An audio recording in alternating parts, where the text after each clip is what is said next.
wait a minute. Pharmacist Ben. Who dances like this? one of the candidates does. What's up, AJ? Good to see How you. are you, man? So you don't like my hair all slicked back like this? Yeah, you look smooth either way, man. Either way. All right. Well, I thought, man. welcome everybody to Pharmacist Ben's Bites, and it's Good tunes fantastic. there. I like the tunes. Yeah, that was that's Becca's doing. Becca made that thing, and she says they say they need more photos of you so that we can update this thing and make it even better. All right. So But let's crack-a-lackin'. Good to see you. Do we have people on board? We got some people on all the channels. We got some folks people. showing up. We got some folks showing up. I had a question for you. Yes, sir. Regarding this mitochondrial dysfunction. Oh my God, is that becoming a thing now? It must be. I keep hearing about it. This title of the show is Mitochondrial Dysfunction, Another Symptom of the Triangle of Disease. Bingo. That's the whole thing right there. And there's, there's so many ways the body can break down, but they all come from the same root. You remember the story of the Gordian knot? Not really. All right, let me tell you. I'll tell you the story of the Gordian knot. Before I tell you that, what's the most important disease that smart people suffer from? Overthinkitis. Exactly. We overthink. We make things so much more complicated than they need to be in terms of restoring ourselves back to health. Not that there's not some joy and interest and fascination with all of the complexities and nuances in the body. There is. It's amazing. I love doing it. I study it every day. Literally, every day I read 5 to 10 papers about how the sophistication of biochemistry manifests as health or not health, health or lack of health. It's really fascinating. It's interesting. But from a patient's perspective, or even a therapist's perspective, to end the misery and the suffering of chronic degenerative diseases and all the different things that can go wrong in the body, you don't need a lot of steps. You don't even need to understand a lot of stuff. It's basically just plumbing. I always say all disease is cell disease, but all cell disease is preceded by dirty blood, right? Yes. All disease is cell disease because it's the cells that are the living components of the body. That's the part that's living. The stuff that comes out of the cells is not living. So you got the cells. The body's made up of cells and stuff. Stuff is called tissue. So you got cells and tissue, right? That's the whole thing. It's the whole shebang, cells and tissue. The tissue is not alive, and you can't fix a health.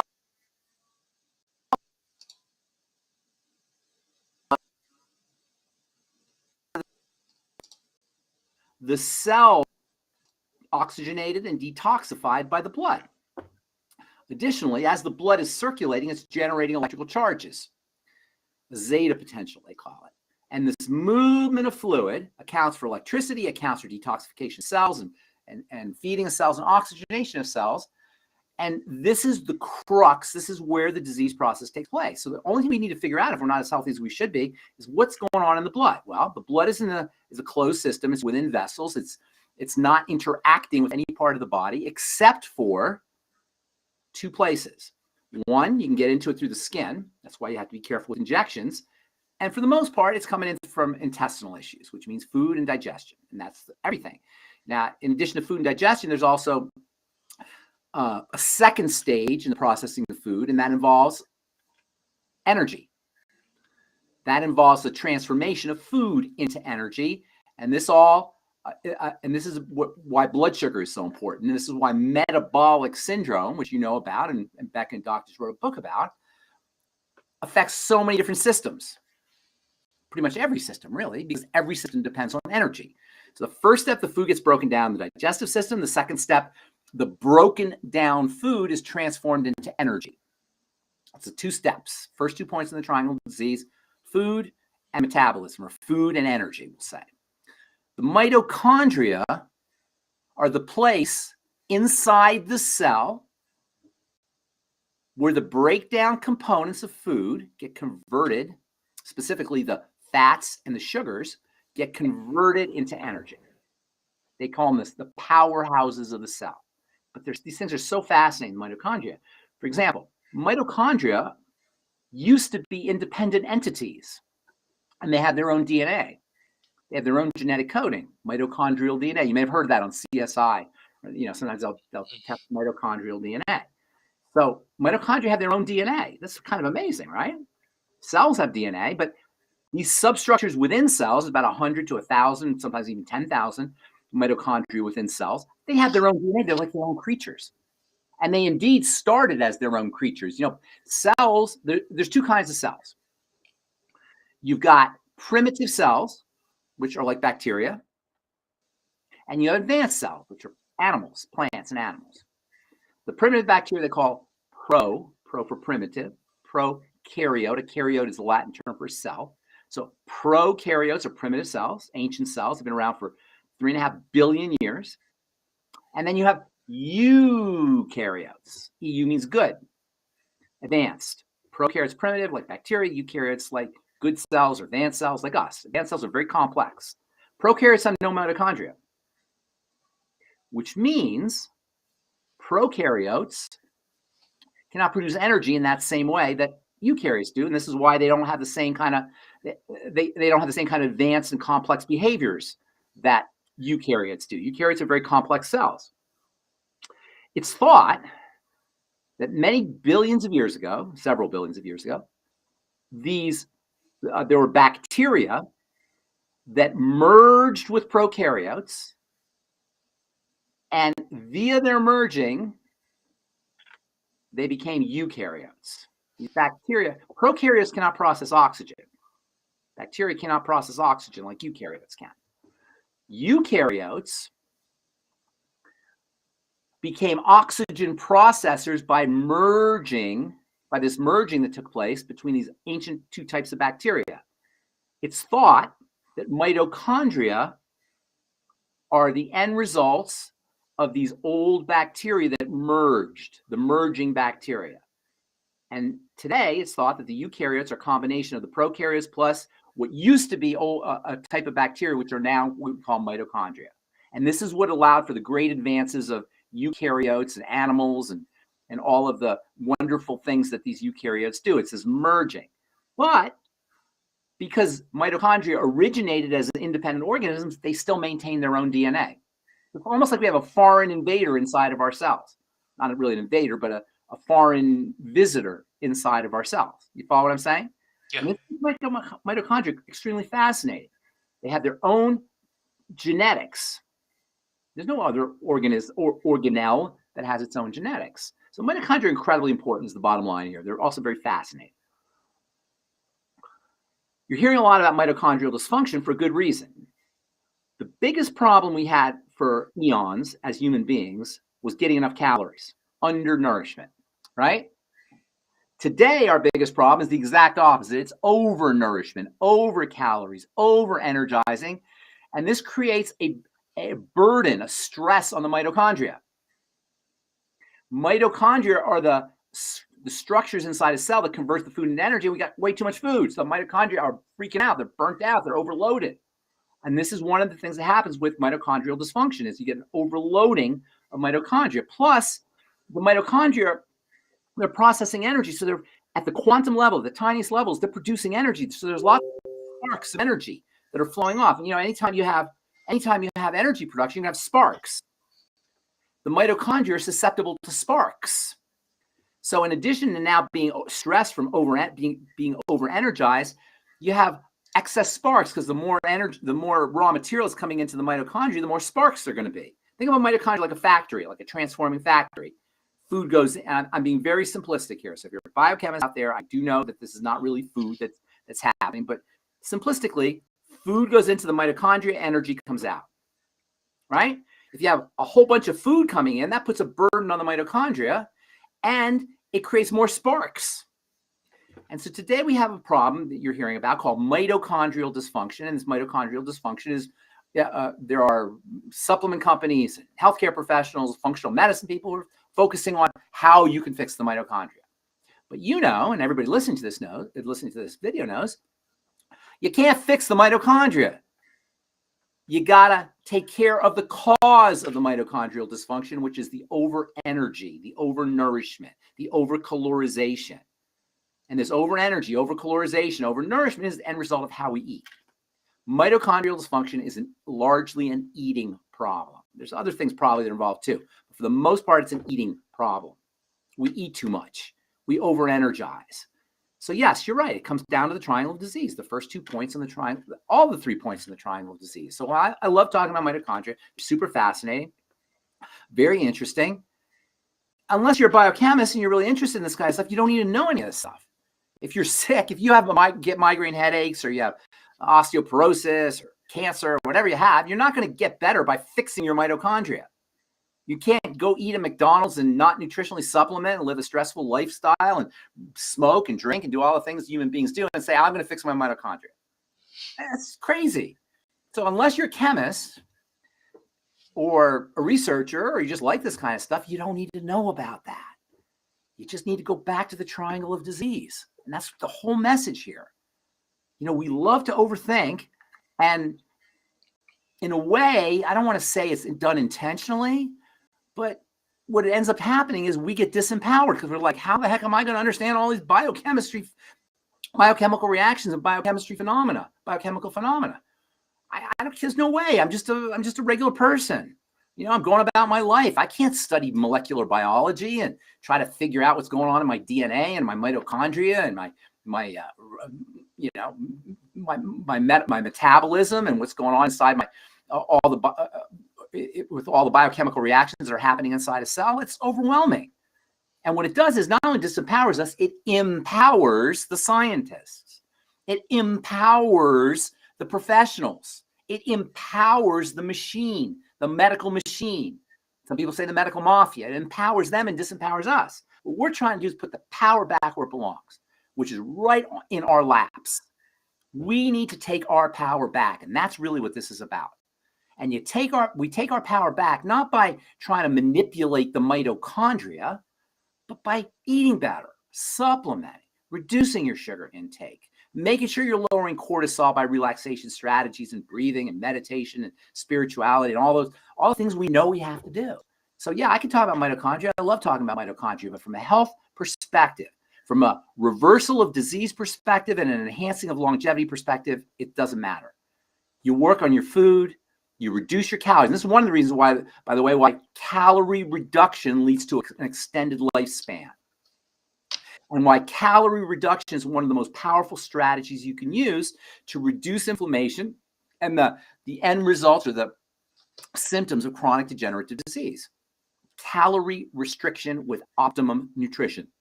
We call it the Cron diet.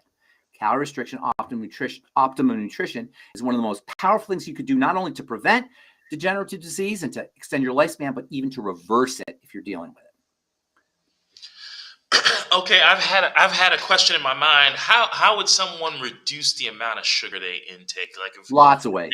If they've constantly crave cake. Okay. Well, first of all, how do you reduce your sugar intake? You reduce your sugar intake. That's how you do it. So that's the first thing.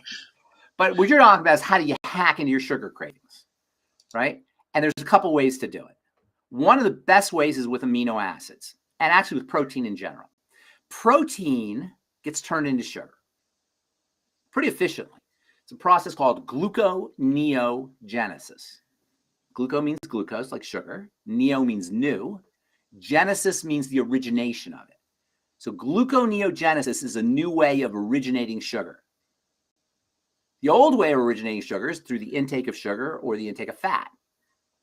The new way of originating sugar is through protein. It's another way of making sugar.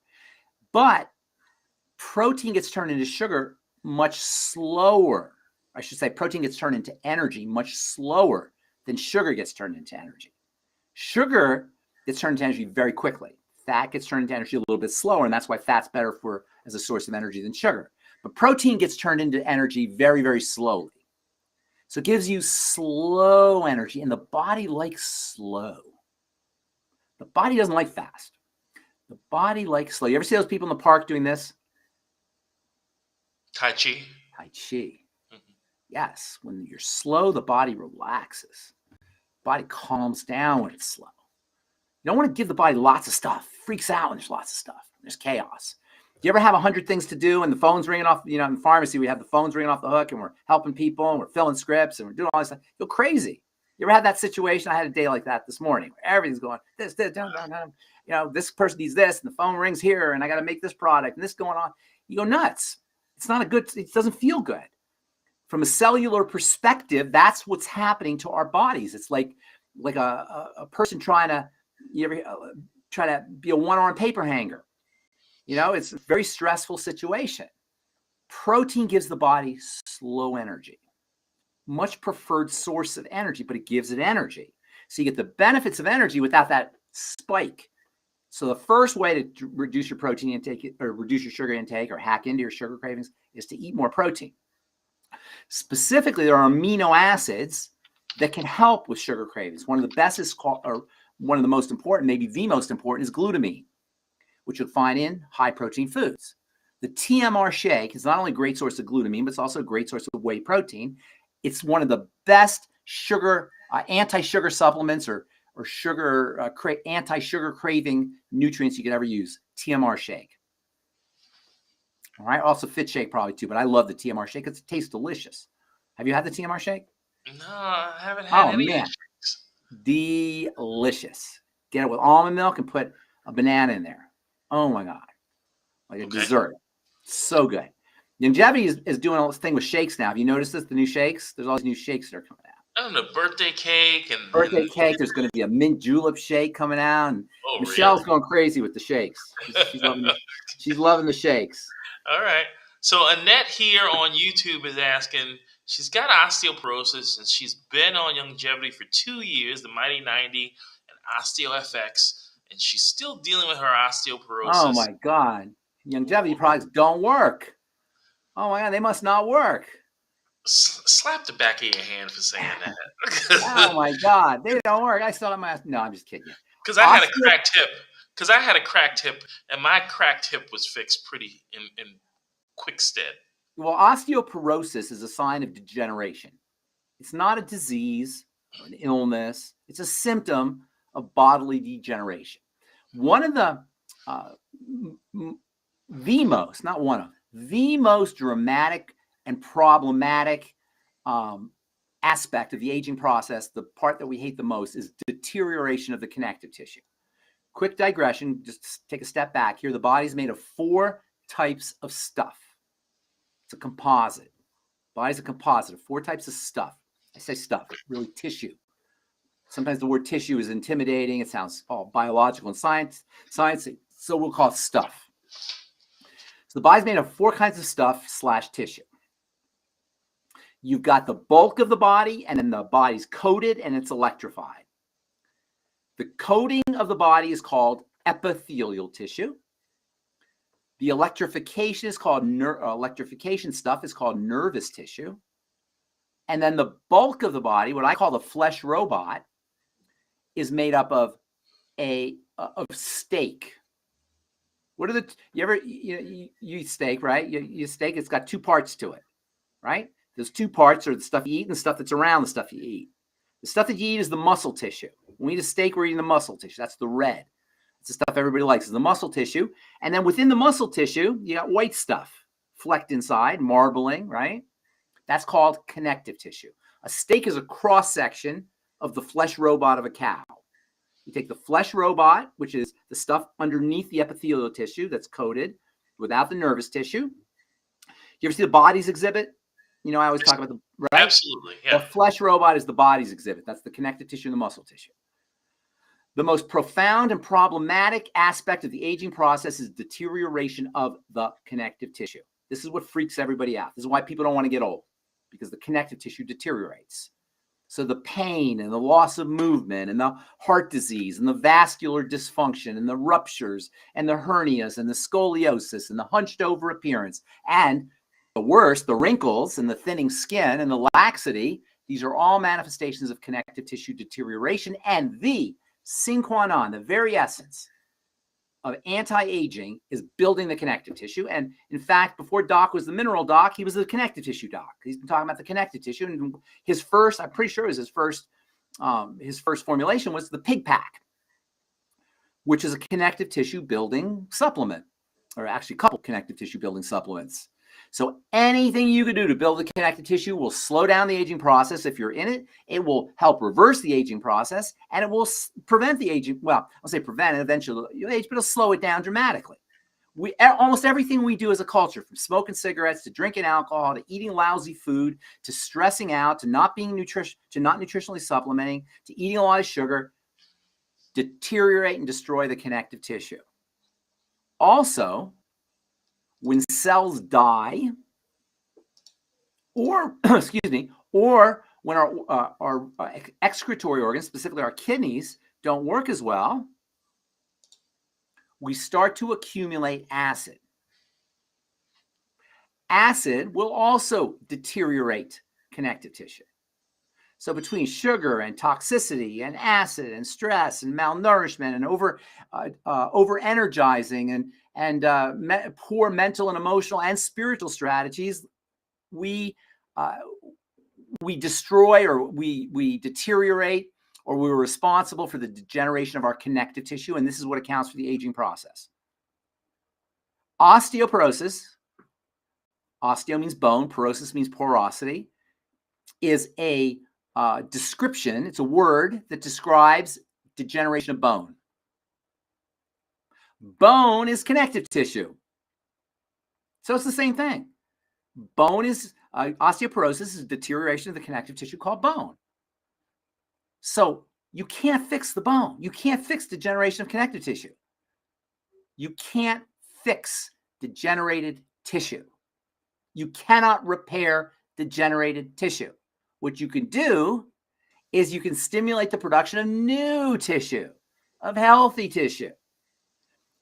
As far as the bones go, they're a specific kind of connective tissue that is remodeled.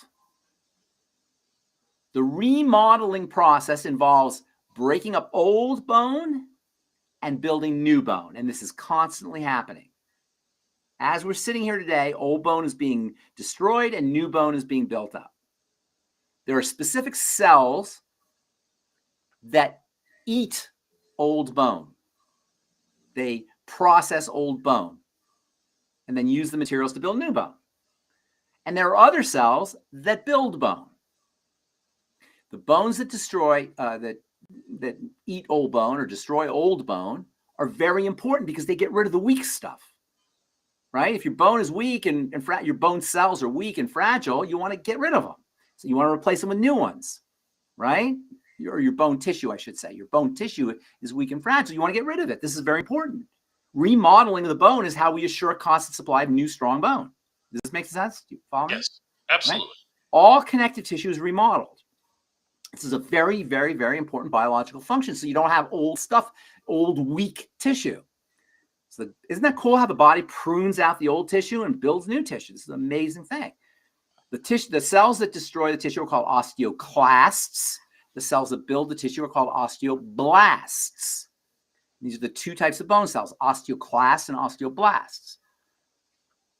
So why is this important? Well, I said earlier how there's no drugs that can build bone. So you go to the doctor, you're not going to get a drug that builds bone. And there's so many things, so many ways we interact with the medical model in this kind of mindless way. We go to the doctor even though they can't do anything. We just keep going. So what do they give you if you go to the doctor and he says, oh, you have osteoporosis, low bone mineral density? First of all, what should he be doing? He should be saying, eat more protein, stop eating your sugar, and go out and exercise and make sure you're breathing and take your Mighty 90 essential nutrients. But they don't say that. What they do is they give you a drug that poisons the osteoclast. What does the osteoclast do? It remodels the bone. It destroys the old bone. So the thinking is, the pharmacomedical thinking is, if we poison the osteoclast, we won't lose bone. But the problem is, it's the old. It's the old bone. Yeah. You need to have it out. Now, there are some newer drugs now that will stimulate the osteoblasts, but you don't want to be stimulating osteoblasts pharmacologically. You don't want to do anything pharmacologically unless you have no other choice. if you're in agony and you're in pain, they just extracted your tooth, you got a root canal, or you just broke your leg, or you're doing surgery. Yeah, pain pills. Praise Jesus for pain pills. Okay? I don't know if you've ever had surgery, but if you had surgery 200 years ago, they would have 5 big guys holding you down while they cut off your leg, or they give you a bullet to bite, right? Or they give you some Jack Daniels or whatever they had, bourbon or whatever they had back then. Can you imagine what that was like? Can you imagine what surgery was like in the Middle Ages? Literally, they would hold you down while they sawed. Right? And I don't care if it was your brain or your genitals or whatever, they would be sawing and they'd be holding you down. So there are times you need drugs. I'm very glad we have certain classes of drugs, but for building things, for getting you stronger, there ain't no drugs that do that.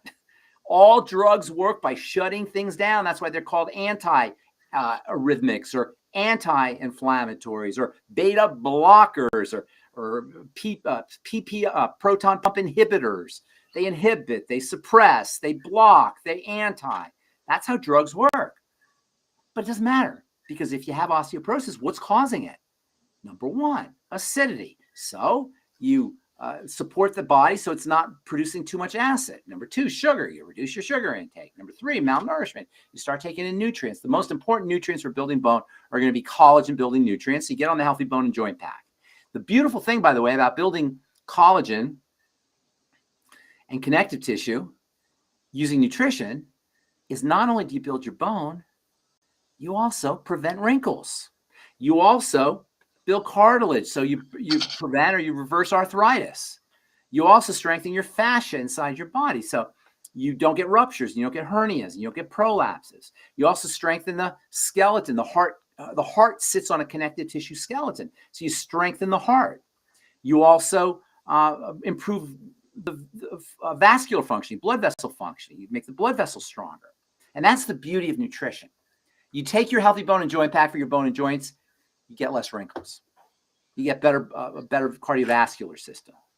You get stronger bones and you get better fascia. And all of the connective tissue is supported by nutritional supplementation. You take Boniva or Fosamax, that doesn't happen. In fact, Fosamax and Boniva, these older osteoclast inhibitors, they call them bisphosphonates, they are awful, super toxic. One of the most toxic or one of the most nefarious or evil of the side effects is something called necrosis of the jaw, where your jaw, it's not good. And that's a known side effect of some of these bisphosphonate drugs. So the way you take care of osteoporosis to help this, to answer this gal's question, is by eating more protein. Collagen's protein, of course, collagen peptides, whey protein, collagen powder, gelatin. All of these are forms of collagen that will build connective tissue. You make sure that you're using minerals, not only calcium, but calcium is important, but also zinc and strontium and magnesium play roles in bone health. Essential fatty acids, EFAs, your ultimate EFAs, turn on the genetics of bone building. And then there's one more thing I was going to tell you. I forgot what it was already. I forgot what the last thing was, but exercise, weight-bearing exercise is all. Oh yeah, I remember the last one. Weight-bearing exercise is also important. And the single most important nutrient for building bone, nobody ever talks about for building bone, is the bingo. How'd you know that? That's good. Because I follow you, man. Yeah, that's awesome. Good for you. Good for you, because most people don't know that. Vitamin C is such a fascinating vitamin because it's so important for so many things, but especially for building connective tissue. You cannot build connective tissue without vitamin C. Vitamin C is the key that turns on the connective tissue machinery, connective tissue building machinery. You can't make collagen without vitamin C. But because most of us, present company excluded, of course, most Americans and most medical professionals dose ourselves or dose patients based on what's called the RDAs, most people are way deficient in vitamin C because the RDAs are not designed to give you enough nutrients to make your collagen and connective tissue super strong. They're designed to give you enough vitamin C so your connective tissue doesn't deteriorate. If you're happy just not deteriorating, that's great. Then do your RDAs. But if you want to be super strong and you want to thrive and you want to have amazing health and you want to access the 120-year long or 120-year genetic allotment of life, that's what we're supposed to be, is 120 years old, you need way more than the RDAs. And that's one of the reasons why longevity supplements are so amazing, and especially this one right here, Beyond Tangy Tangerine. Do you happen to like the Beyond Tangy Tangerine? Dude. Get my BTT right now. What are you talking about? Okay, so now I got a couple questions here. So, and reduce sugar intake. Sugar Sorry, let me interrupt you. Sugar combines with protein to form something called AGEs. AGE stands for advanced glycosylated end product, but it spells out age. So glycosylation of collagen and protein is one of the ways we get osteoporosis, as well as deterioration of connective tissue in other parts of the body. Glycation is the end result of too much sugar. So reducing your sugar intake is very important. And also, as I mentioned earlier, weight-bearing exercises. You know, when astronauts go to space, they have to exercise. They give them exercise bikes in their space shuttle, right? Because in outer space, there's no gravity. So guess what happens to your bones when you're in no gravity long enough? They start to deteriorate. So today, or last 50 years or so, when astronauts go to space, they're on exercise bikes in space to make sure that their bones don't deteriorate in the zero gravity conditions. So pressure on the bone, really mechanical pressure I'm talking about, on the bone generates electrical charges that stimulate growth. Electricity will stimulate growth. You ever hear of a TENS unit? No. You never had knee surgery or leg surgery or anything like that, I take it. When you have knee surgery, you're lucky. It's pretty miserable. When you have knee surgery or leg surgery or any kind of surgery, they'll give you a TENS unit to put on the area where you had the surgery or where the bone was broken or where the ligaments were torn. A TENS unit is a box that generates electrical pulses to stimulate the growth of tissue. TENS stands for transcutaneous electrical neural stimulation, TENS, a TENS unit. And these TENS units generate electrical charges, and electrical charges stimulate growth. But you can generate electrical charges through pressure via a phenomenon known as piezoelectricity. Piezo, P-I-E-Z-O, means pressure. Piezoelectricity is the electricity that's generated through pressure. So walking, jumping up and down, doing squats or leg presses, any kind of physical exercise will generate piezoelectricity for the bones. Interesting enough, just as a quick aside, when basketball players want to increase their jumping ability, they wear ankle weights. That is interesting.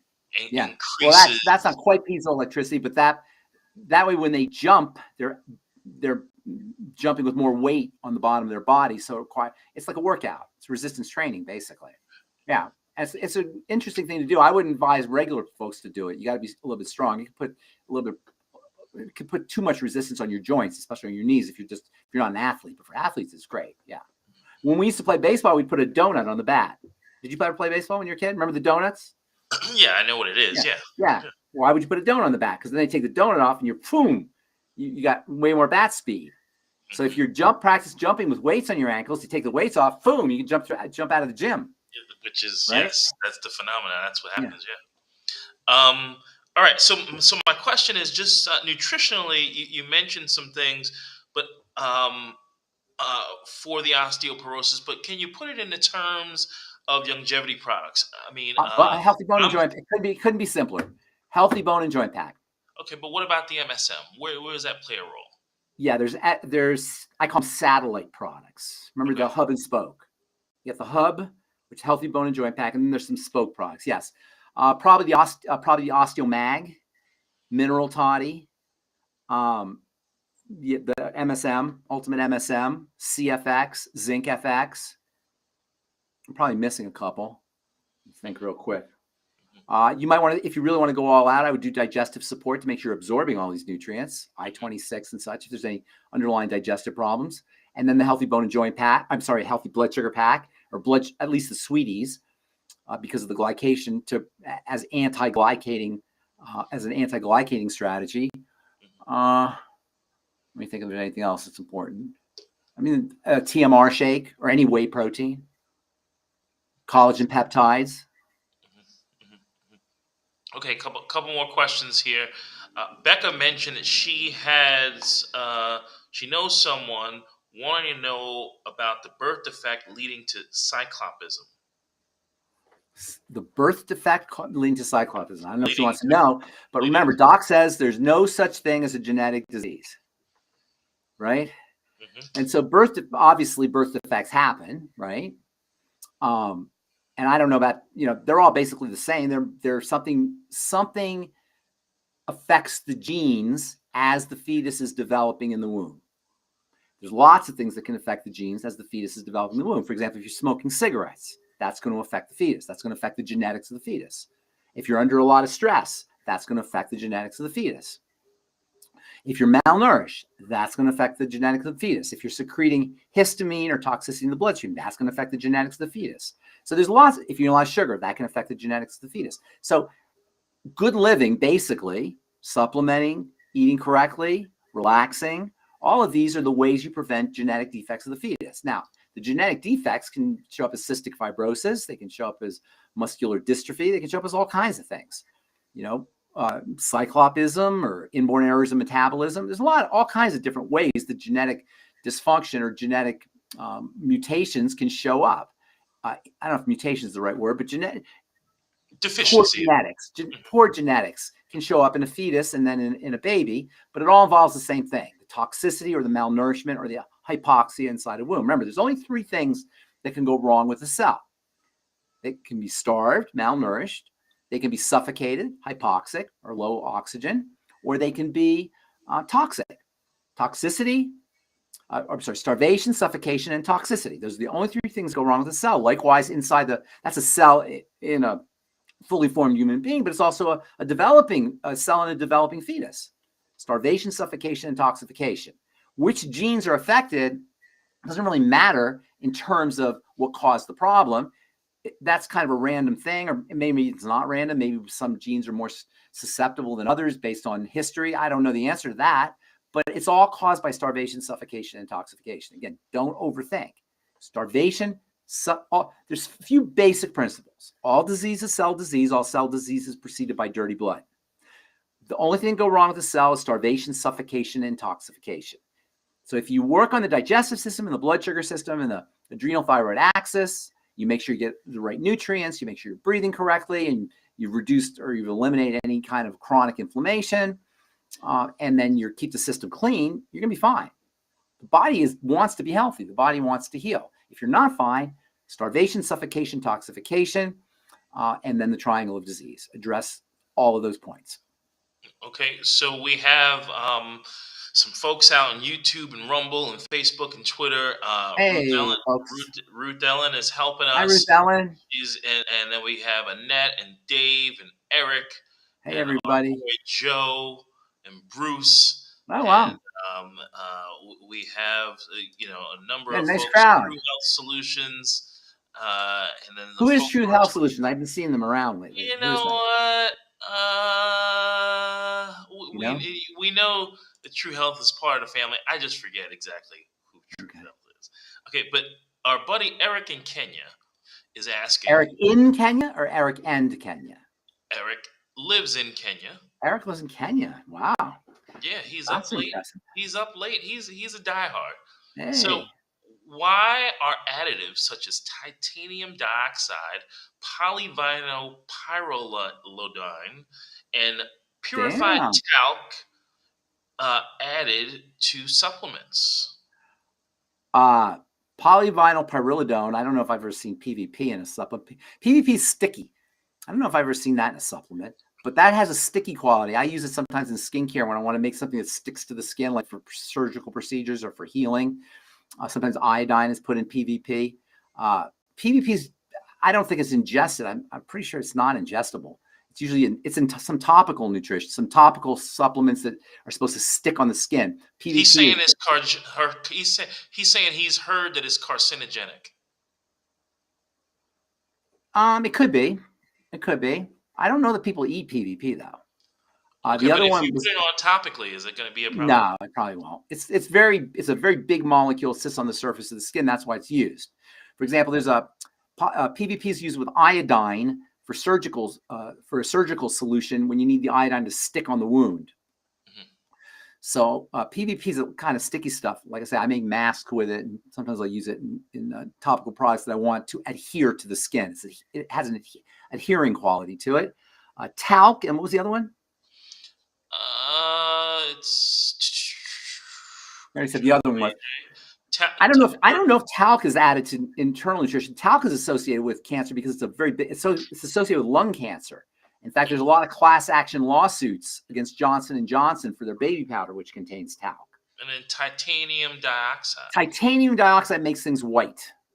And so for attractive reasons, for marketing reasons, when you want your pill to be white or you want your powder to be white, titanium dioxide is added.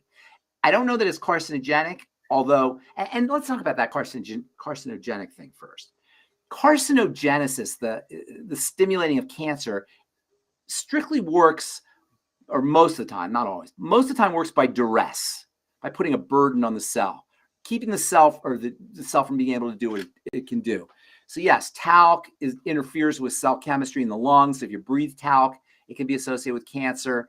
PVP is pretty much just topical. Titanium dioxide is it's a sunblock, actually. It's used in sunblock products. It's like a pigment, and its pigment properties are leveraged for manufacturers to make their products white.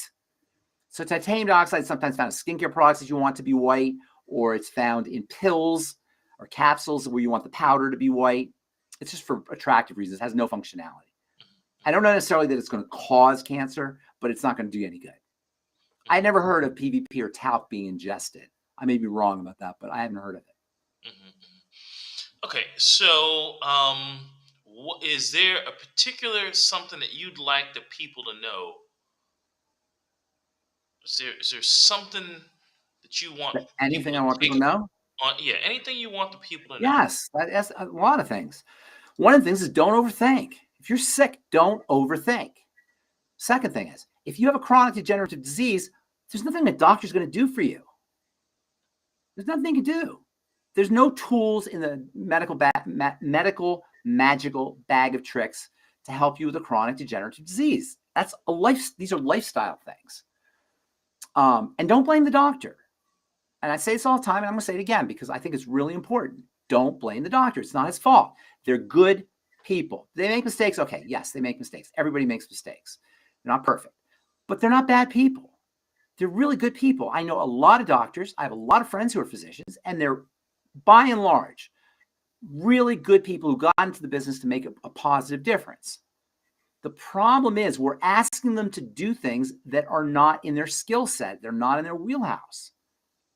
A doctor's skill set is to fix things that are broken, not to change metabolism. If you have a broken bone, you get it stitched up or you get it repaired. A doctor is necessary. You don't take vitamin C when you break your leg. You don't get on the healthy bone and joint pack and expect your leg to get repaired. You have the doctor repaired, and then you take the healthy bone and joint pack. So when something needs to be fixed or stitched up or put back on, doctors are amazing. Heroic medicines, what this is called. It's amazing. But if you ask the doctor to take care of your diabetes, your autoimmune disease, your psoriasis, or the cyst that's on your ear, whatever it is, he can't do that. That's not in their wheelhouse. You can have the best carpenter in the world that can make the best cabinets in the world. But if you ask him to fix your car, you say, oh, my engine's messed up. And you go to a carpenter, you say, I'm a carpenter. What are you going to me for? Or he'll try to fix your car, fix your engine with his hammer and his nail. And he's going to destroy your engine. And then you're going to sue him and you're going to be mad at him. Because he's going to say, I'm sorry, I'm a carpenter. I got a hammer. That's what I do. Why'd you come to me? Don't blame the doctor. They're good people. Now, the model, the pharmacomedical paradigm, that's messed up. That's a paradigm that says everything can be repaired, it can be fixed with drugs or surgery or ablation or radiation. That's not right. That's not fair to do to your fellow man. The pharmacomedical model, those commercials I see on TV for Dupixent and Jardiance and, I don't even know all these, they call them biologics now. That is mean. That's misanthropic. That's anti-human being. That's not right.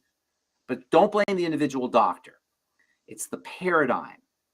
The model that says it's okay to charge somebody $10,000 for a biologic drug to shoot down the immune system, which is literally how they work, to get rid of your eczema. When the immune system is activated because you ate the wrong food or because your digestive system's not working. That's a problem. So that's another thing I want people to know. Don't blame the doctor. The model's messed up, but it's not the doctor. Go to it. Okay. Yeah. Is sodium benzoate Tony wants to know on Facebook, is sodium benzoate by vitamin C bad? Sodium benzoate can react with vitamin C to form benzene. Benzene is a very nasty chemical. It's used in dry cleaning. But let me tell you about benzene. I worked for Blistex. You know that, right? And one of my jobs when I was working for Blistex, I was low man on the totem pole. So one of my jobs was to wash the beakers and wash the dishes. And I'm going to tell you what, the way they make Blistex, it's impossible to get that stuff off the glass beakers. So what I would do is I would go get the benzene from the lab and I put it in the beaker, and man, benzene will clean anything. And that's one of the problems is it'll clean your cell membranes and it'll clean your nucleus, the nucleus of your cell, and it'll destroy your DNA. And benzene is majorly carcinogenic. Benzene can be formed by a reaction between vitamin C and sodium benzoate. So yes, that can be a problem. I don't know how significant, I don't know, but it can produce benzene, which is very carcinogenic, dry cleaning. Benzene is dry cleaning fluid. It's very effective though for getting fatty material, oily material, sticky material off of glass. That's for sure.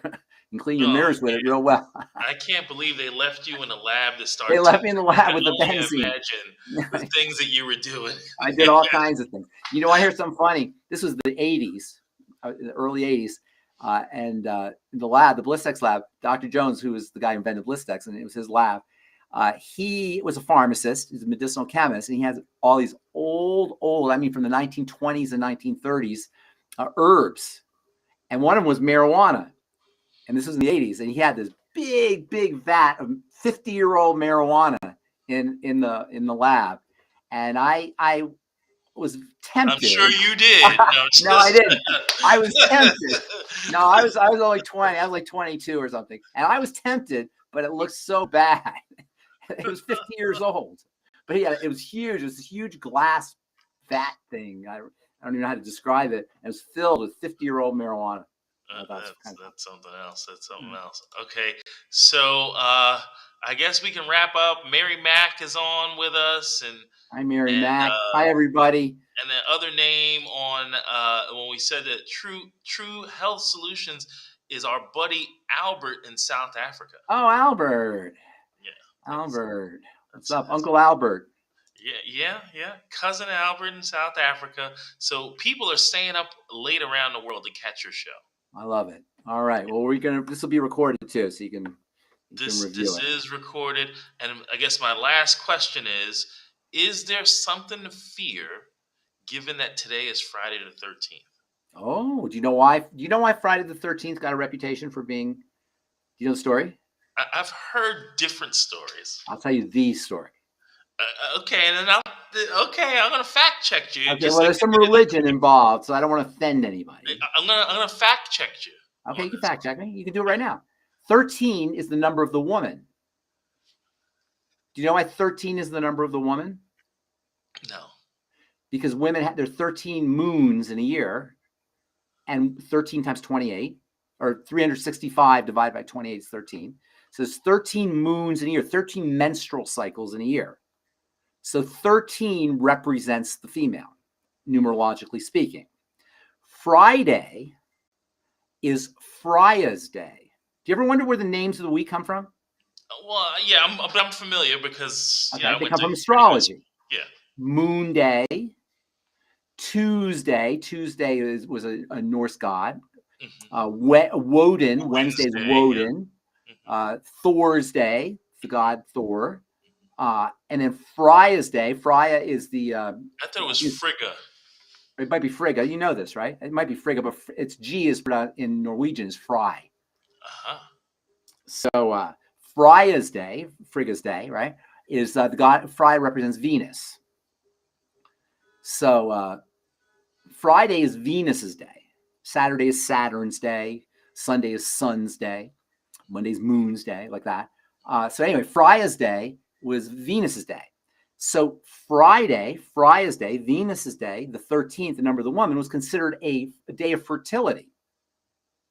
Friday the 13th was a day the pagans, the Druids, the Celts, used to have lots of crazy sex in the fields because they considered it to be a sign of fertility. And so they would have lots of wild, orgiastic sex in the fiels. This is a family show. I'm just joking. Well, I think families have sex too. How do you think families start? You know, how do you think families are made? So anyway, so when the Romans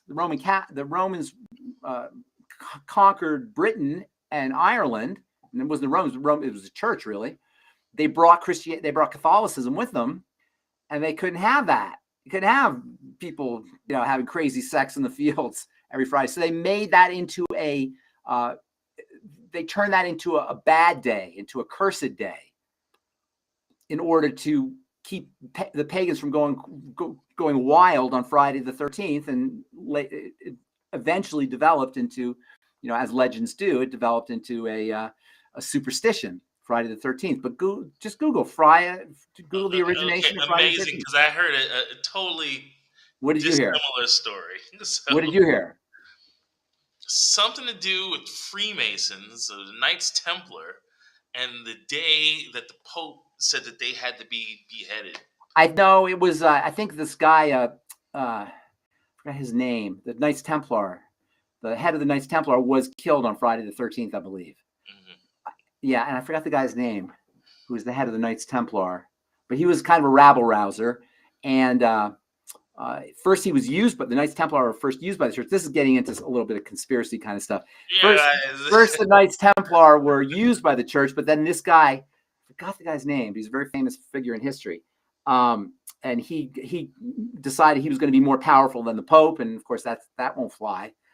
But I don't know if we want to get into too much religion here. No, but you know what? Ben, it just demonstrates your worldliness and your wealth of information.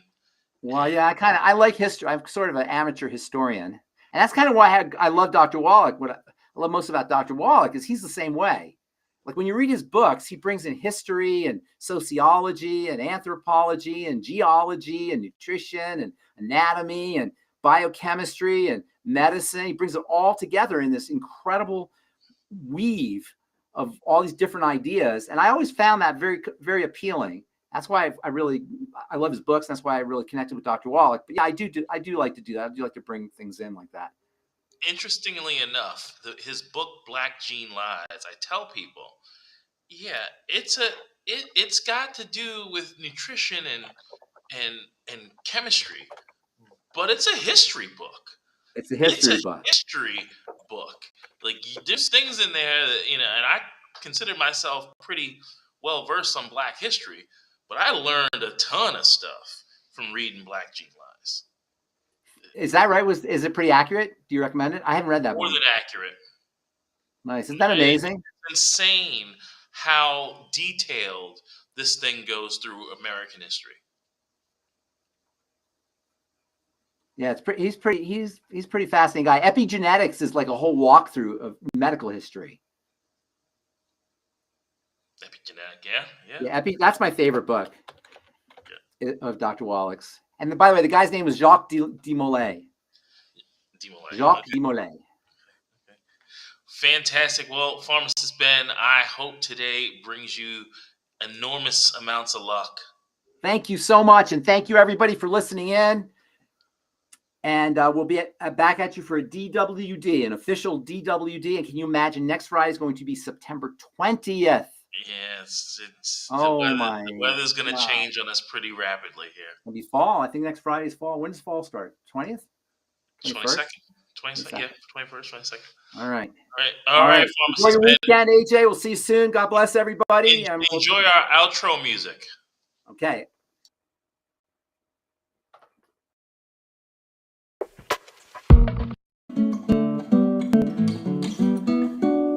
Hello. Welcome to Critical Health News' regular broadcast. My name is John T. McCollier. Today we are joined by Ben Fuchs, the pharmacist who advocates for the body's natural ability to heal. Hey, Ben. How's it going? Hey, John T. Good to talk to you again. Hope you had a good week. I had a fantastic week. Got some exercise I sorely needed and a little bit of a sunburn. Plus a haircut. And a haircut. So I understand you're going to talk about caloric restriction? Calorie restriction, one of my all-time favorite great health strategies. This is from, this was published yesterday, May 22nd, Monday. This is from Duke University. Study analysis shows cutting calories might slow biological aging. This is something I talk about a lot. Following on the heels of another article that came out on earlier this month, May 2nd, how calorie restriction may prolong life. This is from the International Union of Biochemistry and Molecular Biology, which is a very highly respected scientific journal.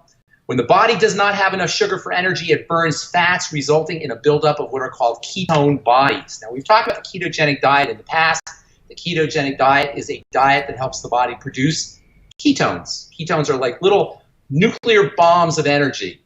Body can burn a couple of things for energy. Number one, it burns sugar for energy, but sugar is not really an efficient way to get energy. It's a good way to get quick energy, but it's not good for long-term energy. For long-term energy, you want to burn fat, and the little nuggets of energy that are found in fat are called ketones. The ketogenic diet is a diet that helps the body generate ketones, and it's a high-fat, low-calorie diet.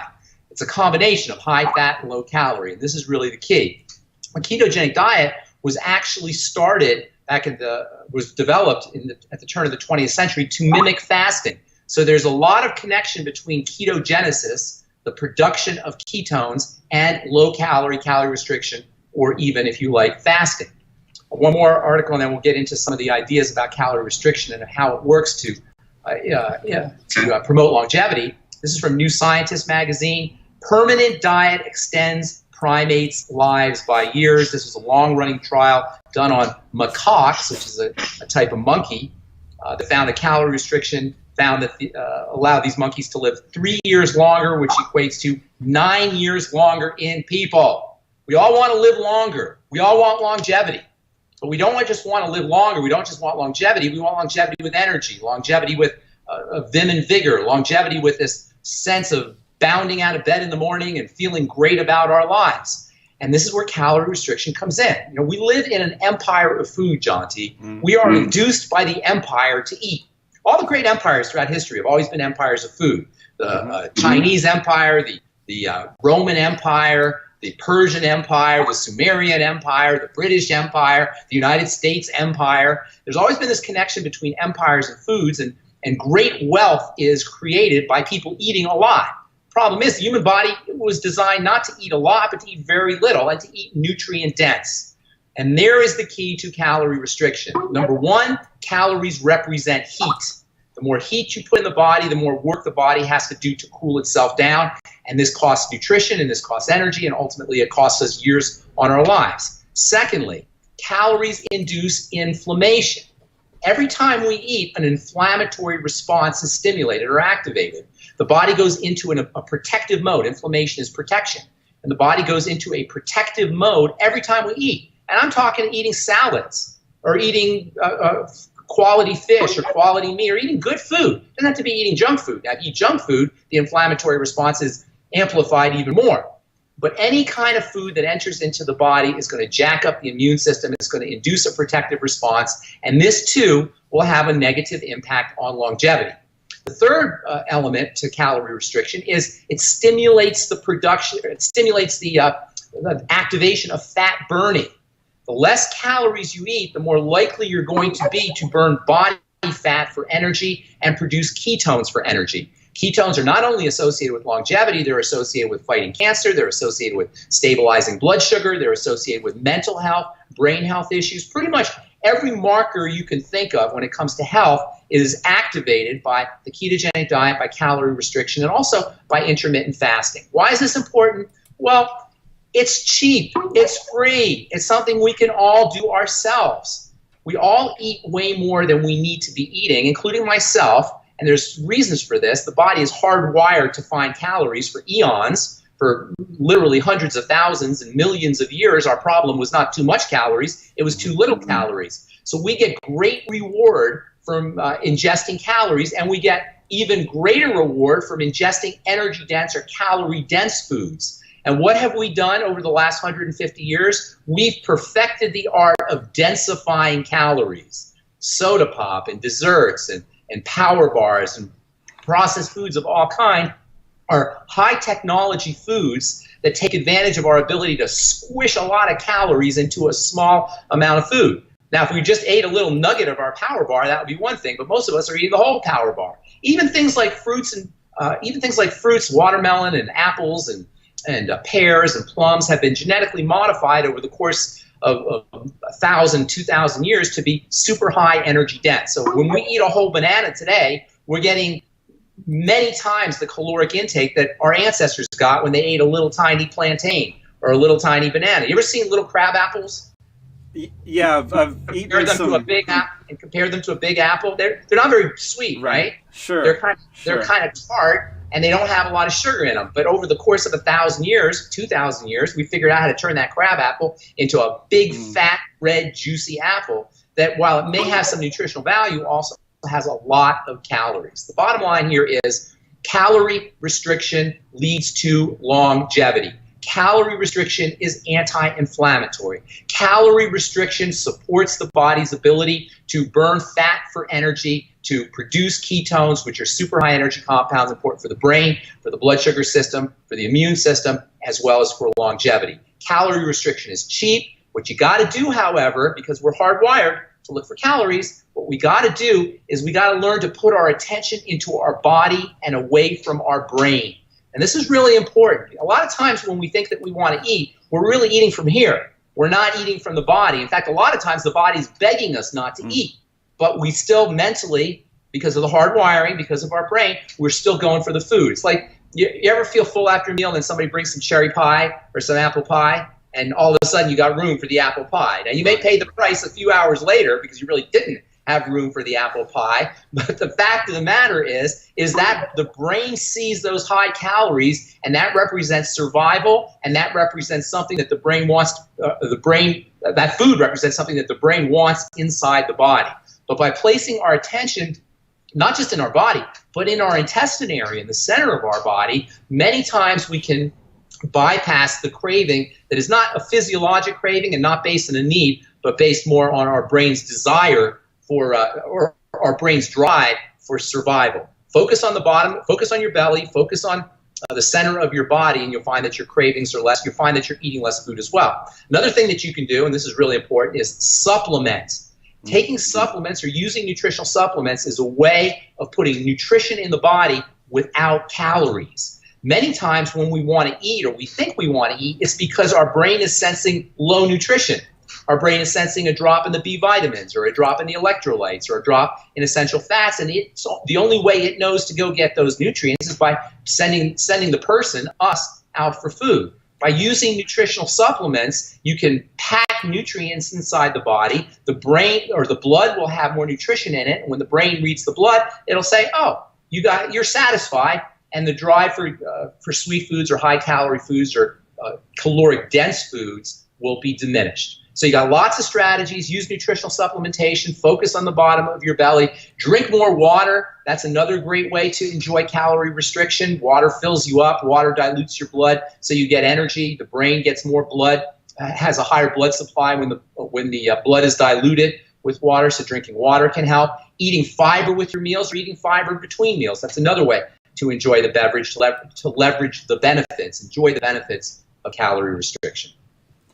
Sounds great, Ben. I know personally when I have a craving and I find myself in the kitchen thinking I'm hungry, I often will grab a glass of water and put a little piece of lemon in it. Right. That's very satisfying. Notice sometimes... An hour and a half goes by and I don't need to eat. notice sometimes when you have a choice between a high-calorie food and a less-calorie food, like maybe even a piece of fish or bread or sweets or something, notice how you're always going to go, if you go on default, if you kick in default mode, you're always going to go for the high-calorie food. So it requires a little brain power, but you'll find that you're just as satisfied from a steak or a glass of water with lemon or some ground up flax seeds in water. You'll find you're just as satisfied from a physiologic perspective from those nutritional low-calorie foods as you are from the high-calorie default foods that we tend to go for. Well, thanks a ton for making it here again, Ben. I really appreciate your time. Good to talk to you, John. Thank you all for joining us. This has been a Critical Health News broadcast. Please take a moment to subscribe to our YouTube channel, follow us on Facebook, visit criticalhealthnews.com for more alternative, empowering articles and videos, and sign up for our newsletter.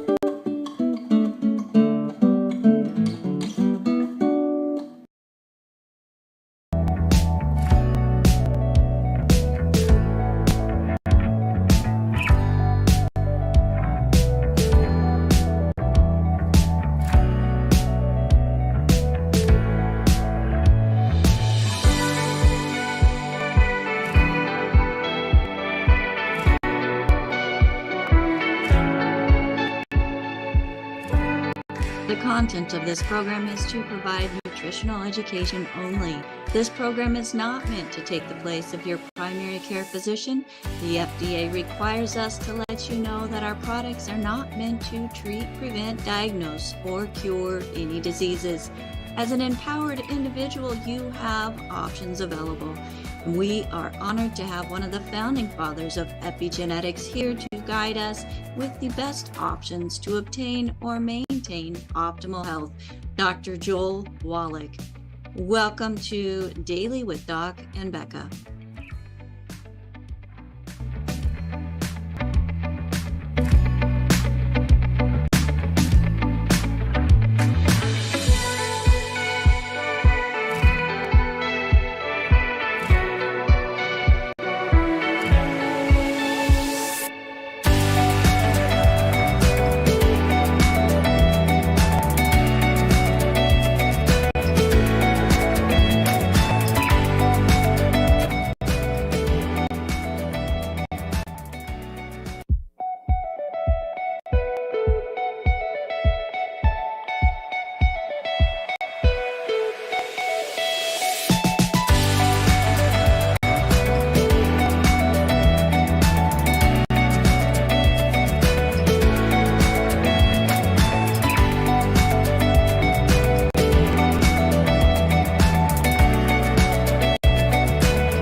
The content of this program is to provide nutritional education only.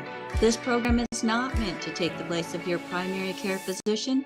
The FDA requires us to let you know that our products are not meant to treat, prevent, diagnose, or cure any diseases. As an empowered individual, you have options available. We are honored to have one of the founding fathers of epigenetics here to guide us with the best options to obtain or maintain optimal health, Dr. Joel Wallach. Welcome to Daily with Doc and Becca.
The content of this program is to provide nutritional education only.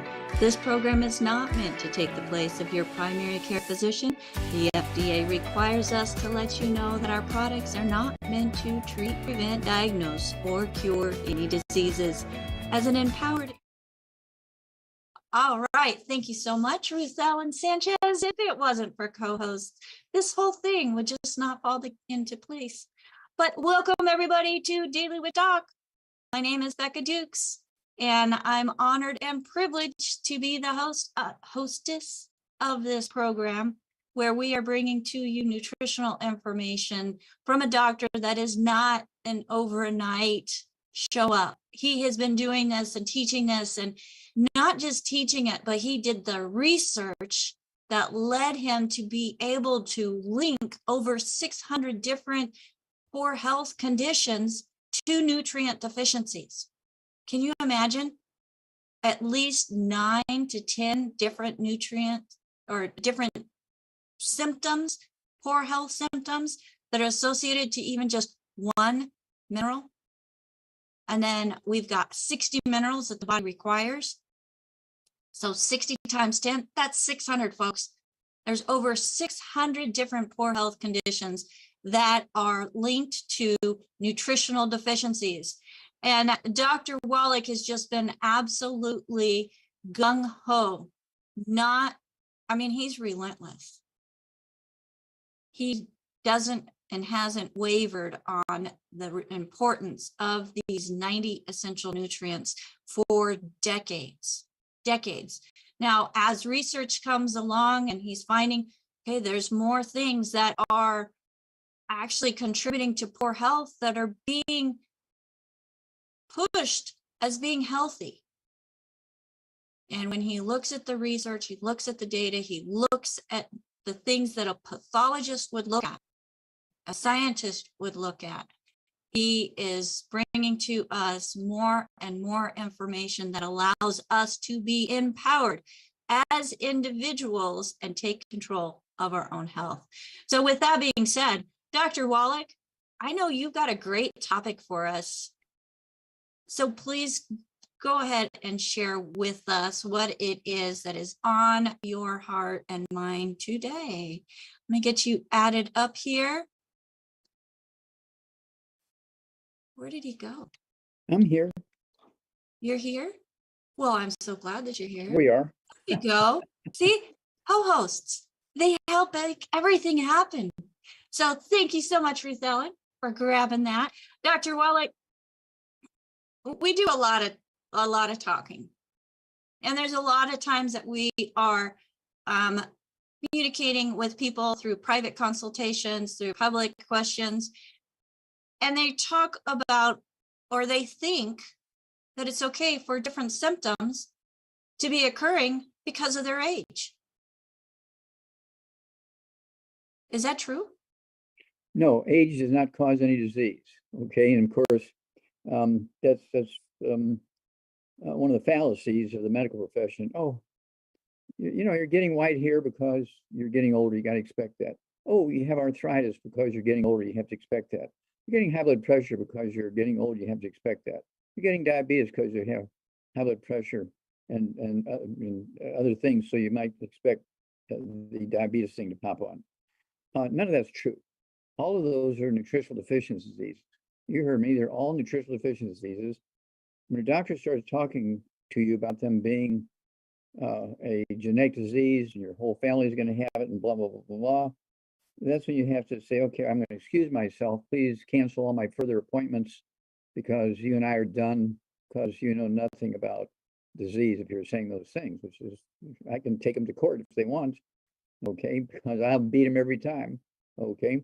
There's some great stuff coming out here in the near future. I'm so excited about this. I just have to bite my tongue so I don't tell you about it too soon.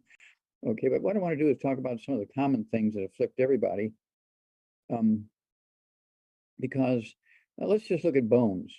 Bones are not poured concrete. Bones are living things, okay? And depending on what you eat and what you don't eat, bones come and go, okay? And so if your bones are going away when you're a kid, the odds are you're eating oatmeal for breakfast, or Wheaties for breakfast, or Cheerios for breakfast, or pancakes, or waffles, wheat noodles for lunch, pizza crust made from gluten, wheat, and that kind of stuff. It's one of those things where you have to appreciate all these diseases. And of course, the medical system, they're sitting back in their chair, and insurance pays for their treatments, surgery, and drugs. Insurance pays for their treatment, surgery, and drugs. And people are happy. Oh my gosh. My pain I had for years went away when they gave me those new drugs. I'm the first one in the state to get it. Yeah, you believe that, right? Okay. Let's start out with some very common stuff, like arthritis and osteoporosis. Each year in America alone, the medical system in America makes $626.8 billion just to treat arthritis, which is osteoporosis of the joints. They get paid $2.3 trillion with a T for treating osteoporosis. So the two together is $3 trillion we're spending each year in America just to treat the symptoms of arthritis and osteoporosis. And it all goes into the doctor's pockets. $3 trillion. Wars don't cost that much. Okay. And then there's diabetes. Diabetes is not a genetic disease. Diabetes is a very simple nutritional deficiency disease. And so we spend $342 billion a year just to treat the symptoms of diabetes. And we're not even talking about some of the spin-off stuff that happens when you have chronic diabetes. You have all these other secondary issues that go along with it. Okay. And 342 billion. So if you have arthritis and diabetes, you're spending $1 trillion in America, right? Just to pay for treating the symptoms of diabetes and arthritis. And then another one of my favorites is obesity. We're spending $260 billion a year for obesity, $260 billion a year for obesity. And we're spending only $131 billion a year for treating high blood pressure. Okay, asthma in kids, under the age of 6 years, we're spending $80 billion a year to treat the asthma in kids. Very simple nutritional deficiencies. Kidney dialysis, $24 billion a year. Okay, very simple nutritional deficiencies. So what do? The first thing you do is, you get a hold of the book, The Wallach Revolution, 75 years track record of dealing with these various diseases and how to deal with them. Some of the major discoveries are in here, 75 years, and some very famous people. Thank you, Becca. Some very famous people, of course, are dealing with this and telling their stories, their personal stories. And we're talking about 88-year-old. Let's see here. The guy is 88 years old, okay, and he is Pat Boone, 88 years old, 25, I think it's like 25 songs, or maybe it's 20 songs over, 25 million sold or whatever. This guy's amazing. But he had arthritis, was a double knee replacement. We rebuilt him and quickly, and he started telling other people, and he helped Andy Young, who was the ambassador of the United Nations for the United States and also the mayor of Atlanta. He helped him get rid of his arthritis, so he didn't have to have a double knee replacement.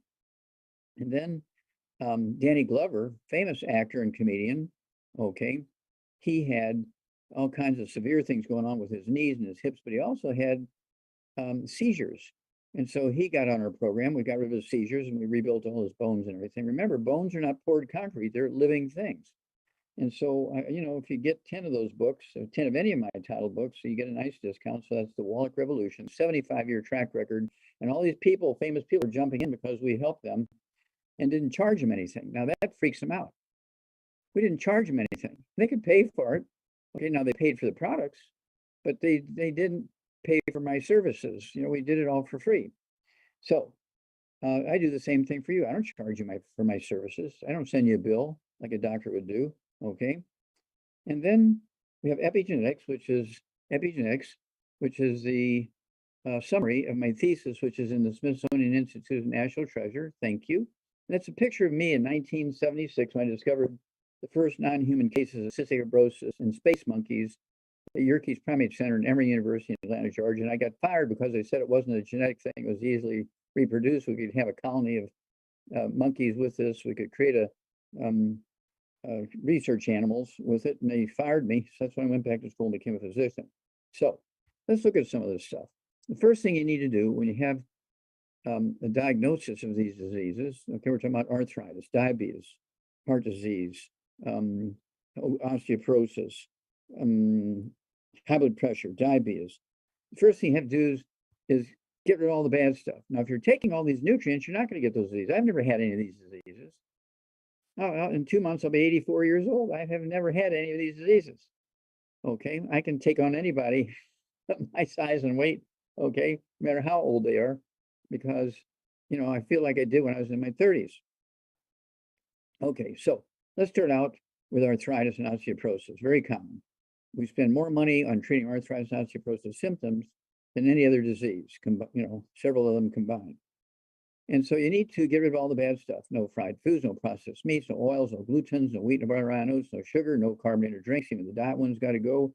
And the carbonated water needs to go so you can absorb minerals and digest food. You need to make stomach acid. So you need to take our either seasoned salt from Australia or our salt from the Himalayan mountains or Himalayan salt. That's in now again. Oh my gosh, it's flying out the door. Okay, it has 28 minerals in it. And it's really a great, great thing. It help you digest food and absorb food, and all your cells in your body work. Okay. And of course, your stomach makes stomach acid and it requires sodium chloride, salt. Any doctor who tells you to not take salt because you might get high blood pressure, again, find a new doctor, because that doctor is killing people if he's telling you to get away from salt, because salt is an essential nutrient. That'd be like saying, I know you have pneumonia, but you need to stay away from oxygen. No breathing anymore, please. Okay, that's how stupid that is. Okay, so, and again, osteoporosis is 2.3 trillion, and together with arthritis, it's $3 trillion we're spending. Very simple. You take the Healthy Brain and Heart Pack. You take the Healthy Brain and Heart Pack, 1 per 100 pounds of body weight. You throw in the MSM to help rebuild cartilage, ligaments, tendons, connective tissue, disc between the vertebrae, bone, rakes, bone itself, including the skull. And then you throw in the collagen peptides, 2 canisters a month for an average size adult, scoop with morning breakfast, scoop with evening breakfast. And then I would also, let's see here, throw in the vitamin D3, because most people don't sit out in the sun for 3 hours a day and get the sunshine. Okay, so you need vitamin D3 to absorb all the minerals in the right place. Then let's jump on diabetes. Diabetes in America, let me tell you, there's 96 million pre-diabetics in America. 96 million pre-diabetics in America. This is just a money trail pouring into the doctor's pockets. Type 2 diabetes makes up 98 to 99% of all the diabetes we have. Okay, type 1 diabetes is not a genetic thing. Mom is missing stuff when the pancreas is being formed in the embryo, and they don't get enough of the beta cells to make insulin, and the baby's born with very low insulin, not because of a genetic thing, but because the mother was deficient during early pregnancy, okay? But they do have to take some insulin. All right, but some insulin, but they still should be taking the 90 essential nutrients, including the healthy blood sugar pack, okay, which has the sweeties in it, according to body weight. It doesn't tell you on the label, according to body weight. And don't cold turkey off your medication for diabetes, but as the blood sugar drops, you can slowly reduce the medication so that within weeks or months or so, you'll be an ex-diabetic. Type 2 diabetes, 98% of them, is very simple nutritional deficiency. We spend $342 billion a year just treating type 2 diabetes. Terrible. That doesn't count all the side effects and all the other stuff that goes on, secondary effects due to diabetes. Okay, let's look at obesity. Obesity is caused by mineral deficiencies, causing people to have a behavior called pica, and you eat and you eat and you eat trying to find whatever it is you're missing. And that's why people get overweight. So you take our, let's see, our keto shake, 1 meal per day. It's not an add-on, it's a meal replacer, okay? It doesn't have to be the same meal every day. It comes in strawberry and chocolate, so you can change it around a little bit so you're not getting the same flavor every day. And then you need to be taking, I'd go ahead and take the Healthy Brain and Heart Pack, 1 per 100 pounds of body weight. And, if you weigh 110 pounds, you divide it half and half. You weigh 150 pounds or more, you take a full dose of breakfast, full dose of dinner time. And then you also want to take our Rebounder sports drink,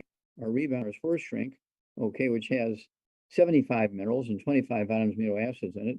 Red Bull has only 1 mineral in it, magnesium. We have 75 minerals. In my math from Missouri, 75 is more than 1. Okay. And then high blood pressure and dialysis. Well, dialysis, when you're not urinating, your blood pressure is going up, that kind of stuff. The doctors put you on dialysis, and they're waiting for somebody to die so they can get a kidney for a kidney transplant, right? Well, and guess what? While you're waiting, remember, you're getting off all the bad foods. Everybody's got to do that. And then you take 2 healthy brain and heart packs a month. We already said that. And you're going to take the 2 bottles of MSM. So you can take 3 times a day. And then I want you to get 2 bottles a month of our Ultimate Daily Classic Tablets. That's 3 words. Ultimate Daily Classic Tablets. Ultimate Daily Classic Tablets. Take 3 at breakfast, 3 at dinner time. Don't get off your high blood pressure medication, but as the blood pressure begins to drop, because you're supposed to test yourself every day, as the blood pressure begins to drop, you can slowly reduce the medication based on the numbers. Usually within weeks, the high blood pressure medicine is gone. You're not a high blood pressure patient anymore. Asthma in kids is a very simple little nutritional deficiency of the essential fatty acids. You get them, depending on how little they are, you can get them on the kids' toddy. You can get them on the Healthy Brain and Heart Pack. Don't forget, if they're playing sports, don't forget the Rebound. And then when you give them the Healthy Brain and Heart Pack, they're getting the essential fatty acids. Okay. If you're going to give them, if they're little kids, you're going to give them the kids' toddy. I'd also add 3 of the EFAs a day, maybe 1 of the EFAs at dinner time, and at breakfast 1 EFA plus. Okay. And that will give them what they need. And usually the asthma disappears in days. Okay. Kidney dialysis, again, Ultimate Daily Classic Tablets. Kidney starts functioning. Dialysis stops. I have people who haven't urinated in 10 years. They're on dialysis 6 days a week for 10 years. They're on dialysis 3 days a week for 25 years before that. They couldn't get a kidney, so they just kept them on dialysis. Well, we got them on our program, and in 2 weeks' time, they're urinating. So they dropped them down to dialysis 3 days a week, and in 2 more weeks, they're totally off of dialysis. And they never had to have dialysis again because they're taking their nutrients and everything's happy. So with that said, I want to make sure that everybody knows about this. We've covered a lot of stuff very fast here. Okay. And all this, of course, is in the books, like the Wallach Revolution, Epigenetics, Dead Doctors Don't Lie, Hell's Kitchen. And we're also looking at It's All in Your Head. There's 37 different diseases you get just in that book. It's all in your head. And I know I'm saying a lot faster, and Rebecca's trying to keep up there. Hell's Kitchen goes from the transition from wood and coal as fuel to electricity. And we're getting our nutritional minerals from wood ashes and coal ashes and put in our gardens and also put in our food. And when we went to electricity, suddenly now our source of nutritional minerals that we had been getting for thousands and thousands and thousands of years went away. We no longer had access to minerals in our food. And doctors didn't pay any attention to it. Oh, just eat well, you're going to get everything you need. Well, 1936, U.S. Senate document 264, U.S. Senate came out and said, we have a problem here.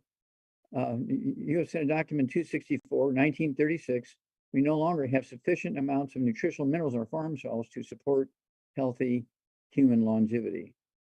Now, do you think medical doctors paid attention to that? No. Did your doctor send you an emergency notice, a postcard, anything, a phone call? Did he tell you to come in because he was going to give a lecture to 25 people and he wanted you to be one of the 25 people because you were going to him for a long time? No. He probably never said anything to you about that. There was no longer nutritional minerals in our food because we gave up the wood ashes and coal ashes when we went to electricity. Electricity was good for industry. Electricity was good for manufacturing. But electricity and its side effects has killed more people than all the wars that humanity has had since the beginning of recorded time. So what do you think about that one? Okay. With that said, I think I've covered what I want to cover. I may have missed one or so, but I think I covered most of them. We have programs for each of these diseases that are extremely common, but they're not genetic, they're not autoimmune, they're simple nutritional deficiencies. And it's not unusual for people to have high blood pressure, arthritis, diabetes. They'll start getting Alzheimer's disease, which is also a nutritional deficiency of, oh, you're not going to understand this one. Alzheimer's disease is a deficiency of cholesterol. Cholesterol. So that's why we have, we have the Healthy Brain and Heart Pack, but we also have I-26. Says right on the label, gives you 25% of your daily requirement of cholesterol. You do need to eat 3 eggs as an adult, 3 eggs twice a day with soft yolks, not hard boiled, not fried. And get these kids to be eating soft scrambled eggs and butter when they're little. Okay. And give them, we have the chewables, they're vanilla, they're very pleasant, little kids love them. The chewables of the I-26. I take a couple of those at lunchtime. And so it's one of those things where you can prevent all this stuff. All this stuff like, let's see here, Bruce Willis, he has this FTD, frontal temporal dementia, which is kind of a weird Alzheimer's disease, which just affects the front of the brain, the side of the brain, but the back of the brain's okay. That's because I guarantee you, I didn't look at his records, but I guarantee you he was taking a statin drug to lower cholesterol. I guarantee he was on a cholesterol restricted diet because he may have had some blocked arteries in his heart. And the doctors are trying to tell him, hey, you got to get rid of all that cholesterol out of your diet and we can maybe prevent having to do a heart transplant or something. And he really hit it hard. And then he got all the cholesterol in his brain went away. That's why he's got FTD. It's not a genetic disease, not an autoimmune disease. Okay, it's a nutritional deficiency of cholesterol. Okay. Well, you mentioned that little kids love the vanilla chewables, and I'm going to accept that because I'm one of them. Yeah, 52 pleasant. years old. Yes, I am a little kid that loves the I-26, the French vanilla chewables. So they are tasty. I don't take them at the same time that I eat my eggs. I have at least an hour from the time before or after I take the eggs because there's antibodies in our I-26 hyperimmune. And then there's antibodies also in the egg. Well, I know that they fight. That's right. Because the egg itself is like super fortified from the chickens in the I-26. Defending the embryo. And there's a lot of care that's taken into those animals as they're providing the nutrition in the eggs that are then made into the hyperimmune. So there's a lot of research on that. And you can go to dailywithdoc.com, look up I-26. You'll find some more information about that product as well. Now, Dr. Wallach, all of these conditions that you mentioned that are quote unquote due to old age that people just accept, they don't need to accept it. Right. See, I'm going to be 84 in 2 months, and I don't have any of those because I've been taking these things since I was 9 years old. And I had many of them, but I don't now because I started listening to you. I know you asked me earlier in a conversation when we were with a client, how many doctors did I used to go to? I mean, I was seeing 4 and 5 doctors a week. And then you asked me, how many do you see now? I said, just one. At least 5 days a week as well, but it's just one and it's you. Oh, so look at that. My good fortune. I think it was a great exchange, Dr. Wallach. It took many, many years of pain and discomfort to get here. But folks, once I found it, I'm never going back. Well, that's why you're such a good missionary. You're such a good missionary because you went through all the bad stuff that many families go through, and you found a way to get on the right path and eliminate all those problems. And so you are speaking with personal experience. Oh, most definitely personal experience. And now you just can't shut me up, Doc. And we have lots of people with hands up today. So we are going to definitely get to some questions. Thank you so much for that introduction, Dr. Wallach, and providing information that is a fallacy when it comes to old age. Yeah, so it's a blessing for people to hear this, and they can take it to their family and their friends and their workmates and their church mates, and we can save humanity. We can save the world we need an army to do this. I said this many years ago. We need an army, and that's why I chose the path that I did, because I couldn't do it all myself. And you were a 5-star general in the Army, so I'm very proud of you. Well, thank you so much. So if I'm a 5-star general, what does that make you? I'm sorry? A 10-star. Yes, Ruth Ellen. Ruth Ellen says you're a 10-star, Doc. So I'll take it. I'll take it. I just want to remind everybody that if you are on live with us and you would like to ask Dr. Wallach a question, go ahead and go to that Zoom menu, look for reactions, and raise your hand. And we were just talking about old age. Mm-hmm. I love the fact that more and more younger people are waking up, Dr. Wallach. And that includes the person with his hand up right now, or the first person with his hand up. And Farhan, welcome to Daily with Doc. What question do you have for Dr. Wallach today? Hey, Rebecca. Thank you for that. I really appreciate it. Yeah, I do have a question before that. Yeah, I started learning about Dr. Wallach and this message 10 years ago when I was about 18. Wow. And it was crazy because all throughout high school, I was overweight and had a weight issue, complex about that, kind of just dealt with it. Then I learned about Dr. Wallach and Beyond Tangy Tangerine and what it did for someone. A guy named was Aaron Dykes. And he lost, I used to see him when he was huge, very big, overly weight, very large. He said he took minerals and then he lost all the weight. So I saw the before and the afters. And then I said, okay, seems legit. I'll trust it. I'll just take it, right? As I think people used to do back in the day. A lot of skeptics nowadays. But so I took the Beyond Tangy Tangerine and that's it out of the 90, and I lost all the weight. Just one day when I went to college, I was 18, right? So 19, 20, I went to college and I just noticed one day that I lost all the weight and I was like skinny. I couldn't believe myself. So it's pretty amazing. It's been 10 years since that. And people say it's all in your head. But if this is a placebo, hey, great. It lasted 10 years while other people are yo-yoing and going backwards every couple of months and using all their willpower to lose the weight and gain it back. And they give up and it's been 10 years, right? So I don't know. People say testimonies, this and that, but it's pretty amazing. Well, I appreciate your story and appreciate you sharing this story, because when you have a weight problem, that's a red warning light, like on the dashboard of your car. Being overweight is not actually, it's the result of the problem, okay? And right. Because you're missing the nutrients and you're looking for food, your body's telling you, look, you're not getting everything you need. Look. And people are looking by eating, and they'll eat 5, 8, 10 meals a day with snacking in between and all that kind of stuff. And that's why they gain the weight. You take your nutrients, suddenly now you don't have that behavior, which is called pica. You can look it up in any dictionary, P-I-C-A, pica. And in horses, they call it cribbing, when they chew on the top rail or their stall or the fence. Babies in cribs, when they're missing stuff because the mother, maybe they're nursing on the mother, and the mother's, eating gluten and not taking proper supplements, and so it doesn't have everything in the milk. So the baby starts chewing on the crib rail, so they call it cribbing. That's where that term came from, cribbing. Yeah.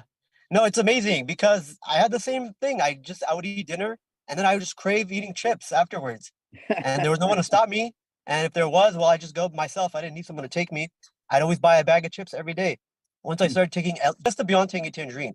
Mind you, I was eating gluten as well, so I don't know about my absorption or whatever at the time, 18 years old. I took the Beyond Tangy Tangerine and the hunger was gone. Like, as you say, and as other people say, so it's kind of strange when I see people and they're, they could really benefit from losing weight. It would change their life, like it changed mine. But they're so apprehensive and they'll deny. It's very strange because you could just take it. You don't have to believe me. Like you say, give it 90 days, and if it changes your life, then it changes your life. You should abandon your old position and just join the ride or whatever, or go. Yeah, it's very strange. I can't thank you enough. It's it's Farban, right? Yeah, Farhan. That's right. Oh, Farhan. Okay. Yeah. And the first thing that people say when I say, we can help you lose that weight if you really want to do it, if you're prepared to put in a little effort, and they say, well, tell me what it is. I'll ask my doctor. Well, the doctor's got the one that got you in trouble. Why would you ask them? It was so easy though, just Beyond Tangy Tangerine. I don't even know how consistently I was using it. Honestly, I don't know if I was drinking it every day, to be honest. thinking back. But I've noticed every time I get off the Beyond Tangy Tangerine, the hunger comes back irrationally, right? I think about it in my head. It's kind of like you're kind of high or whatever. Like there's this feeling like I want it. I see the things already in your house, let's say, Beyond and you Tangy want it. Tangerine, Beyond Tangy Tangerine has 75 minerals in it. And it's the minerals you're taking in that stop that cribbing, that stop the appetite. No doubt. And it's very apparent. You just take it and you'll find out. It's nothing. It's so weird to meet people that deny, because just try it. This could change your life. This could change your family's life. Why are you denying them by rejecting this information? You could never come across this again and live miserably. You'll It's very save a strange. lot of money. You'll save a lot of money just by getting off the bad foods. Bad foods Of tend to be course. expensive. There's only benefits. It's vitamins and minerals. Doesn't even claim weight loss. So when I tell you, I can believe you're skeptical, but like Rebecca said today, that this is you didn't just recently pop up. With the advent of YouTube and I guess money on YouTube, everyone's a doctor, which is true, but they're all giving their take. And so this is Dr. Wallach's take, but it's been there for many, many years, documented in spades, which blows everyone away. So we spend $260 billion a year just treating obesity symptoms, not preventing it or curing it. We spend $260 billion a year. Where does that $260 billion go? It goes into your doctor's pocket. No doubt. It's apparent. It's something you can't deny in 2023, which is amazing. So a lot of negative things happen, but a lot of good things too, where it's hard to deny. If you're a denier at this point, it's a you problem. But it's such a destructive you problem that you're going to hurt others by denying this message and maybe saying, Dr. Wall is a liar, Farhan's a liar, his story is not real, Theo Ratliff's a liar. He didn't continue to play in the NBA and make, like you say, millions of dollars. He either did or he didn't. This is it. This is now you got to face that yourself, and that's kind of a mental problem that people need to get over. It's hard, but that's life. Life sucks because of that. Anyways, Dr. Wall, I don't want to take your time too much. I really want to ask this question because my family is in terrible condition. You sharing your story, Farhan. Okay, that's no problem. We really appreciate you sharing the story. Your words. How old are you now? I'm 28, almost 29. Okay. Well, 28 years old, 29 years old. You know more than most doctors, and so I'm very, very appreciative of you sharing your experience, your personal experience, and your message has gotten out to at least thousands, maybe millions of people before you even stop talking. No doubt, there's a lot of people that deny me and say that I'm wrong and Dr. Wallach's wrong on selenium. Look, the FDA said it didn't work, but then I say, wait, what about this research that Dr. Wallach did? And Dr. Gerhard Strasser, look, he committed his life to it. Why don't you listen to their stories? They won't. They deny. But it's easier to expose these people now in 2023. Unfortunately, we have to talk this way, but why are you denying it? The information's there. You say I'm wrong, and you'll bring evidence to prove I'm wrong, but you didn't look at all at Dr. Wallach or the information that was here for years. And so why would you want to deny it anyways? This could change your life and your loved one's life. Even if you didn't care about yourself, because people really don't care about themselves nowadays, at least your family's life or your pet. People love their pets more than themselves and humans. This could save your pet. So why would you want to deny? Why would you want to say it's not true or something? It's kind of weird.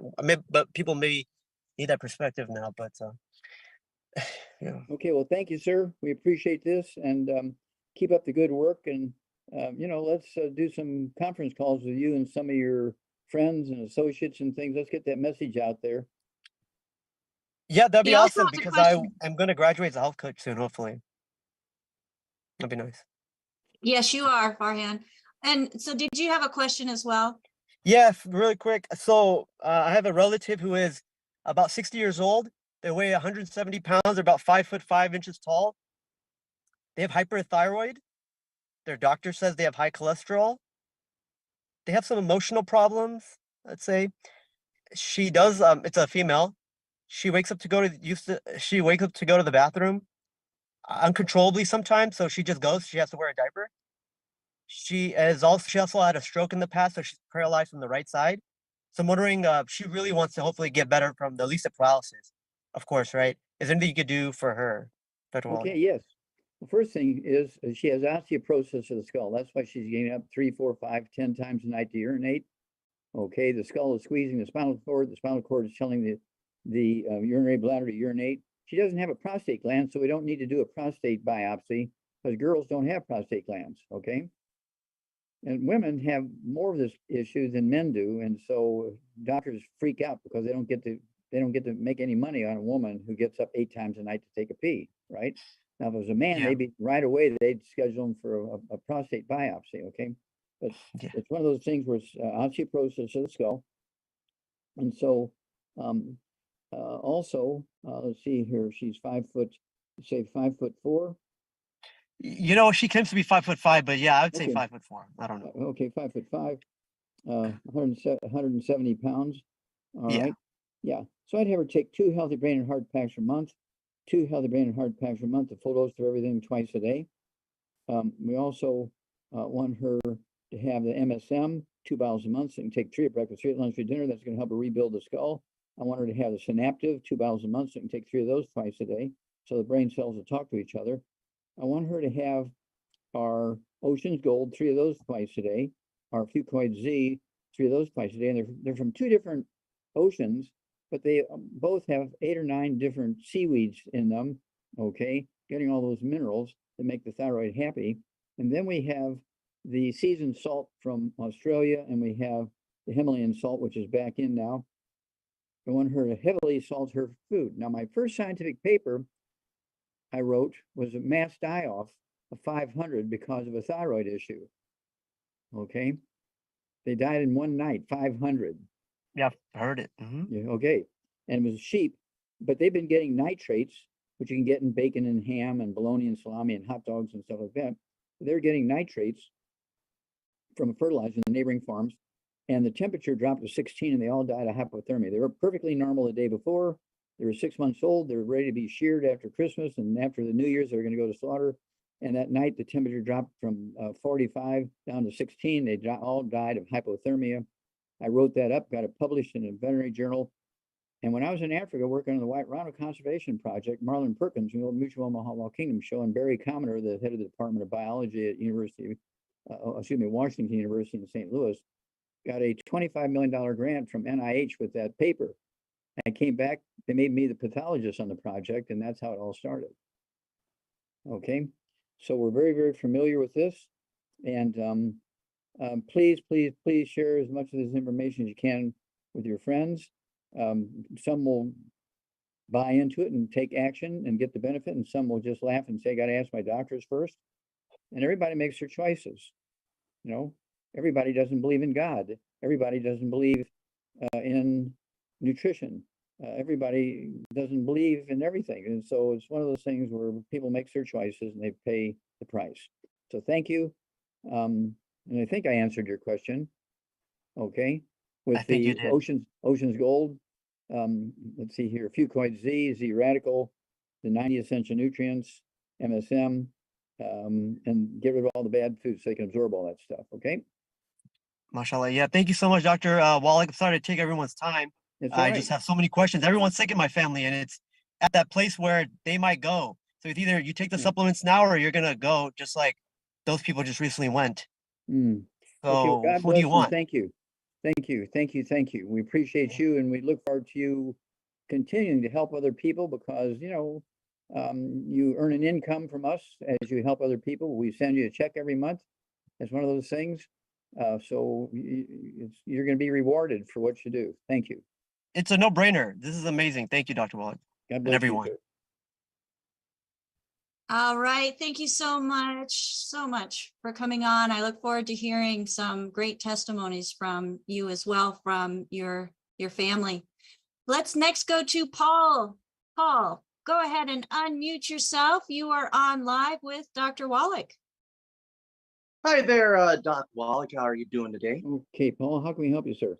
Hi. I've been taking your products a lot for the last almost close to 10 years now, Wow. almost 11 years, and I could not believe how great they are. They've actually given me, I've lost almost 40, 50 pounds in the last almost decade or so. Wow. Because I'm actually now a carrier. Hey, thanks so much.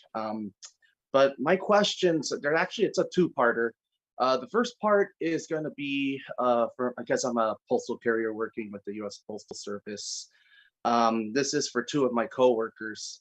Number one, his name is Johnny, and I've been basically helping him out so much regarding, taking your products. He's been taking the Tangy Tangerine 2.0.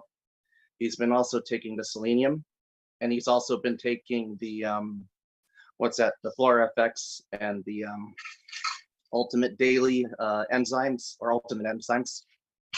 So basically, he's been having a lot of like stomach issues. He's been having a lot of digestive problems. I've been telling him, don't eat gluten, but he's been, it's been so hard for him to stop, because his wife's basically been, telling him not to, telling him, oh, don't listen to that dog. He's like, no, I don't believe that at all. But the question is that what other products are besides the 4FX and the Ultimate Enzymes can he take from my friend Johnny? Well, it's a little more complicated than that, but you do have to keep working on him to get off of the gluten. No wheat, butter, rye, and oats, no fried foods, no buckwheat, all that's got to go. And here's where the books and the CDs come in. You can ask his wife if she wants to come on and ask a question. Costs nothing, it's toll free. Okay. Oh yeah, for sure, exactly. So because she can answer the question, but he's going to have to, just not eat what she's providing and start cooking his own food or something like that. Otherwise, he's going to die 25 years early. Exactly, yeah. So basically, his wife has basically been giving him a lot, because he's Mexican. He eats a lot of like flour tortillas. He's been eating pizza, hamburgers, and all that I stuff. had pizza for breakfast with my 3 eggs, but my pizza, the crust, was made out of beans. There's all kinds of gluten-free pizzas on the market. You can go to any pizza store and say, I don't want the gluten-free pizza. And they have 3 or 4 different types of gluten-free pizza. Of course, yeah. Okay. And so because people stopped eating pizza because of the wheat, the bread part of the pizza, the pizza. And so the same thing with pancakes and waffles. And I always tell people, eat like an Asian, eat rice and beans and sweet potatoes and that kind of stuff. And you can eat pizza. I had pizza and eggs for breakfast. Oh yeah. I eat pizza too, but it's mostly the cauliflower crust that they. Well, the cauliflower, cauliflower means that the crust is made from cauliflower. There's no gluten in cauliflower. That's safe. Of course, it is safe. It's actually much more tastier than regular pizza with the gluten. It's just the consistency. The consistency is basically almost the same as regular pizza. Okay, we need to move on to the second one. Oh, sorry about that. So on the second question, I think my friend Cheyenne, I think she called you one time on your old radio show back in early November. She has pre-diabetes and basically wants to know what other products she can take, because right now I believe she's taking Sweeties. Okay. And I think it's like two times or 3 times a day, I think. And she also, I've told her eat like lots of like soft scrambled eggs. But if there's like any other she needs to get rid of the gluten so she can absorb the nutrients. Okay. No wheat, brown, rye, and oats. Eat cauliflower.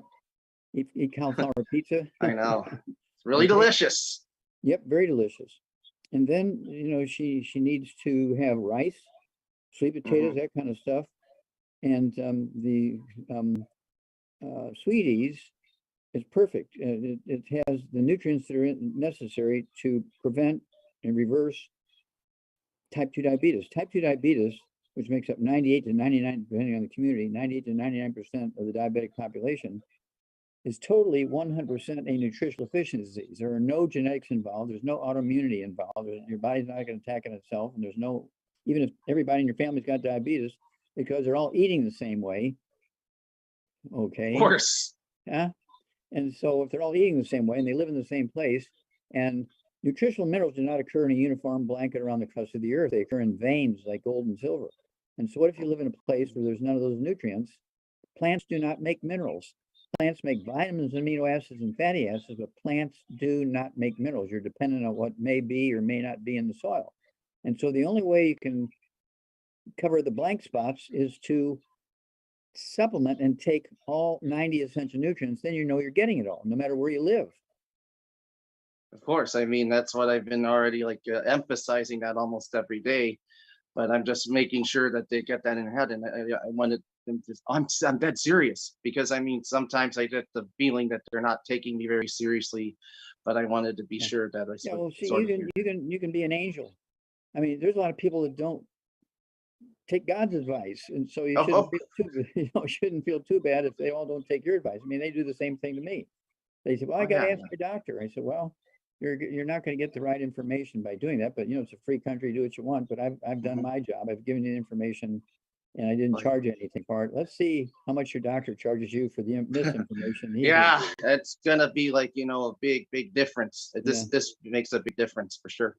Okay, well, God bless. I think we've answered all the questions there for you, Paul. Thank you so much. And keep in contact. It's great to hear nice people like yourself with a good story. Thank you. Yeah, I'm going to be turning 40 this August. So basically, I've been doing this for almost the last decade. So I'm really, appreciating it. Been doing this for what, 10 years? Almost 10, going close to on 11. Yeah. Okay. Yeah. So you don't look like you're how old? Well, right now I'm 39, but I'm going to be 40 Yeah, this August. you look like you're a teenager. Do people tell I know you that for a fact. Yeah. Do people tell you that?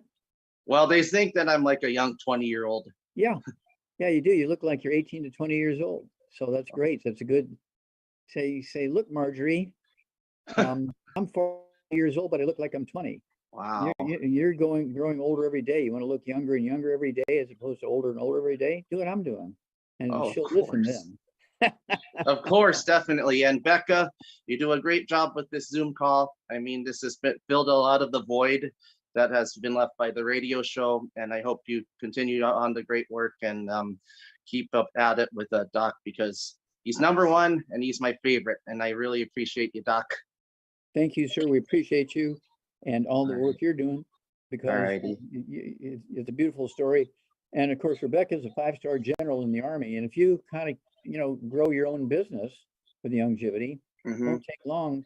You can be a health coach. You can, you should talk to Paul about this health coach thing. Okay. Oh, definitely, for sure. I've been like a mentor for them, and basically they take my advice to questions on. I'll be. So let's get you to be a health coach, and so you get a certificate, and it'll blow people's mind. Oh, definitely, for sure, Doc.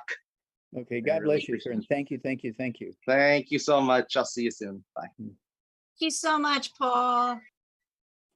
Well, Dr. Wallach, there's so many people that we're able to reach, and they're all, it's like new people coming out. He's been doing this longer than I have and helping people. I think that's absolutely fabulous. And he's like, what, 12 years younger than I? That's awesome. He looks like he's 18 to 20 years old, and he's 40. Is that crazy? I was thinking 25, not 18. Come on now. But yes, I think it's great. It's great. I mean, I've been told by several people they don't believe that I'm 50, 52.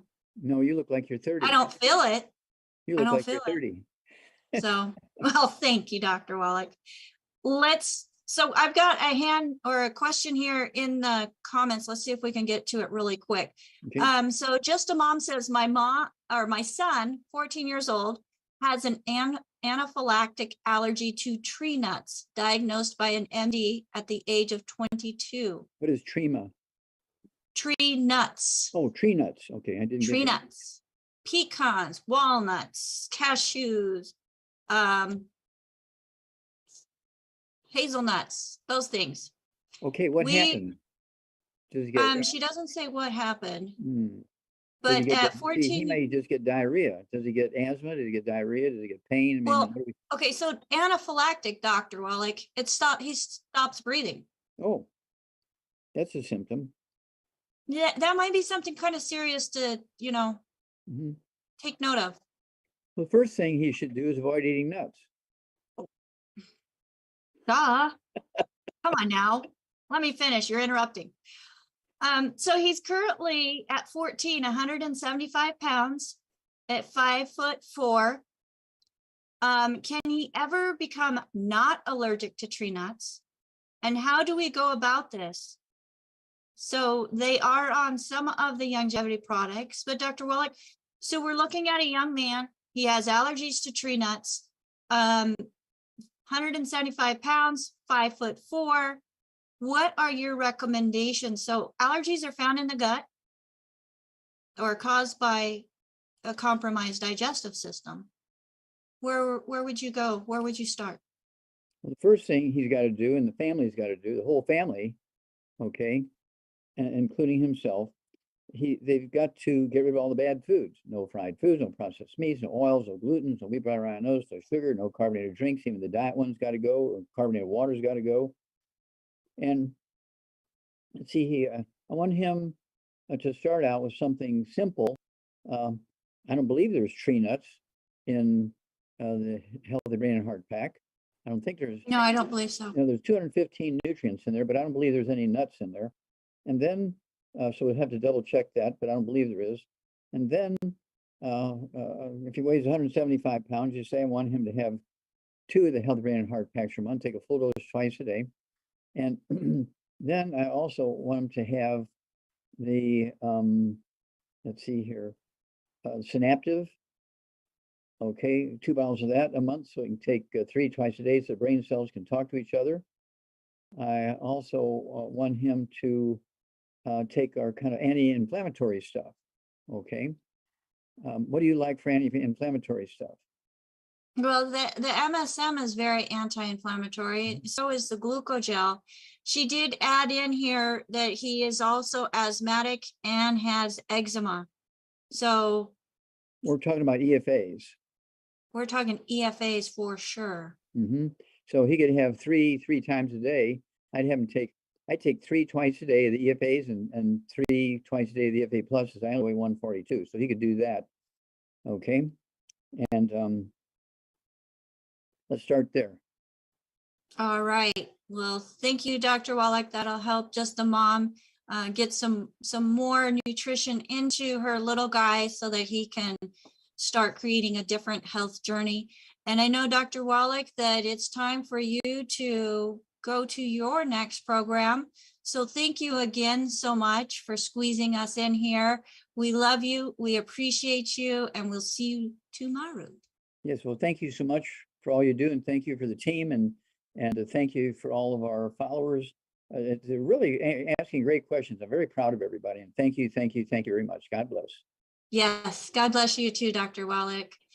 And if I can just get my co-hosts on here, folks, we provide a lot of information. Dr. Wallach speaks very quickly. I understand that.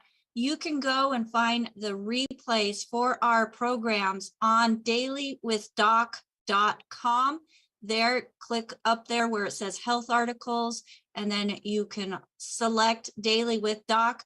We have a lot of articles that contribute to better health that you are not going to find in many other locations. And these are tried and true recommendations by health professionals that have come over into the world of nutrition because they have realized that there is great value in it. And it helps them be a better, it's just a better practitioner in helping their clients, their patients, and holding true to that do no harm in the Hippocratic oath that they took when they became a medical professional. Again, go to dailywithdoc.com. But if you were invited by somebody specific, get back with them. They have their own way of ordering the Daily with Doc. We are here as a resource to the community as a whole, but we want to make sure that the person that brought you to this information is able to help to continue to be a resource to you and help you in getting what you need to write a better health journey. On behalf of myself, Becca Kozak, Rebecca Dukes, sorry about that, and my co-host, Sherry Browning, Marilyn Pizzera, and Ruth Ellen Sanchez, and of course, the great Dr. Joel Wallach. Thank you so much for joining us, and join us again tomorrow at 12 p.m. Pacific time on dailywithDocZoom.com. If you're not following us already on Rumble or YouTube or Facebook, make sure that you do. Critical Health News. That is our channel. And we just do this because, one, we love people. Two, we know that there's better options that you're not going to hear anywhere else. Three, be empowered, folks. There is so much that you yourself can do on your own without a piece of paper prescribing you chemical. Until next time, bye for now.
go ahead and open up the doors. Hello, everybody, and welcome to Daily with Doc.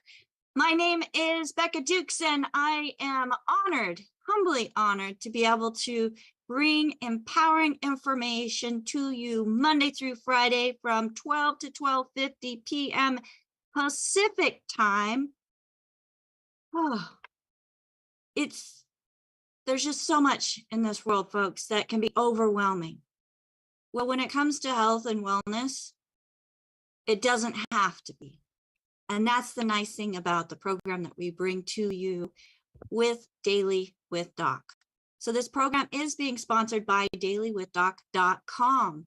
There you will find the replays of our previous productions of Daily with Doc, including Ask Doc Live and Ask Doc Daily and Q&A with Pharmacist Ben, and many empowering articles that give you information that lets you know, folks, we are not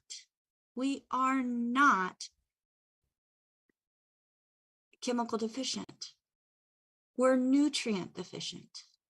And when we give the bodies the nutrients that the bodies need, the body can do some amazing things. And that's what you're going to hear about in this program today. So we have an amazing doctor with us Monday through Friday who has been decades of research, not just, thumbing through the internet. It's like, oh, here, this and that, not just going to school, not just getting a Bachelor of Science in Agriculture or a doctorate of veterinary medicine or 3 postdoctorates in pathology or a naturopathic physician's. And before getting and becoming a naturopathic physician, he was teaching nutrition at Naturopathic University. So we've got an amazing individual here with a lot of information. And what's special about today's program is we have a guest who, since the age of 15, has wanted to help those in the later years of life. As he was strolling through the VA hospital, he noticed there were so many people needing help. And at that time, he started his research and started putting things into line that allowed him to then become an owner of multiple facilities that helped people in their later years. And for today, I am focusing and calling this episode The Reality to Aging and Care Facilities. Truth and what will happen if you ignore Dr. Wallach's wisdom, featuring care facility administrator and owner, Nick. So I want to welcome Dr. Wallach and Nick to the screen here with me. There they are. So we have Dr. Joel Wallach, Bachelor of Science, Doctorate of Veterinary Medicine, 3 postdoctorates in pathology, and naturopathic physician. And we have this young man, Nick, who you're going to hear an amazing story of his own and taking Dr. Wallach's advice and how he's been able to use Dr. Wallach's advice in what he does each and every day. So first, Nick, welcome. Thank you very much for having me. Tell me just a little bit. Okay, I'm gonna keep you focused. Yeah, keep me focused because I can talk. Because you have so much to share, and I'm excited because of all the excitement that you have because of the results and from the solutions that we offer through this program and the doctor that has come up with them. Yep. So first, tell us your personal story and what has happened in your life using Dr. Wallach's recommendations. Within 10 seconds, just backtrack a little bit. I deal with the end-of-life results of everybody's pet theories all these years. I'm a hands-on administrator. I don't just not the multimillionaire in Florida that's trying to do acquisitions and taking over facilities and then just leeching them for money. I'm hands-on. So I go from dressing very nice to dressing like this to helping the plumber, because we are the top compliant facility in Lane County. And I like that status because we don't get in trouble, and it keeps the state happy and everybody's happy, and we don't get write-ups and we don't get, fees and fines. So other big facilities use the cost of, they incorporated into their budget fees and fines and write-ups. Well, we don't do that here. We're trying to be the better.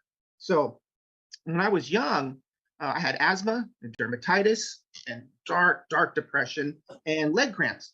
And, and I tried to be a running back, but, I'm only 5'7", and I couldn't take the hits, and it just wasn't fun for me. I rode motocross, but it didn't make sense that people, we all ate generally the same thing. Why did I have asthma and they didn't? It wasn't debilitating. Well, and then I would also see the people, suffering in the hospital because I'd ride my bike through it because they had a good trail. Well, guess a miracle, just one day, because we didn't have a representative back in 1991, cassette is in my mailbox. This is an older one. Oh, of course, I listened to it. My jaw just hit the floor. I said, well, how can this doctor who takes the same classes as this doctor who says, well, you can get rid of asthma and diabetes and arthritis, and this doctor says, no, you can't. You have to take the same classes. And I said, no, this is just not right.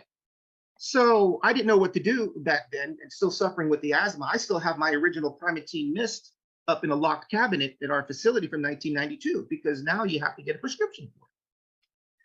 Well, I didn't know what to do back then. I listened to the cassette, and I was pretty angry at this because, I never looked at the doctors the same at work, because I was just like, wow, you guys that's amazing. How can I get this information and you go to Oregon State University and you don't get this information? How about all these books? It's everywhere in the literature in the world. It's all over the world.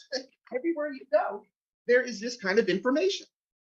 I mean, we could sit here all day and talk about these different books, right? So how could I have been so lucky? Anyway, so I didn't know what to do. So I'm at the convenience store one day, and I'm looking over, and I see on the health rack in the convenience store, there's these supplement packs, mega, ultra, super, and so I took the mega pack, and like Wallach said, you got to break them in half because the coating is slickery, doesn't absorb very well. So I broke all these tablets in half and threw away the caffeine one, and my asthma was gone in 2 weeks. Took one of those a day, every day, and the asthma was gone in 2 weeks, and I haven't had asthma attack since. And that hasn't been indicative of everything else. My skin is clear. I got all my teeth. I'm not on any prescription drugs. That I don't have to be. I don't even have health care. I have insurance, but I don't have to go to the doctors for anything. I have to go to the doctors because I have to do legally. I have to be strong enough to be able to lift people and help people with the fire. So I have to pass physicals. But otherwise, I don't need them. When things get bad, I just dose up more. All right. Look at, well, okay, the stress has been really bad, so I increase the B's, increase the iron, increase the calcium, and then I don't wake up as stressed out and as upset. The depression of this 3 years was pretty bad because I didn't know if I was going to be forced out of business. So, but what do? The same situation would be the same the next day, but I wouldn't be as depressed because I dosed up a bit more that day. So the nutrition is the key, and that's kind of what I want to portray with becoming older and the reality of care centers. I don't want to be the downer here, but there's a reality to this, because you drive by these facilities and you don't see the suffering because they're in behind the walls, and it's just, I don't know, that's kind of where I am here with trying to contribute. So Nick, you're saying that supplementation really does make a difference to the body? Well, when do you not need selenium? Never. Take all the selenium out of your body, you're dead before it's completely out. And that applies to all the known nutritional minerals. There is no scenario. I can have a baby with a 7-foot African tribal woman who drinks blood, and because we're the same. Those nutrients need to be there no matter what. Even this little my fish tanks, the residents like the fish tanks. There's 27 vitamins and minerals in the fish food for the stupid sea monkeys that we entertain them with. If they don't put these vitamins and minerals in these packets, they die. They don't even grow. I think you're more important than a fish, and this applies to cans of food. I challenge your audience to go, I don't care if it's organic, it doesn't matter. Go look at cans or a bag of lettuce and turn around and look at the vitamins and minerals in there. There's insignificant amounts. It's insignificant, you know, for human being nutrition, for human being, the density of it. I had a bet with this doctor, because I have hazelnut farms on both sides of my property, that there's an insignificant amount of minerals and they only require 5 to 6 to grow. And I won the bet. It's $100. Of course, I didn't collect the money. And I went to Oregon State University with 7 nuts from the north side and 7 nuts from the south side. And I didn't hear from him. And for a while, I thought he ripped me off, you know, and they did analysis. And he calls me, he goes, well, there's 7 on the north side and 8 on the south side. Not too much, though. Lots of nitrogen, got to go by. Clicking on the phone. And that information I took to the doctor. And so, you know, it's just nature of it. And again, he doesn't put, there's no flooding. There's no mineral silt that comes in, maybe just enough from the dust in the air fertilizes them plants and then what they put in. But nobody's putting wood ash in it. Nobody's doing what they've been usually do for thousands of years. I mean, I talk to the Chinese every day because I'm trying to get help labor here because we're shortage of labor, and they live in floodplains, you know. So things are just different, and then we're in trouble. The government's broke, and my industry leeches and takes everything from you. You know, if you don't invest in Wallach and invest in, and stop, you know, get off the TikTok and start reading. You know, I'm working on trying to get barcodes that I can hand out for diabetes, and so they can just take their phone, click barcode, and someone needs to go to jail. Part 1, part 2 comes up, and they can just watch it on their own time. Because if I sit there and just say it to them, they grab their phone and they're fiddling with it. I'm trying to find faster ways. But if you don't invest in yourself, you're going to invest in me, in my industry, and we're expensive. And for those that are just joining us, Nick's industry is senior healthcare.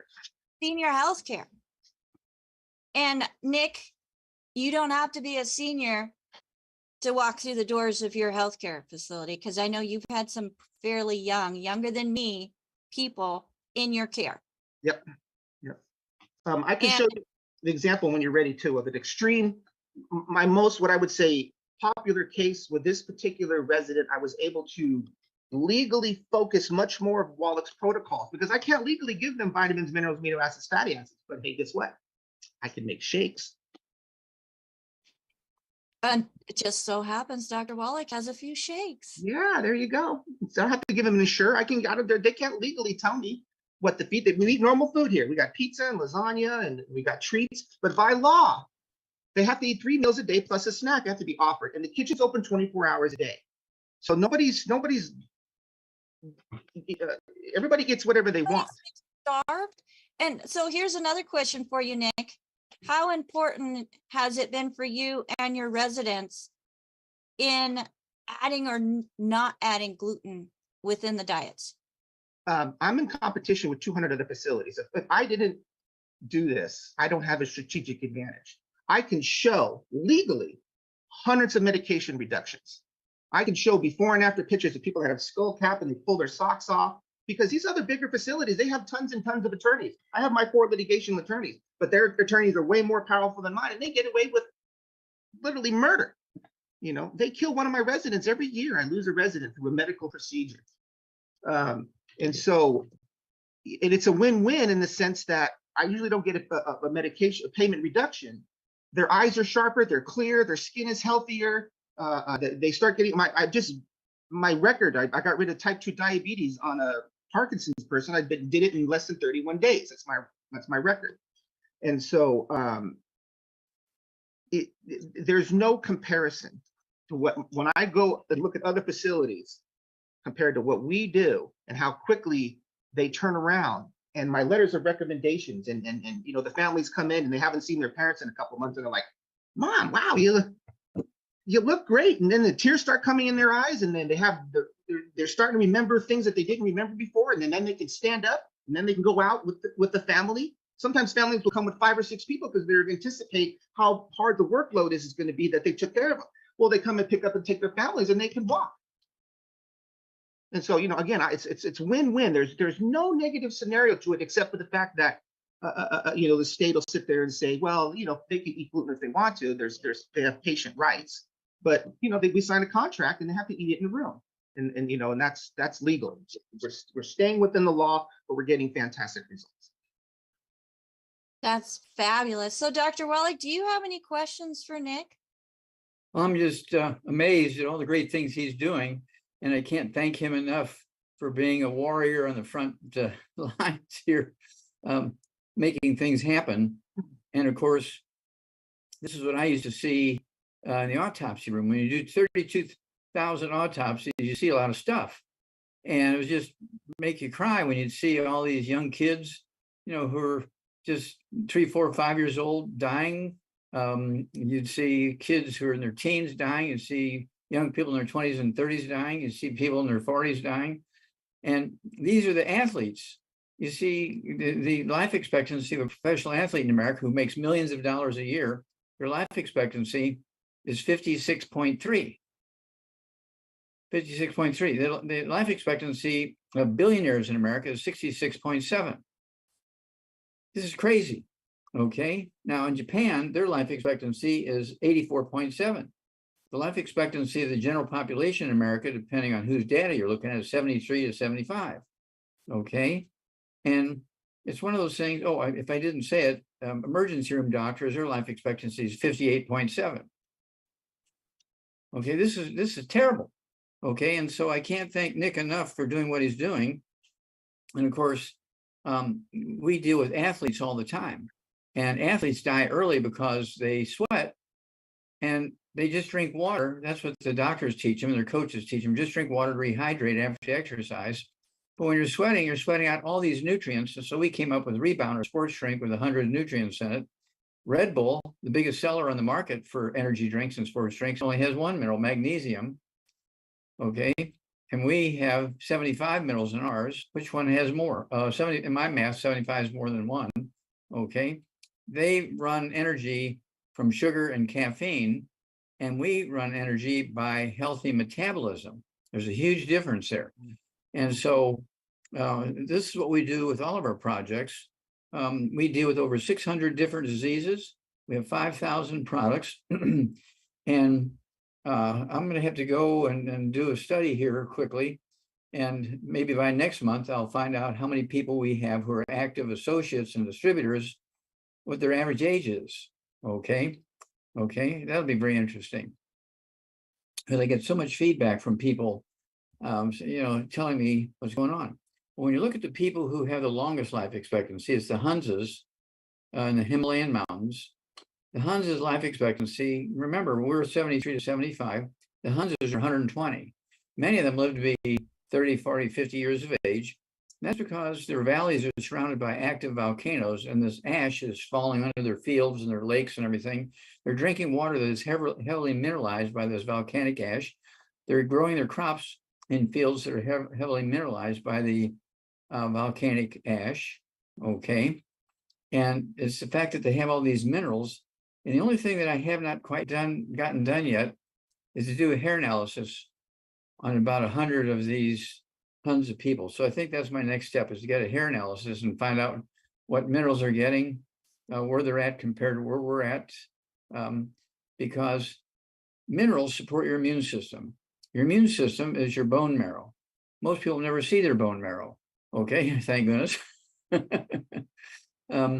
Because they only get to see their bone marrow when they're dead, probably, right? It's one of those things where your bone marrow makes white blood cells to go kill and eat bacteria, viruses, fungus, and cancer cells, and that kind of stuff. If your bone marrow is not working, you're helpless. Any little thing that comes along is going to kill you very quickly and painfully and miserably and expensively. Okay. But if you're taking, you know, all 90 essential nutrients and stay away from the bad foods to maximize absorption, reduce inflammation, and your immune system's healthy, and you're making lots of white blood cells and red blood cells and platelets and antibodies and so on, your skin's healthy, your hair is healthy. White hair is not due to aging. As Nick found out, it's due to nutritional deficiencies. And so it's kind of a good barometer.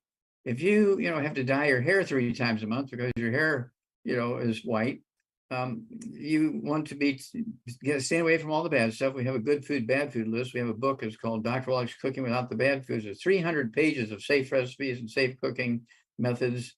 Okay. And I think I may want to put that into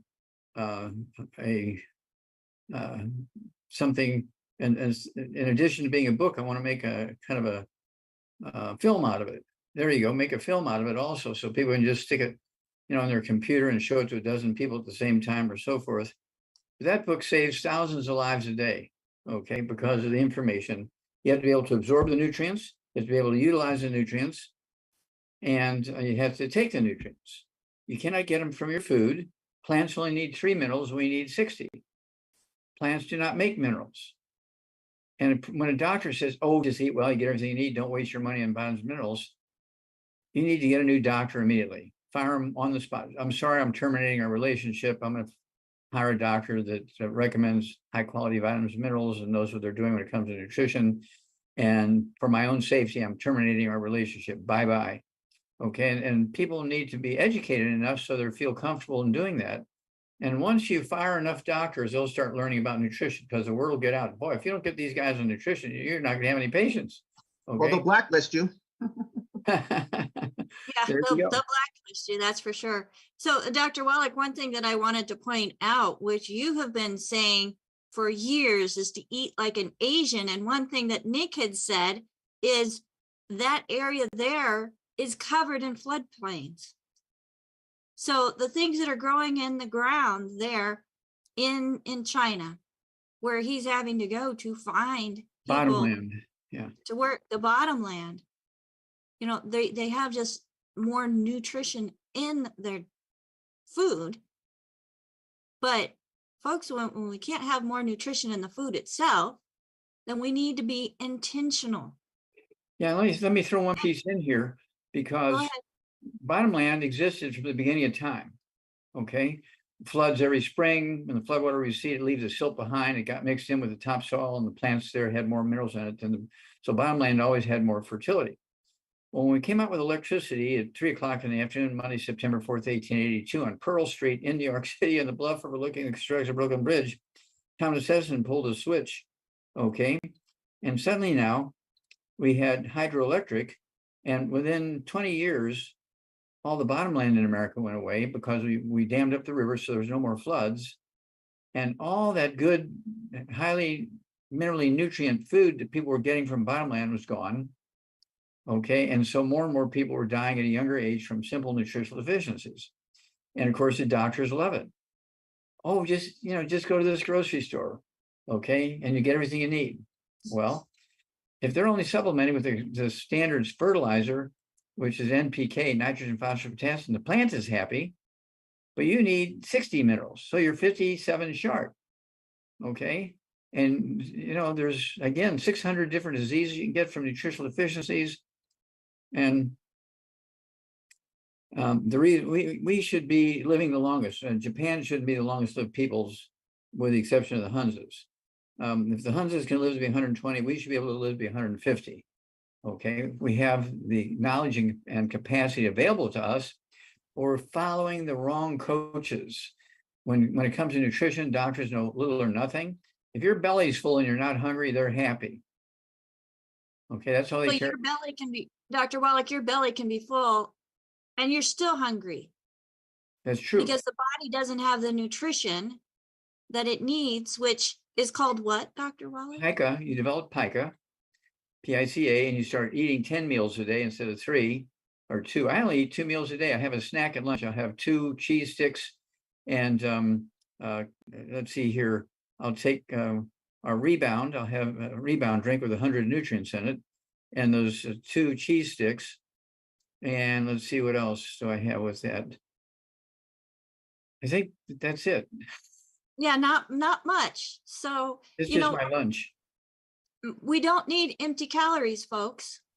And something that I'd like Nick to do is he has some before and after pictures where he has implemented Dr. Wallach's recommendations into his care facilities with some of the patients that are there under his care. And I know I'm going to go ahead and just have him spotlighted here so that we can get a better view of what he is going to be sharing. And Nick, first, let's talk about the bottomland and the minerals and what happens behind the dams. So Nick has a picture right now. Did you get the right picture there? Where they're opening up, is it the bottom of the dam? The middle of the dam to allow some repairs. They're draining it out so they can do repairs on the generators. And this is just a massive mineral silt sludge that sits at the end of the dam every time they open up to repair them up here at the Northwest. So all of those minerals are being captured behind the dam. If we were to dig that out, and Dr. Wallach has talked about it, as a prescription for Mother Earth, which is another one of his publications that you can find at drjwallach.com, and take that deposit of minerals and spread it back out through the land that should be getting it anyways. There's a lot that we can do to create a neutral carbon footprint. And there you go, Dr. Wallach. It's The called soil BM. revitalizer. BM. It's not bowel movement. It's blooming minerals. Blooming minerals. Blooming minerals. Okay, comes in 2.5 pound jars, 4.5 pound jars, and 40-pound bags. And if you're going to grow a garden, you need this stuff in there. In addition to supplementing directly yourself, you put these minerals into your garden. And this is how we used to get our minerals before electricity. Everybody would take their wood ashes from their fireplaces and their stoves and put them into the gardens. And depending on where you live, that's very important, depending on where you live, because nutritional minerals don't occur in a uniform blanket around the crust of the earth. They occur in veins like gold and silver. And some places have a lot, some places don't have any. But if you're putting these wood ashes into your garden, and the beets and the onions and tomatoes and let's see, all the berries and just anything you put in your mouth, Dr. Wallach, that's considered food needs to be nutrient dense. That's correct. And we can be intentional in making that happen. And Dr. Wallach, I don't mean to cut you off, but there's some before and after pictures, and pictures are worth 1,000 words. I mean, a picture's worth 1,000. Yeah, whatever it is. Show me some before and after pictures, Nick. All right, I know that's this for us one. Go ahead. For us visual learners, having a before and after picture, and then knowing what it took from point A to point B is very impactful. So please go ahead. All right, as an example, again, I talked to the Chinese. This lady here, if you look at she picks tea for the CCP, okay, and their land is layered for the water to go, and it sits in a gully, it sits in a trough, and then when it dries during the season, then she can go down there and pick the trees. So again, I talked to the Chinese, I understand what's going on. If you look behind me, you notice that it's bare because of all of the rules and all of the pressures of this industry. Very few people like me want to do this job. I had to take all of this stuff down, hide everything. I have plenty of other qualifications, certificates, that I have. This is last year's continuous training. This is last year's. Okay. So again, before I get to before and after pictures, there's things that are going on in this industry. It's controlled chaos, ladies and gentlemen. It just is. And what you're seeing in with acquisitions, like PepsiCo bought a bunch of different companies, and Coca-Cola bought a bunch of different companies, and they acquisition these businesses. Well, it's kind of done. The last businesses where kind of these crazy billionaires are trying to acquisition companies is cybersecurity and healthcare. You watch Dan Pina's video, Dan Pina, he's just ruthless multimillionaire that teaches people how to go in there and get these businesses and acquisition them and take them over. And guess what? You lose kind of in the sense because they start laying people off and they move them together, and then they walk in there with an arrogance and they beat down these people that end up quitting. And there is a massive doctor shortage. I mean, I don't always know if it's a good idea to fire your doctor, because there's 2 clinics closed down here because there's no doctors. My LPN friend just got up to $45 an hour because there's shortage of help. None of my workers are less than $20 an hour. None of them. All day I walk around and I just make sure that they're happy because there's a massive, incredible unmitigated shortage in the industry. And that's what's contributing to a lot of problems because everybody's stressed out. So again, up north, if you don't have 15 million in the bank, yeah, boy, you better follow Wallach to death, because up north, it's $15,000 a month just to be in the facility. I don't charge those kind of rates, but that is not uncommon with those kind of rates that are get charged. I need a minimum 2,800 minimum, otherwise I can't pay the bills. So let me give you an example here. This is one of my more extreme, better cases. So she was a bit handicapped, but she was married and she was a beautician. This is 15 years ago. You could tell the digital phone cameras weren't very good then. She's 5'1", 272 pounds, brittle diabetic on 27 medications. Look at the discolorization of her limbs. Doctors are salivating to cut those legs off. If you look at her hair, she has barely any hair because she had behavior issues. So she rocked back and forth and she would pick her hair, and then we'd have to have a chuck on the ground to collect all of the hair. Could barely move because she had a bum hip. There's 3 people to transfer her, right? 27 medications, don't forget. Now, what can I legally do at my facility? Well, I can't give them Wallach stuff, but I can implement it in the food. I can make the shakes. I can dump, when we dump out the juice in the can, I put a big slab of butter in there. I make sure that the food is militant gluten-free, none. Back off on carbs. If we use rice, we put a lot of butter in it. Get those good fats going, and don't overcook it. Don't overheat it. Don't burn the meat. That's when it can be a problem. Now, she was a captive audience in the sense that she didn't have any family members, so she couldn't go down to the store and cheat and go down and go get the bread or Hostess pot pie with the gluten in it. So she had ice cream. Again, 3 meals a day plus a snack by law. This is 15 years later. She's on 2 medications in this picture.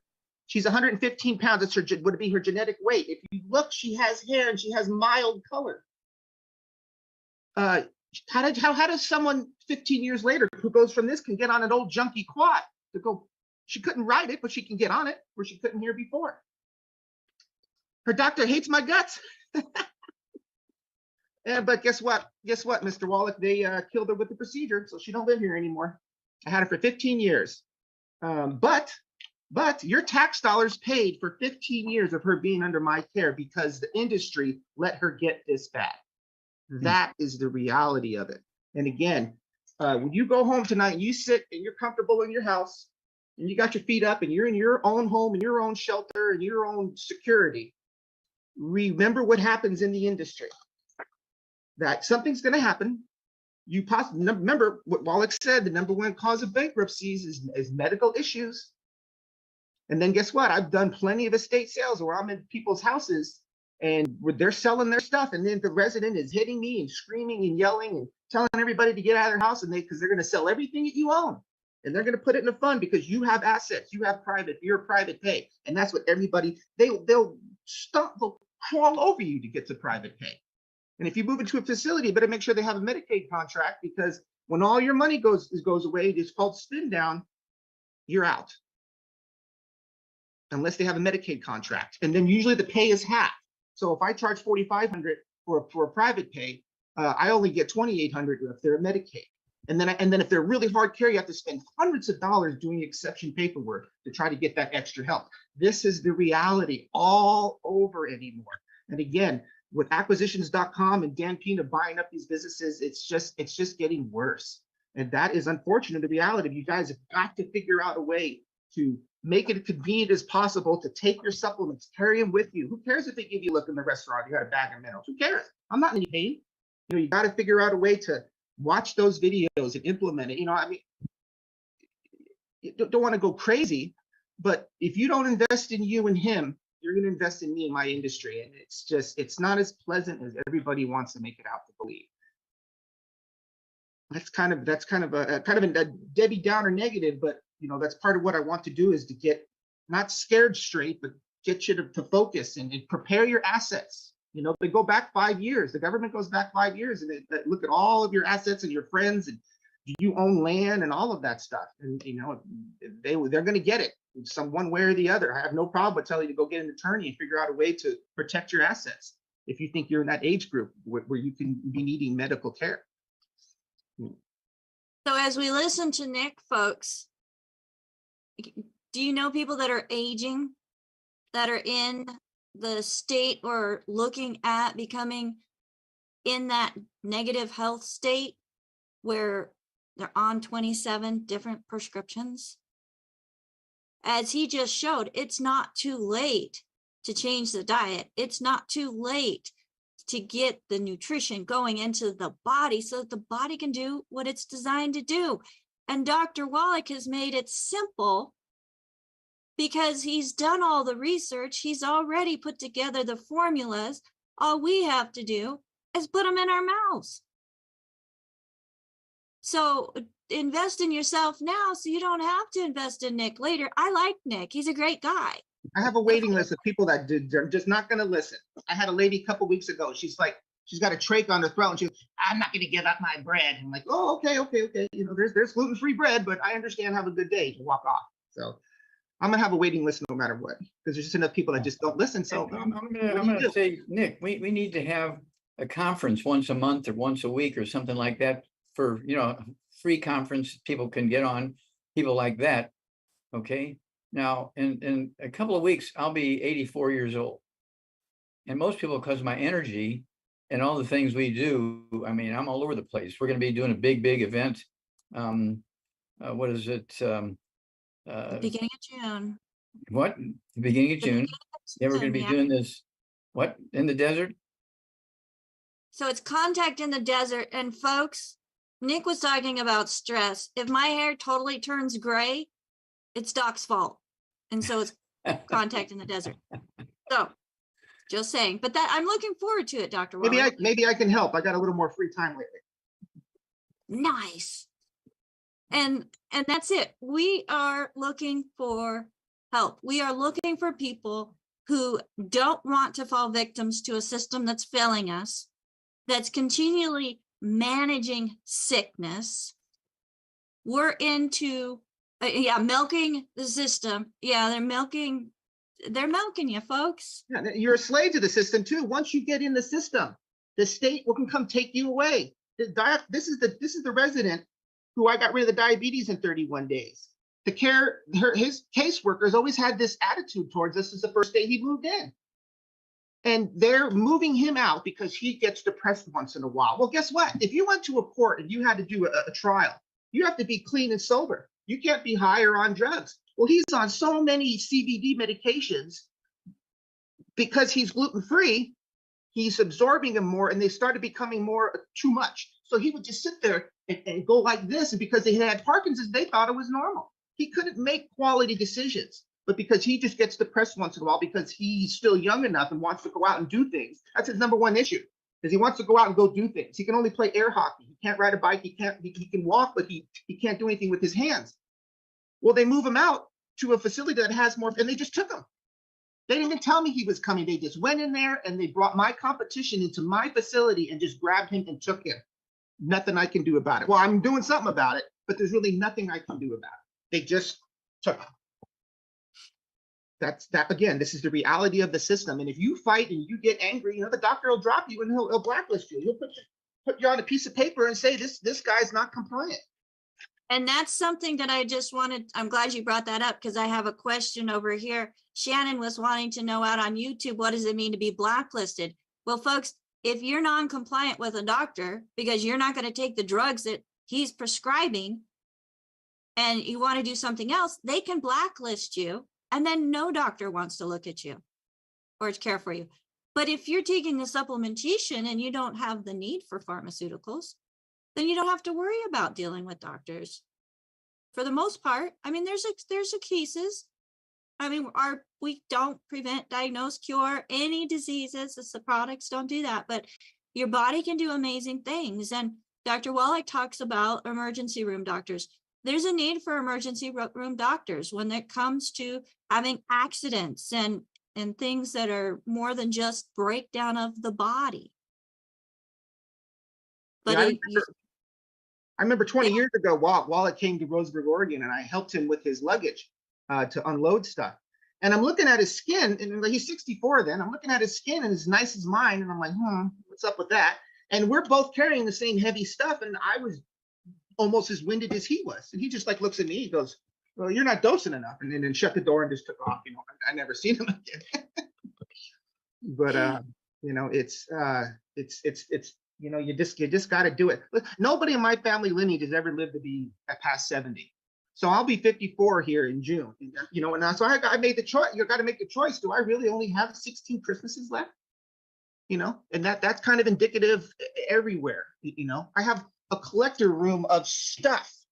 Okay, I really don't want the state in here selling my stuff and giving it to some doctor so, you know, he can blacklist my residence or steal my residence. You know, I take care of myself, and I just hope you guys do too. That's the basics. And that's what we're hoping that we're driving home through this presentation today, folks. There is so much you can do on your own. And if you don't do it on your own, you're going to lose all control later. I don't want to lose control of what I can do with my life, what I put in my mouth, where I live. It just doesn't sound like the type of life that I would even dream of living. I have 7 computers around my facilities that people, and they all have the YouTube stuff, and it's all Wallach's stuff.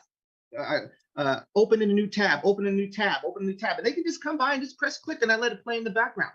They can't, you know, it just plays. So, and when they're sleepy, I'll put the soft music on. But you can get a little computer this big anymore that sits right next to the blender by the coffee machine, and there's the little monitor, and there's the 2 speakers, and then in the garage, and in the living room, they can just listen to whatever they want in their room, and you can just put the video, press play, and just turn around and walk away, and they can listen. They don't want to listen, they don't have to listen, but these are things that you can do, you know. Absolutely. When I do talks, I have an extended speaker on my phone, so I can play it loud. So I could just put the phone down and let Wallach, one of Wallach's presentations, play in the background. Anyway, I'll stop. That's fantastic.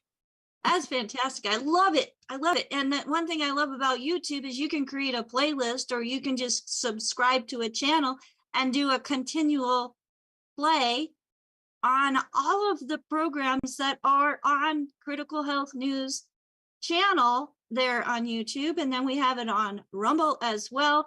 We also have Facebook with Critical Health News, where we have Dr. Wallach's 24/7.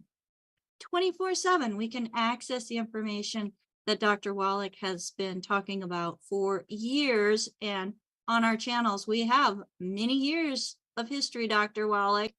I absolutely love that. So did you have another before and after picture, Nick, that you wanted to share? Save it for next time, if not. Yeah, no, not today. I didn't know how much time I wanted to do, and I still got to check with some of the attorneys and nurses on what I can show and what I can't show. Gotcha. This lady unfortunately passed away, so it's kind of a different set of rules. But you didn't see the face of this guy here when the state basically kidnapped and took my resident away from me, you know, without. Oh, guess what? I have to get a refund too, because it was before the beginning of the month.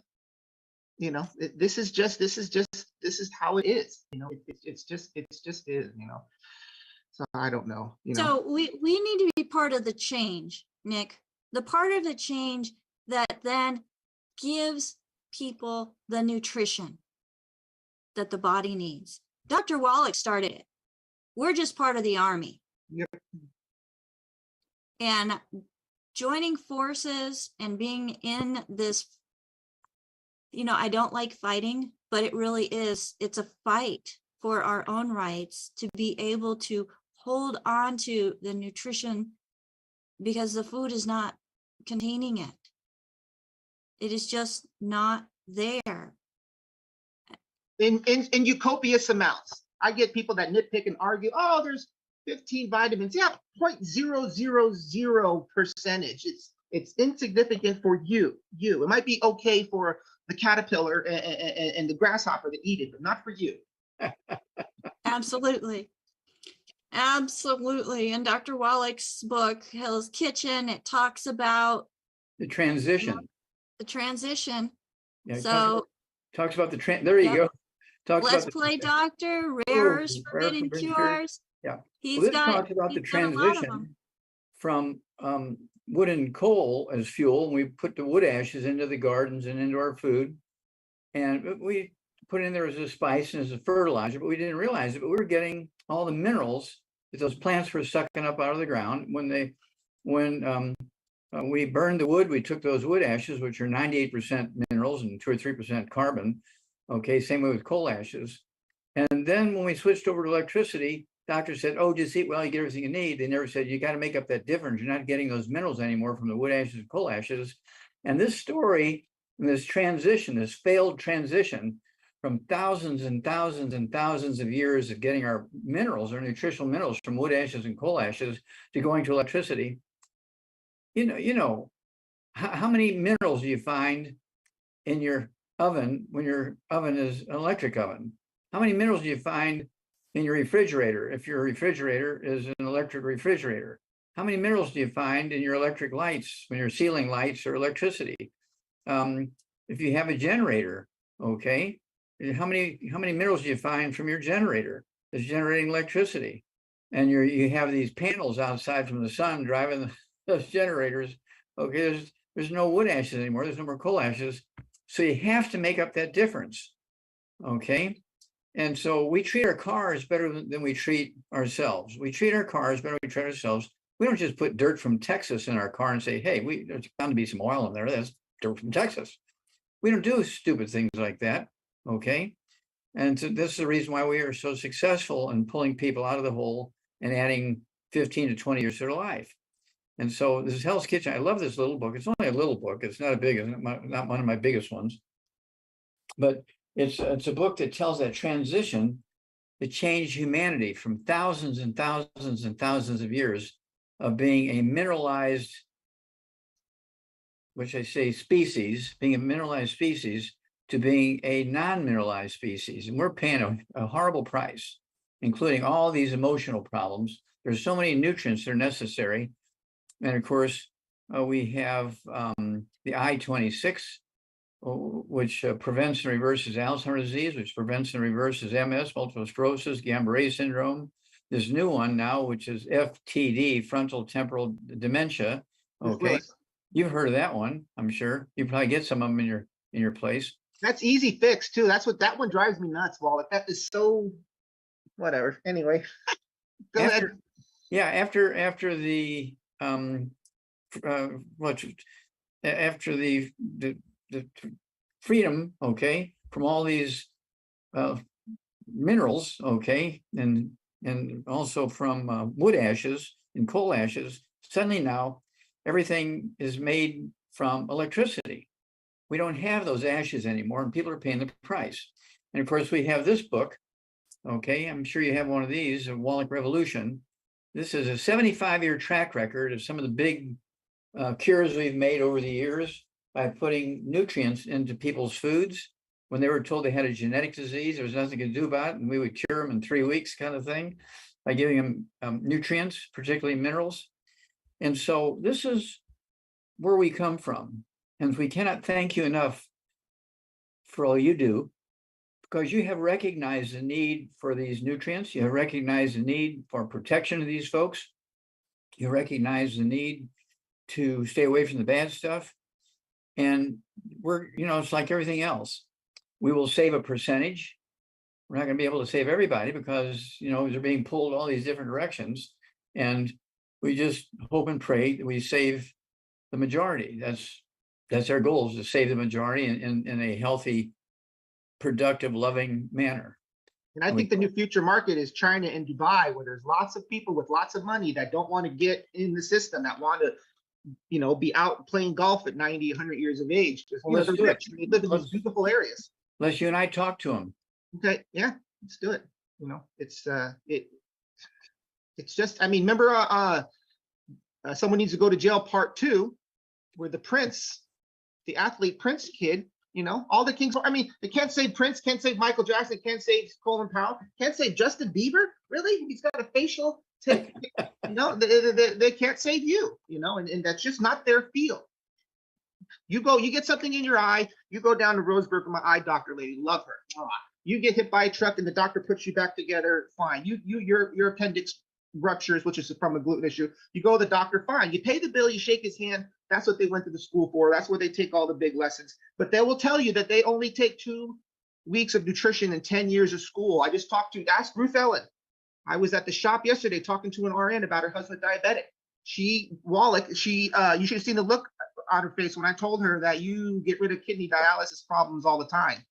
If I hadn't already introduced myself, I think she would have gotten angry and kicked me out because her face got red. She couldn't believe it because she says, how is that possible when all of these people in these buildings say, what are we talking about?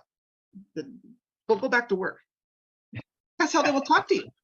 And she says same thing. She goes, yeah, we took 2 weeks of nutrition and then you kind of just forget about it because there's so much to learn. Again, look at all that I have to do. This is 1 year's worth of garbage. And you're not a doctor. No. I mean, I did nursing school and stuff, but I'm not a doctor. But again, I can control the kitchen. And again, I deal with the end of life results of all the pet theories. I have a 102-year-old at the other facility. And, the next time we talk, I'll talk about doctors that I've taken care of, Wallach, people that we've saved. We saved optometrists 3 times. We got them off hospice. Not one time in a year and a half that any of his friends, his pharmaceutical friends, his doctor friends, nurse friends ever asked us what we did for him. Plausible deniability. He was pulled off hospice 3 times, and then they take him out to the wineries, and of course he eats a bunch of gluten and drinks a bunch of wine. He comes back, he's all messed up, hurting and in pain, and then he deteriorates, and then we save him, we bring him back up. This happened 3 times, but we couldn't save him on the 3rd time. Nobody ever asked what we do. They just, oh, thank you, you're doing a great job, but they never asked. Plausible deniability. They just kind of, good job, kind of thing. Well, Nick, I just want to thank you and commend you for all you're doing. I look forward to be able to use what you're doing to help more and more because, folks, our parents don't have to end up in his facility. Maybe for a year, but certainly not for 14. 14 years in a facility. That's just too much. And it's a crime. We need to take care of our own. I mean, there's a place for Nick. There's people that don't have families. There's a place for his business and industry.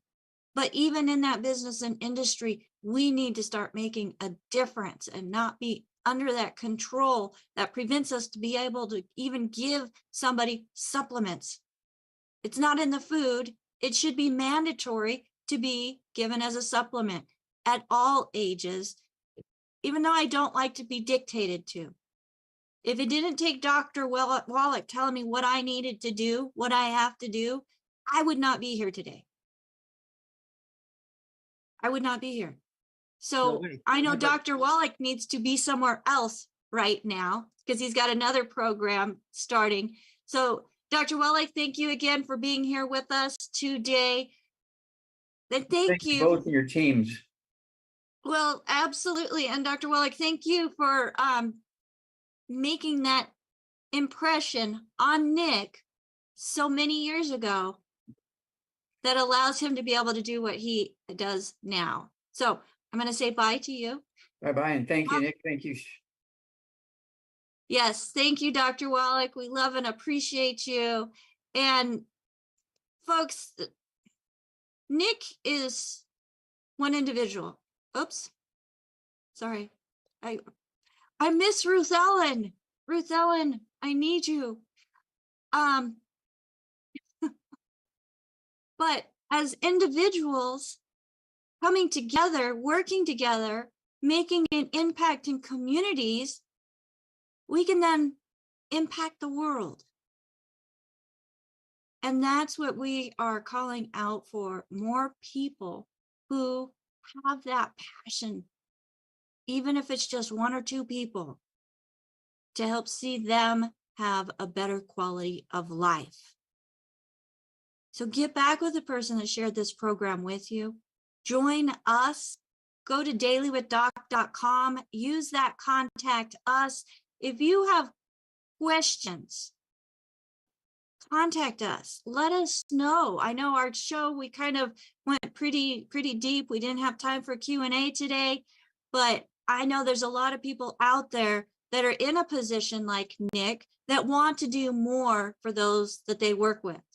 So I'm going to be working closely with Nick and creating things that can be done legally that then helps give people benefits that are under the care of somebody else or under our own care when caring for our families, young and old. So thank you so much, Nick, again, for being here with us. I look forward, we've talked about doing series on different things, so I'm excited about that and being able to bring even more information where implementing Dr. Wallach's programs and protocols are truly making a difference in the lives of others. So, Nick, will you come back? Yes, I will. I'll try to figure out a way to add more lighting and more professional pictures and ability to show things. I'm not sure how to do that yet. I can help you with that. I got a little bit of skill. Yes. Well, thank you, everybody. And I just want to thank my co-hosts. We've got John T. McCollier on here. He's got, the man with all of the technology who put this whole thing together in the beginning. So thank you, John T., for coming back and stepping in and helping out. We've got Marilyn Pizzera Spear and Phyllis Anderson and Sherry Browning, all certified holistic health coaches. And folks, if you have a passion for health or even a little bit of wanting to know more, that certified holistic health coach course is available to everybody. Everybody, not just those that have joined forces with us with Youngevity as associates and coaches. You can get more information about that program at coachwithbecca.com. Now, if you want to, and you should, not just if, but you should want to know what you can do to help yourself and help your families. Get with the person that invited you to this program.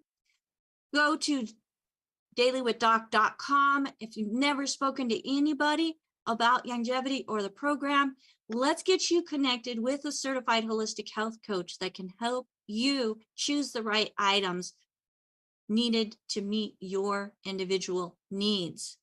You sign up for our newsletter, get the reminders in your email, and also get links to the replays from previous programs. We've got a newsletter that is also in the making, so make sure that you get signed up for that newsletter at dailywithdoc.com. We also have a store there, folks. All of the products that Dr. Wallach has put together and is available through Youngevity are in the store. I'm going to say the most popular ones, the ones that we recommend most, are flagship products. We've removed a lot of the stuff that people may not be interested in because they don't focus on health or focus on a non-toxic lifestyle, which all the products do. Don't get me wrong. I said that wrong. But there's a few things that I personally would recommend to people based on all of my experience, Jonty and his experience, Phyllis and her experience, working with individuals of all different incomes, all different health, whether it's good health, bad health, poor health, looking at, making end of life arrangements and then coming back and being able to live another 7, 8, 10 years and enjoying it. I wasn't there. I didn't look forward to enjoying life. And now I do. I invite you to do the same. So go to dailywithdoc.com, visit our store, visit all of our replays, get more information that empowers you to make a difference in your own life and your community. Until next time, bye for now.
You too, All just right. a quick question. Hello, everybody, and welcome to Daily with Doc. My name is Becca Dukes, and today is Pharmacist Friday on Daily with Doc.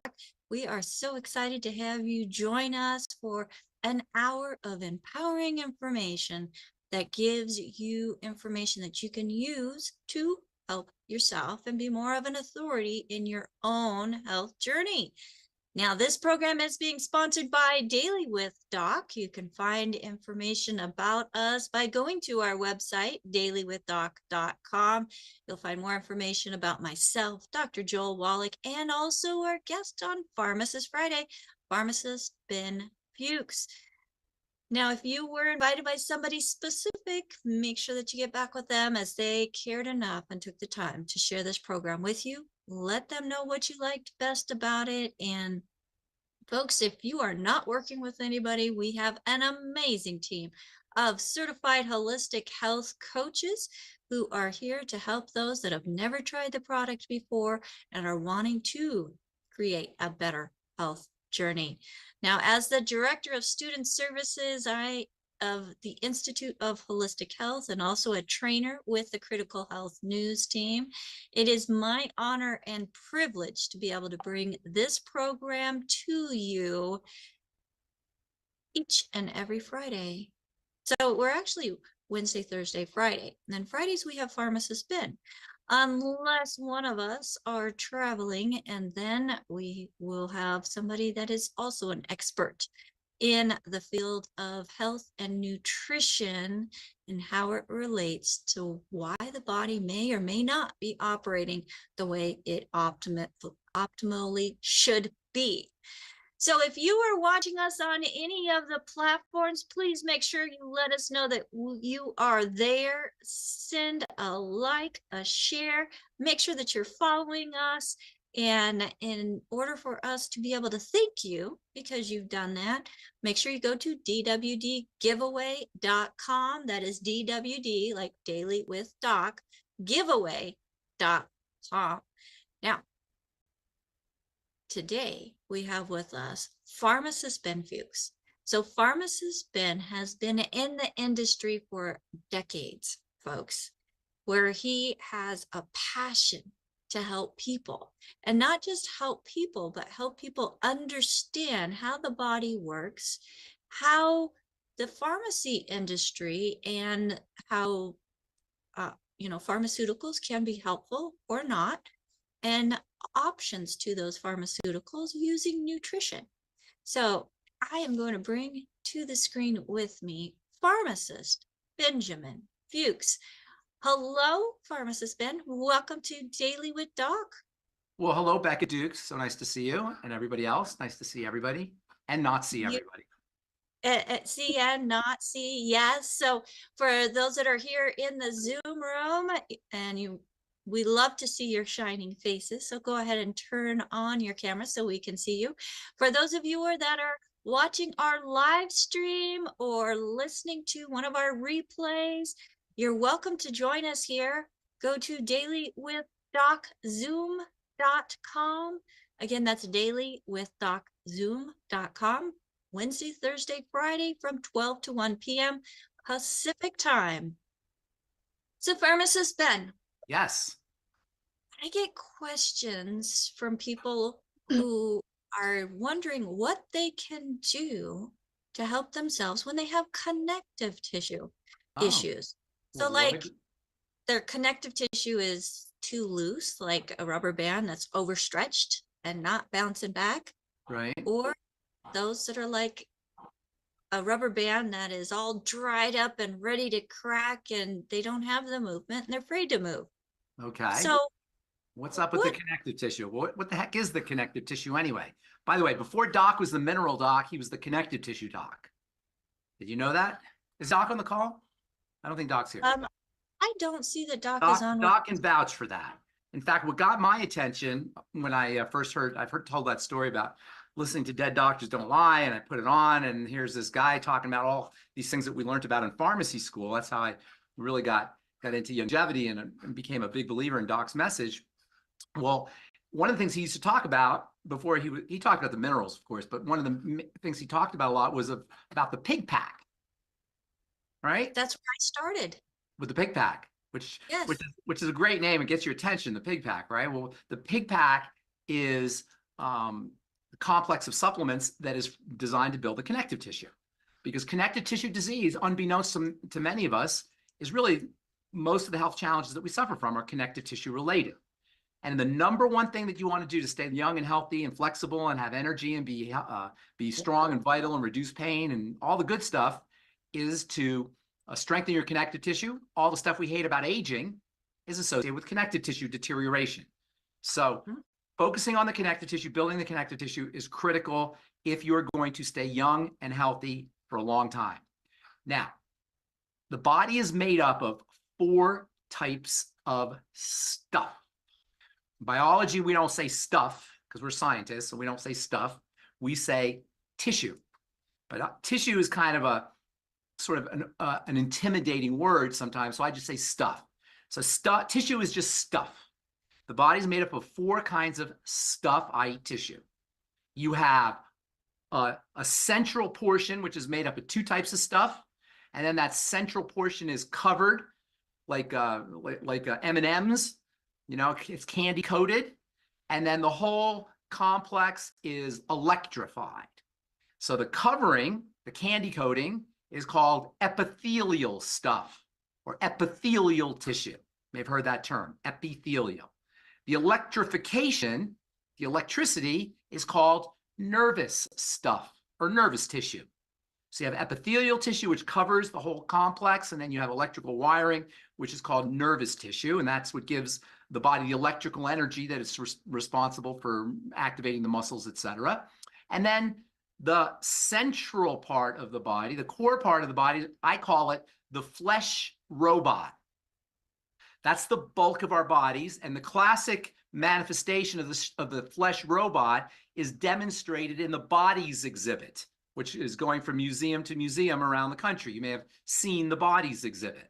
And the bodies exhibit is the central part of the body without the candy coating and without the electrification. It's just the core of the body. And that core of the body makes up about 80 to 90% of the body. The vast majority of the body is that core. And that core of that body is it's a interspersing of 2 types of stuff: muscle stuff, muscle tissue, and connective stuff, connective tissue. And if you slice cross-section the flesh robot, you get a steak. So if you've ever seen a steak is made up of muscle tissue, which is the pink stuff that we eat, and gristle or white stuff. That's the connective tissue. You can see how the connective tissue is interspersed with the muscle tissue. And that's what forms the flesh robot. Now, the connective tissue, as the name would imply, connects everything, pulls everything together. In fact, the main protein in the connective tissue is everybody's favorite protein. In fact, pretty much the only protein a lot of people know of. And in the skincare business, it's the protein everybody's focused on. What's a woman's favorite protein, Becca, in the skincare business? Collagen. Collagen, yes. And that is the most important, the most abundant protein in the body. And of course, it's the most abundant protein in the connective tissue. And the word collagen actually comes from the Greek word kola, C-O-L-A, kola, which means glue. So collagen in the connective tissue, as the name would imply, glue everything together, hold everything in place, which is, of course, very important. But the connective tissue is much more than glue. It's much more than connecting. We always talk on these calls, and I talk on my radio show and my presentations about all disease being cellular disease. So all disease is cell disease. And there's only 3 things that can go wrong with the cell: starvation, suffocation, and toxification. The only thing that can go wrong with the cell is it could be starved, and it could be robbed of oxygen, suffocated, and it can be toxic. It is the connective tissue that is responsible for feeding the cells, for breathing the cells, oxygenating the cells, and for detoxifying the cells. So if all disease is cell disease, and the only thing that go wrong with a cell is starvation, suffocation, toxification, and it's the connective tissue that's responsible for feeding, breathing, and detoxifying the cells, you can see that the connective tissue is much more than just connecting. It's also the main feeder, breather, and detoxifier of the cells. So in addition to providing structure, holding the body in place, the bones are the classic manifestation of connective tissue. In addition to holding the body in place, connecting everything in place, the connective tissue is also responsible for feeding, oxygenating, and oxygenating and detoxifying the cells, which means that it's the connective tissue that is the main part of the body that's responsible for disease by virtue of its ability to feed or not feed, breathe or not breathe, and detoxify or not detoxify the cells. As goes the connective tissue, as goes the health of the connective tissue, so goes the health of the cells. And if all disease is cell disease, you could see that the connective tissue is very important for much more than just connecting things. The connective tissue connects things. It also is responsible for the health of the cells. The blood is connective tissue. It's liquid connective tissue. So the bone is connective tissue. The blood is connective tissue. The tubes that hold the blood in place are connective tissue. But it's much more than that, because the connective tissue also is responsible for electrification. The electricity is carried in the connective tissue. The nerve cells fire and generate electrical charges, but those electrical charges are distributed via the connective tissue. So in addition to connecting everything, holding everything in place, the connective tissue also feeds and electrifies, feeds and detoxifies and breathes the cells. It also electrifies everything. So you've got electrification, you've got feeding the cells, breathing the cells, detoxifying the cells, and you've got structure. But it's even more important than that, because the connective tissue is also responsible via its electrical charges for structuring the water. I think we talked last week about structured water.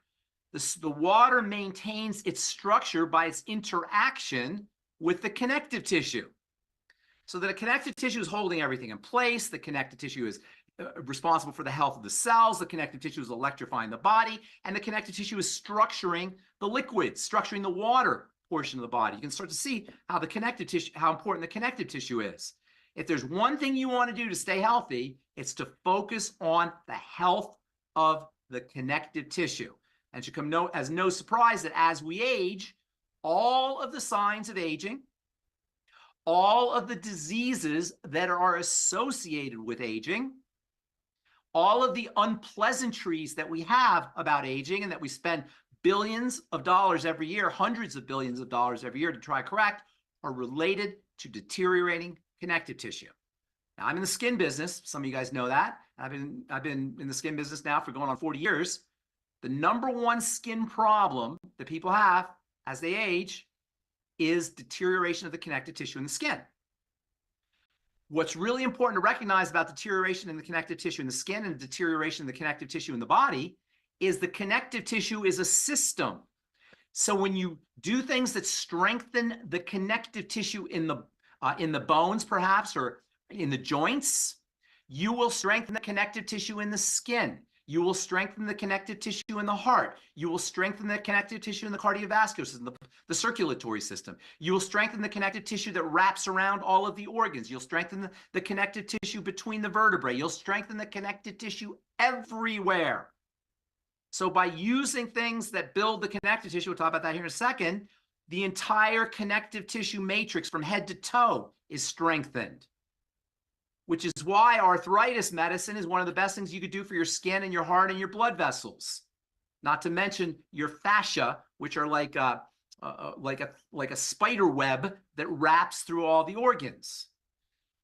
Prolapses, hernias, ruptures, wrinkles, osteoporosis, heart disease, circulatory disease, cholesterol deposits, arrhythmias,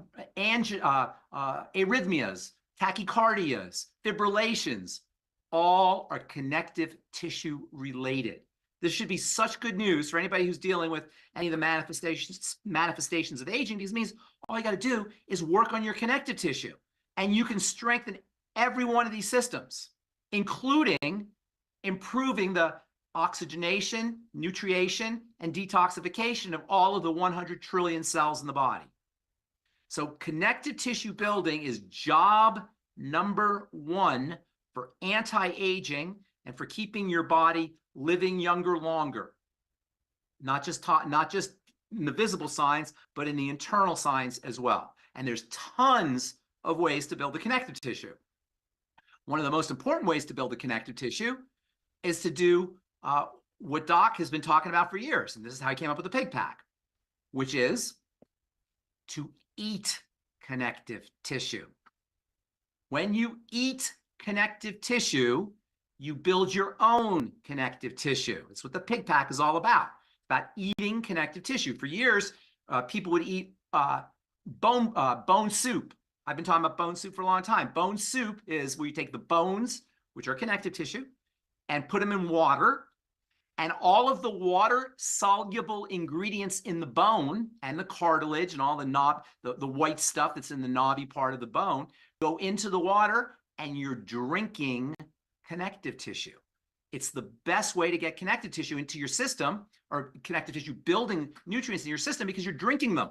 They're pre-digested for you. They go right to work, which is why bone soup is so important, and chicken soup and bone broth, etc., is so important. You can also eat connective tissue when you eat collagen. That's what the collagen peptides are all about. When you eat collagen peptides, those peptides go into your system and help you build your own connective tissue. You can eat straight collagen. It doesn't have to be the collagen peptides. You just be collagen supplements. Collagen peptides are pre-digested. They're broken up for you, but you can do straight collagen. Same thing will happen. So eating connective tissue is the best way to build your connective tissue. You can also use cofactors that help improve the body's ability to use connective tissue or collagen supplements. One of the most important is sulfur. That's why MSM is so important. MSM sulfur helps strengthen and helps improve the electrification of connective tissue. So while you're doing your collagen peptides and your collagen powder, make sure you're doing your MSM, your ultimate MSM. I think it's called, what's it called? Ultimate MSM or MSM? Ultimate MSM, right? MS Ultra. MSM Ultra, right. MSM Ultra to help build your connective tissue. Another very important mineral for building connective tissue is copper. Doc's been talking about copper for a long time. Copper and zinc go together. Whenever you take copper, you always want to take zinc. Whenever you take zinc, you always want to take copper. You'll get all this in the Healthy Start Pack, the Mighty 90 Essential Nutrients. Another great form of sulfur that we don't talk about as a form of sulfur, but it's a great form of sulfur. In fact, a very special kind of sulfur, a kind of sulfur that has a real propensity for carrying electrical charges, is the fucoid Z. In fact, the fucoid Z, which is made up of, as most of you guys know, fucoidin or fucoidins. There's no one fucoidin. There's a family of fucoidins. Fucoidins are part of a type of molecule called polysaccharides.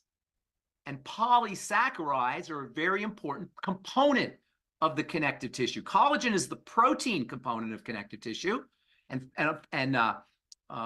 is the source of most of the fibers in connective tissue. But if anybody has ever worked construction or had their driveway or sidewalk done, they know that when they pour the concrete into the sidewalk, the concrete is made up of particles that help strengthen the concrete. I think they call it rebar, if I'm not mistaken. I might be wrong. It is rebar, yes. Okay.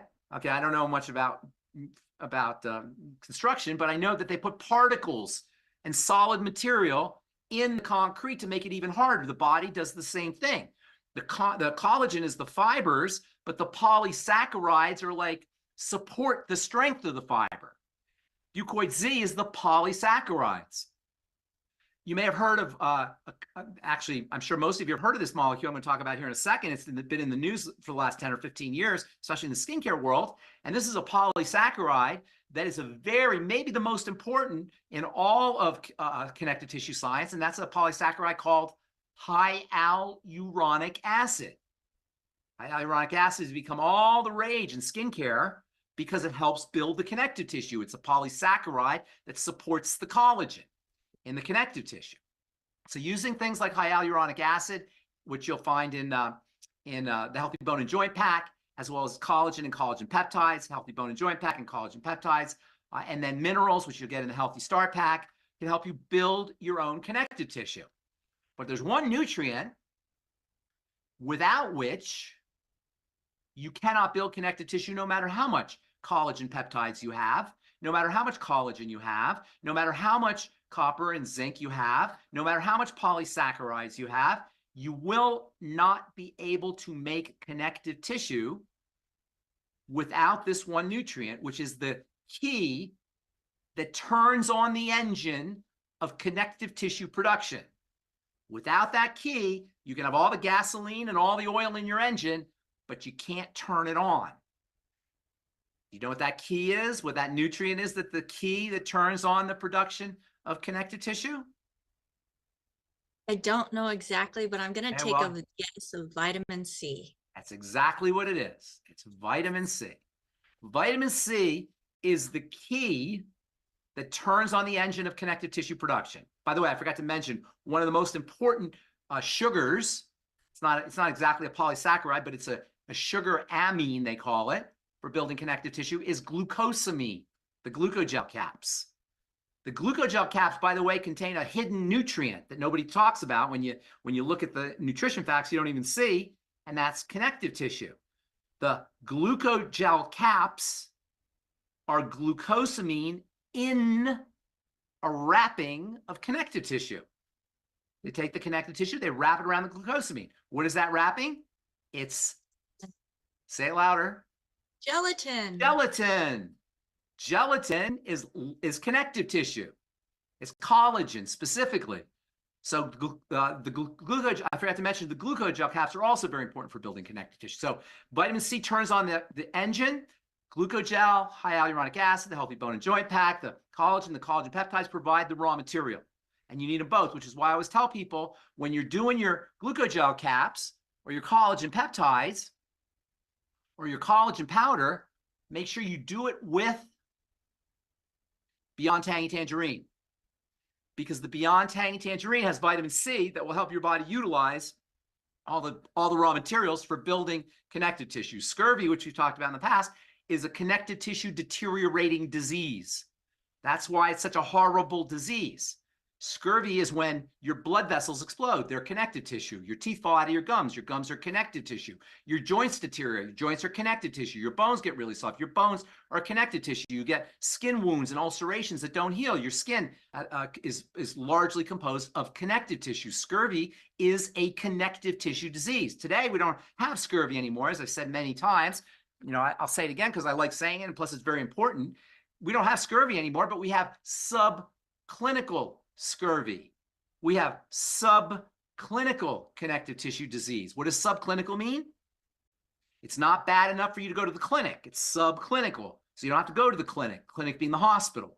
So subclinical means it's bad, but it's not bad enough to go to the hospital. So we don't have scurvy anymore, which is deadly. We have subclinical scurvy, which is not immediately deadly, but gradually deadly. What's the other name for subclinical scurvy? Rebecca? Tell me. Aging. Oh. Aging is subclinical scurvy. Your bones don't dissolve, you just get osteoporosis. And any healthcare professional who tells somebody to take estrogen for their bones before they tell them to build their connective tissue doesn't understand chemistry. If you're taking estrogen for your bones, but you're not on the Healthy Bone and Joint Pack, you don't understand chemistry. If you're deficient in vitamin C and you're taking, which most people are, present company excluded, most people who aren't supplementing are going to be deficient in vitamin C, because while the RDA of vitamin C will keep you from dying of scurvy, it won't keep you from having osteoporosis. So making sure you get on the Healthy Start Pack, especially the Beyond Tangy Tangerine, is one of the most important things you can do for your bones, way more important than estrogen or the Boniva or Fosamax or the drugs they give you for osteoporosis. So anybody out here listening on YouTube or on this call, who is worried about bone strength, osteoporosis or osteopenia, and they've been told, oh, you better get on estrogen, or oh, you better take this Fosamax, find a physician or find a healthcare professional like Rebecca or somebody who's doing healthcare, understands healthcare and nutrition, to put you on the Healthy Bone and Joint Pack, because it's way more important for your bones and way healthier for you and way less toxic than Fosamax or Boniva or estrogen. Plus, instead of getting toxicity or side effects, you're going to improve your skin, and you're going to improve your joints, and you're going to improve the fascia, and you're going to improve the cartilage between your vertebrae, and you're going to get complete head-to-toe anti-aging benefits while you build your bone, instead of worrying about a deadly toxin like Boniva or Fosamax. So building connective tissue is the very essence of anti-aging. It's the very essence of cellular health. Interestingly, just as an aside, one of the ways cancer cells spread is they secrete an enzyme that destroys connective tissue. Metastases occur via an enzyme that cancer cells secrete that allows them to drill through the connective tissue. So building connective tissue is one of the best things you could do to prevent the spread of, or even prevent the initiation of, cancers. Another aside is building connective tissue is critical for improving the prognosis of surgical procedures. So getting on the Healthy Bone and Joint Pack before your surgical procedure and after your surgical procedure will improve the prognosis of your surgical procedure and reduce the likelihood of the development of scar tissue. One of the things that the body will do when it's injured, whether that injury is a full-blown broken leg or broken back, or you get into a car accident, you have horrible injuries, or whether that injury is something as minor as the injury that occurs over the course of time with inflammation, or injury that occurs over the course of time of aging, or the injuries that occur after surgery, the body will strengthen the injured part with fibers, which we call scar tissue. Connective tissue has to have a pliability. Scar tissue does not have pliability. And as we age, our connective tissue and as we get injuries, our connective tissue turns from pliable connective tissue to hard connective tissue. That's called fibrosis. And there is no aging that does not occur in association with fibrosis. After injuries, whether those injuries are car accident injuries or injuries that you don't see, microscopic injuries that occur secondary to inflammation, the body will lay down scar tissue, creating fibrosis. Likewise, after surgical procedures, you can minimize the risk of scar tissue formation and fibrosis by making sure you're using your Healthy Bone and Joint Pack. And then the third digression I want to tell you about is the importance of stress on the connective tissue. It turns out that the connective tissue grows in response to stress, the correct type of stress and the correct amount of stress. The connective tissue is said to be piezoelectric. Piezo, P-E-I-Z-O, means, or P-I-E-Z-O, P-E-I-Z-O, I think, is pressure. Piezoelectricity is the electricity that's generated from pressure. So when you walk, you put pressure on the connective tissue, especially in the bones, you improve the generation of electrical charges, and you stimulate the growth of connective tissue. You may have heard that sitting is the new smoking. When you don't stimulate the connective tissue, it deteriorates. Deterioration of the connective tissue is the major sign or the major cause of the aging process. So stimulation of the connective tissue is very important. Interestingly, when astronauts go into outer space, they give them a little exercise bike or a rebounder that they're supposed to use in order to stimulate the connective tissue, because without gravity, there's no pressure on the connective tissue, and the bones, as well as the muscles, atrophy. So making sure that you're putting pressure on the connective tissue via exercise. And that exercise could be something as simple as walking up and down the stairs, as long as there's pressure on the connective tissue. So you can build the connective tissue lots of ways. Using nutritional supplementation, of course, is important. Putting pressure on the connective tissue is going to be important. In the skin, stimulating the connective tissue via things like alpha hydroxy acids or laser or exfoliation procedures is very important. You may have heard of the importance of the relevance now of topical vitamin C. That's also a strategy for building connective tissue in the skin. Because the connective tissue works as a system, when you put pressure or generate piezoelectricity in the bones, you're also going to generate connective tissue in the skin and in the rest of the body as well. Last thing is toxicity in the body is oftentimes dumped into the connective tissue. So we talked about how the blood gets dirty via toxicity that enters into the bloodstream through the intestine. That dirt or that contamination that gets into the blood through the intestine oftentimes will get dumped into the connective tissue.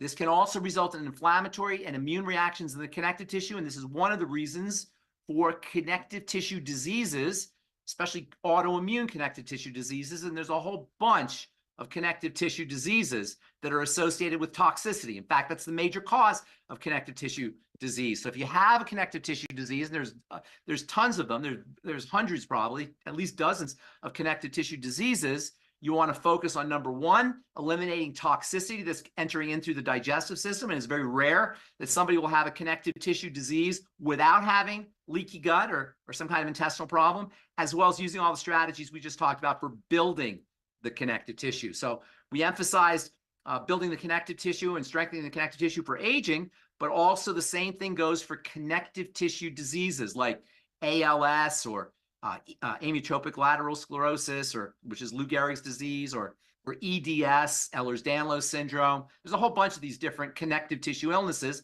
but they're all related to deterioration of the connective tissue following toxicity and malnourishment, starvation, as they say. Wow, that's a lot, Ben. And as you're going through talking about, what the connective tissue is and what happens with breakdown and what we can do through nutrition, it's like you were describing part of my life story. Okay. Okay. It's not unusual. It's not unusual. Yeah, with the joint issues, with the there was the plantar fasciitis, which has to do with. That's another one. You know what else is? You know what else is a connective tissue disease that people never think about as a connective tissue disease? Fibromyalgia. No, that's not really. Well, that involves a connective tissue. Absolutely. That is a connective tissue disease. That's more of a muscle tissue disease, but they're related. Have you ever heard of something called Dupuytren's contracture? Yes. Where people have like their hand goes like this, right? Yeah, they can't. Right? They can't bend it. Classic connective tissue disease. Classic example. And that person needs to work on digestive health and build the connective tissue. But now I'm seeing commercials on TV for a special version of Dupuytren's contracture. And this is Dupuytren's contracture that occurs in the part of the body that nobody ever thinks is related to connective tissue. And this is a very, very special part of the body. It's a man's favorite part of the body, and some women's favorite part of the body too. What part of the body is it that sometimes a bend happens? And they'll show you a picture of a banana on the commercial. They say, right, you have a curve down there, right? That's a connective tissue disease. It's called Peyronie's disease. And nobody ever relates it to connective tissue. We don't think of that as a connective tissue disease. Classic connective tissue disease, Peyronie syndrome. It's Dupuytren contracture of the male appendage. Same idea. These are all connective tissue related. Even just plain old tightness and discomfort when you move your body is related to fibrosis and scar tissue and connective tissue, a hardening of the connective tissue. So pretty much all the health challenges that we care about, from heart disease to muscle disease to joint disease to skin disease to Peyronie's disease, are all related to the connective tissue. That makes the connective tissue, or working with the connective tissue, the very essence, the sine qua non in Latin, the sine qua non, the very essence of anti-aging and strengthening the body as we get older, keeping the body strong as we get older. So it's like the scaffolding of the body. More than that, but yes, it is like the scaffolding of the body. It's the scaffolding of everything. It holds everything in place. But it also, like I say, it electrifies, it feeds, it detoxifies, it oxygenates. So yes, it holds everything in place, but we also want to think about it as the mother. In fact, the technical name for the connective tissue is the matrix. The matrix is Latin for mother. You want to think of the connective tissue as the womb. Matrix also means womb. Mater means mother. Matrix means womb. The connective tissue is the womb that all the cells sit in. And just like a womb feeds the cell or feeds the fetus and oxygenates the fetus and detoxifies the fetus, the matrix does that too. So the connective tissue, yes, it holds everything in place. It connects, but it also feeds and electrifies and nourishes and detoxifies and breathes. It does so much more than just connect. Right. Well, you had mentioned the Fucoid Z. Yes. Which I love. I take 2 of these twice a day, and they're not big.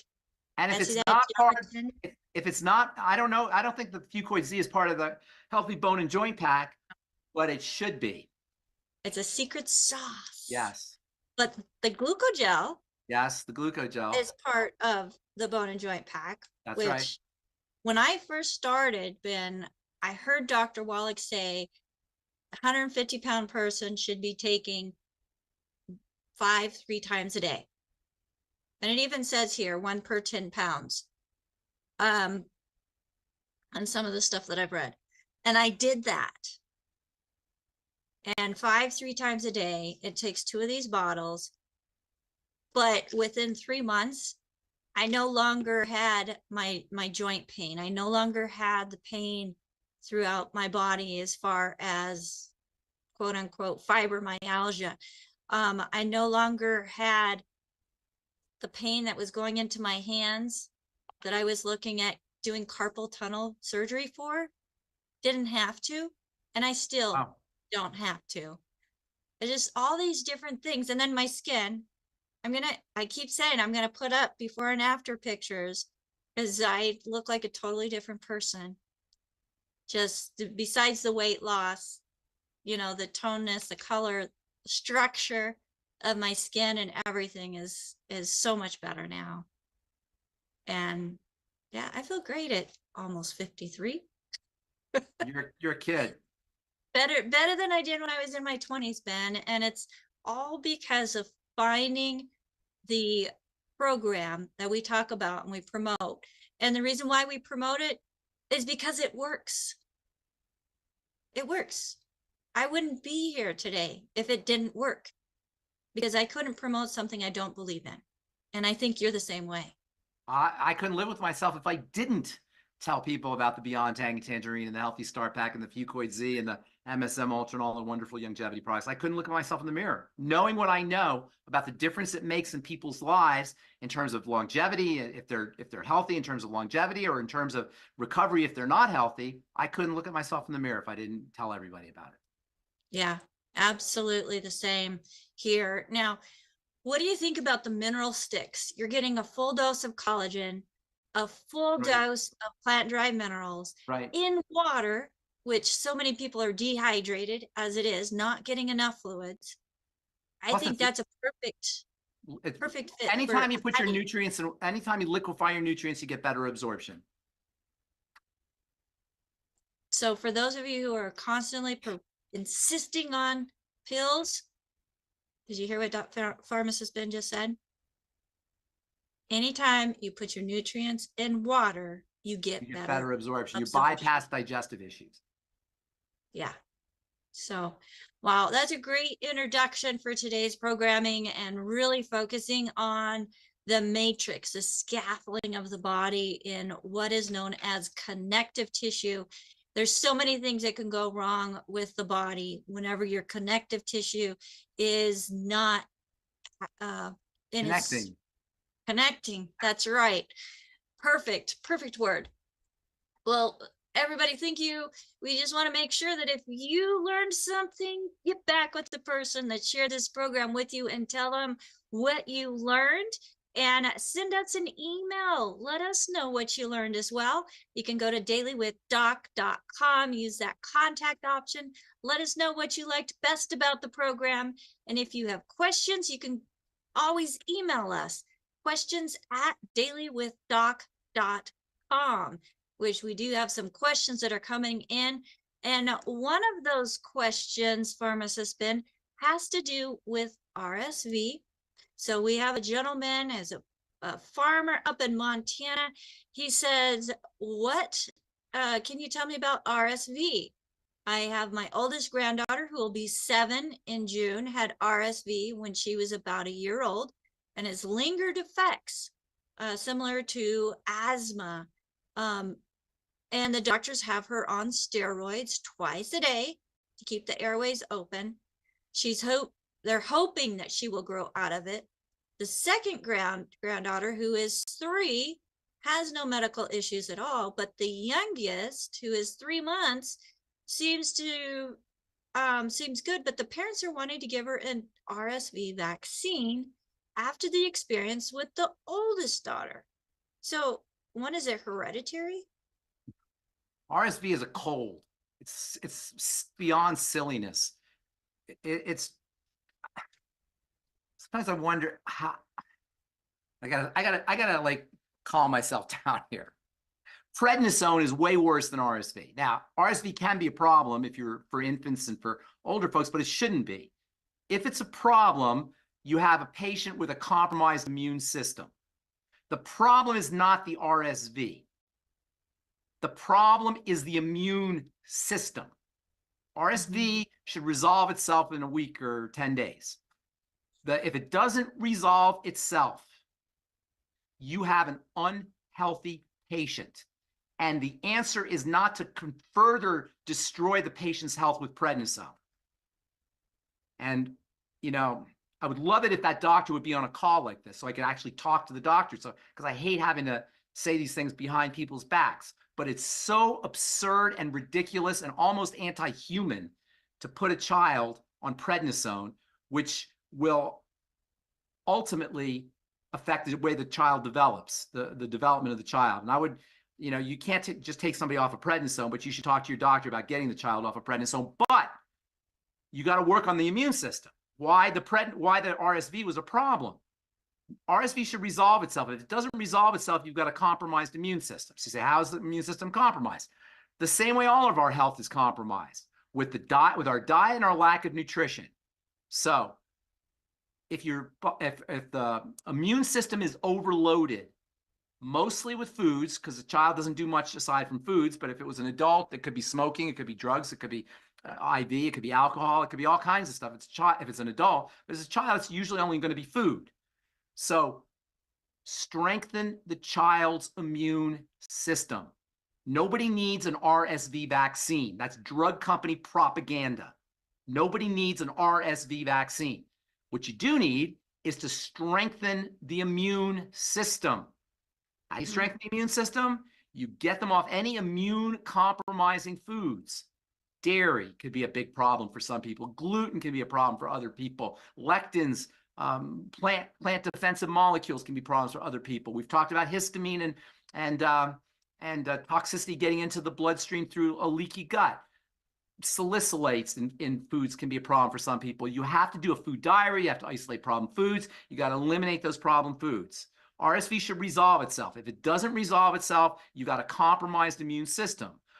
Prednisone, FYI, further compromises the immune system. It's an immune suppressant by definition. So what's the logic? You've got a compromised immune system, and now you give them a drug that further compromises the immune system. They say, oh, well, it keeps inflammation down. Inflammation is protecting you. So focus on food, eliminate problem foods. Is this farmer on the call by any chance? He's not on the call that I know of. I haven't seen his name, but I know he watches the program. Okay, so hopefully, I wish he was on the call because I would ask him about the child's digestive system. Is this a grandchild or child? Grandchild. All right, so maybe he knows, maybe he doesn't know. it's likely this is a child that has other symptoms, particularly digestive symptoms, and those need to be corrected. Remember, your immune system lives in the intestine largely. You have an immune system all over the body, skin and the lungs, the tears, and the eyes, etc. But the bulk of it is in the intestine, which means immune problems are almost by definition intestinal problems. So at this point, if the kid's probably been on medicine for a long time, they've got a further compromised immune system, or digestive system. So focus on digestive health. Use nutrition that builds the immune system. The Healthy Start Pack is a must-have.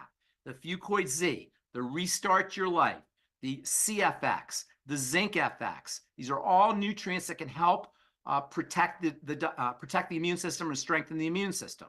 Focus on digestive health. I know somebody here wrote about FODMAPs. That's definitely could be a problem. FODMAPs is an acronym that stands for sugars, basically, technically fermentable oligosaccharides, disaccharides, and monosaccharides and polyols, but that's just a fancy way of saying sugars, fermentable sugars. And that could be good foods. And this is the problem I have with good foods, bad foods, is that apples are a FODMAPs food, eggplant are a FODMAPs food, avocados are a FODMAPs food, and you'd think these would be good foods. So you can't go by good food, bad food, although obviously potato chips are always going to be a bad food and donuts are always going to be a bad food. But other than that, there could be other foods that you think are good foods, but they could be bad for you. Even though avocados are good food, but they can be bad for you. Somebody's saying, I'm noticing a text here or a message here. What do you do for a 4-year-old with bad psoriasis? Same thing. Psoriasis is an autoimmune disease, and it's a 4-year-old kid. So first of all, it's heartbreaking that it's a 4-year-old kid. But second of all, it's good news that it's a 4-year-old kid, because what's a 4-year-old kid doing? He's just eating. He's eating and pooping. That's it. Not doing anything else. So it's got to be in the foods. So focus on the foods.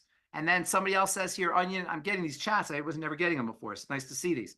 Onion and garlic are good, but not for me. Onion and garlic are classic FODMAP foods. So yes, onion and garlic are good foods. They're wonderful medicinal foods, but for some people, they're not.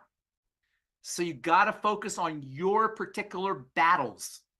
Everybody has their own problem foods, and that's why a food diary is so important. And for distributors, having your clients and your customers, your new clients, your new customers, doing a food diary is so important. Number one, they'll start to see the impact of their lifestyle choices on their diseases. Oh my God, every time I have eggs, I break out. Every time I have avocados, I get rashes. Every time I have apples, I itch. They'll start to see the relationship, and that will allow them to understand the impact of their choices on their disease. Right now, people think, oh my God, I got the psoriasis. It must be the psoriasis angel just sprinkled psoriasis dust on my head from the heavens. I did nothing. I was just minding my own business. But when they do a food diary and they say, oh my gosh, every time I have a bread, I get psoriasis, or I have a psoriatic lesion or whatever, they'll start to make that connection. And that's so important that we make the connection between our choices and our disease states. Number two, it'll give them power, because now they can do something about it. They can stop what they're doing so their symptoms resolve. And number three, it makes you look good. It makes us look good. It makes everybody in longevity look like we know what we're doing, which we do. It gives them a sense that we can be a resource for them. So it empowers them. They can start to see the impact on their food, on their lifestyle choices, on their disease states. It vets them in the healing process, and it makes us look good.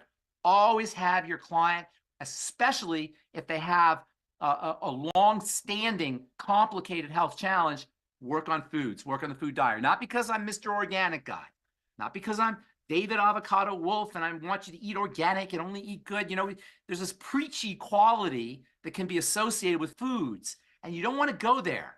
You know, people will automatically turn off if you start preaching to them about foods. Nobody wants to hear that, because already we feel guilty sometimes about how we're eating. So if you pile on and start telling them about foods, you run the risk of people just turning off. But if you just let them know that there's a relationship here between your problems, your health challenges, and what you're eating, and maybe you could just do a food diary and they can see for themselves the impact of what they're doing and how it's connected to their health challenges, which their doctors are not telling them mostly. Some doctors are. There's the younger doctors are starting to understand this, but most physicians still don't understand the relationship between the two. Well said. Well said. I love it. I love when you get that passion and excitement behind what you're saying. Yeah, because I've seen this so many times. You guys have to understand, I've been doing this for 40 years. So not only have I seen this in patients, but because I talk to large groups of people, I have so many data points. I have so many, in computers, they have this thing called sampling, or music. They have this thing called sampling, where they put together sounds based on pieces of music, and they put together these pieces of music and a big sound can come out. The more data points you have, the clearer your picture is. And I've been fortunate over the last 40 years from talking to so many people that I have so many data points. So I can tell you this definitively, and perhaps you can't do it as definitively, but over time you will be. Once you understand the logic and you start to employ some of these concepts, you'll be able to speak as definitively and as authoritatively as me, and you'll be just as passionate. Absolutely.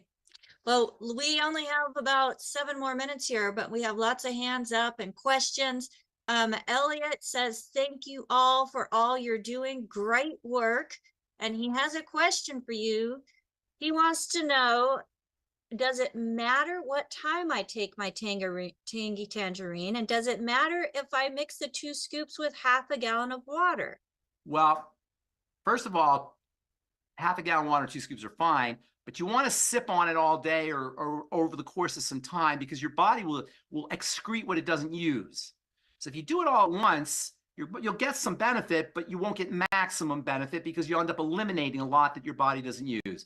So it's best to kind of spread it throughout the day. There's no one time to do it. It's best to do it throughout the day. But one really interesting time that nobody talks about is before and with meals.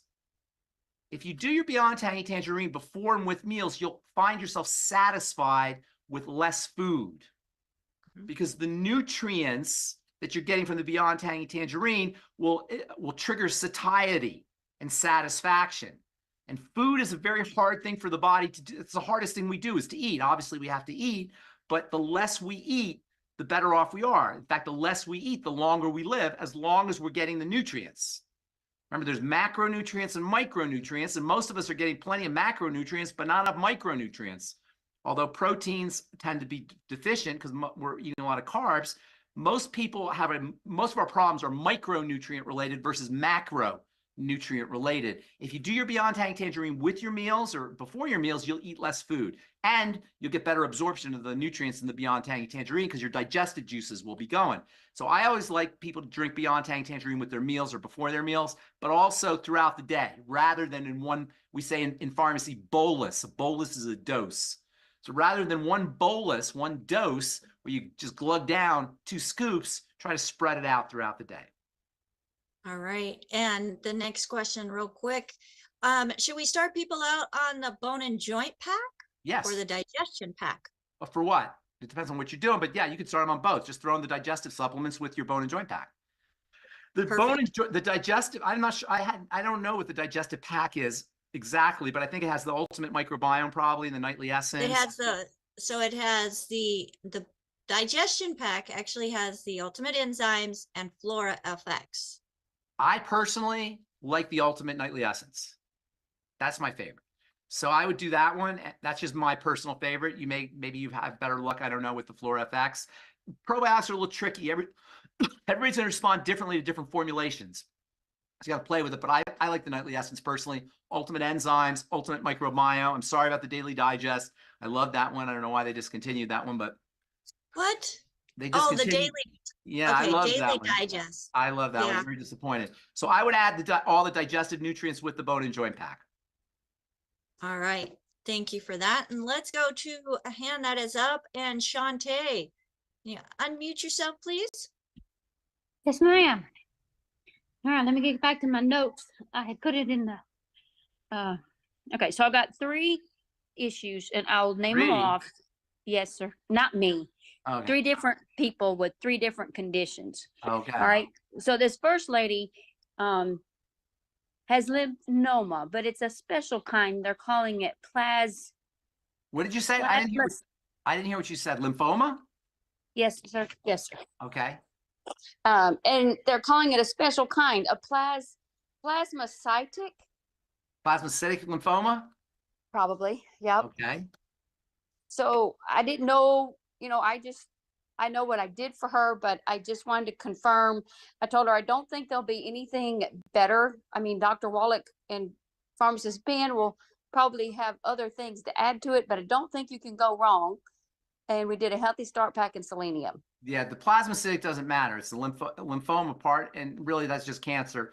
That's just a type of cancer of the white blood cells called lymphocytes. So what you really want to do is just treat it like cancer. Now, cancer is a little tricky, as we've talked about in the past, in the sense that most disease, chronic degenerative disease, the body is just degenerating gradually over time. But with cancer, a switch has been turned on, and that switch involves rapid growth of cells. Cells will grow rapidly as a coping mechanism. That's one of the ways that cells deal with great duress, is they divide rapidly. And so it takes a long time for that to develop. And once that switch has been turned on, it's difficult to turn it back off. Nonetheless, it can be turned back off. And so what you got to do is you got to change the conditions, the soil context, if you will, that's causing the tree to deteriorate. And that means doing all the things we all have to do, but with great kindness and care. That means nutriating, respirating, and keeping the system clean. The less you eat, the better off you're going to be, as long as you're nutriating, in the sense that the body will conserve its resources that it would ordinarily use to digest food for fighting the cancer. So while the medical model will tell people to keep eating to get calories in the system, that's not the best idea logically, because all the food that we eat requires nutrients to digest, and those nutrients are better off spent fighting cancer. So the question is, do you want to digest your food or do you want to fight the cancer? Now, you got to eat and you got to have nutrients. Nobody's saying to starve, but you want to be very careful when you with food, eating as little as possible and eating nutrient dense. So you're getting a lot of micronutrients for your calorie buck, so to speak. And that's things like organ meats, vegetables, vegetable juices, soups, things that are easy on the body and kind on the body.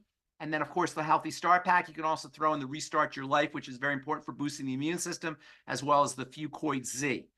Lymphomas and cancers in general are, when you have that diagnosis, your goal is not to kill the cancer. That's the doctor's strategy. We're going to kill the cancer.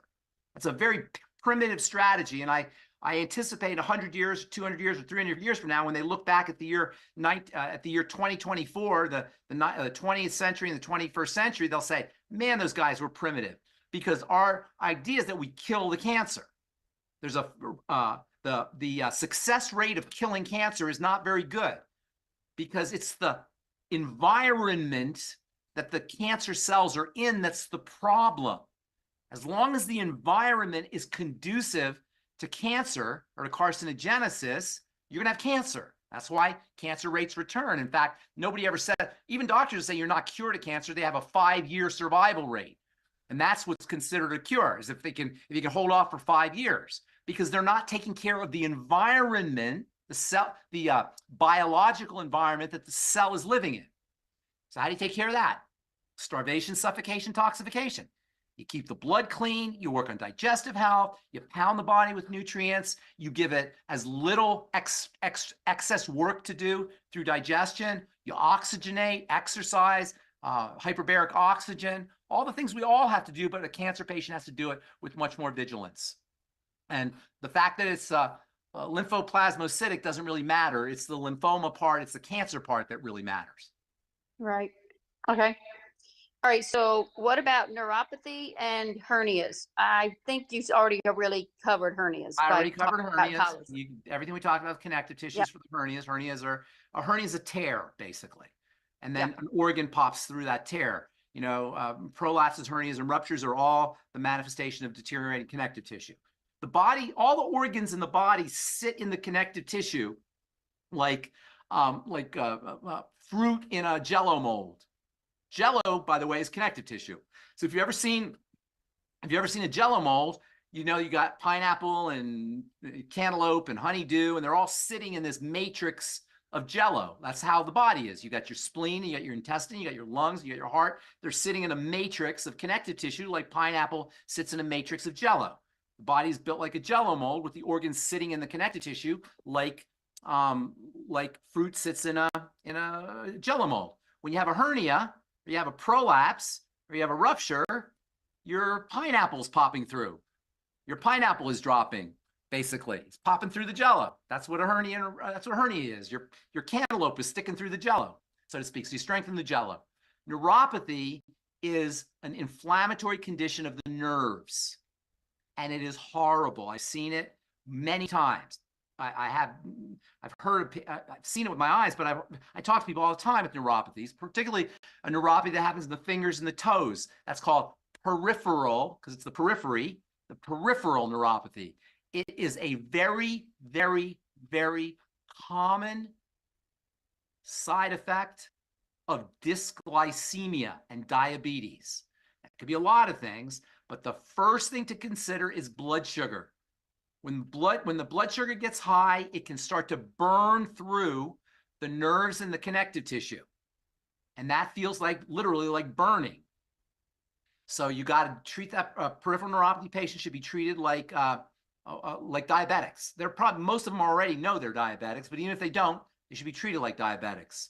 The Healthy Star Pack is especially, I'm sorry, the Beyond Tangy Tangerine can be especially effective. There's one vitamin whose deficiency state is very, very common and which is linked intimately to peripheral neuropathies. In fact, this vitamin that I'm going to tell you about was the first vitamin to be discovered. You know, we didn't know about vitamins until the end of the 19th century. I think I might have told the story last week, maybe, or a couple weeks ago, how when the American and the British Empire started to expand in the late 19th century, one of the first places they went to was Southeast Asia, the Philippines and Vietnam. And they set up colonies. And when they came over there, they brought their food with them. And one of the foods that we brought with us that we loved so much as Westerners was white food. Westerners love white. Natives love dark. And the natives in Asia were eating rice. They loved rice. It was a staple, but they were eating dark rice, brown rice, unprocessed rice. Then the Americans came and they brought their rice with them, but because Americans loved white, they were eating white rice. And they brought the rice with them, and they made it sound like they made the natives think that, oh, we don't want the primitive rice, we don't want this dark rice, we want the white stuff because white is pure and white is good. And so they started eating the white rice, and all of a sudden they started getting diseases. And one of the most common diseases were nerve diseases. In fact, they would get this horrible nerve disease, and it was a great mystery. All of a sudden, these healthy natives were getting this horrible nerve disease where they didn't want to get out of bed. They didn't want to move their bodies. In fact, they called this disease, I can't, which in Swahili is beriberi. Beriberi means I can't, because they couldn't get out of bed. They couldn't move. And in association with these nerve problems, which kept them from being able to move their bodies, they would get burning of the nerves, neuropathies, peripheral neuropathies. And there was great mystery because back then, this was 1880, 1890, we just knew about food. Rice is rice. Who cares if it's brown rice or white rice? It's just rice. So some guy got the bright idea. He said, well, wait a minute. All of a sudden, these natives, they used to eat brown rice and they were healthy. Now they're eating white rice and they're not.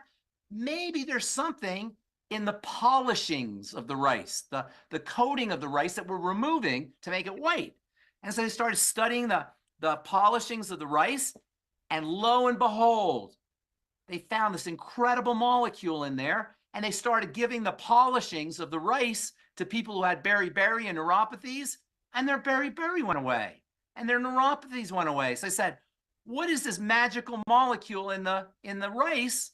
And they did some analysis, and they found vitamin B1, which is so important for the processing of sugar, that when you're deficient in it, your blood sugar goes up and you start to glycate. And thiamine deficiency is extremely common, and it's not only responsible for neuropathies, but it's responsible for a lot of nerve diseases, including heart disease, or at least partially responsible, including heart disease.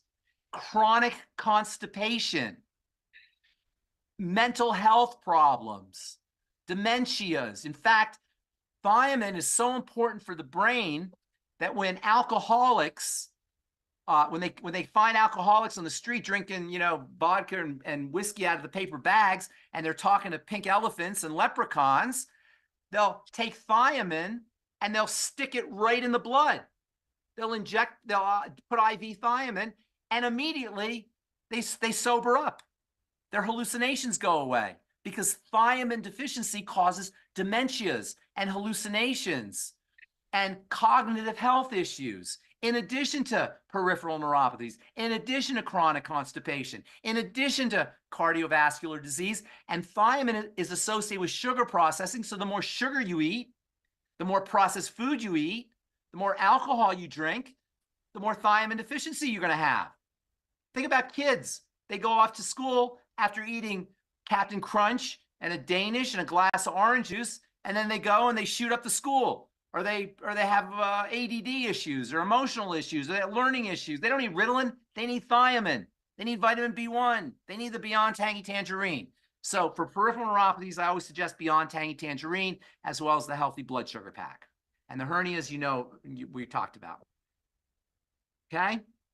Yes, All sir. right. Thank you so much. Thank you, Shantae. Thank you, Shantae. So, Okay. Pharmacist Ben, I know we're over. We're over, We have yes. one real quick question that I want to add to that. Exertional compartmental syndrome. Exertional compartment. Who asked about that? So this is a young man. He's in college. He's very active in track and doing track and also soccer.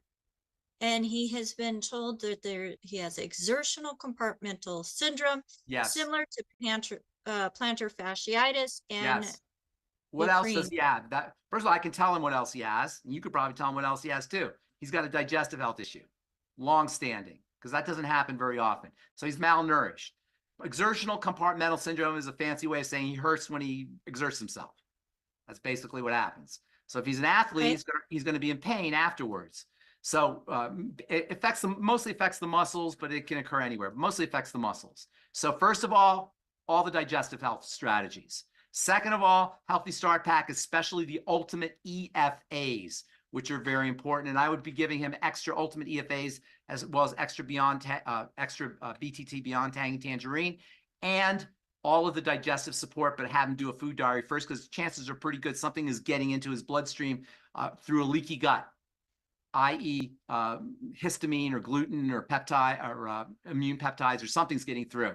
So focus on other things. And nobody has exertional compartmental syndrome without something else. Remember, our triangle of disease underlies everything: digestion, blood sugar, and adrenal thyroid complex. To simplify, just digestion and blood sugar. To super simplify, just digestion.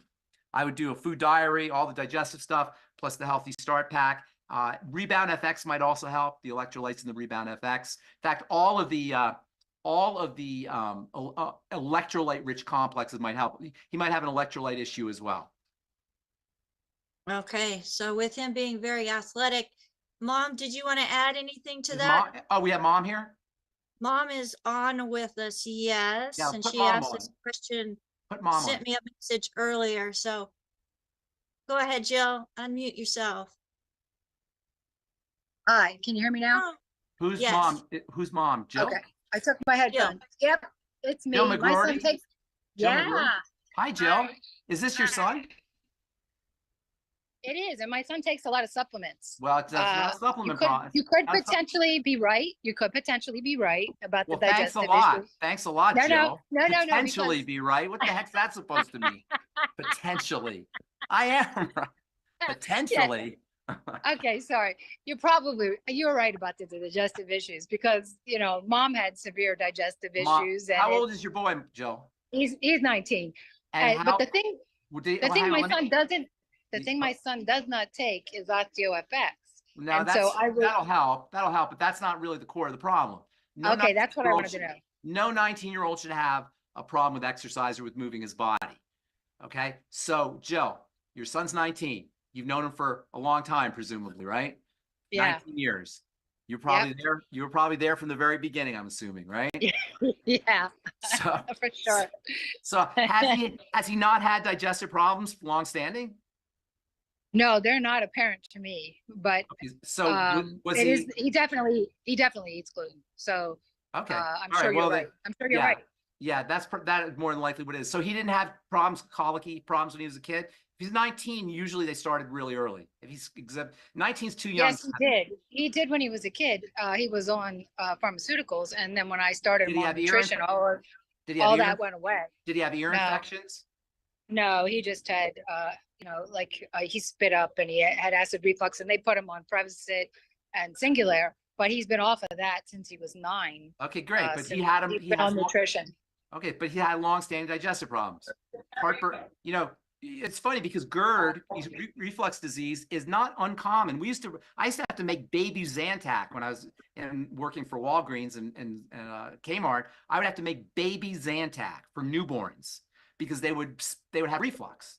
Why would a newborn have reflux? Because of what they're eating. They're not liking what they're eating, and sometimes they were breastfed, and sometimes it was from the breast milk. Yeah, right. And I know it probably was. Things come out in the breast milk. So, what do you mean I'm probably right? Okay, sorry, it's the wording. I'm at work. I'm a little distracted. I take that back. You're right. And this was like such an action-packed episode. It was awesome. You should make shorts out of all of it. All right. You're definitely right, Ben. Thank you. I'm teasing you, Bill. Thank you. Well, it's also good to know you don't think it's the osteo, because I'm having trouble getting him to take that. No, the osteo won't hurt him. But it's not an osteo issue. He's got toxicity that's getting into his body. It's putting a stress on the muscles and on the connective tissue. Remember, the connective tissue and the muscle tissue bear the brunt of toxicity. That's where toxicity gets dumped into. And if he's an athlete, he's putting a lot of stress on his system on top of that inflammation that's going on in the muscles. Of course, he's going to feel pain.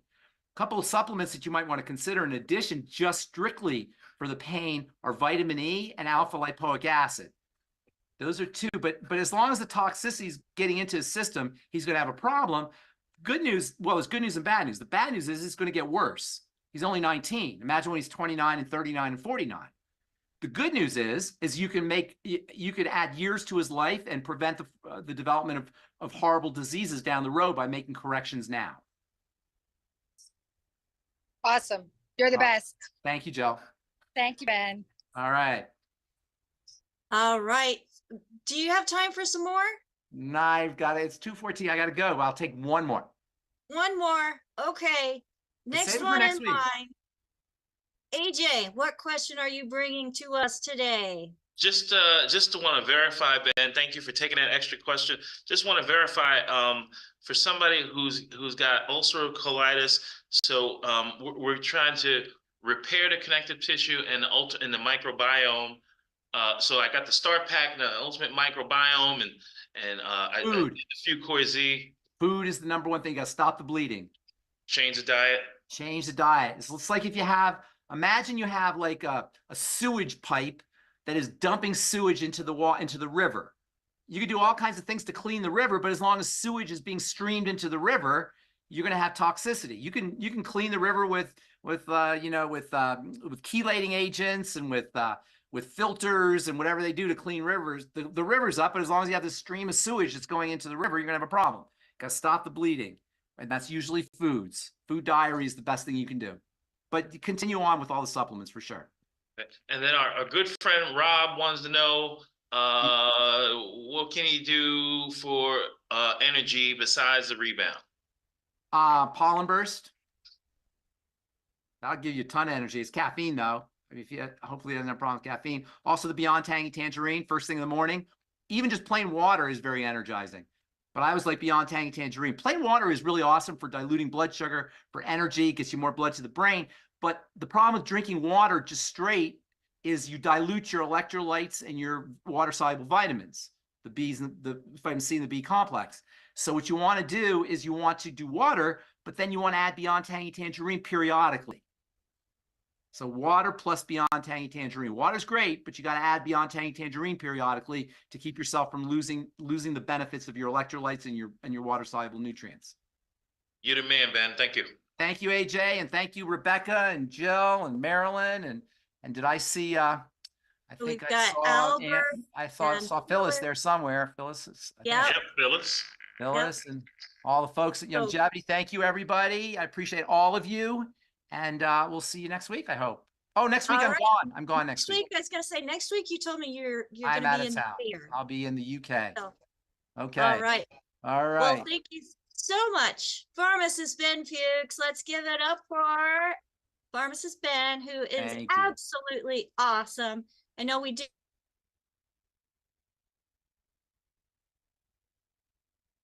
Okay. All right. Bye, everybody.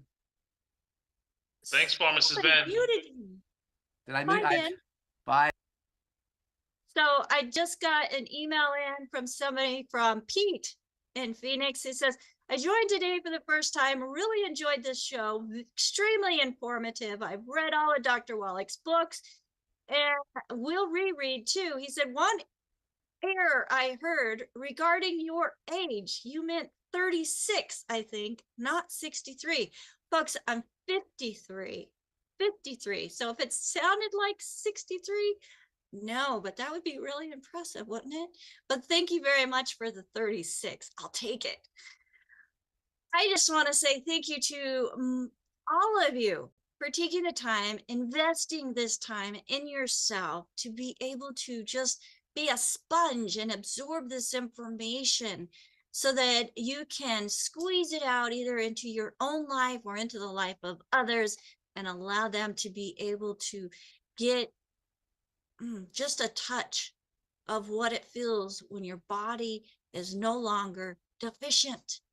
So many things that we can do all on our own when it comes to the things we put in our mouth, the things we don't put in our mouth, and then what we are intentional in putting in our bodies through supplementation, whether it's liquid supplementation or through capsules or, I was going to say whatever supplementation form you decide to choose, but what we have found to be solution that actually works more often than the very few times that people say it doesn't is through and offered by the company Longevity. Now, the products are not meant to treat, diagnose, prevent, or cure any diseases, nor is this program meant to take the place of your primary care physician. But folks, when you give the body what it needs and you remove that toxic load, stop those toxins from going into your body that are damaging, the body can do some amazing things. We invite you to feel the difference as well. Get back with the person that shared this program with you. If there is no one to thank and you would like to get connected with somebody who is trained in Dr. Wallach's teachings and also Pharmacist Ben's, feel free to give us a call at 855-949-3377. I have a team of certified holistic health coaches who answer that phone, and they are here to help you find what is going to help you create that health journey that you would rather be on, or maintain a great health journey if you're already in line to keep that health journey. We're here to help you do so. So again, 855-949-3377. Thank you to all of you who have joined us here live today, all of you that are out watching us on our live stream, and those that are watching the replay or listening to the replay. You matter. You are worth the investment in getting the nutrition into your body. Here at Daily with Doc, we are here for you live Wednesday, Thursday, Friday from 12 to 1 p.m. Pacific time. Join us by going to dailywithdoczoom.com. Again, dailywithdoczoom.com. And you can join us on our live Zoom Monday through Friday, 12 to 1 p.m. Pacific time. Now, we are going to be having a special episode with Pharmacist Ben where we are talking about how you can have health, wealth with purpose on Monday, February, is it 25th or 26th, at 6 p.m. So that's the 26th at 6 p.m. Pacific time. You can go to zoom.dailywithdoc.com. That's zoom.dailywithdoczoom.com. dailywithdoc.com and join us for this episode where we share with each and every one of you how you can take sharing a message that brings hope and purpose. Bless me. To then have a thank you check coming back to you. We do this because we love and care for people. We're able to help share that love and care for our families through the thank you checks that we get from Longevity. We invite you to do the same. Until next time, did I forget anything? Oh, other than saying thank you to my co-hosts, we have AJ who helps make sure the streams are going out and keep that going smooth today. We have Marilyn who is putting the transcription and writing everything in the chat in the live Zoom here so people can go back and refer to it, take pictures of it for what is recommended that can then help themselves or someone they love. We have Albert who is helping let people in and monitor the cameras and help to put more information into the chat as well. And folks, we're doing this from all different parts of the world. Nutrition and disease and the effects of the lack of nutrition and the role that it plays within our bodies is not, it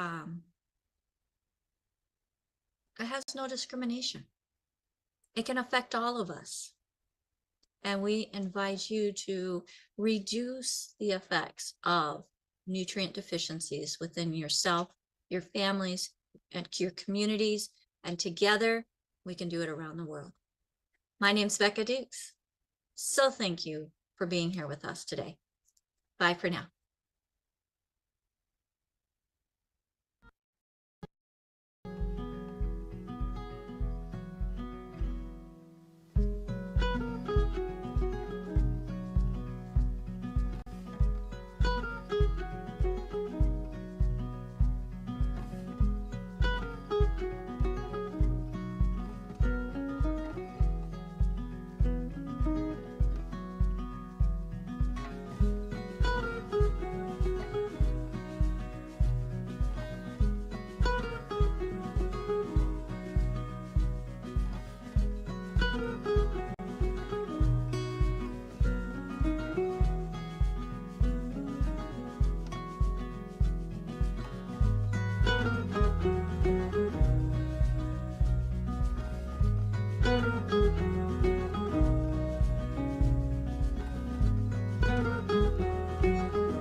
blood vessels, high level of nerves and everything.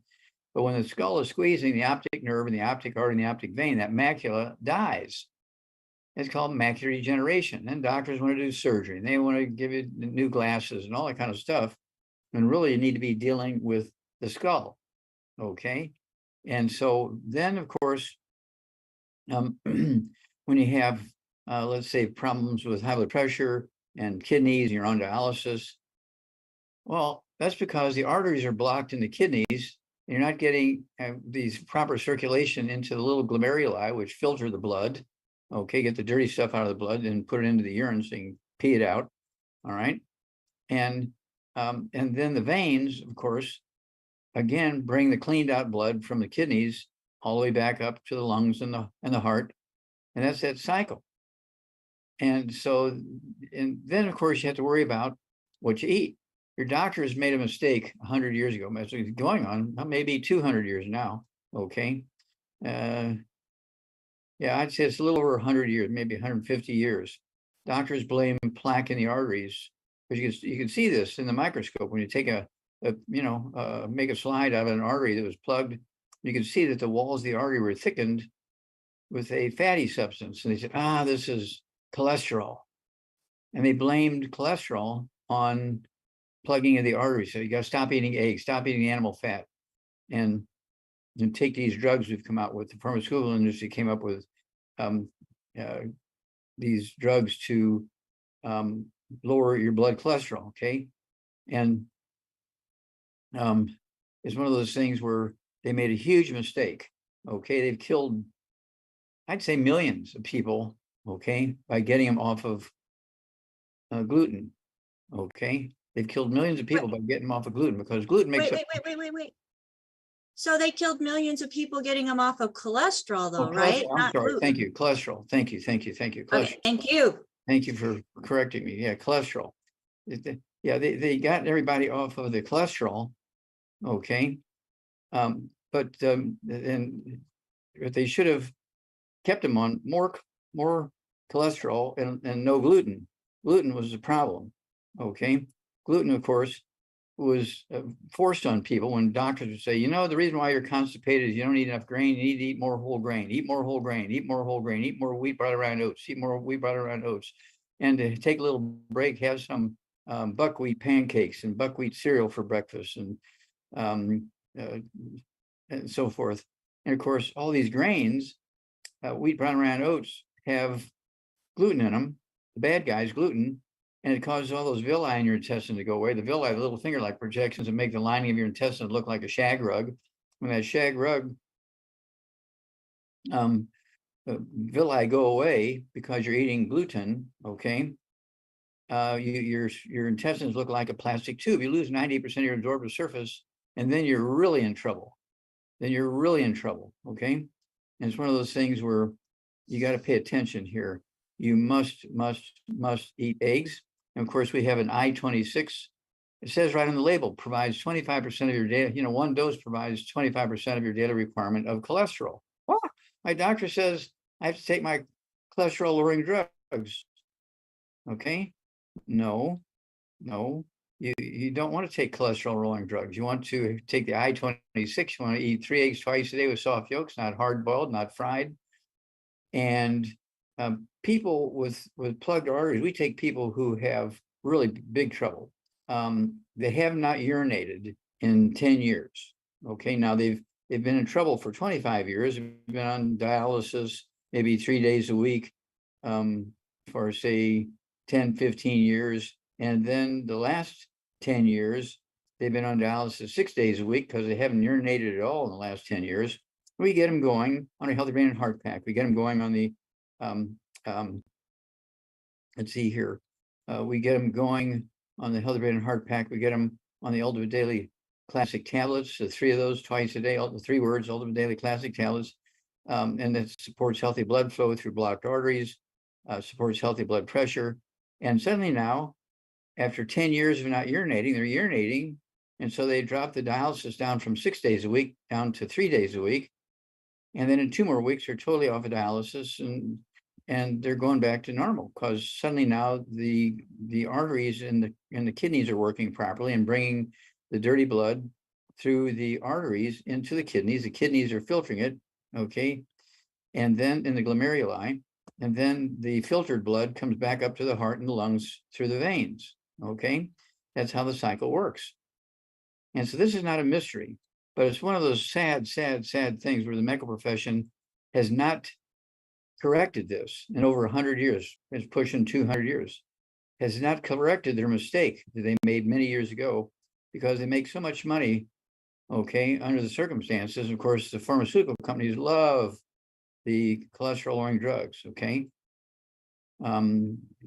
This is where the pharmaceutical companies really made it, when the doctor said, you got to lower your cholesterol.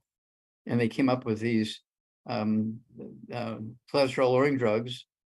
And this is what financed the entire medical industry, okay? And so doctors didn't want to say, we don't know what's going on here. We just need to lower, your blood pressure. We need to make sure you're urinating. We're going to give you dialysis, or we're going to give you drugs to dilate your arteries and all this kind of stuff. But it didn't solve the problem. And the problem keeps getting worse and worse and worse and worse because people kept eating the bad stuff, which was the fried foods. No fried foods, no fried fish, no fried chicken, no fried potatoes, no fried vegetables, no stir-fried anything, nothing fried, okay? Because when you eat fried foods, that the fat turns into trans fats, heterocyclic and acrylamides, which cause major damage to the walls of your arteries, and that's what caused the arteries to be plugged, okay? Was this inflammation caused by eating the oils and the fried foods, and people continue today to pay the price.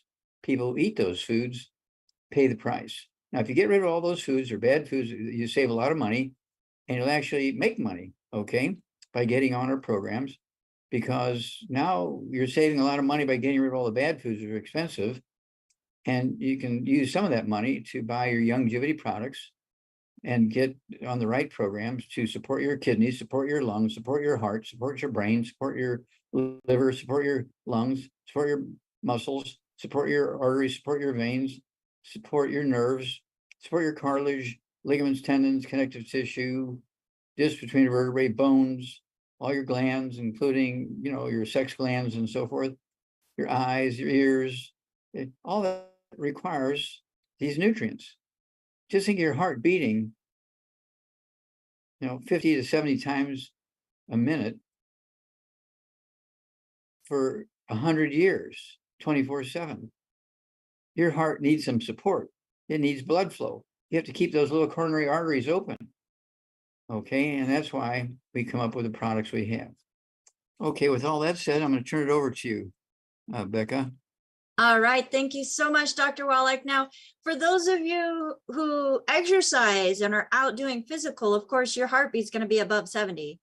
I know whenever I'm doing my running, Dr. Wallach, and depending on which exercise I do, I get up to like 150 even. So making sure that I have my 90 essential nutrients, my essential fatty acids, which help I'm getting to that, keep my blood clean, my ultimate daily classic to keep that circulation flowing. And then especially because I'm working out and I'm sweating, I do the rebound also, like Dr. Wallach is holding up. And yes, I prefer the powders. They do have less sugar and they have more nutrients in them. And it's easy just to take a couple scoops, put it in my water and go. I don't have to worry about it shaking, Dr. Wallach, or when I try to open it, it explodes because I can't always open it the day before and then have it to travel. So with that being said, Dr. Wallach, you had mentioned, the blood going out of the heart being oxygenated. And then as it goes through all of the veins and arteries and capillaries, and then going back. So you've got the outgoing and then you have the return. And the return has less oxygen in it.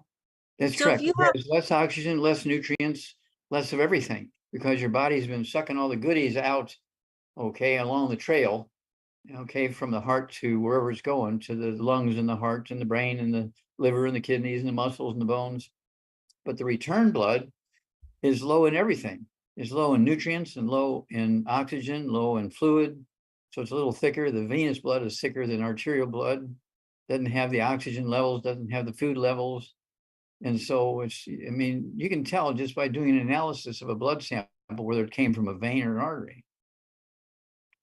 So with that being said, Dr. Wallach, if there isn't a lot of oxygen and there isn't a lot of nutrients in the blood as it's leaving the heart, that's even less coming back. That's correct. That's why people die. When you have more carbon dioxide, no food, you die. Your heart dies, your liver dies, your lungs die, your brain dies. And that's something that you found in some of your studies referring to the kidneys, that the kidneys were losing circulation. There was really nothing wrong with the kidney itself other than the blood wasn't flowing through it. Yeah, the arteries are plugged. And so we want to make sure that we doctors keep wanted to do kidney transplants, but see, they were getting the wrong information. They were getting incomplete information. It's just like saying, oh, the arteries are plugged because people are eating cholesterol. No. Well, it does have to do with the bad foods, but it's also not getting the nutrients that the body needs in order to have function at its optimal best, right? That is correct. You get an A+. Go ahead. You get an A+. That's correct. Oh, I'll take it. Well, Dr. Wallach, we have a few hands up with us, and then we also have people that are putting comments in the YouTube chat.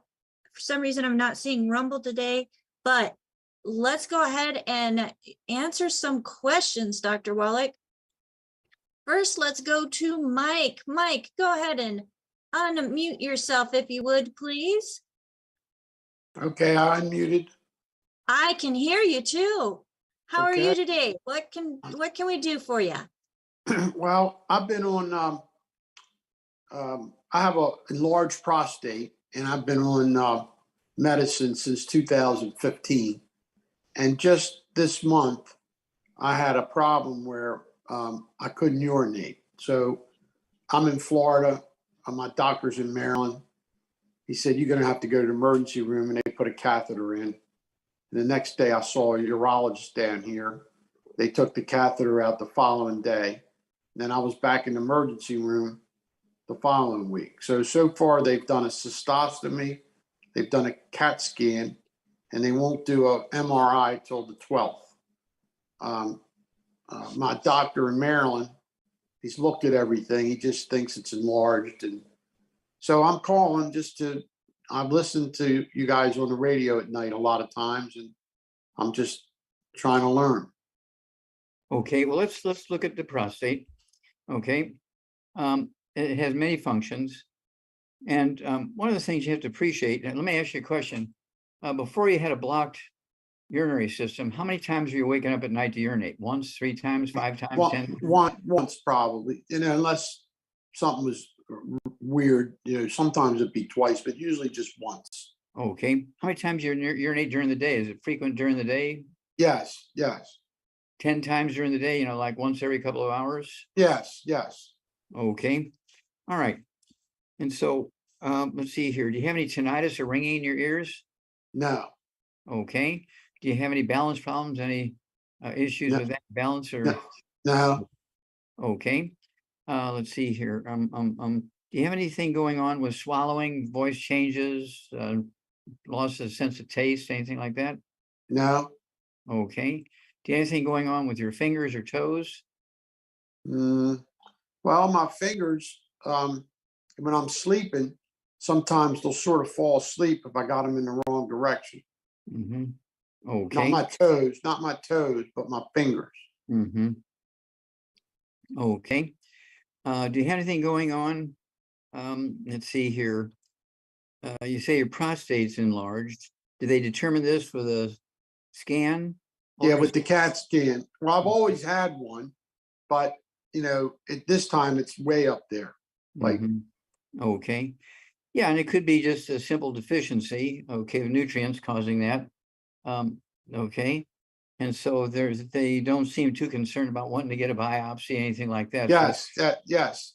They want to do a biopsy, but they won't do it until I get the MRI on Wednesday. So I'm not in Maryland, I'm in Florida, and I'm with new doctors that Okay. They're from the Cleveland Clinic. Okay, well, keep us informed on that.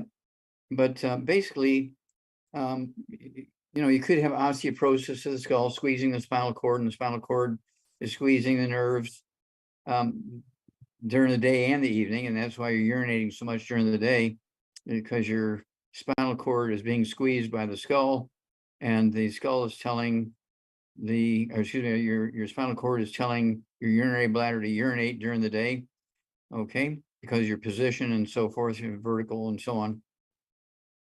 But women get the same problem. This is not only in men, but women don't have a prostate gland, so you can't blame it on the prostate gland. You can have, and you have some white, gray, and silver hair. All right. This is not due to aging. This is due to a nutritional deficiency. That same nutritional deficiency can cause problems with connective tissue in the walls of arteries and veins and your urinary tubes and also in the tubes inside the prostate gland and so forth. Your hair color, we can get your hair color to come back in months. Okay. That's very easy. Okay. You just have to take the proper nutrients. How much do you weigh, sir? 197. Okay. All right. And no high blood pressure, no diabetes, none of that kind of stuff. Well, at one point they told me I had diabetes, but I corrected it on my own by changing my diet and riding my bicycle. And I check my blood sugar almost every day, and it's between 85 and 90. Good. Okay. So I don't take any medicine for diabetes. Okay, good. But I take a blood pressure pill because he won't let me off of it. But sure. Okay, I understand. Okay, so we need you to get rid of all the bad foods. I want you to get my book, Dr. Wallach's Cooking Without the Bad Foods. There's 300 pages of safe recipes and also safe cooking methods. Then I want you to get to 2 healthy brain and heart packs per month. There's 1 per 100 pounds of body weight. You're close enough to 200 pounds. I only weigh 142, and I take 2 healthy brain and heart packs per month. I take a full dose of breakfast, full dose of dinner time. And it has the core of the 90 essential nutrients. And then by getting rid of the bad foods, the fried foods and the processed meats and the oils and the glutens and the wheat and the barley rye and oats and the buckwheat and the sugar and the carbonated drinks, including carbonated water, you'll save enough money to pay for the supplements. So it won't be a burden to buy the supplements because you're going to be saving a lot of money by getting rid of the bad foods. And then I also want you, in addition to the 2 healthy brain and heart packs per month, I want you to take 2 bottles a month of our MSM. So you can take 3 of those at breakfast, 3 at lunch, 3 at dinner time. They're going to support and promote maintenance repair, cartilage, ligaments, tendons, connective tissue, discs between the vertebrae, bone makes bone itself, including the making of white blood cells in your bone marrow and your red blood cells and platelets and all that kind of stuff. The MSM will help you do that. I want you to take our collagen peptides, get 2 of the little canisters of collagen peptides. So you can take a scoop of that with your morning drinks or with your evening drink. I want you to use our Rebound or sports drink. It comes in the sticks, 30 sticks in a box. Each stick has 100 nutrients in it. We do have the little canisters, which we showed you just a few moments ago. Okay, the canisters has 36 servings, and there's a little scoop. You put 1 scoop of this powder into a bottle of water, and you get your 100 nutrients. We do have the cans, 12-ounce cans. There's 12 cans in a case, but the cans do have carbonation in them. So I like to pop the tops on 2 of them every night before I go to bed, put them in the refrigerator so it'll be flat in the morning. All the bubbly is gone by morning. So I'll have 1 with breakfast and 1 with lunch, never later than 2 or 3 in the afternoon. I don't want to be staying up all night. But each serving of the Rebound. Of the Rebound, thank you. So each serving of the Rebound has 100 nutrients in it. Okay, and the Healthy Brain and Heart Pack has 215 nutrients in it. You'll know you're absorbing when your hair color starts coming back. Okay, usually within 2 or 3 weeks after you're starting it, if you've given up all the bad foods and you're on good recipes and staying away from the bad stuff so you can absorb the good stuff, your hair color will start coming back in 2 to 3 weeks. Usually takes about anywhere from 2 to 3 months for it to completely, grow out properly, the same color it was when you were a teenager. We have people who are bald like a bowling ball for 40 years, and in 3 months' time, they had all their hair back at the hair color they were when they were 12. Okay, this is very simple stuff. Okay, and of course, the doctors are frustrated with this because once you know that you can prevent and reverse all these problems with nutrition, you don't need drugs to deal with the symptoms because the symptoms are gone. When you solve the problem, the symptoms are gone. But the medical treatment tends to be drugs that treat the symptoms as opposed to getting rid of the problem. Okay, so we come at this from two different directions.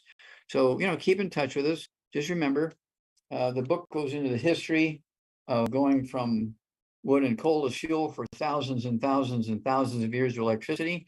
Plants only need 3 minerals. We need 60. Hell's Kitchen tells you what's happened to humanity since we went to electricity. There's no ashes associated with in your house with generating or using electricity for heat and cooking and that kind of stuff, air conditioning. Okay. And so once we went to electricity and we went to hydroelectric and damming up all the rivers, so there was no more bottomland, suddenly now we're in trouble. And doctors said, oh, this is all genetic stuff, a lot of immune stuff. Just eat well, you get everything you need, and come to me and I'll give you a drug that'll relieve your symptoms. Okay. And so get that book, Hell's Kitchen. Get the book, It's All in Your Head. Get the book, The Wallach Revolution. And the information will add 25 to 50 healthy years to your life. You'll save enough money by getting rid of all the bad foods to pay for the supplements. In fact, you'll actually be on the positive side. You'll actually save enough money by getting rid of all the bad foods. And all the gasoline you spend on your trips to the doctors and the pharmacy and clinics and all that kind of stuff. Okay. And so do keep in touch with us. Now, will somebody get in touch with me with all this? Did I read that? So Becca? Mike, Yes. yeah. So Mike, what you can do is you can go to YouTube, you can find a replay of this program and be able to re-listen to it and write it down. If you are working with a longevity associate already, get back with them in order to get your products on their way to you, okay? Okay, so I can go to YouTube and find this recording. Yes, you can find all the recordings from our programming on our Critical Health News channel on YouTube or on Rumble or on Facebook. We are just Critical Health. Okay, well, I appreciate it. Thank you so much. Okay, keep You're in very touch. welcome. I will stay. All right, thank you so much, Mike. And Dr. Wallach, let's just move right over to Mima. Mima, go ahead and unmute yourself. I wanted to be Mima. Well, that was my grandchildren. My name's Leah, and they named my phone as Mima's phone. So thank you very much. I enjoy watching the program. I do have a couple questions. Epstein-Barr virus, I have that. It's actively replicating in my system. And I wanted to know if there's a way that I can like kill it and get it out of my system, or is it something that just goes in remission? Are you taking antibiotics already? I just got started with a health coach, and I'm hoping that I have some products going to be at my house when I get home today. Okay, yeah, you need the 90 essential nutrients to support your immune system. I got and then that. To put the gun to the virus's head and kill it, we have colloidal silver. It's been used for thousands and thousands and thousands of years safely. Put a dropper full under the left side of your tongue, a dropper full under your right side of your tongue 4 times a day. When you wake up in the morning, about 10 minutes before each meal, and you can even do it again before bedtime. I do that, and I don't have a problem. I probably don't have a problem because I've been doing this for, I don't know, 20 years. Okay. Okay. All right. But this you don't need doctor permission for. Okay. Thank you. Now, may I ask you a couple questions about livestock? Livestock? Go for it. A little bit different. Is there a way to prevent pink eye in cattle? Yeah. Cut their eyes out. Okay. Dr. Wallach, that is not a solution. Well, no, That is not a if they're solution. exposed, if they're exposed to the bug, they're going to get pink eye. Okay, so it just depends on, if you're visiting somebody's farm and they have pink eye in their livestock, and you go home and you hug your dairy cow, then you're going to give her pink eye. Okay, it's one of those things. Okay. Okay, so it's not a mineral deficiency or something that allows them to. Well, pink eye I'm familiar with is a virus. You can also have Yes. You can also Yes. have some vitamin A deficiencies. Okay, but if they're eating hay, which is green, they have beta carotene in there. They're going to get plenty of vitamin A, so that's not the issue. Okay. My second livestock question is about sheep. I'd like to know if there's a natural way to prevent worms and parasites in sheep, since they get that so badly.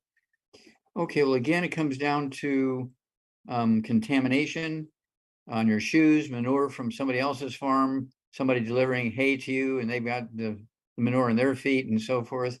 And so what you need to do is have a one of these 4-inch high trays in front of your barns, in front of your house, in front of your gates going out into the pastures, and anybody coming, and you're going to have disinfectant in there.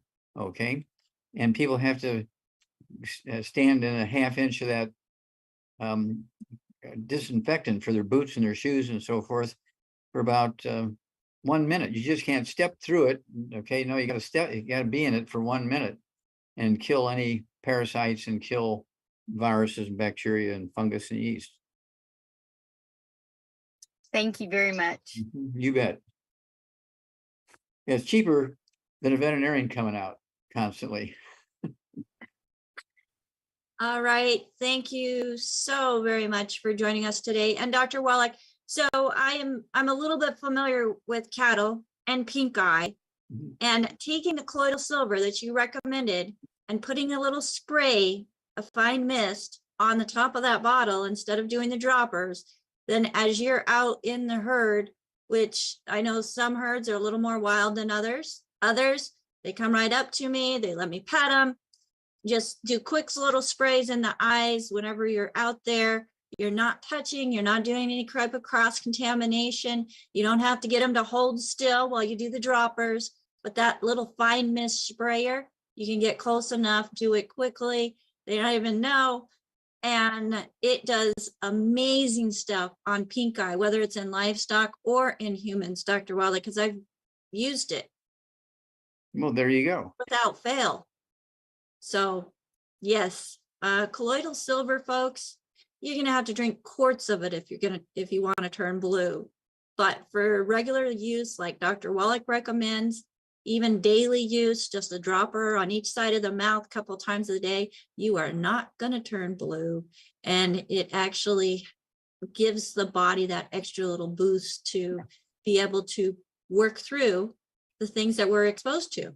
Yes, we've been doing this all through this pandemic, and we see so many people, they come from all over the world and they run up and hug you and shake your hands, and who knows what airplanes they were on with who had the bug and this, that, and the other. And we've been blessed with our team being very healthy all through this because we use the colloidal silver faithfully. And like you say, oh, you're going to turn blue. Well, you're going to have to eat a lot of quarters to turn blue. Your silver quarters, Dr. Wallach, it's not just any quarter, because now they've got like copper fillings and all mixed metals and craziness. Well, let's go ahead and go to the next hand that is up, Dr. Wallach. Okay. Actually, I want a quick little question here. In our YouTube chat. So Corey says, I have a bad ankle. I'm on blood thinners because of a blood clot and pulmonary embolism. The ankle was broken or is broken, and it caused damage in the left leg. What, Dr. Wallach, would you recommend for somebody based on 100 pounds who has experienced a blood clot, pulmonary embolism, broken bones, and they're currently on a blood thinner. Okay, well, at 100 pounds, there's either a young person or, a lady usually. Excuse me. He is 6 foot tall and he weighs 257 pounds. Well, there's a difference. You're welcome. 257, 6 foot tall. Did you say 57 years old, 200 pounds at 6 foot. Okay. No, it's 6 foot tall, 257 pounds. I see it Sorry, I now. had muted myself. Thank you, Ruth Ellen. You're welcome. Okay. Yeah. And so they need a lot of nutrition when you're 277 pounds. 57, 57. I don't know why I keep getting 77. Okay. Okay, 257. All right. Now this person needs to get rid of all the bad foods. They need to get a hold of that book, Dr. Wallace's Cooking About the Bad Foods, for 300 pages of safe recipes and safe cooking methods. Absolutely none of the bad foods. No fried foods, no processed meats, no oils, no glutens, no wheat, no brown oats, no buckwheat, no sugar, no carbonated drinks. Even the diet one's got to go, and carbonated water needs to go. And 257, I would go. I mean, they have all this stuff going on, especially with blood clots, okay, that can cause stroke and that kind of stuff. Then fractures. There's a lot going on in this person, okay? So they need to, again, the 2 Healthy Brain and Heart Packs, 2 bottles a month of the Ultimate Daily Classic Tablets for circulation. Take 3 of those 3 times a day, Ultimate Daily Classic Tablets. Again, let's see here. I'm going to have 2 bottles a month of the MSM, so I can take 3 of those 3 times a day. Rebuild cartilage, ligaments, tendons, connective tissue, disc between the vertebrae, bone makes one itself. And in the Healthy Brain and Heart Pack, it has 3 EFAs and 3 EFA pluses. And since I'm taking 2 doses a day of everything, okay, I'm getting 3 EFAs twice a day and 3 EFA pluses twice a day. And I weigh 142, and that will prevent blood clots, okay, because blood clots are a deficiency of the essential fatty acids. Very important here, okay. The fractures, okay, we need to throw in the extra ultimate. Let's see here, we also throw in the collagen peptides, scoop of that with a morning drink, scoop with the evening drink. That'll be 2 of the small canisters of the collagen peptide powder. And then also the OsteoFX, I would take an ounce of that twice a day. At 257 pounds, I'd take an ounce of the OsteoFX twice a day. And I would get our, if they have a garden, okay, I would get our Bloomin' Minerals, and use our Bloomin' Minerals in the garden so that the vegetables that they're growing will have more minerals in it. So everything they put in their mouth should have more minerals. Okay, very important. Okay, use our Bloomin' Minerals in their gardens and around their cherry trees and cherry pie and all that kind of stuff. Okay, and don't forget gluten-free pizza. I had 3 poached eggs this morning and a nice wedge of gluten-free pizza. Okay, with all these vegetables on top of it, along with yogurt and berries and all my supplements and everything, including my Rebound and so forth. It's an amazing thing when you take all this stuff. I'm getting 100 nutrients 4 to 6 times a day, depending on what's going on. I'm taking 100 nutrients 4 to 6 times a day. And in a couple of months, I'll be 84 years old. And, most people think I'm in my 50s or early 60s when they look at me. They can't believe that I'm 84. Okay, this is simple stuff. But I've been taking this stuff. I've been taking large doses of these nutrients since I was 9 years old. Okay, I was taking the same stuff that were given to 200-pound, 400-pound calves. And people say, oh, you're just eating alfalfa. No, I was eating alfalfa pellets that were enriched with vitamins and minerals. There's vitamins and minerals that were in the alfalfa that I was getting the nutrients from, okay? And so that was the important thing.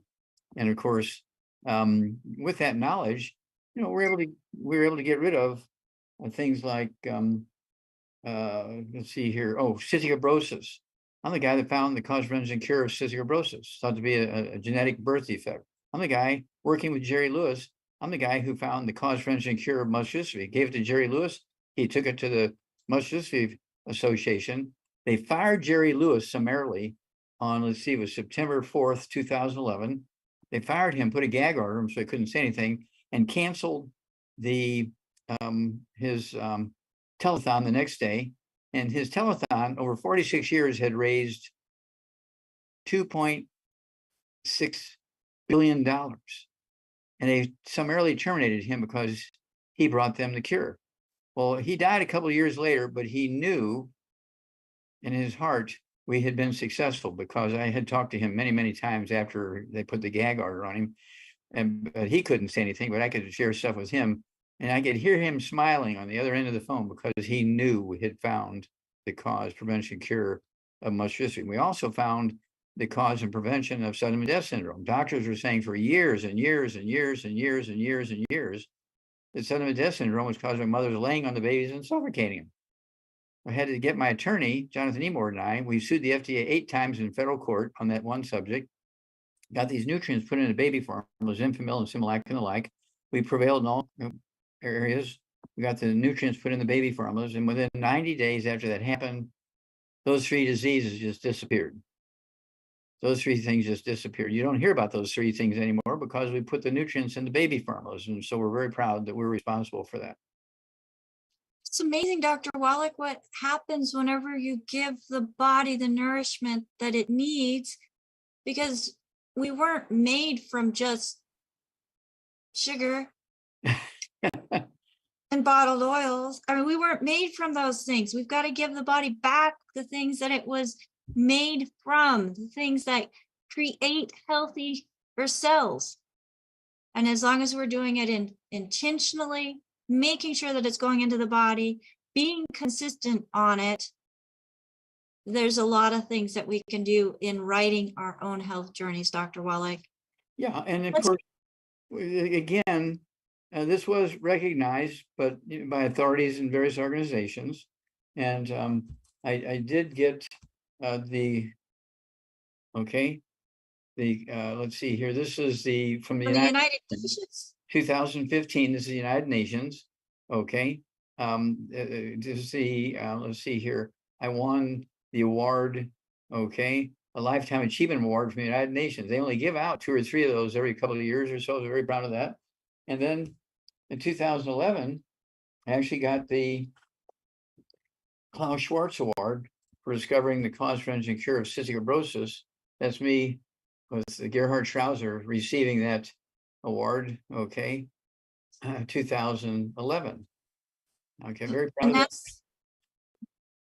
Yep, you've done a lot, Dr. Wallach, and that's why we're here today, is to be able to provide information to others in regards to the research that you have done, the research that you've been acknowledged for, but not in the way that it's reaching the masses at that time. And that's what we're doing today.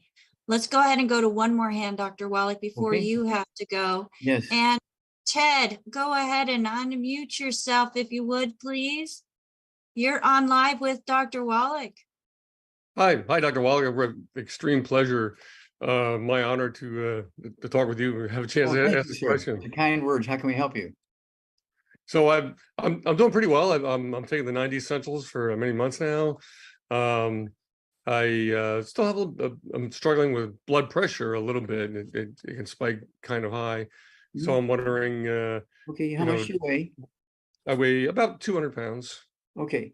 Any other issues, back problems? How many times a night you wake up to urinate? Once, 3 times, 5 times, none? 2, 3 times. 2, 3 times? Okay. But I stay well hydrated. I usually have tea late in the day, and if I wake up, I'll have to urinate. But what about ringing in the ears? Do you have any tinnitus or ringing in the ears? I think I might. A little buzzing once in a while, anything like that? Okay, what about anything like dizziness or balance problems? You have to use a walker or a cane? Nope. Okay, no blood pressure, no diabetes? No, I do have some blood pressure. Okay, one last question. Let's see here. Do you ever have to, let's see here. Where do I want to go here? Do you ever get sleepy after a meal? Do you ever, eat a big meal, eat dinner time, and you're sitting there watching TV and you fall asleep, anything like that? Yeah. No, sure. Okay, that's called reactive hypoglycemia. Your body releases a lot of insulin, knocks your blood pressure down. Oh, excuse me, your blood sugar. You said you had a little blood pressure issue? Right. Yes, okay. So at 200 pounds, I want you to get rid of all the bad foods, no fried foods, no processed meats, no oils, no gluten, no wheat, brown, rye, and oats, no sugar, no carbonated drinks. Even the diet one's got to go, and no carbonated water, no bubbly water. I do want you to take 2 of the Healthy Brain and Heart Packs per month, ramp up to the little higher numbers of nutrients, a full dose of everything twice a day. Staying away from the bad foods, you'll save enough money to pay for the Healthy Brain and Heart Pack, 2 doses a day. I want you to get 2 bottles a month of the Ultimate Daily Classic tablets. So you can take 3 of those breakfast, lunch, and dinner. I also want you to take the collagen peptides, take a scoop of that with your morning drink, scoop of the evening drink. I want you to get 2 bottles a month of the Ultimate Daily Classic tablets. 3 words, Ultimate Daily Classic tablets. And take 3 at breakfast, 3 at dinner time. If you're on medication for high blood pressure, don't cold turkey off of that. But as blood pressure comes down, you can slowly reduce medication based on the numbers. Usually within 2 to 6 weeks, your blood pressure will be down in the normal range. I also want you to get our Sweeties, get 2 bottles a month of our Sweeties. So you can take 3 twice a day. And that will prevent you from getting that hypoglycemia, because I don't want you to fall asleep when you're driving. Okay, if you eat a big dinner and you're driving, you get drowsy. That's why people cross the center line and kill themselves, kill somebody else. So when you have active hypoglycemia, we need to get that Sweeties so we resolve that problem. Okay, 3 of those today. We'll do. I And did have a question also about. Give us a call every couple of weeks, because your blood pressure is going to be good. Your reactive hypoglycemia is going to go away. That ringing in the ears is going to go away. Okay, and Good, I'll do those additional things. Can I ask, how much does it matter to eliminate gluten? I've cut way back on my gluten, but it's really hard with my wife does the cooking, and she's still we still have some gluten in the here's house. the deal. What if you only shoot yourself in the head once instead of 5 times? Once is enough. Yeah, once is enough. And so 2 meals a week of gluten, instead of you getting really serious problems within a year or 2, it might take you 3 to 4 years. Okay. It's just going to be a little bit slower, but you got to be 0 gluten. You can't even say the word. If you say the word, that's a challenge to get to 0 gluten. I'll work on it. I understand, but you got to. Sometimes if you just leave it on the plate and don't eat it. Yeah. And your I wife, do things like what are you doing at hamburger. the stove here? Say, I'm making some rice. Yeah. I know I've heard you say eat like an Asian, right? Yeah, you want to eat like an Asian, and that's why, because Southern Asian. They live, okay, in the United States, depending on whose numbers you're looking at, our life expectancy is 73 to 75. You look at Japan, they're 84. They essentially live 10 years longer than we do. And then China is a great study. They have 2 populations. In the north, they live on wheat. In the south, they live on rice. The ones in the south live to be 75. The ones in the north live to be 71. Okay. Yep. So this is unimpeachable information, and so it's one of those things where you really have to watch it. You will be blessed with a longer, healthier life. Spend more time with the people you love. Okay. And I apologize for I keep looking at the clock here. I got 2 more minutes. And now your time is up, Doc. Oh, so thank you. I've been given strict orders to make sure that you are not late for your next appointment. So I just want to thank you again for joining us here Monday through Friday from 12 to 12:50-ish on Daily with Doc.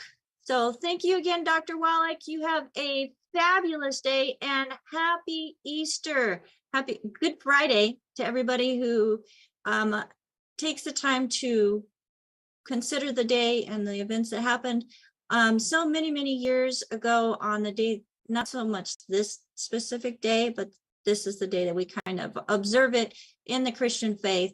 So happy Easter, everybody. Hope you all have a wonderful weekend. If I could get my co-hosts up with me, I just want to give a special shout out to Ruth Ellen Sanchez and Marilyn Pizzera.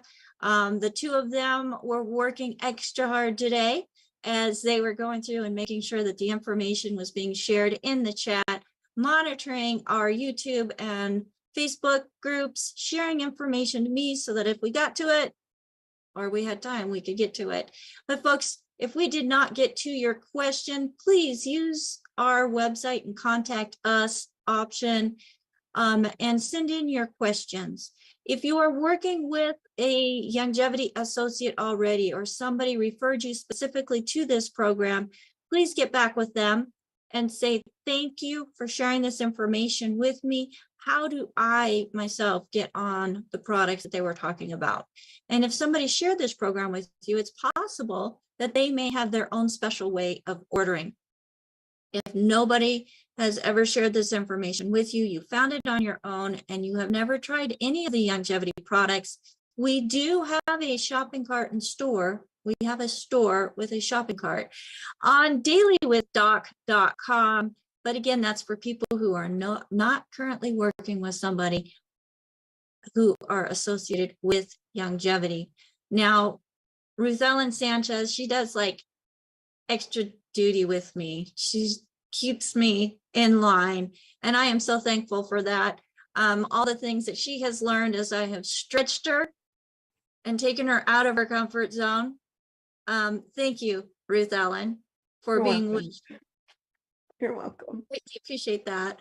And Marilyn also, and the new technology that she's learning and using her skills that she has from her past careers and life in making sure that the information is being shared in the chat. So she's doing a fabulous job with that and helping let people in. I just greatly appreciate my team, even the ones that aren't here. I know that there's a couple of them that are doing some marketing for us without being here in the show, but it takes a team, folks. And if you have any skills that you would like to utilize to help promote wellness, not sick management, but promote wellness, promote healthier living, promote being able to build an additional stream of income, helping others. There is nothing wrong with being thanked for helping others and sharing information with them about things that they can do to be empowered and take their health back, take their life back, even financially. So we just want to make sure that you know that there are opportunities available. Get back with the person that shared this program with you, or use our website, contact us, and we'll be able to get you in contact with a certified holistic health coach to help you figure out what it is exactly that you want to do for yourself or your community. We have a phone number with the call team standing by at 855-949-3377 for those who have never spoken to anybody about Dr. Wallach or the longevity products at all. And I do want to throw in, Dr. Wallach has many, many publications. And if you are interested in getting some of his books, make sure you go to drjwallach.com. He didn't mention it in the show, but I want to make sure that I mention it because that's how he makes his income. He has completely turned over the business of longevity to his son and his wife, and they're in control of that. He does not get a paycheck from longevity, and he did that on purpose. He did not want people to say, well, you're only pushing these products because you make a buck off of them. And that is not true. He does not get a paycheck from longevity. So visit his website, drjwallach.com, and get a book. Start gaining knowledge. We even have some ebooks there, some digital books. For those of you who use CD players, there's CDs there as well that you can listen to previous messages that Dr. Wallach has made available that have been impactful, very impactful in the lives of others. And I'm working on putting those CDs into digital downloads as well. So thanks for listening to me ramble. My name is Becca Dukes, and on behalf of dailywithdoc.com, have a wonderful weekend, and we will see you next week, Monday through Wednesday next week, as we are going to take some personal time off. 12 to 12:50 Pacific time here on Daily with Doc, zoom.com. Bye for now. Happy Easter, everybody.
Recording.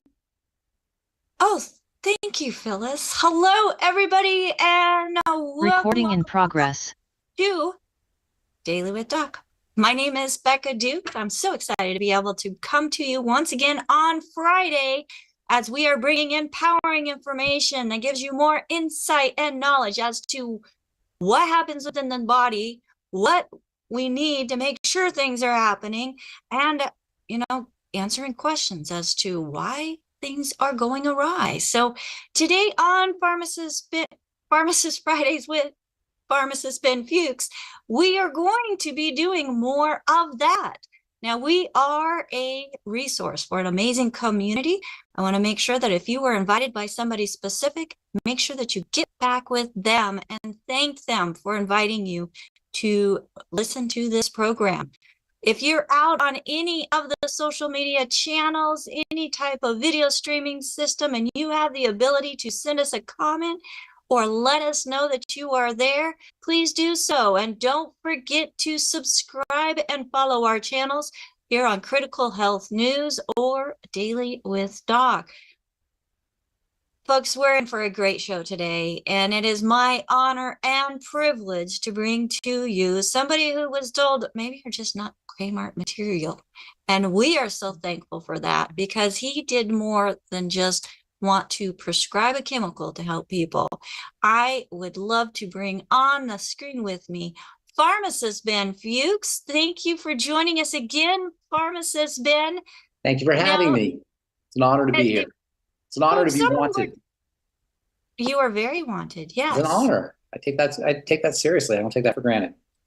Well, we appreciate you very much. Well, I appreciate everybody very much. And it's funny, I was on George Knorr yesterday. He always thanks me for what I'm doing. And I always feel like, I get the benefit as much as anybody else gets the benefit. When you help people, there's nothing more gratifying than making a difference in people's lives. Sometimes I used to live in the city of Denver, and there's a lot of, you may know this, a lot of homeless people like there are in many cities. And they're always, they need money. So they're hitting people up for money. And I'll walk downtown and people ask for money. And my first instinct is, no, I don't want to give anybody any money. And then then my better angels kick in and say, all right, come on, you got some extra money, give them some money. And as soon as I give people money and they smile and they're thankful, I feel so good about it. I get the benefit. In the Bible, it says, love your neighbor as you love yourself.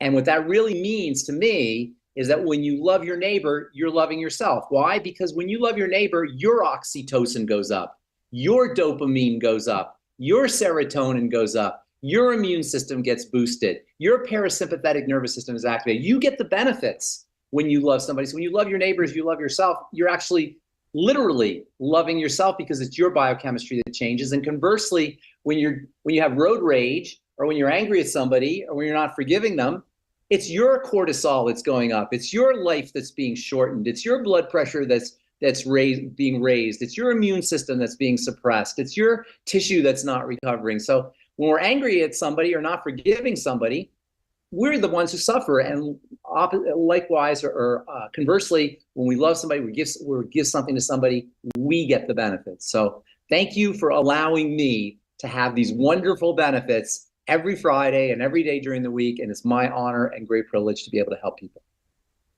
Well, that was a great intro, because that was something that I suffered with, is holding on to, holding back forgiveness. But you can forgive people and not have that eat at you, even if they don't ask you for forgiveness. And then just like, you know what? I forgive you. Yeah. Yeah, you get the benefit. Thank you. Yeah, thank you for that learning moment. All right. Right? Thank you. Thank you for letting me. So we're gonna talk about enzymes today, right? Yeah, we're gonna talk about enzymes. And there's a lot of people that don't even know what they are and what their purpose is. Yeah, that's why I was kind of teasing before you went on the air, or on the Zoom, I guess, as saying, what are enzymes? Anybody know what enzymes? And somebody said amino acids, and somebody said molecules, but really we hear that term all the time, but what are they really? Right? That's a really good question. That's a good question. You're gonna give a clear, concise answer, right?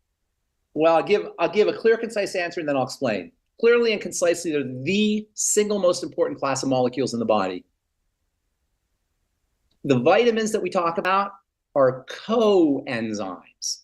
They support enzymatic activity. They're not enzymes, they're coenzymes. Enzymes are more fundamental. The length of our life is inversely proportional to the amount of enzymes that are in our body. That means more enzymes, longer life. Less enzymes, shorter life, or I should say proportional to the amount of enzymes we have in our body. So the more enzymes you have, the longer you will be alive. Enzymes carry the life force in the body. That is a general description of what enzymes are. They carry the life force in the body. However, specifically, in the body you have lots of molecules, lots of chemicals, lots of atoms, lots of things happening. And in order for chemical reactions to occur, chemical A has to be proximal, close to, neighborly with chemical B. They have to interact somehow in order for chemistry to occur. So chemistry is A plus B equals C. That's all chemistry is. A plus B equals C. But A and B have to be close to each other to turn into C. How do A and B get close to each other? So you have chemical A, chemical B, they have to somehow interact to form chemical C. But how does chemical A get close to chemical B? The body's big and the chemicals are small. How do they get close to each other in order to interact? I'm going to answer the question in a moment, but does the question make sense? You need chemical A to be next to chemical B to react to it, right? Right. It'll spontaneously react here and there, but not enough to create a living system. In order for chemical A to get to chemical B with enough ease and facility, get close to each other, something has to pull them together, right? So for example, you have hydrogen, H2O, water, right? In order for hydrogen and oxygen to get close enough together to create water, they have to be pulled together somehow. What an enzyme does is it pulls things together. In biological terms, we call it a catalyst. A catalyst is something that speeds up the rate of reactions. It'll happen anyway. Two things will get close to each other to create a third compound anyway, but with accidentally, they'll just bump into each other because there's so many, and the odds are eventually they're going to hit each other. But you can't have eventually hitting each other if you're going to have an organized living system. A living system is very complex. There has to be a system, a way for these chemicals to hit each other. An enzyme is a molecule that has two spaces in it. A space for one molecule or chemical or atom, and a space for another molecule or chemical atom. And the enzyme comes and pulls them together by virtue of allowing these two separate entities to hit in the space. Am I explaining that good? Well, because that's really it in a nutshell. Okay, so you have a molecule here and a molecule there. They need to get together to form a third molecule. Okay, it's like a husband, a man, and a woman. They're going to form a baby, right? An enzyme is a matchmaker that pulls the husband and the wife together so they can make a baby. Did I explain that okay? It pulls things together, and the way it does it, it has a space for a husband and a space for a wife. And it goes around, it finds the husband sits here, it has another space, it finds the wife sits here. And by virtue of its ability to pull things together, it facilitates or speeds up or catalyzes chemical reactions. That's all it does. It's a catalyst. That's the technical term for it. It pulls a husband and wife together so they can make a baby. It's a matchmaker. I just watched Fiddler on the Roof yesterday, or last week. Fiddler on the Roof, they had a matchmaker. She got all the men together and all the women together, and she pulled them together so they can make babies. An enzyme's a matchmaker. Pulls the husband on one side and the wife on another side so they can be together, close enough together to make a baby. So can you relate that to food? No, I'm not going to go there yet. I'm not going to go there yet. Oh, I want you to see what an enzyme is because there's a lot of confusion. That's a good question. I'm going to relate it to food. But I want you to understand this is what an enzyme does. It pulls things together. Okay? Now, there's three basic types of enzymes. There's two basic types of enzymes in the body. There's three basic enzymes in nature, but there's two basic enzymes in the body. And they're all related. The two basic enzymes in the body, classes of enzymes in the body, are enzymes that make chemistry happen. Those are called metabolic enzymes. Those are enzymes that pull things together so chemistry can happen. Call them metabolic enzymes. And they are the most important molecules in the body by virtue of their ability to catalyze chemical reactions. Without enzymes, reactions would not happen. You wouldn't be alive. There would be no life without enzymes, without metabolic enzymes. There's another class of enzymes in the body called digestive enzymes. And these are what everybody talks about in the world of nutrition, or at least in the longevity world of nutrition, when we talk about enzymes. So that's why you ask your question, can you relate them to food? Because whenever we hear about digestive, or we ever hear about enzymes, we think of digestive enzymes. Now, in reality, the main class of enzymes is not the digestive enzymes, it's the metabolic enzymes. Yes, the digestive enzymes help us digest our food, but the metabolic enzymes make everything happen, right? So the digestive enzymes are important. You can't digest your food without them. But the metabolic enzymes make everything happen. And in fact, metabolic enzymes are so important that they're actually used as medicine in Europe.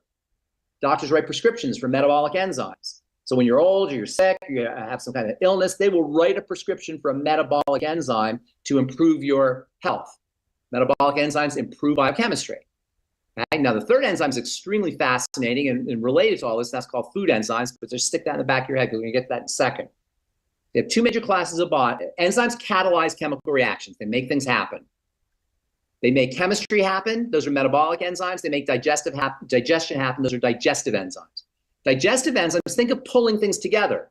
Digestive enzymes do the same thing. They pull apart foods. They pull apart the molecules in foods so that these foods can be broken down. Digestive enzymes help you break down foods, and they're very important. You can't break down foods without digestive enzymes. And I'm going to talk about digestive enzymes here in a second.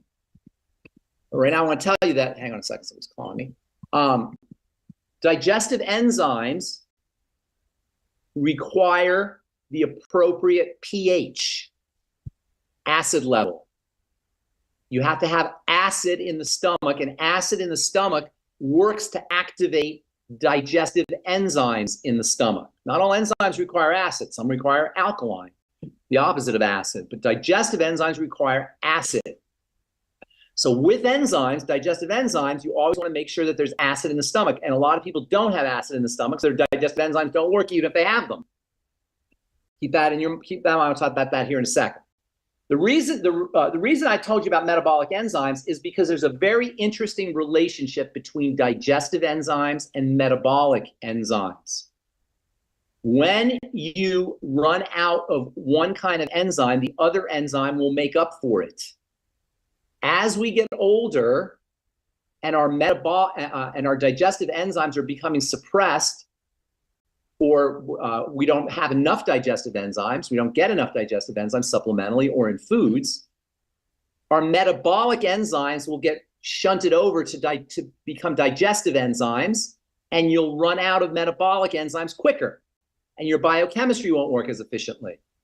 So using digestive enzyme supplements can help you spare your metabolic enzymes for anti-aging and for fighting cancer and for living a great life. So using digestive enzymes supplementally will keep your metabolic enzyme levels high enough that you have a great life and fight diseases and grow and recover. On the other hand, deficiencies in digestive enzymes will cause your metabolic enzymes to become depleted at a faster rate, and you will age much quicker. Is this making sense? Digestive enzymes, taking digestive enzymes exogenously or supplementally will help you save your metabolic enzymes for metabolism. When you don't have enough digestive enzymes, your body will take some metabolic enzymes and use them for digestion, and you'll run out of metabolic enzymes faster. Enzymes are exhaustible. You run out of them.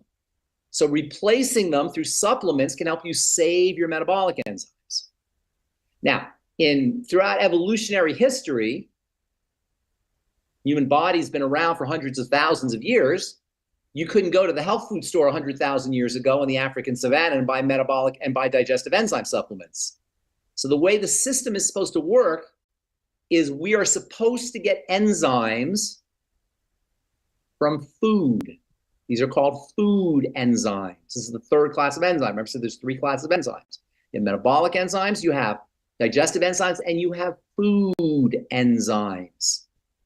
Food enzymes, eating food enzymes will help you spare your metabolic enzymes, just like taking supplemental enzymes will help you spare your metabolic enzymes. Making sense, you guys? I'm using you, Rebecca, as my canary in the coal mine. I'm watching you, and if you get confused, I'm assuming everybody's confused. Okay, so we have these enzymes that work throughout the body that get pulled into the digestive system if there's not the enzymes in the digestive system to help break down the body. Yes, and so you'll lose your metabolic enzymes because they're being shunted to digestion. Throughout history, we didn't really have this problem as badly. But today, almost everybody is subsisting on enzymeless food. Now remember, enzymes carry the life force. So enzymeless foods are essentially dead foods. So most of us are eating today dead foods. And because you look on the ingredient deck or the nutrition facts on your food and you see, oh, it's got protein, oh, it's got vitamins, oh, it's got minerals, blah, blah, blah, blah, blah, blah. You think you're eating a good food because they've added all these things to the food. They can't add enzymes to the food. Enzymes are only in living food. Enzymes are only found in apples and oranges and broccoli and eggs and anything that's not cooked, because cooking destroys enzymes, or all these foods that aren't cooked. Once you cook your broccoli, you lose the enzymes to the extent you cook it, which is why raw foods are so powerful. Although you need a little bit of cooking to release the nutrients or a little bit of steam, the more you cook your food, the less enzyme activity it will have. This is why eating fresh foods is so important. Since 1900 or about maybe late 1800s, we have turned our food supply into a dead food supply through processing, and now ultra processing. And this is a hidden cause of disease that nobody talks about, is our subsistence on foods that don't have the power of the life force via enzymes, enzymeless food. Even though the food has a nutritional value, like you go to McDonald's and you see the nutritional value on the hamburger, and it'll say, oh, it's got protein, oh, it's got, so much vitamin B and so much magnesium or copper or calcium, whatever it is, there's no enzymes in it, and it's the enzymes that carry the life force. Were you going to say something? I'm sorry. Well, yeah, I was going to ask a question. So you said fresh foods. Is that primarily like fresh fruits and vegetables? Absolutely. Also eggs. Also yeast. And eggs. Yes. Anything, yeast, eggs, oysters, fresh fruits and vegetables, anything that was living. Remember, enzymes carry the life force. So it's in the living things. Dairy, it's in the living things. It's in the things that come from life. The foods we eat today they're not related, they don't carry the life force. They're ultra, processed foods are one thing. That's when you cook a food, you fry a food, you boil it or you steam it or whatever they do in the factory to the food. But now we have ultra processed foods. And this is what most of us are subsisting on, not processed foods, but ultra, extra super duper processed foods where even the components themselves are processed. So we're several steps away from the life force. This is a major cause of illness, a major cause of shortages in longevity, is the fact that we're not eating foods that carry life, that carry the life force. So you have three kinds of enzymes. Enzymes make things happen. They carry the life force. Metabolic enzymes make chemistry happen by pulling things together. Digestive enzymes help you break down food by pulling things together. Food enzymes act to support the digestive enzymes so you can spare your metabolic enzymes. One more question on that. Yes. Okay. So they bring the life force. They carry the life force. Yeah, so they carry the life force. When we're looking at like our meats, our beef, our poultry, there's no pork. enzymes in meat and beef and poultry. Okay, but you had mentioned fish and oysters. Oysters, I said. I didn't say fish. I said oysters. Because oysters are raw. Well, if you fry them, I guess, if you cook them somehow. But I'm thinking of raw oysters on the shell, on the half shell. Go. Those are enzymes. You're eating life when you eat an oyster, right? And that life, just like the life of a plant or the life of a human or the life of anything that's alive, is carried by the enzymes. So there's oysters are an enzyme-rich food because you're eating a living entity. Have you ever eaten oysters? I have. I love But oysters, they right? were raw. They weren't on the half shell. Okay, well, yes. When I you like cook them, you oysters. lose. When So cook you them, you cook lose the them. food, you cook What's the that? food, whether it's meat, fruits, vegetables, whatever, and that takes the life force out of them. Am I understanding that properly? Absolutely. Enzymes Okay. enzymes begin to break down at very low heat. Doesn't take a lot of heat to break down an enzyme. And that's one of the Okay. reasons why you want to eat your eggs raw. Eggs are another rich source of enzymes, wonderful enzymes in eggs. And when you cook your eggs, you lose those enzymes to the extent you cook them. You know, it's not like instantaneous, but to the extent you cook your eggs, you lose your enzyme. You lose the enzyme power. So this is the theory behind a raw food diet. Okay, is you get the benefit of the enzymes. But just like eating enzyme-rich food will help you spare your metabolic enzymes, taking enzyme supplements will do the same thing. Okay, this is why digestive enzymes are so valuable.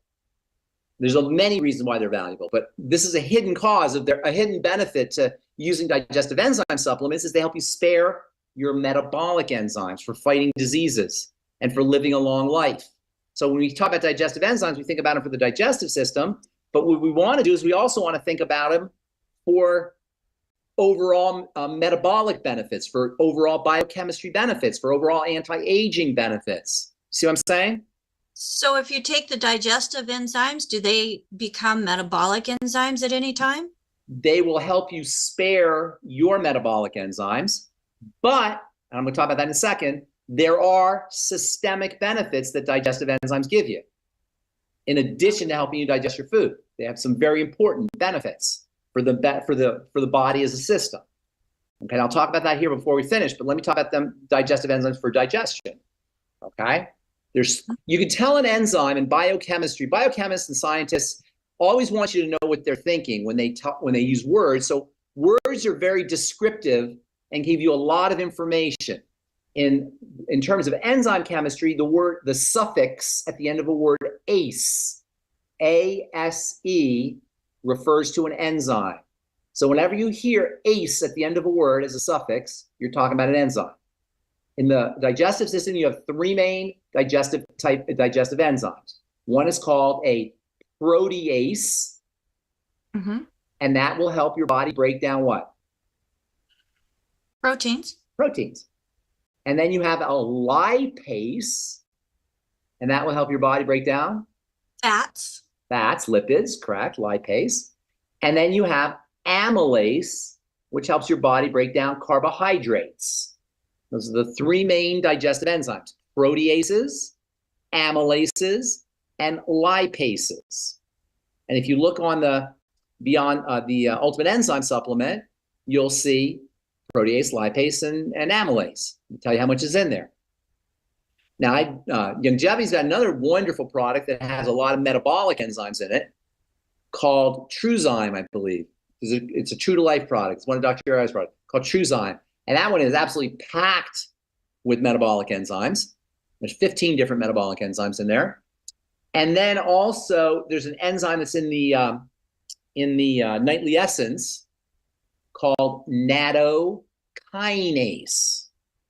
Kinases are very important enzymes. Kinases are metabolic enzymes that help things move. Kine comes from the word kinetic, to move. Kinases help things move. It's a little more complicated than that, but for our purposes, we'll talk about movement, the movement of molecules, kinases. So you have kinases, you have a whole range of metabolic enzymes in the True to Life. You have kinases, nattokinase in the nightly essence, and then you have the digestive enzymes, proteases, lipases, and amylases in the Ultimate Enzyme product. You always want to take your digestive enzymes with acid. Now, they do put a little bit of acid in the Ultimate Enzymes in the form of something called betaine HCl. You'll see betaine HCl in the Ultimate Enzymes, and that's a way of making sure that you got a little bit of enzymes to activate, or a little bit of acid to activate the enzymes. Betaine HCl is a wonderful molecule in general. Betaine is a fabulous molecule. It's its own supplement, betaine, and it's involved in something called methylation, which I think we've talked about before. So betaine HCl in the Ultimate Enzymes, in addition to providing HCl, what is HCl, by the way? Chloric? Hydrochloric acid, exactly. So betaine HCl provides enzymes in the form, or provides acid in the form of hydrochloric acid, HCl.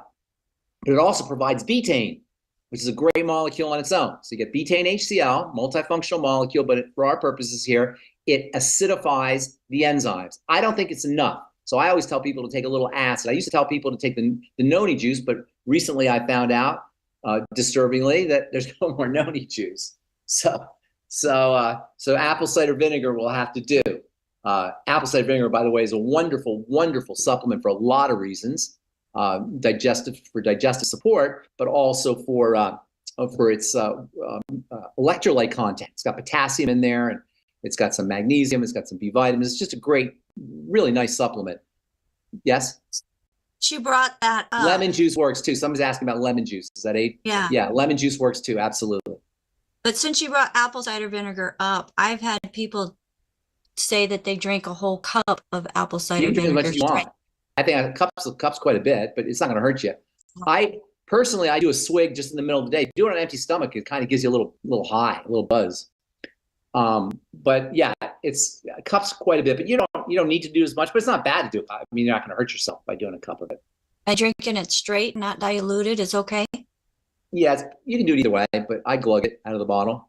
You can also go to the doctor and get a prescription for hydrochloric acid, literally hydrochloric acid that the pharmacist will make, and you put a few drops in water and drink that down with your meals and with your stomach and with your digestive enzymes.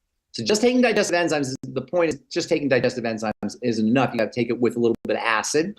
You can also use foods that stimulate the production of acid. There are foods like dandelion greens and horseradish, stomach bitters, gentian. There's various herbs and supplements that you can use that will stimulate the production of stomach acid, and that can also have a beneficial effect on your enzymes, can help activate enzymes. Enzyme deficiencies at the level of metabolic enzymes will accelerate aging and lead to disease, but enzyme deficiencies in terms of digestive enzyme deficiencies will make it more problematic for you, more difficult for you to break down foods, especially protein foods, but really all foods. When you don't break down foods efficiently, particularly proteins, chunks of food will go into the intestine. Now, the reason I say particularly protein is because proteins are made up, we all know they're made up of simple building blocks called amino acids.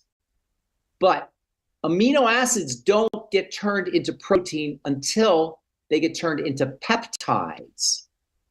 So amino acids are like letters. Peptides are like words. And proteins are like sentences. So letters have to go to words and then go to sentences. Letter doesn't just get turned into a sentence, that's go to words first. Likewise, amino acids don't go to proteins, they got to go to peptides first. And if you don't have enough digestive enzyme power, the proteins will not get turned into amino acids, they'll stay as peptides. And then peptides will go into the intestine rather than amino acids. In other words, words will go into the digestive system instead of letters. The sentences will not get broken down into their letters. They'll get broken down only into their sentences, into their words. Rebecca, am I making sense here? Because I'm going somewhere with this. Yeah, keep going, because I never thought about that. And that's a great analogy. Okay. I love it. Okay, good. So what's supposed to happen is the enzyme, when you have enough enzyme power in your digestive system, those sentences will get completely deconstructed into letters. But if you don't have enough enzyme power, they won't get completely deconstructed. They'll only deconstruct to words instead of letters. Here's where this becomes a problem. Words are unique for every life entity. Mosquitoes have their own words, viruses have their own words, bacteria have their own words, parasites have their own words, elephants have their own words, Rebecca has her own words, AJ has his own words. We all have our own peptides that make us us. Make sense? Peptides are species specific. They're even individual specific. Peptides are what make things the individual entities that they are.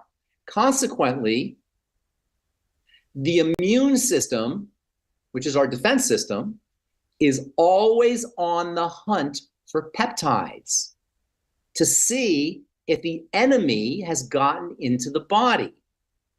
So peptides trigger immune reactions. If you're not breaking down your foods into amino acids effectively, peptides or words can cause immune reactions if they get into the bloodstream.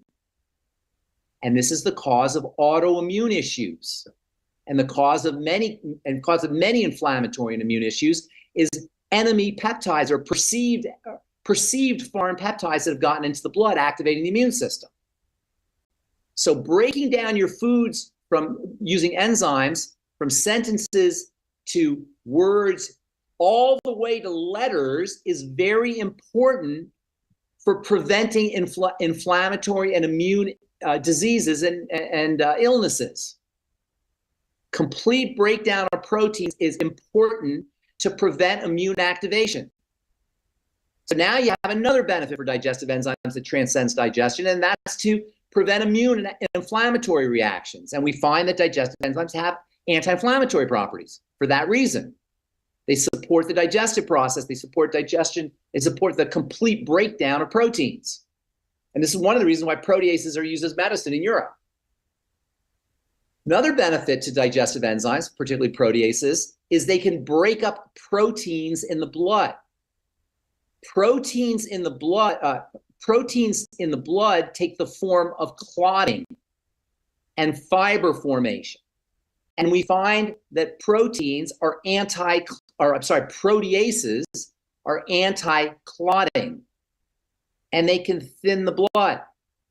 Because these clots and these fibroids are part of the inflammatory process, and inflammation is associated with pain, digestive enzymes, in addition to having anti-clotting and anti-inflammatory properties, have anti-pain properties.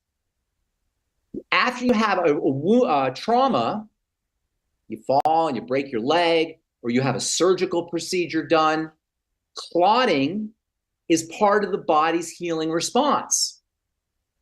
But the clotting has to go away over time, because if the clotting stays, you end up with clots. So what's supposed to happen after you have a wound is you're supposed to clot, you're supposed to inflame, you're supposed to have a little beaver's dam to protect that area, it's supposed to go away. That doesn't happen for everybody, particularly if they're eating the wrong foods, if they have other inflammatory issues. Digestive enzymes taken on an empty stomach can speed healing by virtue of their ability to break up the inflammatory protein-based clots and clogs that form after surgery or after trauma. So in addition to being anti-inflammatory and blood thinning and anti-pain, they also accelerate post-surgical or post-traumatic healing. These are systemic benefits that are above and beyond the digestive health benefits and added to the sparing of metabolic enzymes. And this is all from a digestive enzyme supplement that is pretty darn cheap, pretty darn inexpensive. You get anti-aging properties, anti-inflammatory properties, blood thinning properties, healing properties, anti-pain properties, and digestive health benefits, all from your ultimate enzymes, as long as you're acidifying them. That's a lot of benefits, right? Now, there's another class of enzymes that they put in the ultimate enzymes, and these are extremely important enzymes that are used to further support digestion in the intestine. And these are enzymes that come from the pancreas. Now, I always call the pancreas Mr. Cellophane, the Mr. Cellophane of organs. Do you ever see Chicago, the movie Chicago?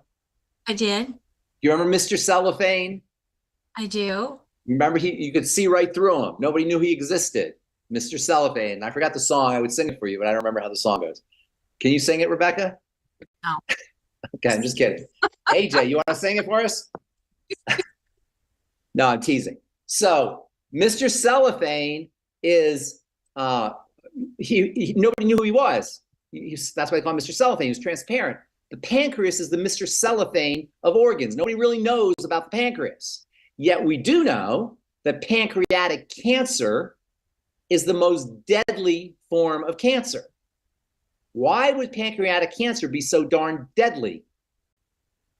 Well, the pancreas is an enzyme factory. It's where all the enzymes in the body are made, or where most of the enzymes in the body are made, is in the pancreas. So when the pancreas gets cancer, number one, you don't make enzymes, and we just talked about how important enzymes are for running the body. But even worse, enzymes can explode throughout the body, wreaking havoc on biochemistry when you have pancreatic damage. So the pancreas is a second, is an important source of a second type of enzymes called pancreatic enzymes. Pancreatic enzymes have a digestive effect in the intestine, but instead of depending on acid, they depend on alkaline. Like digestive enzymes in the stomach are activated by acid, but pancreatic enzymes are activated by alkaline, non-acid. Really, really quickly, I don't want to talk too much about this, but the pH is a measurement of how acid or non-acid something is. Non-acid is alkaline. So how acid alkaline, some people will say, which is, some people say base, I say alkaline. Acid base or acid alkaline. Acid, the pH scale goes from 0 on one side to 14 on the other. 7 is the middle. Acid is 0 to 7, alkaline is 7 to 14. Digestive enzymes require acidity, around 2 or 1, really low acidity. Alkaline enzymes from the pancreas are higher. They depend on enzymes on a pH of 10 or 11. Superalkaline. What's supposed to happen when you digest your food is you eat your food. This is what's supposed to happen. You eat your food, the acid in your stomach activates the enzymes. The enzymes break up the food and turn the food into a soupy mass. That soupy mass is called chyme, and it's very acidic. C-H-Y-M-E, chyme. So you got the food, it gets acted on by the enzymes and the acid, it turns into chyme, which is now acidic. That acidic chyme drops into the intestine from the stomach, and when it drops into the intestine, the acid in the chyme triggers a burst of alkaline bile. There's a chemical, it's a signal.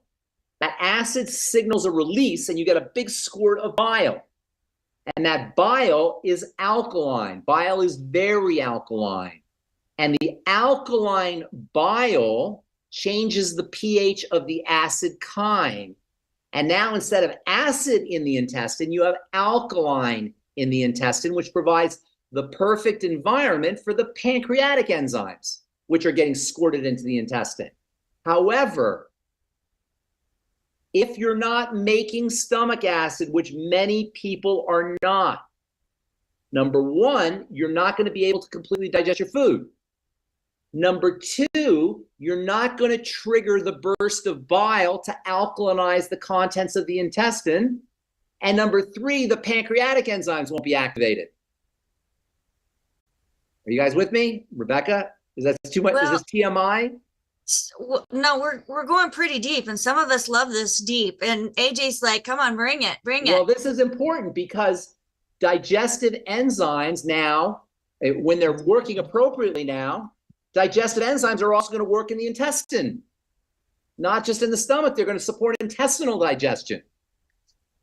So you can see that this whole thing, this one supplement, this one digestive supplement has tremendous benefits for the immune system, for the blood system, for inflammation, for intestinal digestion, activation of pancreatic enzymes, in addition to helping you break down your food, right?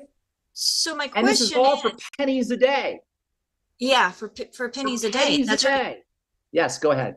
So my question is, we were talking about pancreatic enzymes, and they are alkaline. So is that something that we can take orally? They're in the digestive enzymes. They're in the ultimate enzymes.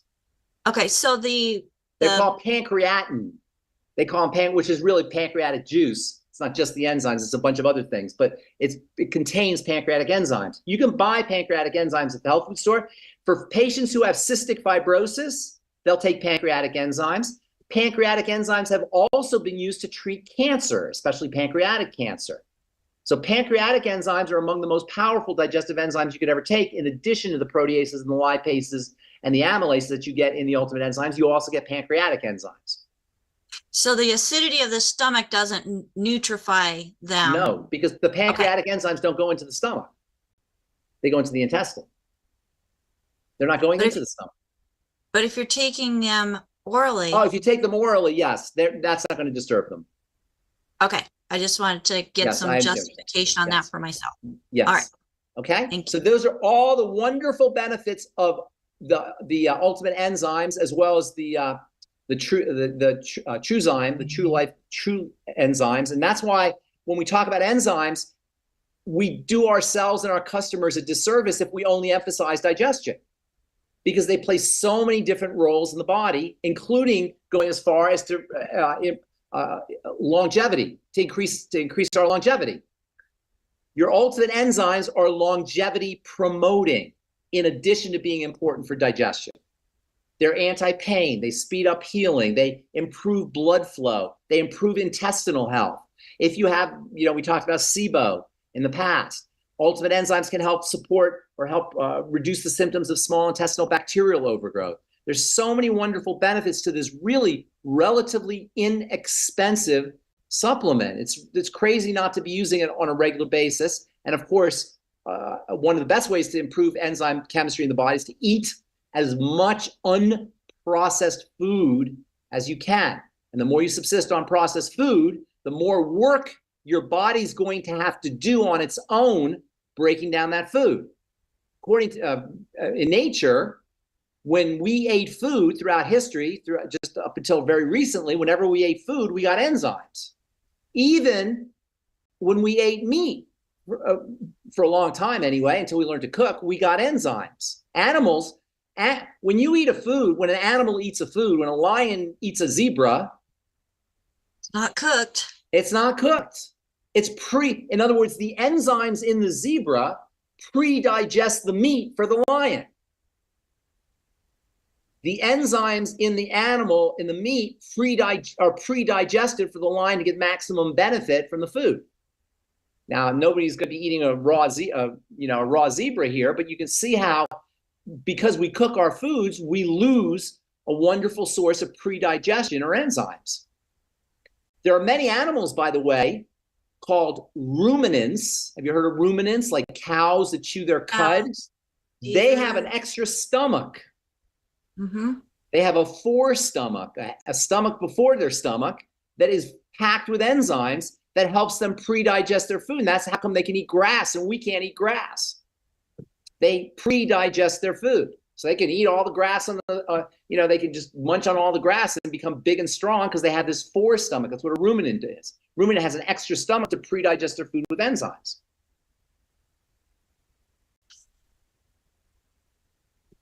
There's a lot. There's a lot there, but the bottom line is take your digestive enzymes. They're good for a heck of a lot more than just food. That's really the bottom line here, is that your digestive enzymes are supportive of much more than merely digestion. And when we only focus on digestion with our digestive enzymes, we're doing ourselves and our customers a disservice. All right, folks. So to look beautiful from the inside out, beyond the digestive system, you need your enzymes. Enzymes and acid. And acid. Absolutely. And we do have the apple cider. The gummies, I don't know what the pH is on the gummies. Somebody has to help me with that. I'll have to find that out. Yes. So that would be a good information. Maybe Doc knows, or maybe somebody knows the pH on the enzyme.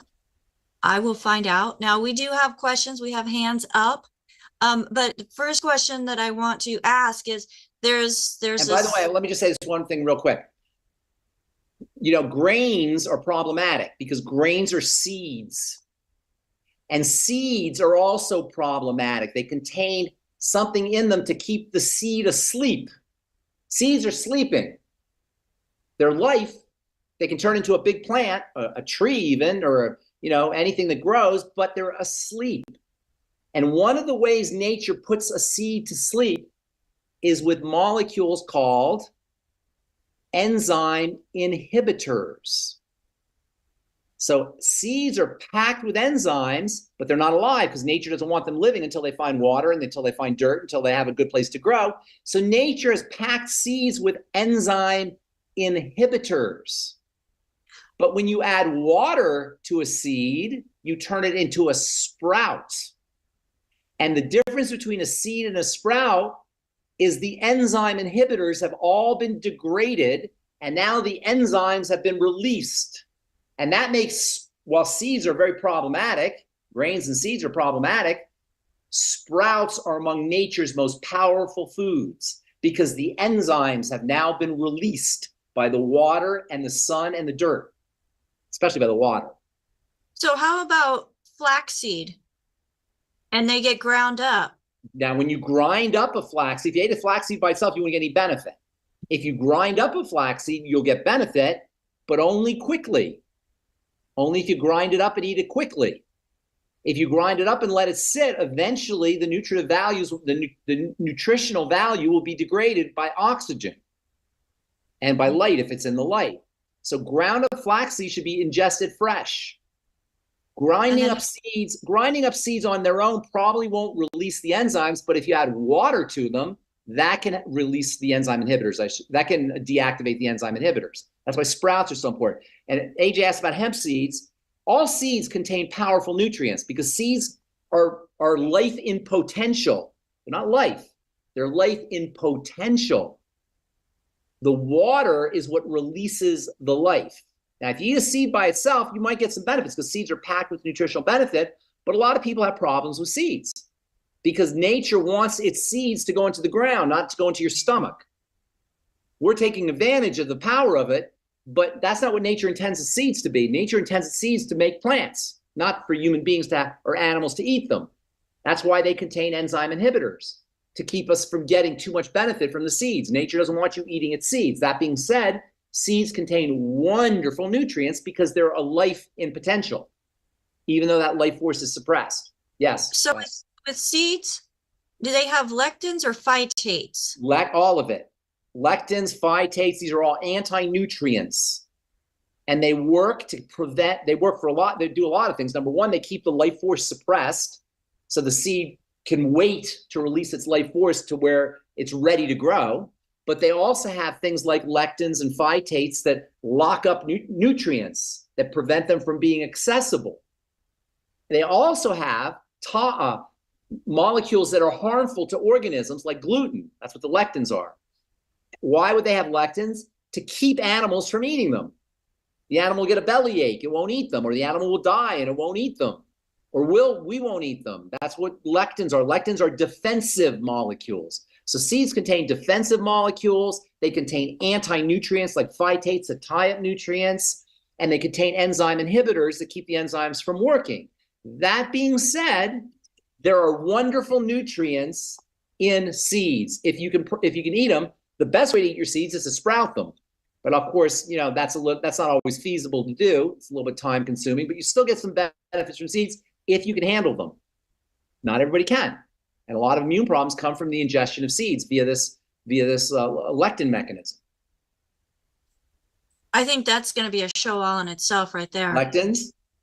Lectins, yep. Yes. Put that on the list. We'll put that on the list. Well, let's go to the first hand that is up. And Phyllis, what question do you have for us today? Hi, I have two questions, and that is fascinating about seeds, by the way. That could be a whole show, I swear. Okay. First question, Julie on YouTube says, my friend lost her taste since March, sounds like. She says with certain foods, it tastes like dirt or chemicals. Celery and all dairy products trigger the dirt or chemical taste. What can she do? Now, did she lose her taste or her smell? Smell and taste go together. I'm assuming smell, but she didn't mention that. Okay, so certain infections can cause loss of taste. Certain medications. I want to know a little bit more. That doesn't usually happen with somebody who's completely healthy, although as we age, our sense of taste is not as sharp. So I want to know some more. I want to ask her some more questions. That being said, one of the signs of zinc deficiency is a loss of smell.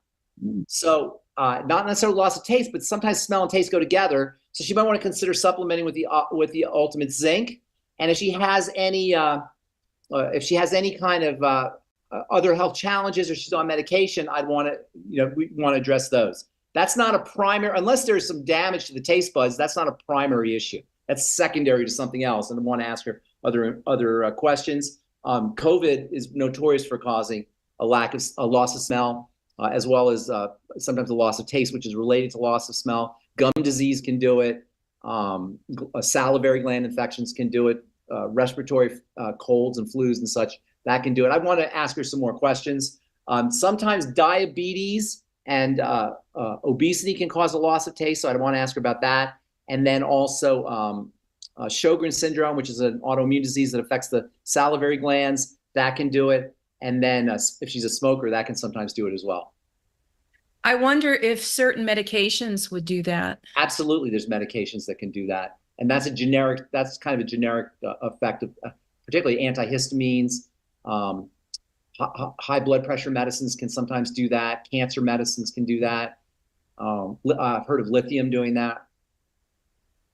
My other question is, are we harming the body's ability to produce enzymes if we consume enzymes or too many enzymes? No, your body won't suppress its own. I know what you're saying. Excellent. That is good to know. Thank you for that. Yeah. Back to you, Becca. All right. Those are great questions. Thank you, Phyllis, because a lot of people say, they're really concerned about overdoing nutrients. Yeah, that's not going to happen with enzymes. That can happen with certain hormones, but it's not going to happen with enzymes. All right. And let's go to AJ. AJ, you have a question? Ben, wealth of information. I'm thrilled to be around you and Dr. Wallach and just being able to absorb all this info. It's fantastic. Quick question. Question. A woman asked, her son is on anticoagulants. Okay. And the doctor's saying no vitamin K. So she's afraid to take the tangerine. Well, look, first of all, if you go to it, and I know I said it before, but I like this metaphor, so I'll say it again. If you go to a carpenter, he's going to give you he's going to use a hammer and nail. That's what they do. They use hammers and nails. If you go to a car mechanic, he's going to use a wrench, right? He's going to use different tools. Carpenter uses nails, hammers. Car mechanic will use a wrench. If you go to a carpenter to fix your engine, he's going to try to use a hammer and nail, and he's going to mess up your engine because you don't want to use a hammer and nail on your transmission. Likewise, if you go to a doctor, you're going to get drugs, and he's going to tell you not to use a wrench, which is vitamin K. So you do whatever your doctor says. That's your business. That's everybody's business. That's everybody's right. They should go with whoever they go to. They should. You're paying money to go to a doctor, and you have an agreement. You have a de facto agreement. You don't have an official contract, but you have a de facto contract that says, I'm going to do what you say. That's your business. That being said, the stupidity of saying not to take vitamins from a nutritional perspective is epic. It's indescribably idiotic to not say to take vitamins for a nutritionist, because your body doesn't run on drugs. It runs on vitamins and other nutrients. But you're going to a carpenter, so he has his own tools. He doesn't understand the tools. The blood thinning system, or the blood flow system, is a balance of thinning and thickening. Blood is a gel. You know, if you ever see a lot of blood, God forbid, if you were to ever see an accident where there's a bunch of blood or a horrible blood scene, blood is impossible to get rid of. That's how they catch murderers, because they find the blood. They think they clean the blood up, but it's all over the place because blood is a thick gel. I should say thick. It has a thickness to it. And that thickness, that gel, is tightly regulated, and the body is constantly controlling the thickness and the thinness of it. It's constantly regulating it and controlling it. And the blood thickening system is tightly regulated. It's maybe the most tightly regulated biochemistry in the body is the blood thickening and thinning system. Under conditions of duress, the blood will thicken. Why? Because to the body, one of the main duresses is loss of blood. You get bitten by a tiger, you get eaten by a wild animal on the African savanna. In order to keep you from bleeding all over the savanna, the blood will clot. It will thicken. Thickening is a defensive response to trauma, to lack of nutrition, to toxicity, and to lack of oxygen. Okay? It's a defensive response. When your blood is thickening, whether that's thickening is showing up as blood clots or whether it's showing up as poor circulation, whatever way it's showing up, when it's thickening, it's a sign of duress. Now, this person likely had a surgical, did you say they had a surgical procedure? Not only that, but yes, I can. Okay, after a based on their surgical lifestyle, there's procedure, a lot of stress.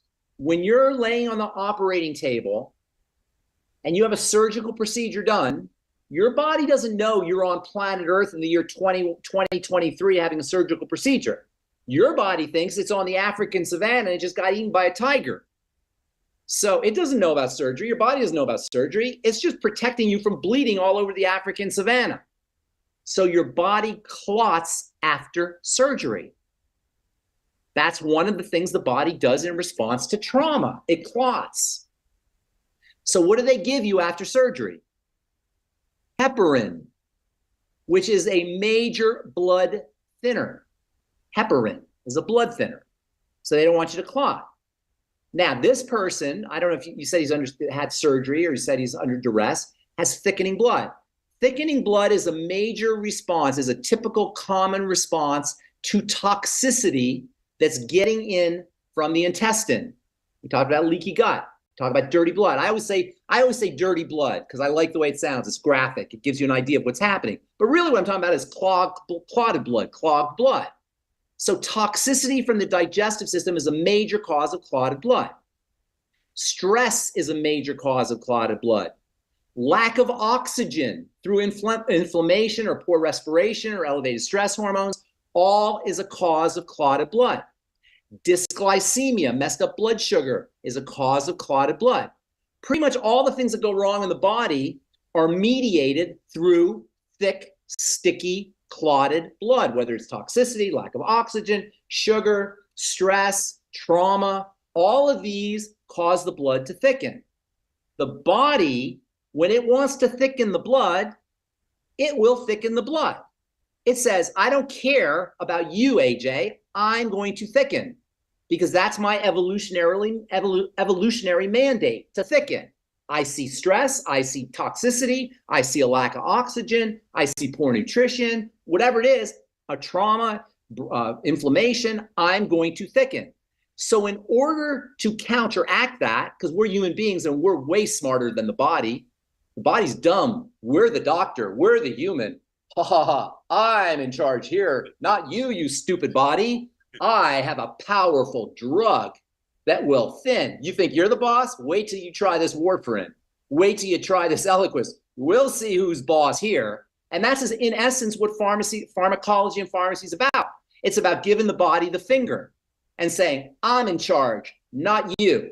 Here's the warfarin. Here's the Eliquis. We'll see who's in charge. Take this Eliquis, and Eliquis forces the body to the blood to thin. And this is why blood thinners are notoriously the most deadly of all the drugs. Notoriously. And you have to, when you're on warfarin or Coumadin, you have to have your blood checked regularly to make sure you're not overdosing, because blood clotting and blood thinning are tightly controlled. Now, the newer ones like Eliquis, those are a little bit more gentle, but they still are forcing the body to do something it doesn't want to do at a very fundamental level. Body, when it wants to control things, it's the body. It's got millions of years of evolution behind it. So it's going to override. It takes a lot to override its will, and that's what blood thinners do. Now, vitamin K is a coenzyme. Remember, I said vitamins are cofactors. They support chemistry. They act like the magical pixie dust that turns on chemical reactions. They don't make the chemical reactions happen. They're cofactors. Vitamin K is a cofactor in the clotting process. It will not cause your blood to clot. That is medical nutritional ignorance. However, above and beyond that medical nutritional ignorance, in other words, I want you to see why it's ignorant. Vitamin K doesn't cause clotting. Vitamin K supports clotting. You don't take vitamin K and all of a sudden your blood clots. Vitamin K supports the clotting process, but it's not going to cause clotting to occur. If the body's not clotting, it's not going to make clotting occur. But here's where it gets really problematic. Vitamin K does many things. It doesn't just clot the blood. It's a major calcium metabolizing substance, calcium processing substance. It acts to keep calcium out of the blood, to keep calcium in the bones, to prevent calcification. So to not take a vitamin because you're trying to stop one process from happening keeps you from all the other benefits of that vitamin. That's what's so stupid. Not only that, vitamin K is an essential nutrient, meaning you can't live without it. So you may get a little bit of vitamin K because bacteria make vitamin K in your gut, but you're not going to have enough vitamin K to be efficiently healthy. And in addition to that nonsense, it's one of the stupidest things they say, but there's something even stupider they say. They say don't eat any green broccoli or green vegetables that contain vitamin K. So they will have you not eating any green vegetables because of the little vitamin K that's in there because they're afraid it might cause clotting when doesn't cause anything. It's a cofactor that supports clotting.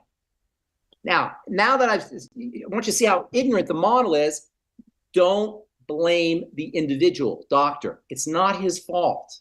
It's the paradigm. This is what he's taught. He's not a nutritionist. He's a carpenter. He has a hammer and nail.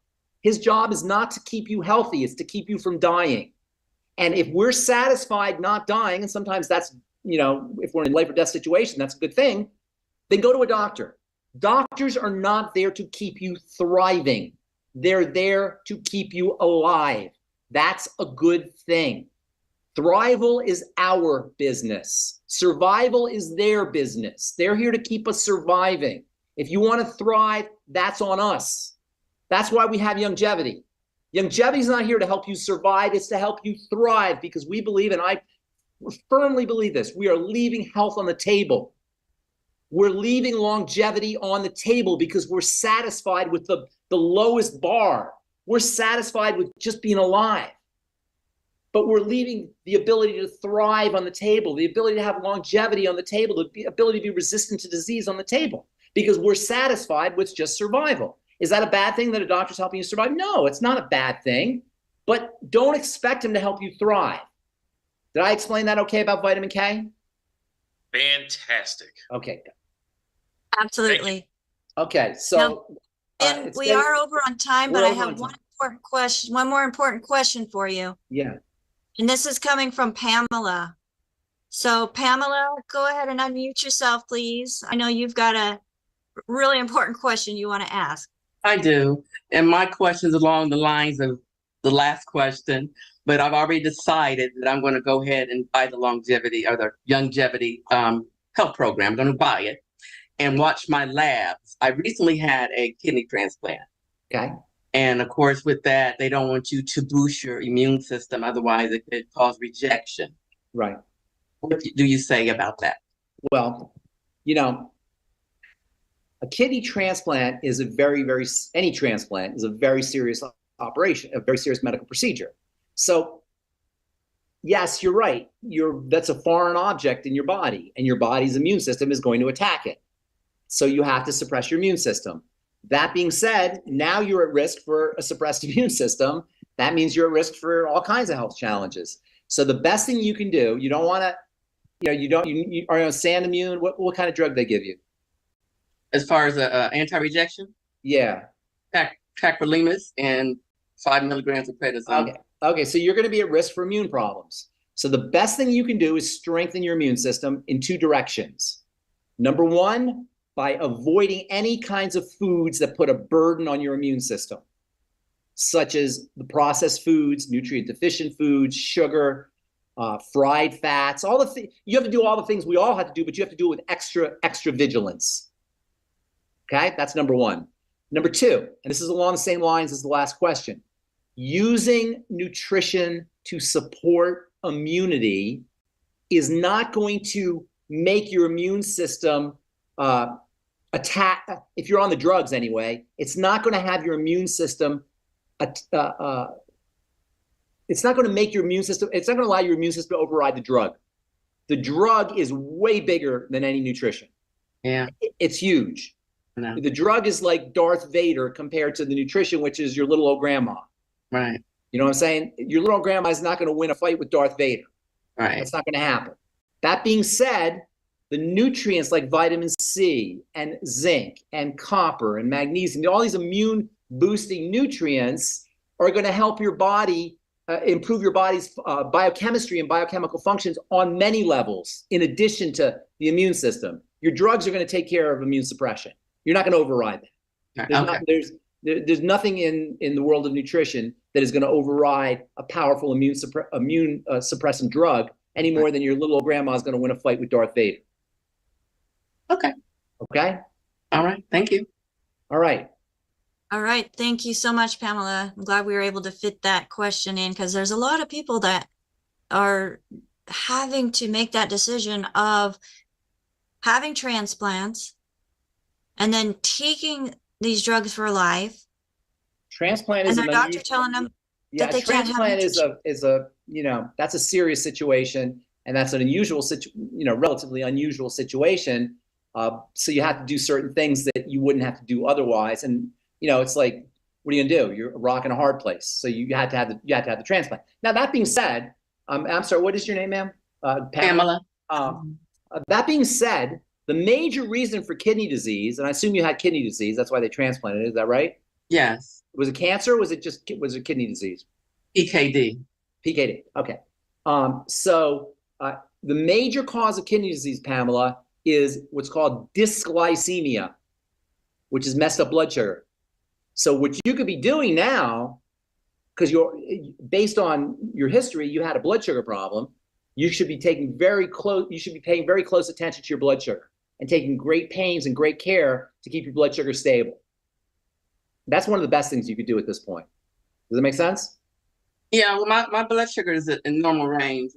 No, your blood sugar might be in normal range, but the chemistry that it takes to keep your blood sugar in a normal range might be high. Your insulin chemistry might be high. Oh, okay. Okay, and that's because insulin's there to keep your blood sugar in a normal range. But if you had kidney disease, you probably had some blood sugar issues. And I don't know did they ever tell you that? No. That's the major cause of kidney disease. Are you familiar with PKD? Yes. Okay. Polycystic kidney disease? Yeah, it's all through my family. Yeah, well, it could be, it's not necessarily, hereditary. It's not a heredity thing. It's maybe genetic, it's not heredity. Polycystic kidney disease, the word polycystic means you're making lots of cysts, right? Polycystic, making lots of cysts. Cysts in the body grow in association with 2 biochemical dysfunctions. Number 1, insulin and blood sugar. And number 2, estrogen, which is female hormone, right? Those are the 2 major reasons why we get cysts and why we get fibroids and why we get various growths, including tumors. So if you had PKD, the chances are pretty good you had messed up blood sugar, and you very likely had problems with your female hormones too. And those are both things that you can control, and you probably should. Right. And I'm just you look like you may be a high estrogen producer anyway, just based on your body type. I'm sorry, high what? Estrogen producer, estrogenic. Oh, okay. There's 2 major hormones, and you can assess how whether somebody is estrogenic, has this predisposition by looking at the body type. Oh. And when you get good at it, you can do it pretty quickly. And that's something all health coaches should be able to do, to assess whether somebody is estrogenic female hormone, high female hormone producer, or androgenic, male hormone producer. And it has nothing to do with being a man or woman, by the way. There are women who are androgenic, and there are women who are estrogenic. There are men who are estrogenic and men who are androgenic. And in our culture today, there are a lot of chemicals that we interact with in the form of pesticides and cosmetics and sunscreens and in the water that act like estrogen, that shunt us over into the estrogenic side of things. In addition, body fat makes estrogen. So the more body fat we carry, the more estrogen we're going to be making. Okay. And so there's a lot of things in our culture that lean us towards the estrogenic side of the equation, particularly as we get older, especially for men. I call that the Santa Claus effect, where men from being tough and rough and lions into Santa Claus, fat and jolly. Right. For women, it can cause reproductive issues, fibroids, endometriosis, cysts, fibromyalgia, cancers, etc. So estrogenicity is a big problem, and we're out of time. I mean, we're way over time on this. Maybe we could talk about it some other time. Essential for women who want to know, your ultimate EFAs are one of the most powerful tools you can take to balance out your hormones. Okay. Thanks, Pamela. Thank you very much. I am way late for a meeting. Yes, sorry about that. Thank you so much, Ben. And folks, another great show. And we've got a lot of notes that I've taken to have future shows with pharmacist Ben Fuchs. So if I could just get my team on with me, and I know, Ben, that you need to go. I need to go. Bye, everybody. Thank you. Bye, fellas. Bye, AJ. Bye. Bye, Becca. Bye, Pamela. Bye-bye. And lots of information, and we've had lots of comments here in the chat, within the Zoom, out on YouTube and Facebook, saying remarkable, life-changing information, great information. Thank you. A really good show.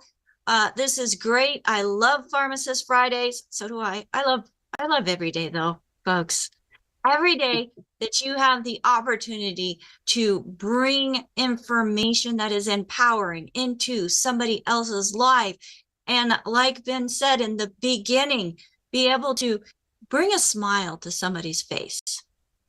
Those are amazing times that really do make a difference in this world. So I just want to, say thank you to my team, because they bring a smile to my face by volunteering their time to help out, because they have the same passion and have the same calling of purpose in their lives. And that is to make the world a better place, to leave people better than they found them. Folks, if that's something that you have upon your heart as well, then please go ahead and let's see, can we get spotlights up again? Fantastic. So, this is the great thing of technology. Everything is just fantastic when it works great. So let me get Marilyn back up here. There we go. Awesome. I just do want to do a shout out and a thank you to Rod Wiggins for coming and stepping in and helping us on the days that we are light-handed in other ways. So thank you, Rod. And we have Phyllis, who is keeping track of things that are going on out on the different platforms and bringing those questions and comments in. Thank you so much, Phyllis, for doing that, and also the chat information that you're putting out in the social media and also here in the chat room. And we have Marilyn, who is doing a great job putting the chat in dictation.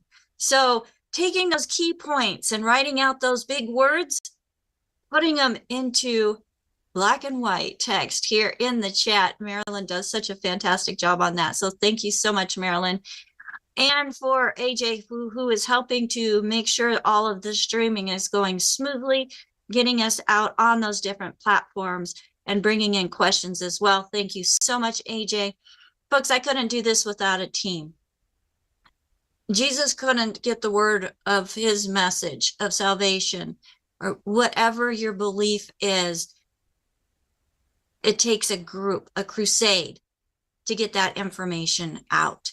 that's what we're doing as well. We invite you to be part of this crusade.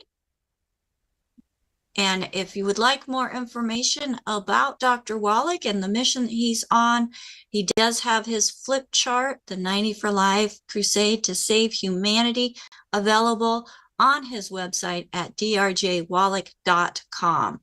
So folks, have a fabulous day. Share this program with somebody that you know and allow them to be able to make decisions with more information that is empowering instead of being a slave to a system that is failing so many. My name is Becca Dukes. This program was not meant to take the place of your primary care physician, nor are the products meant to treat, diagnose, or cure any disease. But folks, when you give the body what it needs, what it really needs, the body itself can do some amazing things. So until next time, visit dailywithdoc.com, sign up for our email list, and we do have a store there as well that has products that are mentioned in this program and all of our programs at dailywithdoc.com.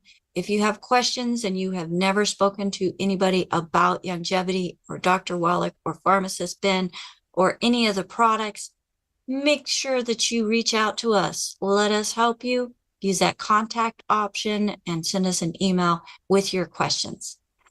If you have been talking with somebody, get back with them. They took the time and cared enough about you to share this program with you. Until next time, bye for now.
Hello and welcome to Daily with Doc, and today we have Pharmacist Friday.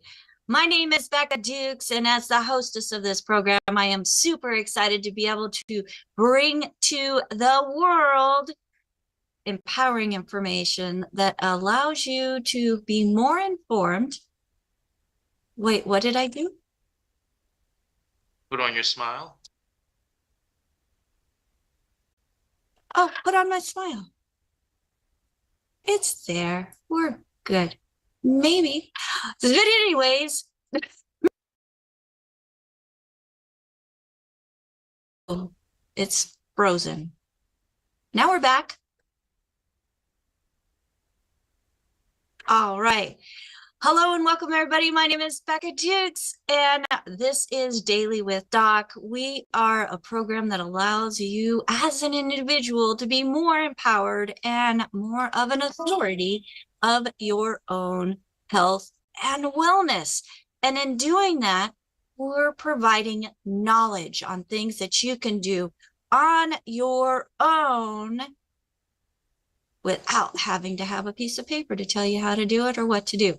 Well, actually, we do have pieces of paper that just explain it and make it super simple, but it's not something you have to spend thousands of dollars for or hope that insurance pays for.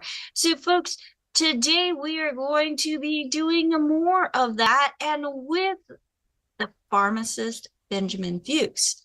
So he is a nutritional pharmacist, but he started out in the pharmacy just, going through school, learning all and everything that pharmacists do. And he had this like aha moment. Well, there's nutrients, and when you add that special nutrients in, then things start to get better, and they don't have to have the pharmaceuticals. And he was not Kmart pharmacy material, which I'm super excited, because that's what kind of opened up that door that maybe allowed him or allowed us to find him. So, folks, if you were invited by somebody specific, make sure that you get back with them. If there is nobody to thank, make sure that you go to dailywithdoc.com. That is the sponsor of this program. And on that website, you will find a way to sign up for our email list. You'll also find a way to contact us. So if you would love to be able to get in contact with a certified holistic health coach to find out what you specifically need, and you are not already working with somebody, nor have you purchased any products from anybody or any website, then you may use that contact us to reach out and find out what you can take. We also have on the website and in our newsletter that goes out a way that you can request a consultation. So depending on how you want to be connected, we are meeting you where you're at, including a phone number, 855-949-3377. Now, today I love Fridays. I love every day, actually. But on Fridays, we are able to have with us pharmacist Ben Fuchs. And pharmacist Ben, welcome. Great. Thank you so much. Awesome. Awesome. So now I know as we talk through the week and we are going through the different questions that are coming in from show to show and also through emails in the week, today we're going to be talking about thyroid. So about the thyroid. The thyroid and thyroid health. All right. So Okay. with thyroid health, what are some of the things that are associated, some of the poor health conditions that are associated with the thyroid? The thyroid. Okay. Well, thank you so much, Rebecca. And thank you for everybody being here. I think we have some new people. If I'm not mistaken, and maybe we should leave some extra time for questions, if that's okay, Rebecca. What do you think? Maybe I'll talk a little bit, and then we'll leave a lot of extra time here for questions, so we don't run out of time and we get all the questions there, especially for the new folks. Yes, absolutely. So can we canvas people? Is there a way to canvas people to see who's new? Is there like have them raise their hand? So as I'm going through, I mean, there's a lot of participants that we haven't seen in a while, or so there's Star and Mary. Nancy's on. She's been a little bit since we've seen her. We've got people calling in using the phone number, Blanca, Chris. Shout out to Dave Michaels with KSCO and KOM. Yeah, nice to see Dave. Got Gary and SJ and JS. I mean, lots of people, and that does. And we got John. Haven't seen him in a bit. We got Jerry. A couple people on iPads. A couple Garys. Donna, Clover, Carolyn, Ann, Andy. You've got Sportus, Marilyn, Albert. So are there folks who have not been on before? Are there folks that have? There are names here that have not been on before. Absolutely. And you know what's really cool is when we send out a newsletter, we've got the sheet, this page on the website that we can look at, and it lets us know when and where people are watching us. And I was super excited to see so many people in Europe and Germany, that Switzerland area, that whole area, including the United States and Mexico and Canada. But I didn't realize so many people on our mailing list that are overseas, which is really cool, Ben. Nice. All right, good. And then first things first, how's my hair? You like my hair? Go a little bit to the side, but yeah, it looks great. All right, good. The messier, the better in my world. Okay. All right, good. All right. So you asked, what are some of the health challenges that are associated with everything? Everything. You name a disease, it's got a connection to the thyroid. And the reason for that is because the thyroid regulates everything. It's the control center for the body. I shouldn't say the control center. It's the energy center. It commands or makes a hormone that commands all of the cells of the body. So under the command of thyroid hormone, i.e. thyroxine, the name of thyroid hormone, we'll just call it thyroid hormone, under the activity or the stimulus or the command of thyroid hormone, heart cells, heart, muscle cells, muscle, bone cells, bone, skin cells, skin, spleen cells, spleen, intestinal cells, intestine, brain cells, brain. All the cells of the body, there's several hundred of them, do what they do by being stimulated by thyroid hormone. Thyroid hormone is the turn-on switch for all cells. So if you have a poorly functioning thyroid and you're not making enough thyroid hormone, every cell in the body will be operating at a suboptimal condition. It will not be operating effectively, which is why all all chronic diseases are associated with a poorly functioning thyroid. If you have any signs of poor metabolism, of slow functioning, of dysfunctional cells, any disease states, any inflammation, any skin problems, any immune issues, digestive problems, all of it, you can rest assured you have a thyroid issue. The thyroid is not, thyroid problems in and of themselves are not issues. The problem with the thyroid is everything else.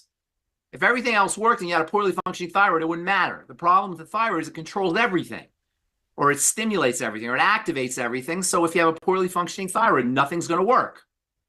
A guy named Dr. Broda Barnes wrote a book in the 1970s or 1980s called Hypothyroidism, the Hidden Cause of Disease. I may be paraphrasing that title, but basically he talked about every single disease, even health challenges, not even diseases, just things like high blood pressure or low blood pressure for that matter, can be caused by a poorly functioning thyroid. So if you have a health challenge, don't even bother with your thyroid. Don't even bother checking your thyroid. Just assume that you have a thyroid problem. Now, there's probably other things going on too, but the thyroid is always going to be involved in health challenges. Here's where it really becomes problematic. You cannot work on the thyroid. There's nothing that you can do to directly work on the thyroid. This is why if you go to the doctor and they diagnose you as being hypothyroid, go through a bunch of the blood that are associated with hypothyroidism, what are they going to give you? Are they going to give you anything for your thyroid gland? No, because there's nothing they can do for the thyroid gland. So what do they give you? Rebecca, what do they give you for hypothyroidism? Well, they give you a synthetic. Only one thing. Yes, go ahead. Is it a synthetic pharmaceutical? Well, yes, but what is it? They give you thyroid hormone. They do not give you anything for the thyroid. Do you understand this distinction? It's subtle, but it's important. They can't give you anything to correct the poorly functioning thyroid. What they do is they give you thyroid hormone, which should be made by the thyroid. Do you understand what I'm saying here? This is a subtle distinction, but it's very important to get. We can't fix the gland, but what they can do is they can give you the hormone that's supposed to be made by the gland. Nothing to do for the gland itself. The gland's not functioning correctly, but they can't do anything about it. I'll tell you why they can't in a second. It's very important, but I want you to get this. They cannot do anything for the gland. So they give you the hormone that the gland is supposed to make. Are you following this distinction? This is a very important distinction, but I want everybody to get it. And I'm using you, Rebecca, as my flagship, so that I can't see everybody. So you understand what I'm saying? Can't do anything for the gland, so they give you the thyroid hormone that's supposed to be made by the gland because you can't do anything for the gland. Okay? Now, the problem here is that hormones in the body are supposed to go up and down. They're supposed to fluctuate with need. So when your body needs more activity, you get more thyroid hormone. When it needs less activity, you get less. The thyroid makes less thyroid hormone. It's supposed to fluctuate. It's supposed to be intelligent. It's supposed to be responsive. But when you just take a thyroid hormone, you lose all that responsiveness. Now the hormone is at the same level no matter what. You have an emergency, it's the same level. You don't have an emergency, it's the same level. You need more, it doesn't matter. You're at the same level. You need less, it doesn't matter. You're at the same level. Because you're giving just the hormone exogenously from the outside in. There's no more intelligence. Hormones are supposed to go up and down intelligently. But because we can't do anything about the gland medically, there's no medical strategy for the gland, we don't have any other choice. We have to give thyroid hormone. But that's not a good, effective answer. And everybody who's on thyroid hormone knows that that doesn't help your hypothyroidism with Synthroid, which is the main drug, or levothyroxine, which is the generic form of it. What they do is they give you constant activity. So you feel maybe a little bit of activity, a little buzz, a little bit more energy at first, but over time your body gets used to that, and they have to keep changing the dose. Thyroid hormone doses constantly fluctuate because as your life progresses, you need more and you need different amounts of it. So first thing to recognize is there's nothing in a doctor's magical bag of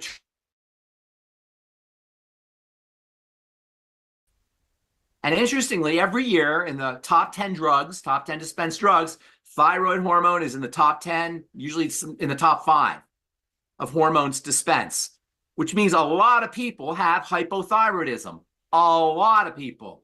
In fact, probably most people have some degree of thyroid hormone deficiency, especially women. Hypothyroidism is largely a female issue, female health issue, which right away tells you one of the causes of hypothyroidism. Anytime you have a health challenge that affects mostly women, what is going to be implicated? And we know, by the way, most chronic diseases affect women. Autoimmune diseases, depression, hypothyroidism. What are we talking about here when we talk about mostly women? Are we talking estrogen? We're talking estrogen. And indeed, there is a connection between dysfunctional estrogen metabolism and hypothyroidism. So you can't work on the thyroid, but you can work on your estrogen. I'll tell you how you do these in a second. That's first of all. There's also a relationship between elevated stress hormone and hypothyroidism, elevated cortisol and hypothyroidism. I got 2 places you can work. Can't work on the thyroid, but because of the connection between hypercortisol and hyperestrogen, or too much estrogen and too much cortisol, you now have 2 places you can work. There's also a relationship between dysglycemia, messed up blood sugar, and hypothyroidism. And another place you can work with your blood sugar. And there's a major relationship between intestinal health and hypothyroidism. So you can't work on the thyroid, but you can work on intestinal health. So we got the intestine, digestive system, we've got the blood sugar system, and we've got cortisol and estrogen, which are made in the adrenal glands. Estrogen is also made in the female hormone, in the female reproductive system, but also in the adrenal glands, especially as we get older. So what do we have here? We've got the digestive system, we've got the blood sugar system, and we've got the adrenal thyroid complex. Where have you heard those 3 points before, Rebecca? Well, I hear it from you, and I hear that What do it's what do we call those 3 points collectively? The digestive system, the blood sugar system, and the adrenal thyroid complex. And the only person you've heard it from is me. the triangle of disease. The triangle of disease. Bingo. That's the connection. Hypothyroidism is the tip of the triangle of disease. You follow here? And because the thyroid regulates the digestive system, hypothyroidism will cause digestive dysfunction, which will adrenal thyroid problems, which will lead to more digestive problems, which will lead to more dysglycemia, more adrenal thyroid problems, more messed up digestion, more dysglycemia, and on and on and on. You get this downward spiral. And because there's nothing that, because the doctor will work on the thyroid, or will try to work on the thyroid by giving more thyroid hormone, that doesn't solve the problem. But because we know the triangle is behind the problem, now we can really solve the problem. And if you understand what I just said, you know more than your doctor. And you can tell your doctor everything I just said. You can just repeat it back. You take notes and repeat it back to him. And there's nothing he can say, oh, that's not true. Oh, we don't know about that. Because it's, if you understand biology and biochemistry and how everything's put together in the body, it makes perfect sense. There's nothing that's an assertion about that. This is biochemical logic or biological logic. Digestive system, dysglycemia, the adrenal thyroid complex. And it's not just the direct connection to the thyroid is the adrenal glands in this triangle model, but messed up blood sugar alone will cause hypothyroidism, and messed up digestion alone will cause hypothyroidism. So it doesn't just go in a triangle. Each one of the points also affects the thyroid. Long story short, if you work on digestive health, you work on blood sugar health, you work on adrenal health and reproductive health, your thyroid will take care of itself. Can't do anything from the doctor. Don't even bother. Go to a naturopath or a biochemist or a biologist. Don't waste your time going to a doctor if you think you have hypothyroidism, because there's nothing they can do. And many times they'll tell you your tests, you know, one of the, if you're a physician, and before I even get into this, you know, sometimes it sounds like we're knocking on physicians here. I'm not knocking on physicians. I have a lot of doctors who are my friends. I work with them. They're good people. It's not the physicians that are at fault, but they're not trained to take care of our health. They're there to take care. They're trained to keep us alive under life-threatening circumstances. That's what a doctor's training is. It's to keep us alive in life-threatening circumstances. And if something gets cut off of your body or something lands on your head or you break some bones, you need a doctor. That's what they're trained for. You know, if you have I don't know if I gave you this, we did this analogy before, but if you're a carpenter and you know how to make cabinets and you're the best carpenter in the world and you can make the best cabinets in the world, and you say to this carpenter who makes great cabinets, hey, there's something wrong with my transmission, my engine. Can you come fix my engine for me? And he takes a hammer and nail and destroys your engine and your transmission with a hammer and nail. He said, what kind of dumb mechanic are you? He'll say, I'm not a mechanic. I'm a carpenter. That's what I do. I can fix your cabinets. I'm supposed to do that. That's what my training is, to fix your cabinets. Now you're asking me to fix your car. I can't do that. My tools fix cabinets. They don't fix hypothyroid problems or non-life-threatening lifestyle chronic disease symptoms that are the end result of the manifestation of things we're doing. That's our responsibility. A doctor cannot fix your digestive problems unless it's a tear in your intestine or cancer or something where he has to do some surgical procedure. That's not what they do. That's not what they're trained in. So we have to take care of this ourselves, but we can. It's not difficult. First things first with the thyroid. Always, no matter what your health challenges, you work with a digestive health. First things first. Always work with digestive health. And there's tons of ways to do that, and it's not inexpensive. However, I mean, it's not expensive. It's inexpensive. It's cheap to do it. However, human beings are the only animals that eat for pleasure. or eat for emotional reasons. And we pay the price for that. It's not okay to eat for pleasure from a biological standpoint. I'm not trying to hammer anybody for eating for delicious food, but the problem is when we eat for pleasure strictly, we pay the price. So fine, if we want to eat for pleasure, that's fine, but no, you're going to pay the price for it. And good food, bad food lists, unfortunately, are not all that accurate because there's lots of things in good foods that can cause problems, including problems for the thyroid, such as histamines or salicylates or FODMAPs or lectins, plant defense molecules. There's things in foods that are good foods that can be problematic for some people. There are specific foods that can be problems for the thyroid called goitrogenic foods that are good foods. So you have to do a food diary. That's where you're right. And this is if you're serious about it. Not everybody is serious about it. And some people are like, I like to eat too much. And that's fine. There's nothing wrong with it. But this is a point of power if you so desire. This is a leverage point for you if you so desire. If not, that's fine. But know that we pay the price for eating for pleasure. You know, a lion doesn't say, I am so depressed, I need a zebra today. I got to go have a wildebeest because my husband just yelled at me or my wife just yelled at me, so I need to go have a wildebeest. They don't say that. They don't eat because they're depressed. They eat when they're hungry and they eat when they need nourishment. And that's how all animals do it. Human beings don't. Okay, fine.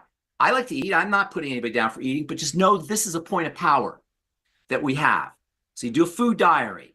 Write down everything you eat. After you eat, you write down how you feel. And especially write down how your digestive system is functioning after you eat a food. That, in other words, gas, heartburn, bloating, constipation, diarrhea, discomfort of any kind, and how your skin is doing. Your skin and your digestion are two very rapid windows to what's happening in your body in real time.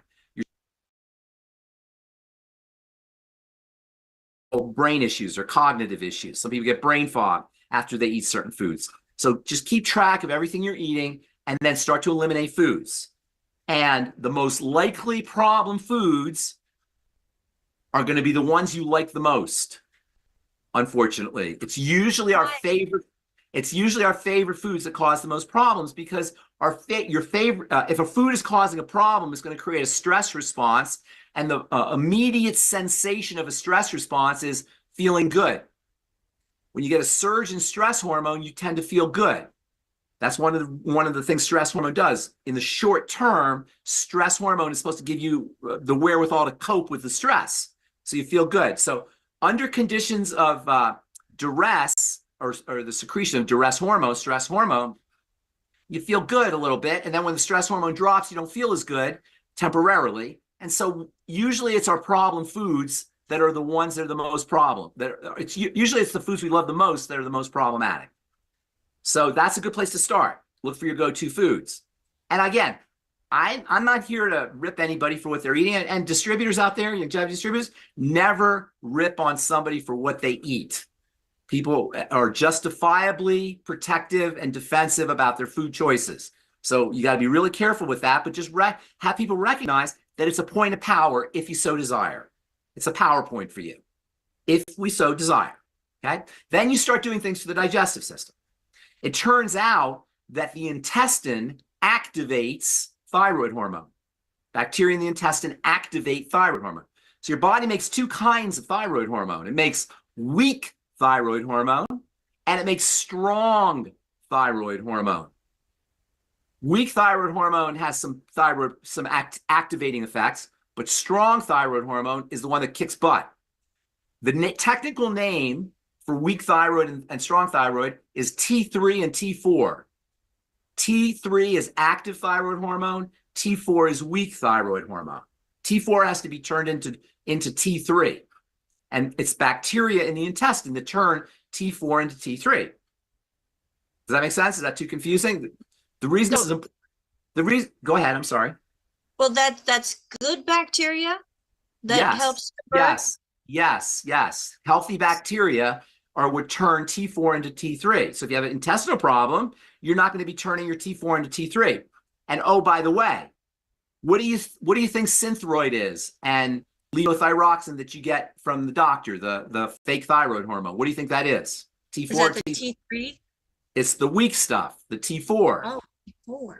Yes, they give you the weak thyroid hormone.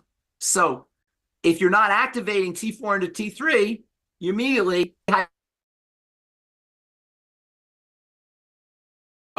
intestine and the bacteria become important. So using I-26, nightly essence, what else? There's another probiotic, ultimate microbiome, anything you do to support digestive health. I think you told me, somebody told me last week, there's no more daily digest, which is unfortunate because I love that product, but that's how it is. Okay, Fucoid Z is another really important and helpful, potentially helpful supplement for digestive health, by the way. Fucoid Z. Dr. Aria's liver, whole True to Life liver cleanse, that whole one for the digestive system, anything you do for the digestive system. And keep in mind, I said earlier how working on digestive health can be very inexpensive. It can be really cheap. One of the best things you could do for your digestive system is not eat. And I don't mean not eat forever, but eat less. Or take days off, intermittently fast, or spread out your meals. So you stop eating at 5 o'clock on day 1 and start eating at 10 or 11 or 12 o'clock on day 2. So you go from 5 to 12 without putting any food in your stomach. The longer you can go without eating, the more likely your body is going to be to clean itself out. Autophagy, which is the cleaning out of the body, which is the detoxification that the body does, is activated by fasting. Bowel function, eliminating, is activated by fasting. One of the reasons why estrogen levels go up is when we're constipated. Constipation will cause estrogen levels to go up, which will cause hypothyroidism, which will cause more constipation, which will cause estrogen levels to go up, which will cause more constipation, which will cause estrogen levels to go up, which will cause more. You see how you get these downward spirals, these negative feedback loops, as they say. Excuse me just a moment. Is that for men and women? For men and women, but yes, but women make more estrogen. Women are more, that's true for men too. Absolutely, men make estrogen too. But women make a lot more estrogen. That's why they're women. One of the reasons they're women is they're secreting and they're producing more estrogen. So it's much more of a problem for women, and hypothyroidism in general is much more of a problem for women, as I said earlier. So you can see that there's this estrogen connection. So working with bowel elimination is very important. In addition to taking care of eliminating problem foods and using probiotic supplements and supporting bacteria in the intestine, not eating as much food or reducing your intake of food or going longer stretches without eating. This is all for the thyroid. This is all for the thyroid we're talking about here. And keep in mind that when you don't eat, you activate the migrating motor complex. Remember the migrating motor complex, the MMC? That's the electricity that pushes pushes food through the digestive tract and out your body. When you don't eat for long periods of time, or not even for long periods, the motor complex will get activated and your body will start to clean itself out. That's why people have really good bowel movements after they fast. You fast for a day, you'll notice that you have a really good bowel movement and you haven't eaten anything. That's because your body's cleaning itself out when you don't eat anything. Eating shuts down the migrating motor complex. When you eat food, your body wants to get the nutrients from the food, so it slows down the elimination of things. It slows down the movement, the movement of food through the digestive tube slows down when there's food there, so that you can get the nutrients out of the food. Our constant feeding is one of the leading reasons why we're constipated. That's what, you can even hear this, and I know we've said this before, but when you stop eating for a few hours, you'll hear a rumbling in your tummy. That rumbling in your tummy is not a sign to eat. That rumbling in your tummy is a sign that your body's starting to clean itself out. Your digestive system is starting to clean itself out. You want that rumbling in your tummy. But what do? We eat, shutting down the movement. So eating less food is a great way to take care of intestinal health, and that doesn't cost anything. You save money. All right, so ultimate microbiome, nightly essence, ultimate enzymes, True to Life liver cleanse, I-26, Fucoid Z, anything you can do for digestive health. Then we go to the blood sugar system. I know we talked about that. Sweeties, reducing your intake of sugar, ultimate niacin, ultimate selenium, Osteomag. These are all nutrients that will help you with blood sugar and help you with your insulin response. Most especially, of course, is not eating foods that break down into sugar. And most people know, obviously, that sweets and pies and cakes and candies are problematic, but so is fruit juice. So is rice, white rice. So is white potatoes. There's a lot of foods that we think of as healthy foods that aren't necessarily sweet that we like, but that break down into sugar and will throw off the sugar system. So watch out for your blood sugar system by eating less foods that they call them high glycemic index foods that break down into sugar quickly, and use nutrients like the healthy blood sugar pack nutrients that support blood sugar metabolism. And I always add the ultimate selenium, the ultimate niacin, and the Osteomag and the Fucoid Z to the healthy blood sugar pack, because those will all work for helping you with your blood sugar. A real handy dandy way to dilute blood sugar. Remember, when we talk about blood sugar, we're talking about blood sugar concentration.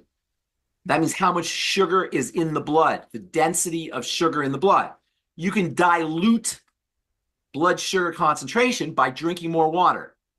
So just drinking water after your meals or with your meals is a great way to support blood sugar health. So can we go back to digestion real quick?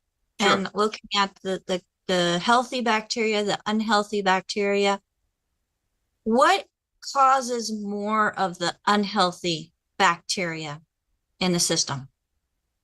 It's the balance of the unhealthy bacteria. The healthy bacteria, the good bacteria, is supposed to take care of the bad bacteria. But a lot of the things we do kill off the good bacteria, and the bad bacteria are stronger than the good bacteria, so they can survive things. So things like chlorinated water, antibiotics, FODMAPs foods. Remember the FODMAPs foods that feed those bacteria. So those are the main things that kill off the good bacteria and things that feed the bad bacteria, such as the FODMAPs foods and sugars. Those tend to feed the bad bacteria. And then chlorinated water, antibiotics kill off, and fluoride in the water tend to kill off the good bacteria. How about like fluoride in mouthwashes?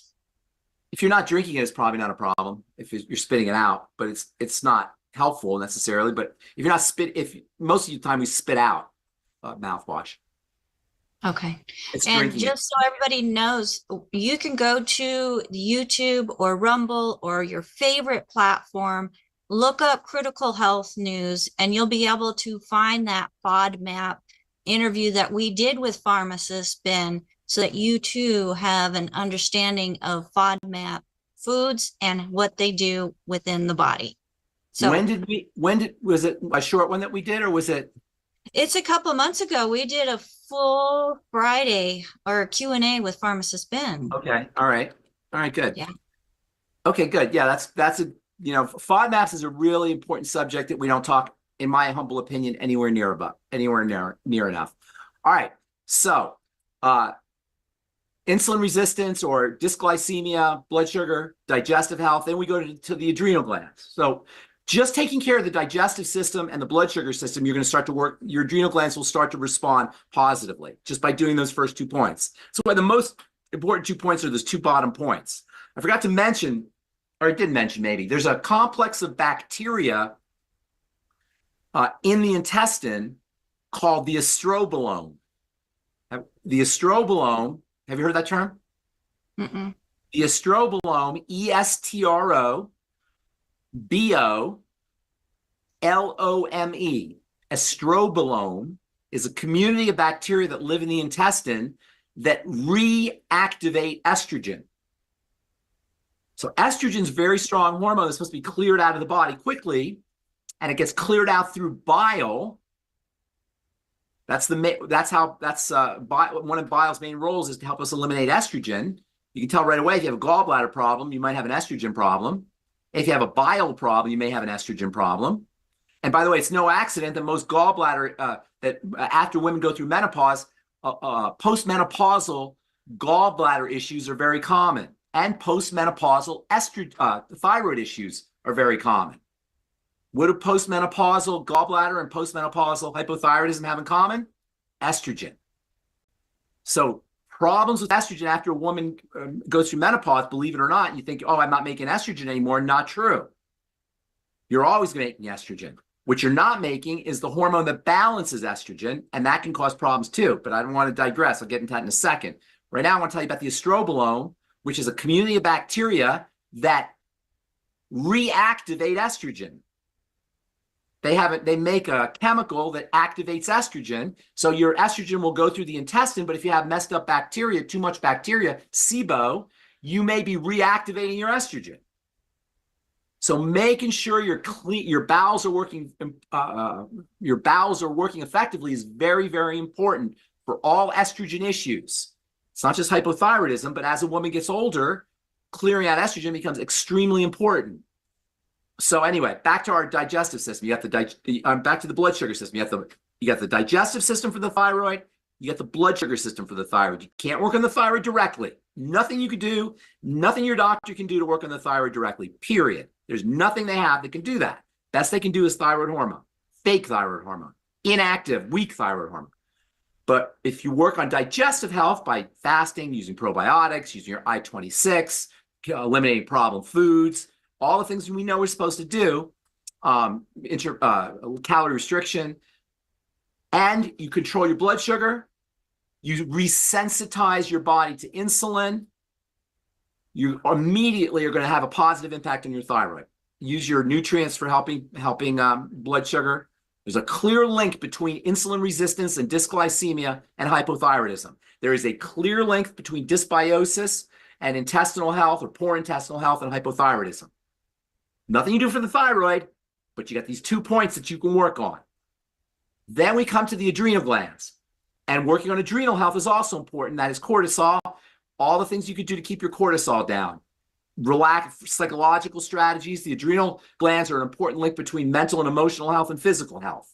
So I don't usually talk about mental and emotional health, but the adrenal glands connect.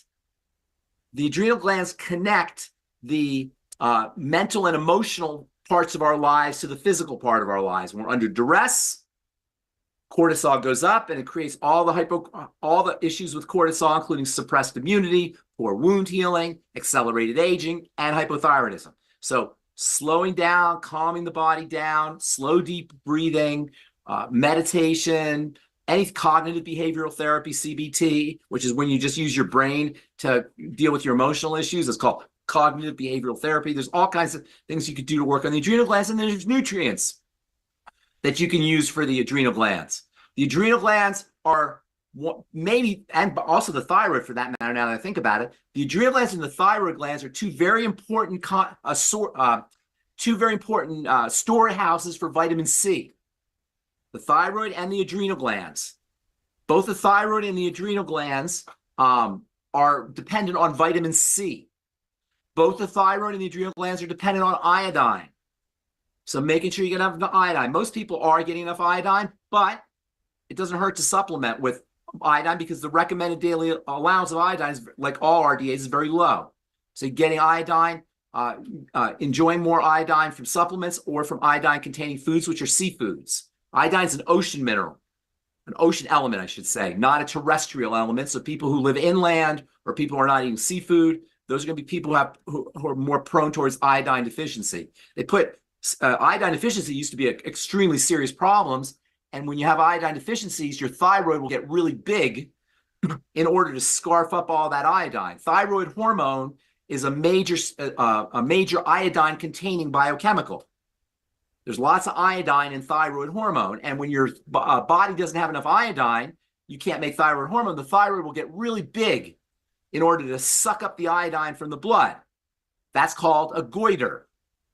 An enlarged thyroid is called a goiter, and if you have a goiter, you're looking at the body's mechanism for getting more iodine out of the blood.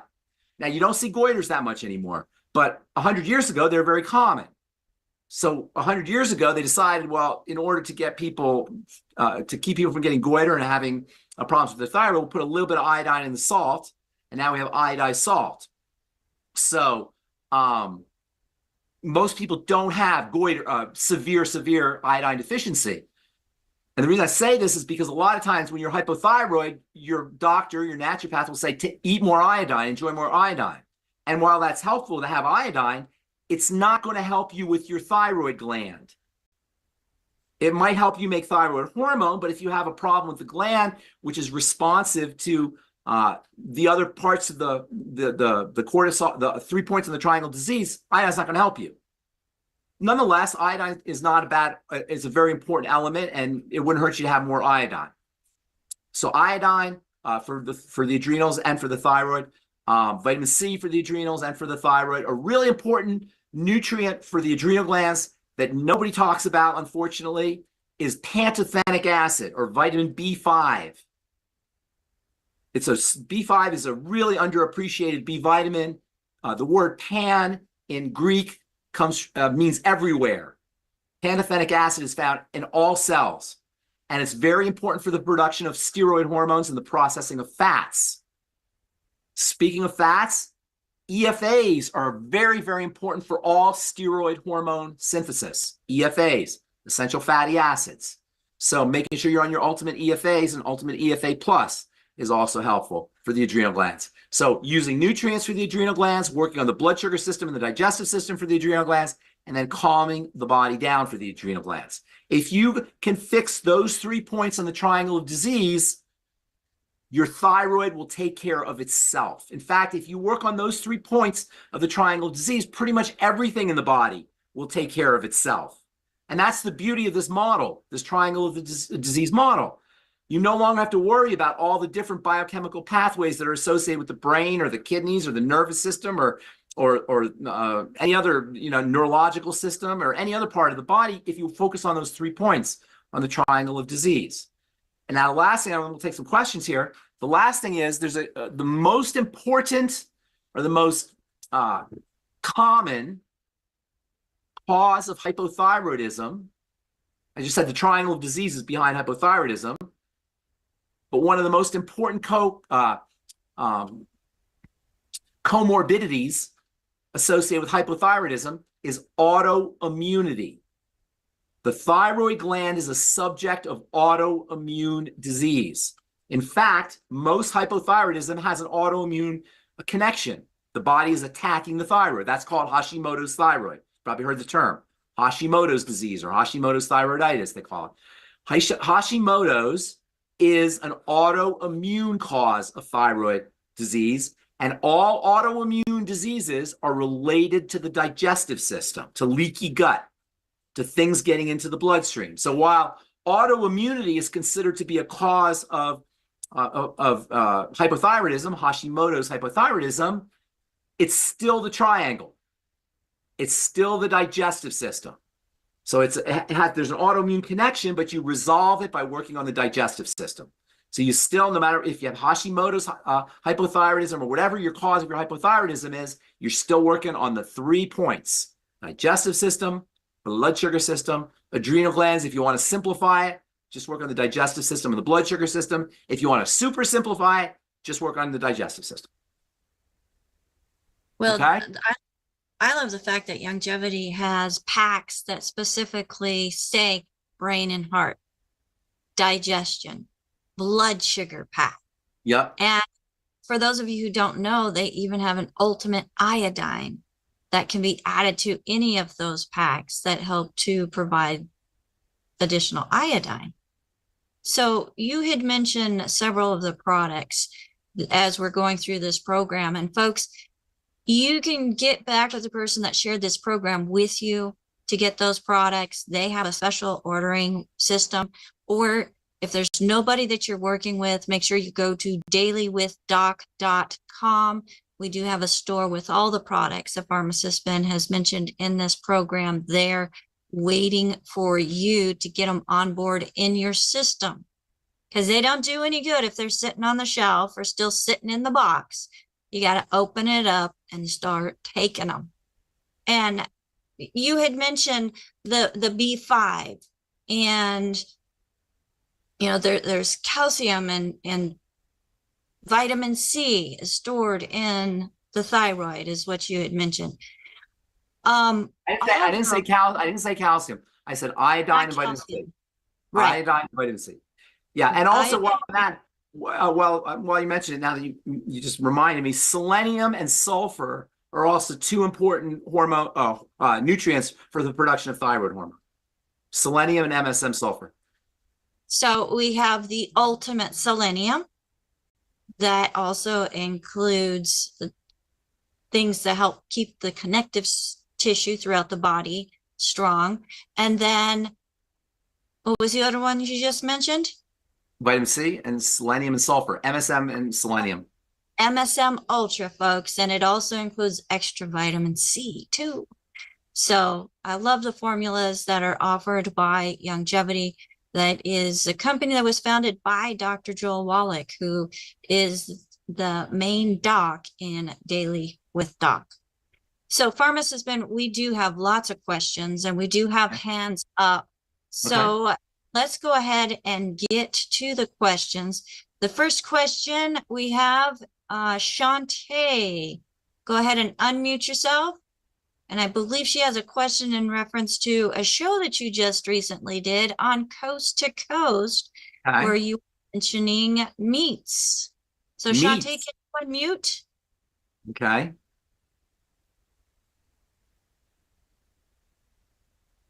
No? Okay. While she's working on that, let's go over to Phyllis. Phyllis, go ahead and unmute yourself. Okay, let's see. We actually have several questions. So I'll get right to it. Although real quick, when you were talking about how the thyroid hormone makes the brain start braining and the spleen starts spleening, it reminded me of Andy likes to tell people, you take all 90 nutrients, your glands will start glanding and your hormones will start moaning. Good. And your hormones will stop moaning? Right, start moaning. Moaning. Okay, got it. I got it. All right, we do have a thyroid question. LG would like to know if someone can supplement with iodine if that person is on NP thyroid as a medication. Thyroid iodine needs to be regarded as a very important essential nutrient. So you always want essential nutrients in the body. Now, NP thyroid is what's known as I'm pretty sure he's talking about desiccated thyroid. Is he there? Is this person there? If he chooses to unmute. Yeah, he's probably talking about desiccated thyroid. I'm assuming that's what he's talking about. Let's assume so. Yeah, NP thyroid is, they call it naturally derived, naturally, I forgot the NP stands for. I don't know if it's desiccated or not. Well, desiccated just means dried, powdered. It's in a little white capsule. Yeah, it's called NP round. Thyroid. Yes, it's called NP thyroid. It's desiccated thyroid. I'm trying to find you here. I lost you guys here. You can hear me okay? Yeah. Okay, so NP thyroid, it used to be called armor thyroid. Oh, I didn't know that. Yes, NP thyroid is desiccated thyroid. Desiccated means dried.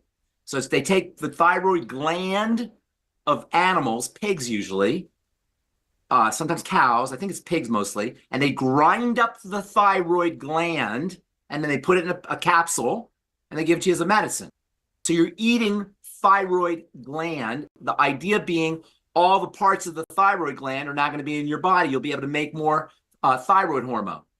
It's a very poor solution to hypothyroidism because it's not addressing the thyroid. So taking iodine will help you make thyroid hormone, your own thyroid hormone. But if you have an autoimmune disease of the thyroid gland, or your thyroid is being responsive to the blood sugar system or the adrenals or the digestive system, it's not going to help you make more thyroid hormone. It's not going to improve the health of the gland. So this is what I'm saying at the beginning. The medicine your doctor is giving you, Synthroid, levothyroxine, Cytomel, desiccated thyroid, NP thyroid, whatever you want to call it, it's not helping the condition.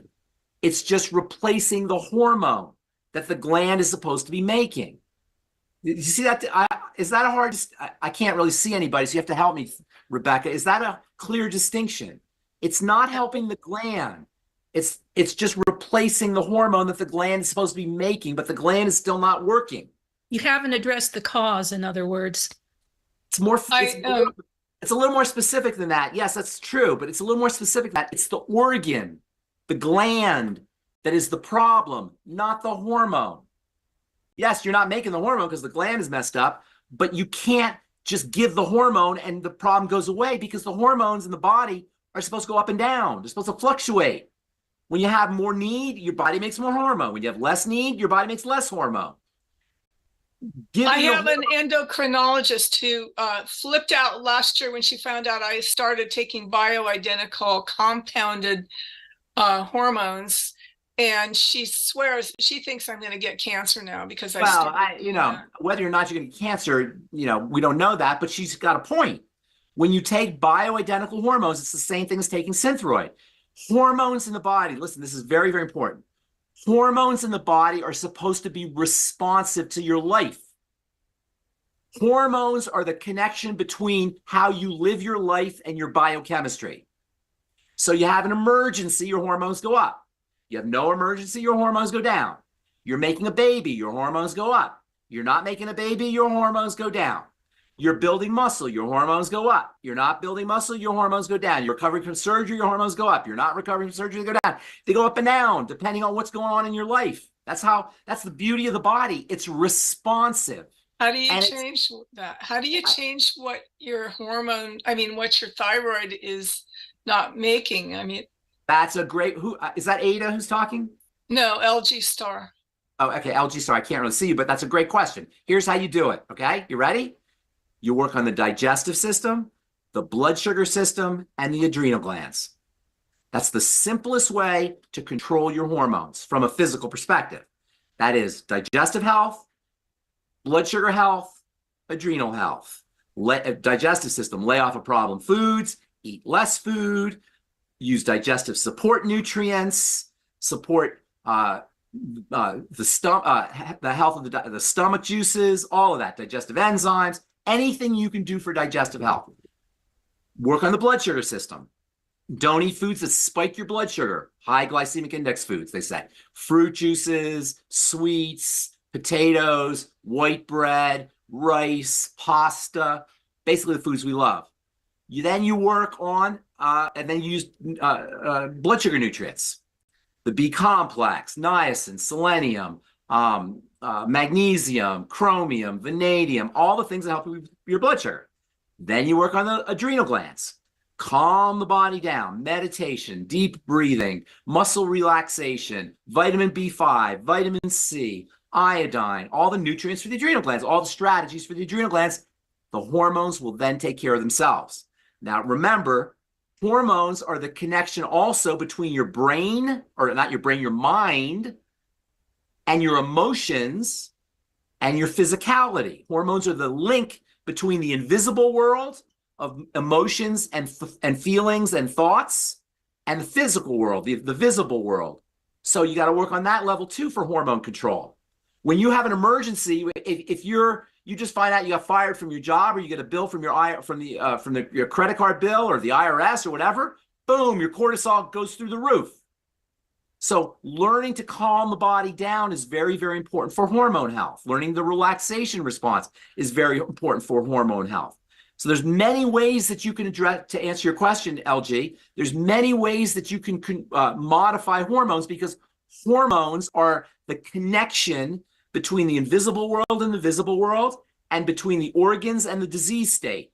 So by working on the three major systems, the digestive system, the blood sugar system, and the adrenal glands, and by calming the body down and using adrenal support nutrients, your hormones will take care of themselves. Okay? But at some point, I'd have to quit taking the hormones. They're adjusted by my blood test every 3 months, though, the hormones that are compounded. But I would just have to quit taking the thyroid, which my endocrinologist would like. Wait a minute, hang on a sec. Your endocrinologist talked to you about your blood sugar, about your bioidentical hormones. And your endocrinologist has a good point, because those are very powerful hormones. Bioidentical hormones are very powerful. Now, there's one bioidentical hormone there's actually two that are less powerful, and that's DHEA and progesterone. Yeah, I have that. Okay, DHEA and progesterone are not the problems. The problem is your estradiol. Yeah. Right? The estradiol, there's when we talk about estrogen, first of all, estrogen is a large family of molecules. In nature, there's thousands of them. In the body, there's 20 or so of them. And there's three major ones. They call them estrone, estradiol, and estriol. Those are the three main ones. And the ones most of the time they give you is estradiol.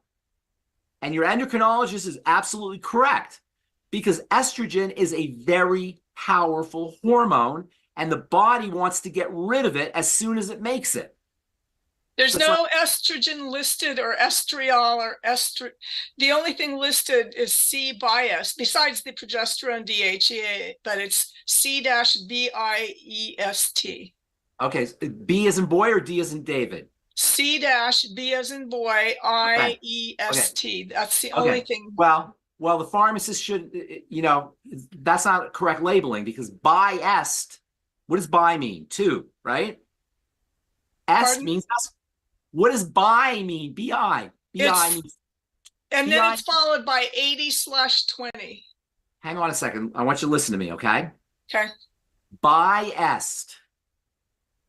Bi means two, like bicycle. Right. Bisexual. Bi means two. Or bifurcated. Bifurcated. Make up your own bi, okay? Bi means two, right? Yeah. Est means estrogen. Or estradiol or something. No, it doesn't. Listen, ma'am, you got to work with me here, okay? Bi means two. Est means estrogen. That compound that you have has two different forms of estrogen in it, right? Bi-est means, that's what it says. It means bi-est, two estrogens. Then it says 80/20. That means one estrogen is in 80% of the estrogen is of the bi-est is one type of estrogen.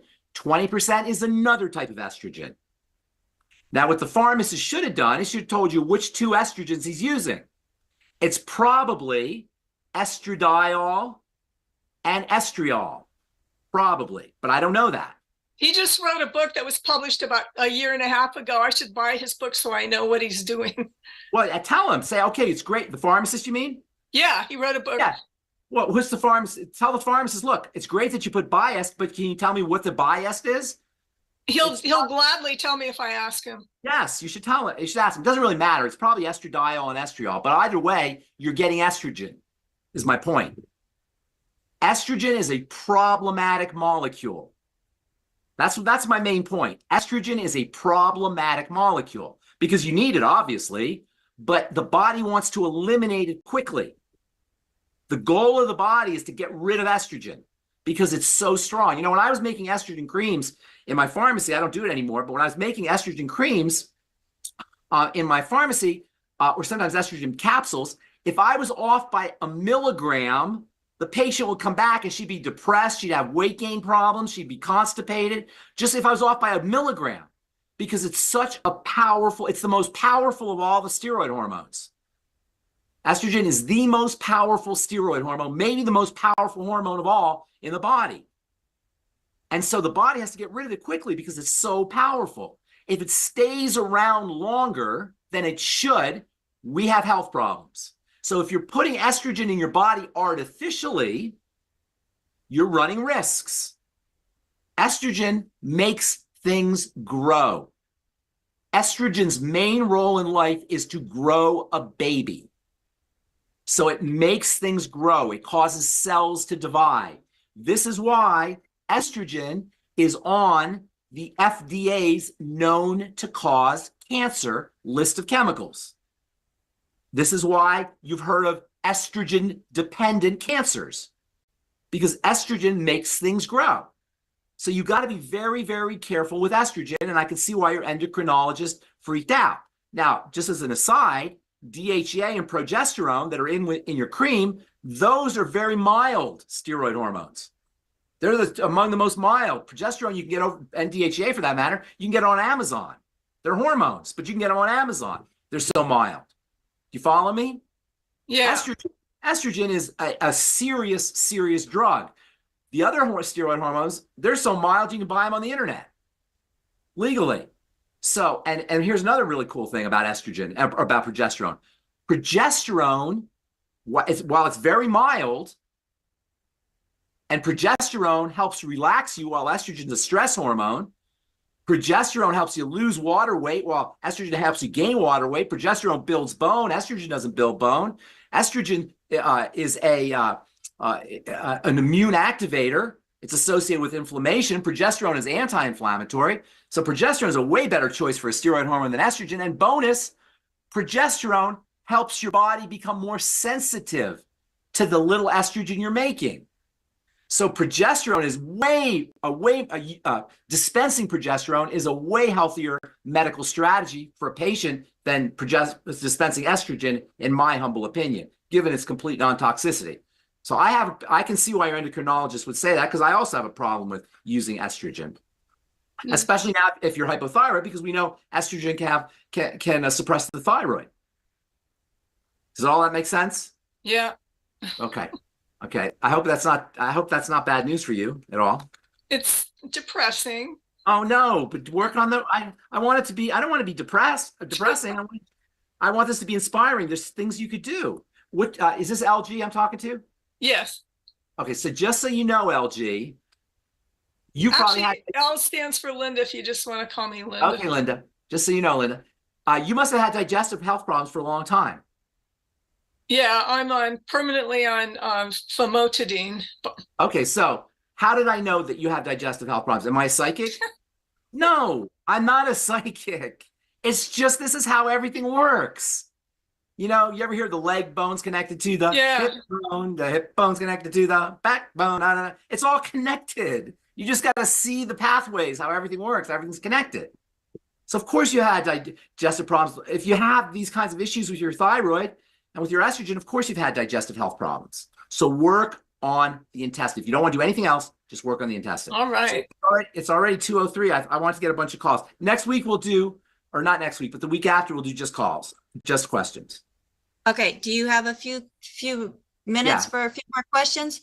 Yeah. Okay. So the next question that we have that's coming in from YouTube is, what if you don't have a thyroid? They've taken it out. What if you don't have a thyroid? First of all, we didn't talk about this, but we talk about hypothyroidism, but there's another condition called hyperthyroidism, right? Hypo means it's not functioning. Hyper, it means it's over-functioning. Hyperthyroidism is god-awful miserable. Who's this? Is this person on YouTube? It is so Joe's wife is. Oh, it is a miserable, awful condition, because while hypothyroidism is when everything's sluggish and slow and not moving because the thyroid regulates or stimulates everything, hyperthyroidism means everything is hyper. Your blood pressure is high, you're jittery, you can't sleep, your skin becomes really oily, you get headaches. It's just awful. And so remember, doctors aren't there to make you better. They're there to reduce your symptoms. They're not there. They're saving your life. They're not going to heal your body, but they'll save your life. There's no doctor strategy that can heal your body. They'll save your life. And if you have hyperthyroidism, that can cause a heart attack, and that can cause overstimulation problems, and that's a real issue. Mm-hmm. So I'll tell you the cause in a second of hyperthyroidism, which is mostly Graves' disease. Like most hypothyroidism is Hashimoto's disease. Most hyperthyroidism is Graves' disease. I'll tell you about that in a second. The doctor's strategy for a thyroid that is overactive is to take it out, or to give it radiation, to poison it, to radiate it, or to give it a drug that kills it. This is the medical model. This is the medical strategy. Now, if that sounds asinine, it is. Because I just told you how important the thyroid is. What kind of idiocy is it to kill the thyroid? Now, if you have cancer of the thyroid, that's different. And sometimes people do get cancer of the thyroid and they'll take it out. But there's a lot of thyroids that are removed. That's one of the more common surgical procedures in this country is thyroidectomy, removing the thyroid. Now you're in a world of hurt because now you have no control. So if you don't have a thyroid, they will give you what? Thyroid hormone, because to a physician or to the medical model, that's the same thing. Oh, we'll just give you thyroid hormone. But I just got through telling you, hormones are supposed to go up and down. You can't just take the hormone and replace it. So you don't have a thyroid. Okay. You're not going to get, you can't put it back. It's gone. So what do? You have to be right now. Let me just say this real quick. You have two parts of the body that control energy. The thyroid controls it for the most part, but you also have an emergency generator. You know, if you have a blackout if you have a blackout in the city, you know, electricity in your house, hopefully you have an emergency generator, right? Well, your body's the same way. It has an emergency generator. So if your thyroid is taken out, or if you have a problem with the thyroid, or your thyroid is not performing effectively, there's an emergency generator. The emergency generator system is in the adrenal glands. So if you're operating without a thyroid, if they're taking your thyroid out, now you're running on emergency energy. You're no longer running on normal energy, thyroid hormone energy. You're now running on emergency energy.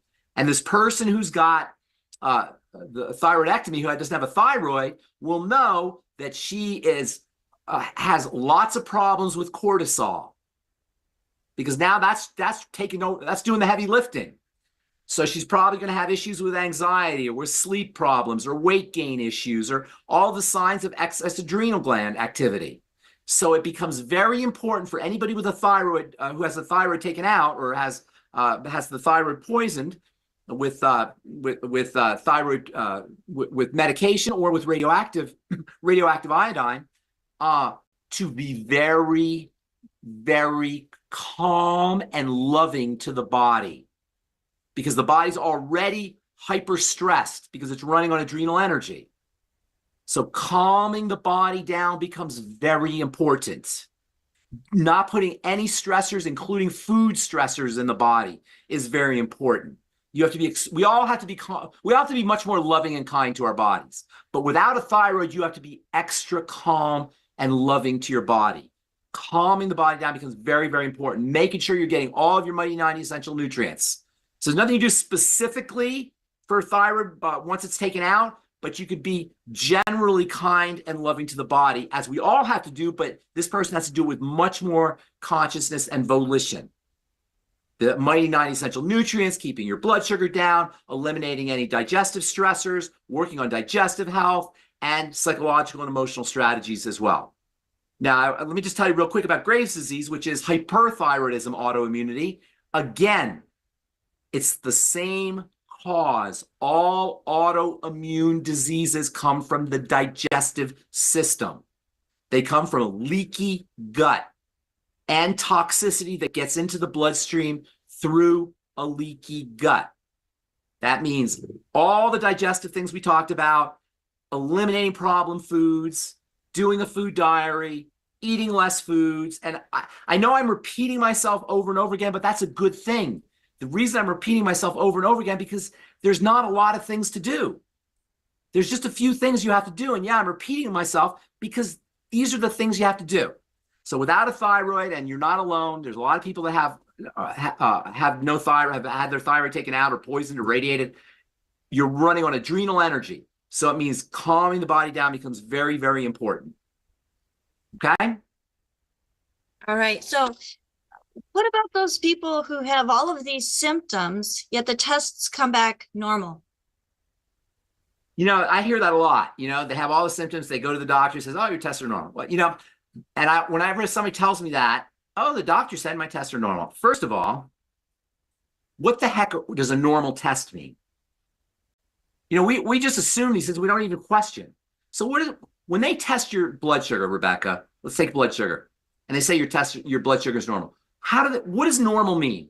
What does it mean that your blood sugar is normal?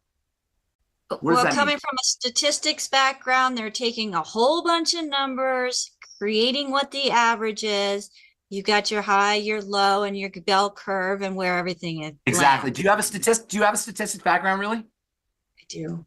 That's excellent. So when you have statistics, and by the way, what are the three kinds of lies? There's three lies. There's lies, there's damn lies, and there's statistics. Those are the three kinds of lies. Okay?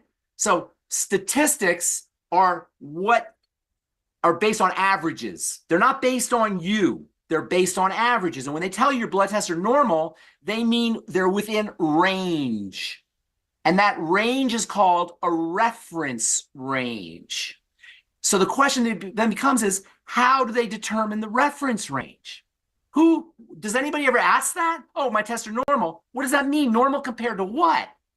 Well, it's normal compared to a group of people that they tested. So they take 100 people, 200 people, 300 people, they test them, and they see what normal is, and then they put in the reference range. They compare your test to these 200 or 300 people. But statistics don't work for individuals. They only work for large numbers. Any individual is going to be unique. And so when they say you're normal, they just mean normal compared to the reference range, not normal for what's good for you, which is why testing is stupidity.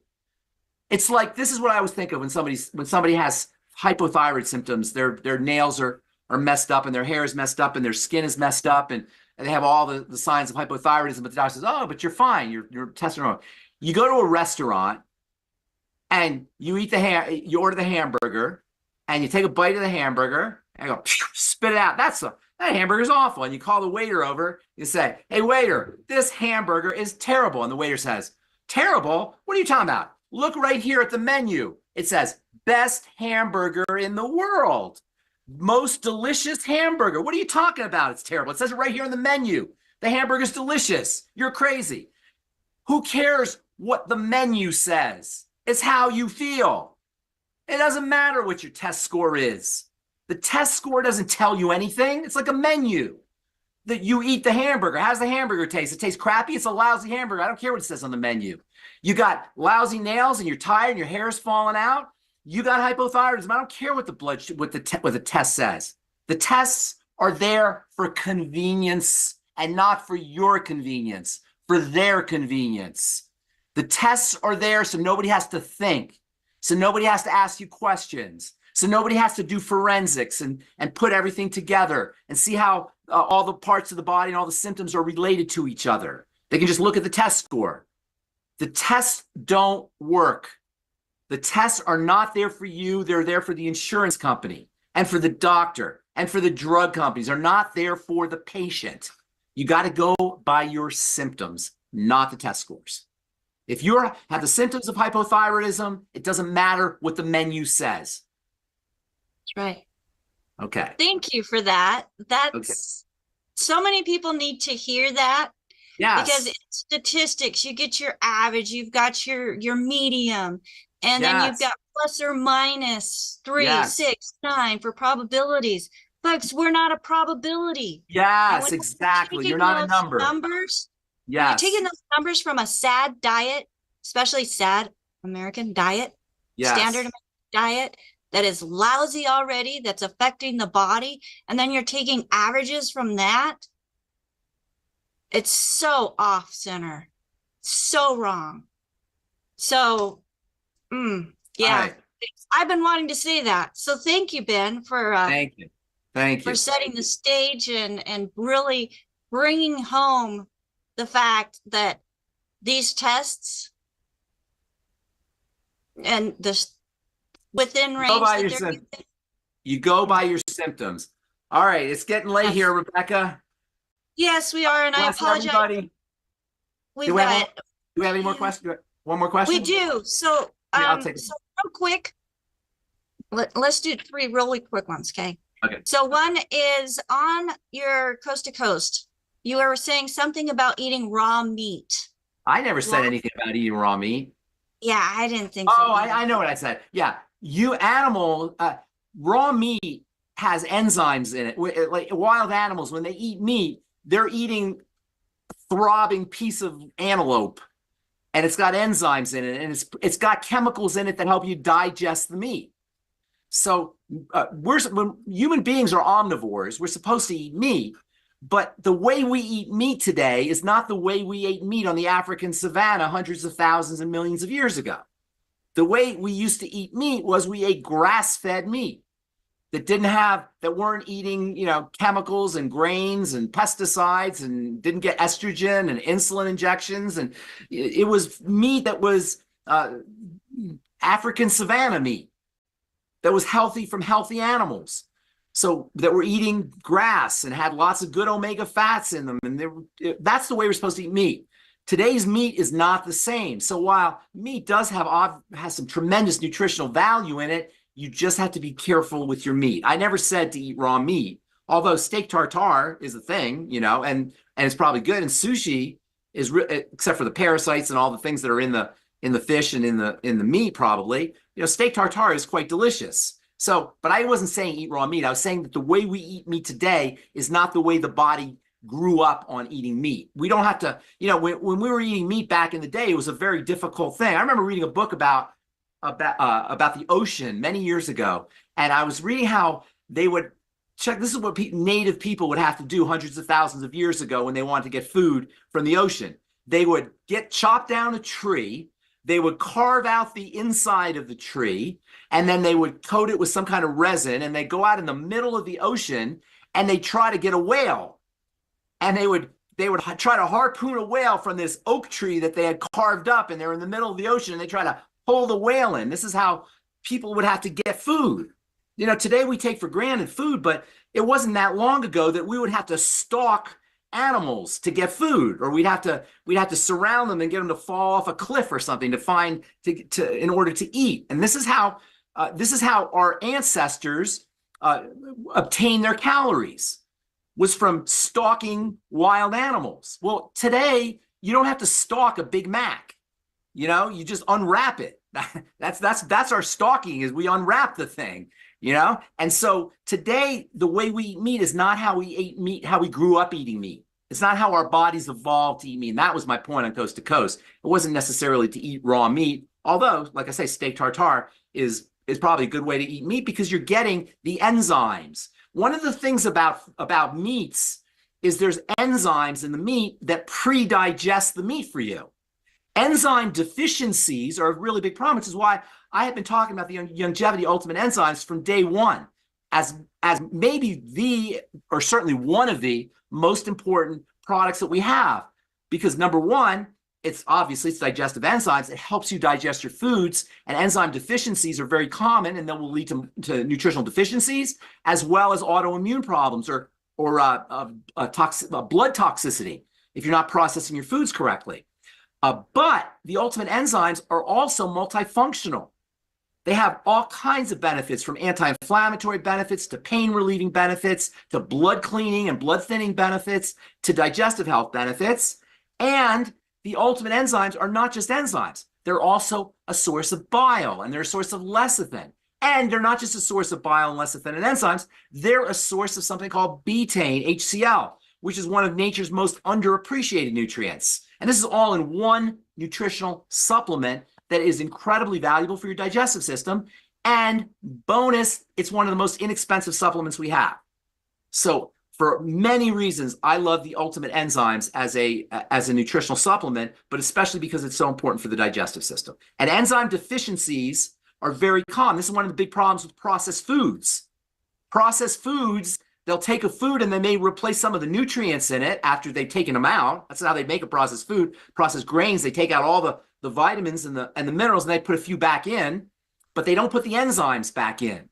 One of the beautiful things about living foods, raw foods, whole foods, is they have enzymes in them that help you digest them. They have the elements in the food that assist in their usage by the body. But once you process them or cook them, enzymes are very sensitive to heat. Once you cook your food or process your food, you lose those enzymes. So enzyme deficiencies are very, very common.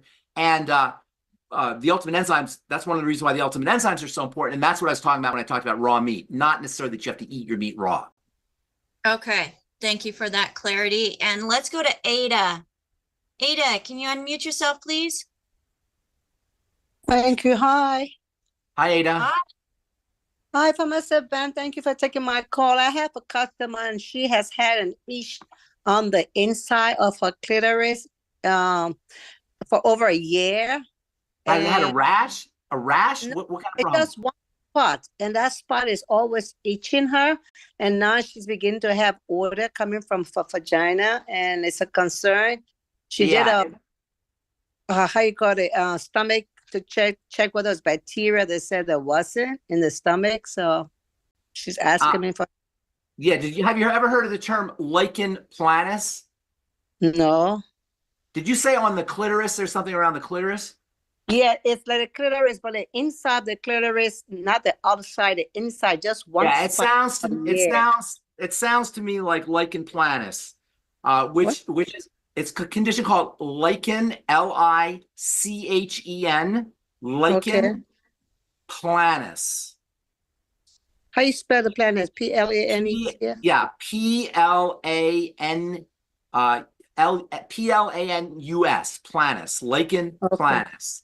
Okay. And lichen planus is an immune system condition. It's very difficult to treat on its own. And whenever you have a condition like that, you want to look for other things that are going wrong in the body. Nobody just has lichen planus. There are other things going on. And this is where you do your triangulation. I think have we talked about triangulation, Rebecca? Other than the triangle of disease? No, that's different. Okay, so do you remember Bob Ross, the painter? Yes. So Bob Ross was a painter, for those guys, for people who don't know. And he used to show you how easy it was to paint. And so he would have a big canvas, and he put a little dot in the center of the canvas. And you look at the dot in the center of the canvas, okay, it's a dot in the center of the canvas. It's nothing, right? And then he put another dot and say, okay, there's 2 dots there. Nothing. And then you put a third dot and you go, oh my gosh, it's a river. And then you put another dot. You say, oh my gosh, it's a tree. And they put another dot. You say, oh my gosh, it's a bird. And by putting little dots, a picture would start to emerge from the canvas, right? And this is how you want to look at the body. You get symptoms. If you have one symptom, that's just a dot in the center of the canvas. That doesn't tell you anything. But if you get 2 symptoms and 3 symptoms and 4 symptoms, a picture can start to emerge out of the canvas. And you can start to see what's happening in the body. Lichen planus doesn't tell us anything. However, if you have your patient if you interview your patient or ask your patient questions, you say, how's your digestion? How is your weight? Are you gaining weight? What's your blood pressure like? You start to ask her questions about different things, a picture will start to emerge. And that's what you want to start, and that's what you're looking for when you have a condition like lichen planus. Okay, Ben, lichen can planus. I just say that? I'm sorry to interrupt. She's taking the enzymes and she's taking the fluoroethics. Why because she has indigestive problems with lactose tolerance and. Oh, really? So yeah. Wait a minute. I'm shocked. I am so surprised. I'm not. I'm kidding you. Of course she does. Of course she does. I'm telling you. It's the 3 points on the triangle of disease. Lichen planus is an immune system condition. That's how you want to look at it. And I don't know if it's lichen planus. I'm assuming it is. But rest assured, if she's on the digestive support supplements and she has a history of indigestion, chances are that's what's causing it. So work on digestive health, work on blood sugar health, work on adrenal health. You can't just work on lichen planus by itself. And I'm assuming it's lichen planus because that's what it sounds like, or maybe lichen sclerosis, which is similar, both of which are immune conditions. But I don't know that for a fact, but I'm assuming that's what it is: digestion, blood sugar, and the adrenal thyroid complex. What do you suggest she add to it? Sorry, what else can she add to what else can she start? All the digestive support, ultimate microbiome, I-26. Don't ever underestimate the power of I-26. It's almost like a miracle for people who have immune problems associated with the digestive system. I-26. Okay. Ultimate microbiome. She's on the ultimate enzymes. I would throw in the healthy blood sugar pack, the sweeties, maybe also the de-stress, which we didn't talk about, but that's also very good for the adrenal glands. Okay. The fucoid Z is good for everything. Careful. Not the Z radical, but the fucoid Z. I heard we just ran out of it. I saw a promotion. I said it was out of stock. Are we getting more? I'm sure if you're a longevity distributor and you're looking at the inventory, go to your website and there is a back order list that just give you an ETA on when things are going to be back in stock, which seldom happens, but it does happen no matter what size your company is. Ben, a couple more questions real quick. So Dave out on YouTube wants to know, how does one get off of the hormone medication safely? What do you mean get off? Like how you wean yourself off of it? Yeah. Safely. Well, you always, whenever you're weaning, first of all, it's your right to get off of your medication. You don't need to ask anybody's permission to get off your medication. Sometimes your doctor will say, I don't want to treat you if you get off your medication. Find another doctor. It's your right to do it. But you always want to do it with your physician. Hormones are a little tricky because when you're taking exogenous hormones, your body stops making its own hormones. The body reads the hormone levels, and if it sees the hormone levels are high, it doesn't know they're high because you're taking them. It just knows they're high, so it will slow down production. Now, if you're already elderly or older and you're not making hormones anyway, that doesn't really matter as much. So depending on the hormone you're taking, you want to wean yourself off gradually. And you always want to do it with your physician. And I know I mentioned this before, but I'm just going to say this again. The ultimate EFAs are a nutritional strategy for supporting the production of steroid hormones. Okay? The ultimate EFAs, one of the major benefits, there's a lot of benefits to the ultimate EFAs, but one of the major benefits is they act like estrogen.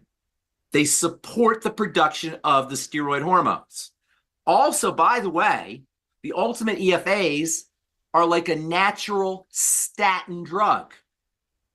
The statin drugs are involved in the production of steroid hormones. They suppress the production of steroid hormones because the statin drugs shut down cholesterol, and cholesterol is a steroid hormone. It's the parent of the steroid hormones. So there's a very important connection between the statin drugs and the steroid hormones. When you take statin drugs, it's going to have an effect on your steroid hormones. The ultimate EFAs are like a natural statin drug that doesn't negatively affect your steroid hormones. So the ultimate EFAs will support steroid hormones. So you should, anybody who has an estrogen issue or progesterone issue or testosterone issue or cortisol issue, I mean, everybody needs the ultimate EFAs. They're one of our most important products. If not, you know, Beyond Tang Tangerine is probably the most important, in my opinion, the most important longevity product, but the ultimate EFAs are right up there. And one of the major reasons they're important is they support steroid hormone health. So when you're weaning yourself off, make absolutely sure you're taking your ultimate EFAs and ultimate EFA plus. All right. So there you go, Dave. There's an answer for you. And folks, the Beyond Tangy Tangerine, the EFA plus and OsteoFX, that is the foundation of the 90 essential nutrients that Dr. Wallach came up with, that the body needs not just to survive, but actually thrive. Okay. And you can get that from your independent longevity distributor. If you don't have one, feel free to go to dailywithdoc.com and you'll find it there in our store. One more question. Ben, have you ever heard of Sandifier syndrome? So Shanti's got a Sandifier syndrome. So there's a newborn baby that's been given this diagnosis. It says that it's a type of movement disorder that constitutes... Sandifer. It's called Sandifer syndrome. Yes, I do know what you're talking about. So share with us a little bit. It's linked to the digestive system, no surprise. Do you know about that? It's spasms of the back and the neck. Okay. Is that what she's talking about? Well, it does say something about spasms, head, neck, back, arching. It's muscle spasms that are associated with GERD, gastroesophageal reflux disease in kids. Yes. Do you know kids get gastroesophageal reflux disease? And do you know that one of the more common drugs that we would dispense to moms is, or newborn moms that just have babies, or actually dispense to the newborns, was antacids, Zantac. We would have to compound it for babies. Zantac for babies, because babies get heartburn. Why do babies get heartburn? Well, first of all, babies aren't eating much, right? So if they have heartburn, chances are something's coming in through breast milk or through the formula that they're not tolerating. Or it could be dysbiosis. Remember, when a baby's born, it comes out of the birth canal. It's supposed to get coated with bacteria. That bacteria that coat the baby go into the baby's mouth, go into the baby's nose, and go down into the baby's digestive tract and implant. And then breast milk is supposed to support the health of those bacteria that have implanted. And through the combination of breast milk and this coating of bacteria, the baby get a healthy intestine. But that doesn't happen for many babies. First of all, many babies are born cesarean section. So immediately they're going to be compromised. Then babies aren't breastfed, not breastfed at all, or not breastfed long enough. Or if they're breastfed long enough, or they're breastfed from moms that aren't healthy themselves, that have immune factors and antibodies, antigens in their milk themselves. So the baby is eating, if the baby's lucky and getting breast milk, sometimes the baby's just getting formula. Formula is hideous. Formula is god-awful for a baby. There's no way that it can even come close to replacing breast milk, even if it was done right. But it's not done right. It had the fat that they use for, breast milk is filled with fat. So the fat that they use to imitate breast milk is rancid oil, is oxidized sunflower oil or safflower oil. And this is what the baby's getting. So if a baby has movement disorders, Sanford syndrome, it's usually associated with heartburn, with GERD, gastroesophageal reflux disease. Work on the digestive system. Again, it comes right back down to digestive health, to the triangle of disease.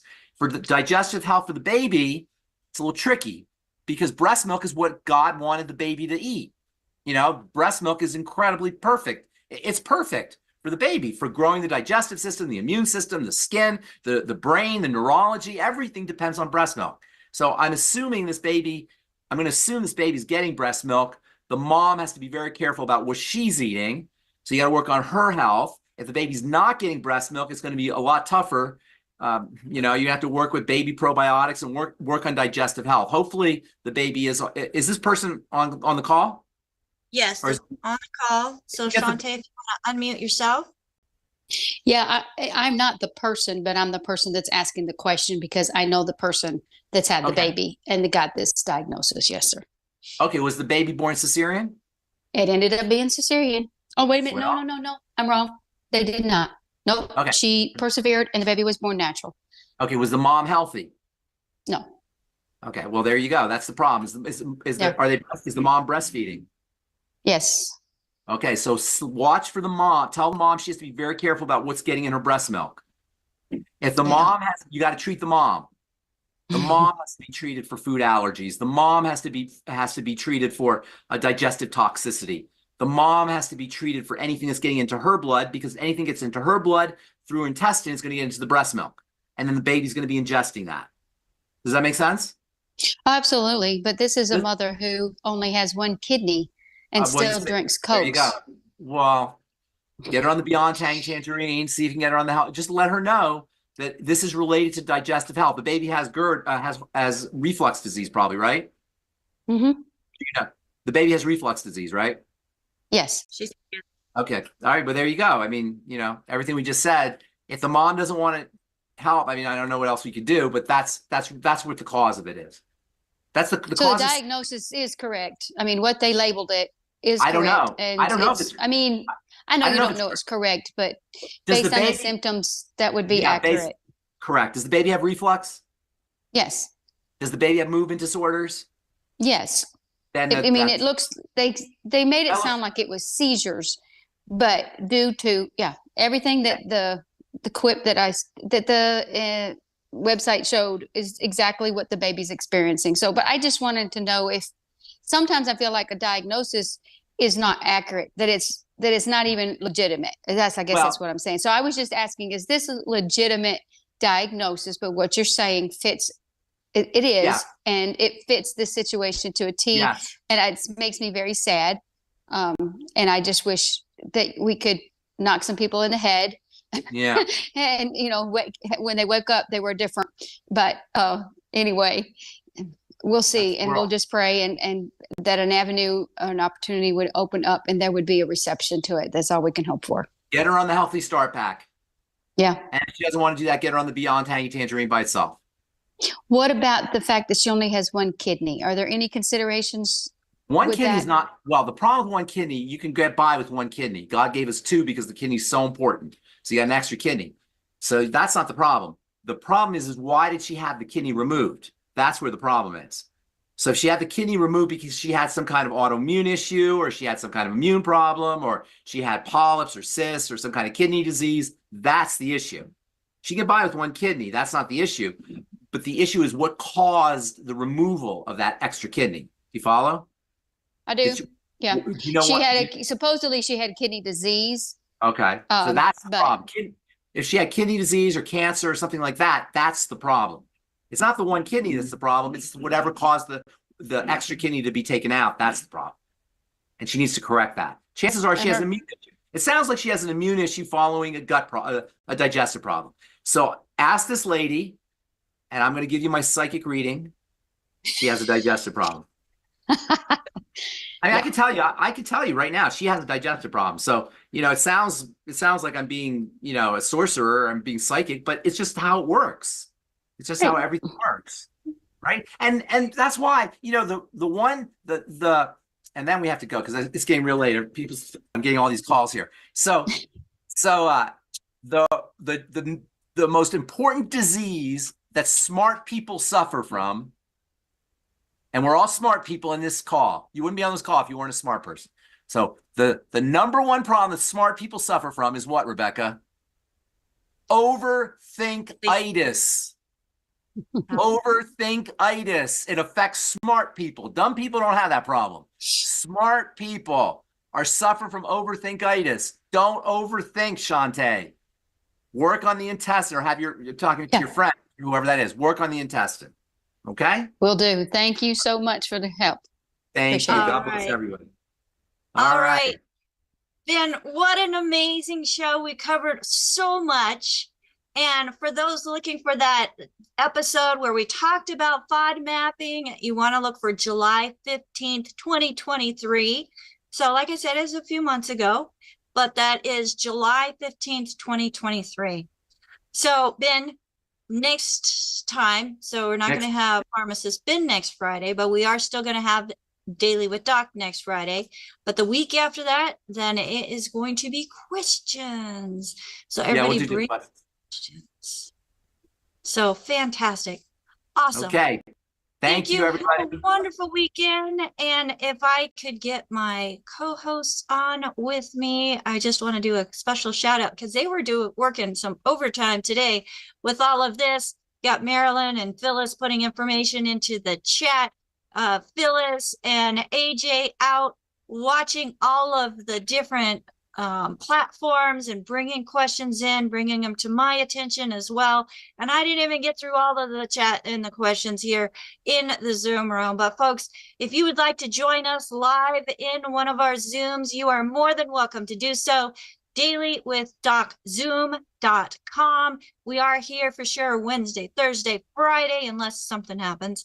At 12 p.m. Pacific time. So that is dailywithdoczoom.com, 12 p.m. Pacific time. Go to our website, dailywithdoc.com. Sign up for our email list. We will send you reminders. We'll send you the link. Even for those of you who want to just listen in from the telephone, that's an opportunity as well.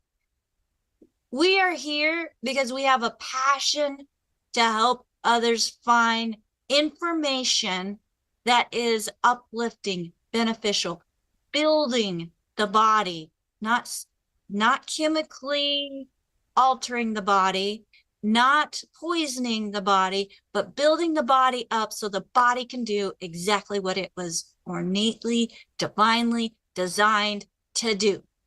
And that is to create cells. And when the cells don't have the nutrition and the raw ingredients they need to be healthy, they're just not going to be. Plain and simple. You don't have to have a statistics background to understand that one, folks. Just want to say thank you again to Pharmacist Ben. And I know Dr. Wallach was on here listening to us as well. I love that he plugs in and stays on top and listening to what's going on throughout the company and throughout our community. Folks, you also can get more information about the 4 areas of health, how they are affected, good and bad, on nutritional deficiencies, and then also the solution. If you'd like more information about our Certified Holistic Health Coach course, go to Coach with Doc, that's D-O-C, coachwithdoc.com. Get more information about our Certified Holistic Health Coach course. Sign up. We have just recently, for 2024, reduced the cost, so it's half price right now, because we want to make sure that people are able to get this information where it's more affordable. And if you need to make payments, We got 3-month plan and 6-month plans available for you. Again, that's coachwithdoc.com. If you would like to speak with a certified holistic health coach and you have never spoken to anybody before, nor are you on any of the longevity products, I have a call team at 855-949-3377. And just a reminder, because some entity out there tells me I have to do it, the statements provided in this program are for educational purposes only. Ben, close your ears.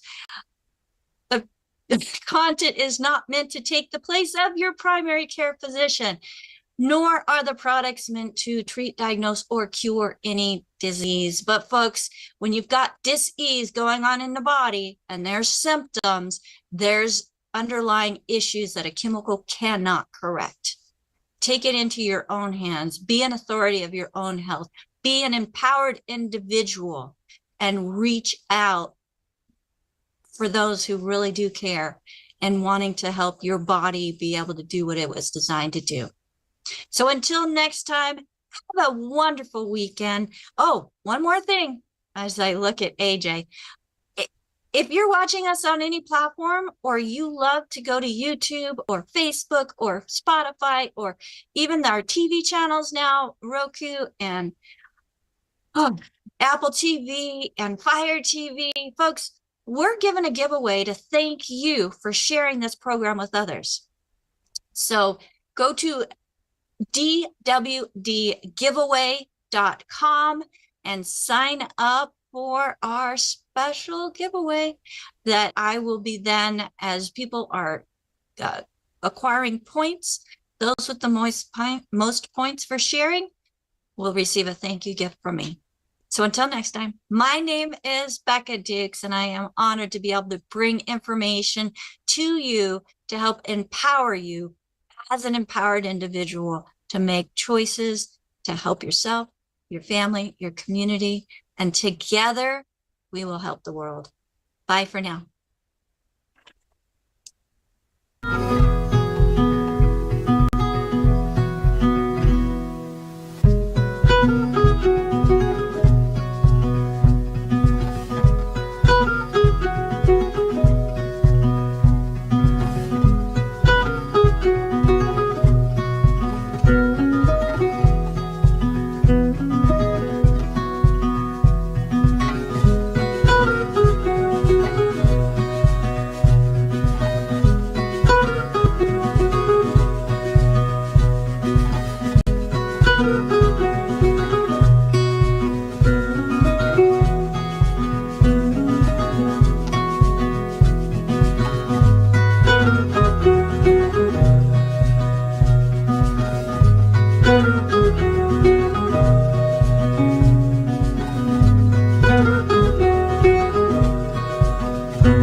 All right, let's go ahead and open up the doors to Daily with Doc. Hello, everybody. My name is Becca Dukes, and as we're letting everybody into the Zoom room here, if you would like to join us, you are more than welcome to by going simply to dailywithdoczoom.com.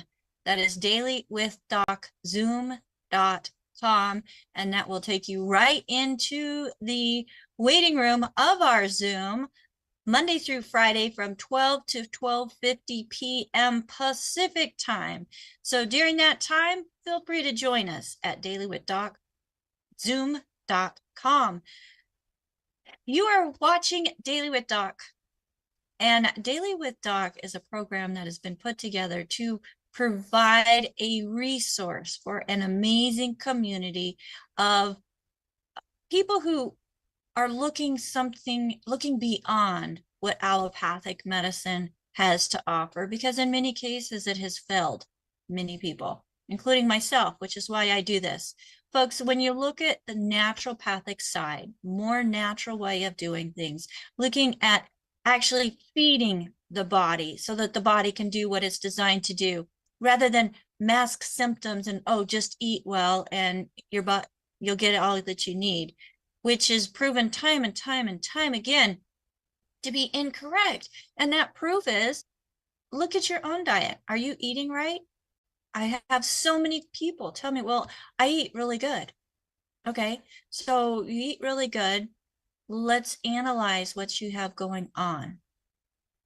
The really good isn't keeping you from being able to maintain the health that you want. So let's look at another option. And that's what we're going to do today, folks. We're going to look at an option that actually is science-backed by the science of epigenetics. And we have with us one of the founding fathers of the science of epigenetics here to guide us. So pay attention and make sure that you get back with the person that shared this program with you. Tell them thank you and let them know that you want more information as well. Now, we are Daily with Doc. I have an amazing team that helps me put on this program and supports a great community as well. We have a website called dailywithdoc.com. And on that website, you will find the good foods, bad foods list that's going to be mentioned today. You will also find a store. You'll find lots of videos that you can watch from the Daily with Doc, Ask Doc Live, Ask Doc Daily, Q&A with Pharmacist Ben. So we've got several different programs coming with the expertise of different people, all supporting the research of the doctor that we have on Daily with Doc. We invite you to check those out. We also have the store there. All of the products that you will hear mentioned on this program can be found at that store. But like I said in the beginning, get back with the person that shared this program with you if you would like to try any of the products or protocols that are mentioned on this program. This program is not meant to take the place of your primary care physician. It is for educational purposes only on the importance of nutrition, folks. When you give your body what it needs, the body can do some amazing things. Our products do not diagnose, cure any diseases, but give your body the option to be able to do what it's supposed to do. And to help guide us on this, we have Dr. Joel Wallach. He has a Bachelor of Science in Agriculture and Science, Soil Science. He is a Doctor of Veterinary Medicine. That doctorate has taken him around the world, even saving animals from extinction, and gaining him 3 postdoctorates in pathology. Now, some of those postdoctorates include humans, which then led him into teaching nutrition at the college level, and then to become a naturopathic physician where he could actually treat and recommend products for people. And that's kind of our focus of this program is the people side. Our pets are very important, and we do have pet questions that come up because we want to take care of our fur babies as well. But folks, if you're not healthy, who's going to take care of that fur baby? So let's put your oxygen mask on first. Make sure that you are getting the nutrients that you are needing so that you can have optimal health and then share the love for many, many years to your fur babies. Without further ado, I am privileged and honored to present to you Dr. Joel Wallach. Dr. Wallach, welcome to Daily with Doc. Well, thank you. Thank you. Thank you. Appreciate all the lead information. It's a great story, and thank you for sharing it for the world. And the thing that we want to talk about today is young athletes, both male and females. Okay, young athletes. We have something like 2,000 to 3,000 die each year from sudden hypertrophic cardiomyopathy heart disease. They just you know, the game is over. They're walking towards the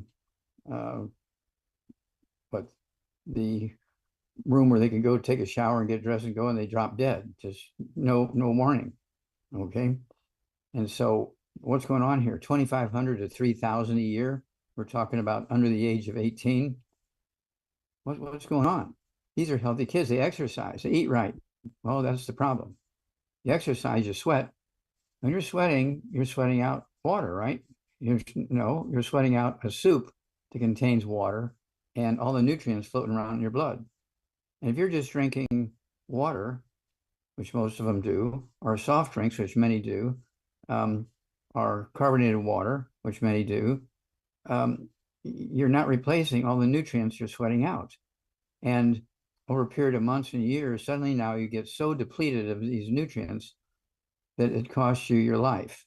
Okay. The sudden death syndrome, I actually was a guy who got rid of it many years ago. My attorney, Jonathan Nemort, and I, we sued the FDA 8 times in federal court to get nutrition, vitamins and minerals put into the baby formulas like Infamil and Similac and that sort of stuff. They didn't have them in there. These babies are dying at 3 months of age from hypertrophic cardiomyopathy heart attack. And the doctors are blaming the mothers for laying on them and suffocating the babies. Okay, well, I'm a pathologist, and when you look at the pathology, they didn't die of suffocation. They died of hypertrophic cardiomyopathy heart disease. Excuse me. And it's one of those things where it's so wasteful because it's very simple nutritional deficiencies. And so that's why Jonathan Nemort and I, we sued the FDA. We prevailed. We got the nutrients, about half a dozen of them, put into baby formulas. And within 90 days, guess what? Suddenly now, there were no more sudden death syndromes. Now, today you'll have a few, 2 or 3 per month, maybe in the United States. It used to be 300 to 500 a month, okay, before we put these nutrients into the baby formulas. And so it's one of those things where even women who are breastfeeding the babies could still die of hypertrophic cardiomyopathy heart disease, sudden death syndrome. And we actually came up with Kids Toddy, which is a modified liquid with plant minerals and some vitamins and amino acids and things. I like to use it once or twice a day with the other Infamil and Similac, okay? And that's going to give them more minerals that they still find in these baby formulas. But it's one of those things where it's actually, you scratch your head and say, well, these kids have the best coaches. True. Okay. They have the best equipment. True. Okay. They're eating well. Not true. Okay. I don't care if you're spending $200 on a meal. You're not going to get everything you need. Okay. Because plants do not make minerals. And minerals make up 2/3 of the 90 essential nutrients we need. Okay. And it all happened when we switched over to electricity at 3 o'clock in the afternoon, Monday, September 4th, 1882, when Thomas Edison pulled the switch. Within 18 years, by the year 1900, there was 50 new diseases that nobody had ever seen before. Okay, including this continuation of the sudden death syndrome. getting worse and worse and worse and worse. And so this cardiomyopathy, heart disease on the field, or right after the game, or during the game, okay? And then, of course, the kids who did not get supplements, they're exercising, they're sweating, they're not getting supplements, or they were just getting vitamin C or something like that, okay? Just getting vitamin C or some calcium. They weren't getting the whole regimen, and that's why they died. Okay, and it's still happening, 2,500 to 3,000 per month, okay, in the United States. It's just crazy when you think about it, okay? And so it's one of those things where we have to step up to the plate and step in and make sure that everybody knows what they need to do. And that's why we came up with, again, our sports drink, Rebound. Okay, we made that actually for Theo Ratliff, but it was so successful for him, everybody wanted it. So we actually made it a product for the company. Okay, Rebound has 75 minerals in it and 25 amino acids, and it comes in sticks. It comes in, it kind of looks like this. There's 30 of these sticks in a box, 1 stick per bottle of water, and you got a great sports drink with 75 minerals and 25 amino acids. I drink 2 of those per day. We have cans, but the cans do have carbonation in them, so you want to pop the tops on them the night before you're going to drink them, put them in the refrigerator. All the bubbly will be gone by morning, and then it's safe to drink. And because the bubbly, whether it's from just carbonated water or soft drinks of any kind, neutralize stomach acid, so you cannot efficiently absorb minerals or digest food. So this is not difficult to comprehend and understand and so forth. And so we had a responsibility. We stepped up to the plate. Now, when it comes to the heart disease, each year in America, just to treat heart disease, okay, we're looking, this is from Johns Hopkins, okay, $316.8 billion a year we're spending, $316.8 billion a year just to treat the symptoms of heart disease. But this is long-term care, like congestive heart failure and that kind of stuff. Because when you have hypertrophic cardiomyopathy heart disease, you usually just are walking along talking with your buddy and you just drop dead. Okay, that's more typical of hypertrophic cardiomyopathy heart disease. Totally preventable. Most people, when they have it, especially in the younger ones, they usually do not survive. And so it's best to be taking all these nutrients, okay? Take your 90 essential nutrients, the Healthy Brain and Heart Pack, get the Rebound, stay away from all the bad foods. We have the book, Dr. Wallach's Cooking Without the Bad Foods, 300 pages of safe recipes and cooking methods. There you go, Dr. Wallach's Cooking Without the Bad Foods. And it has the good food, bad food list in there. Okay, so you cannot ever forget it because it's in that book. Every family should have that book. Everybody who's playing sports or exercising, whether it's just casually or on a team for a school or some kind of church or whatever, make sure you got this book and you're reading the information. Don't forget the 90 essential nutrients according to body weight. Don't forget the Rebound according to body weight. And we can end this sudden death syndrome. I received the Klaus Schwarz Award in 2011, okay, for getting rid of cystic fibrosis, sudden death syndrome, and a disease called muscular dystrophy. We gave the information to Jerry Lewis. He took it to the Muscular Dystrophy Association. They put a gag order on him and fired him. And summarily, just he walked in, they fired him and put a gag order on him. Then the next day, they shut down his telethon. He'd run that telethon for 46 years. But he produced $2.6 billion, $2.6 billion for the Muscular Dystrophy Association. They terminated him in September 4th and shut down his telethon on September 5th. Okay, just terrible. Okay, what they did to that man. But he knew in the end, we had found the cause, prevention, and cure for muscular dystrophy. And he was smiling all the time, even though he couldn't personally be there anymore, but he knew that his efforts had paid off. And so we're very, very proud of that. And then because of all those together, I did win the Lifetime Achievement Award, which was presented to me through the United Nations in 2000, I think it was 2015. Okay. Yeah, 2015, because 2011, that's when I got the Klaus Schwarz Award. Okay, so this is something that is unimpeachable. And I get so very excited about this because we have so many things we can do for our families, our neighborhoods, our workmates, our church mates, our temple mates, our neighbors, and our kids and grandkids and great-grandkids and so forth. We have this knowledge available to us. We have 23 best-selling books. We have a flip chart coming out. Rebecca was up early this morning and got it to the printers. We're so excited about that. So we should see a printed copy of this here pretty quick. And then certainly by the middle of next month or before, we will have them available, okay, for purchase.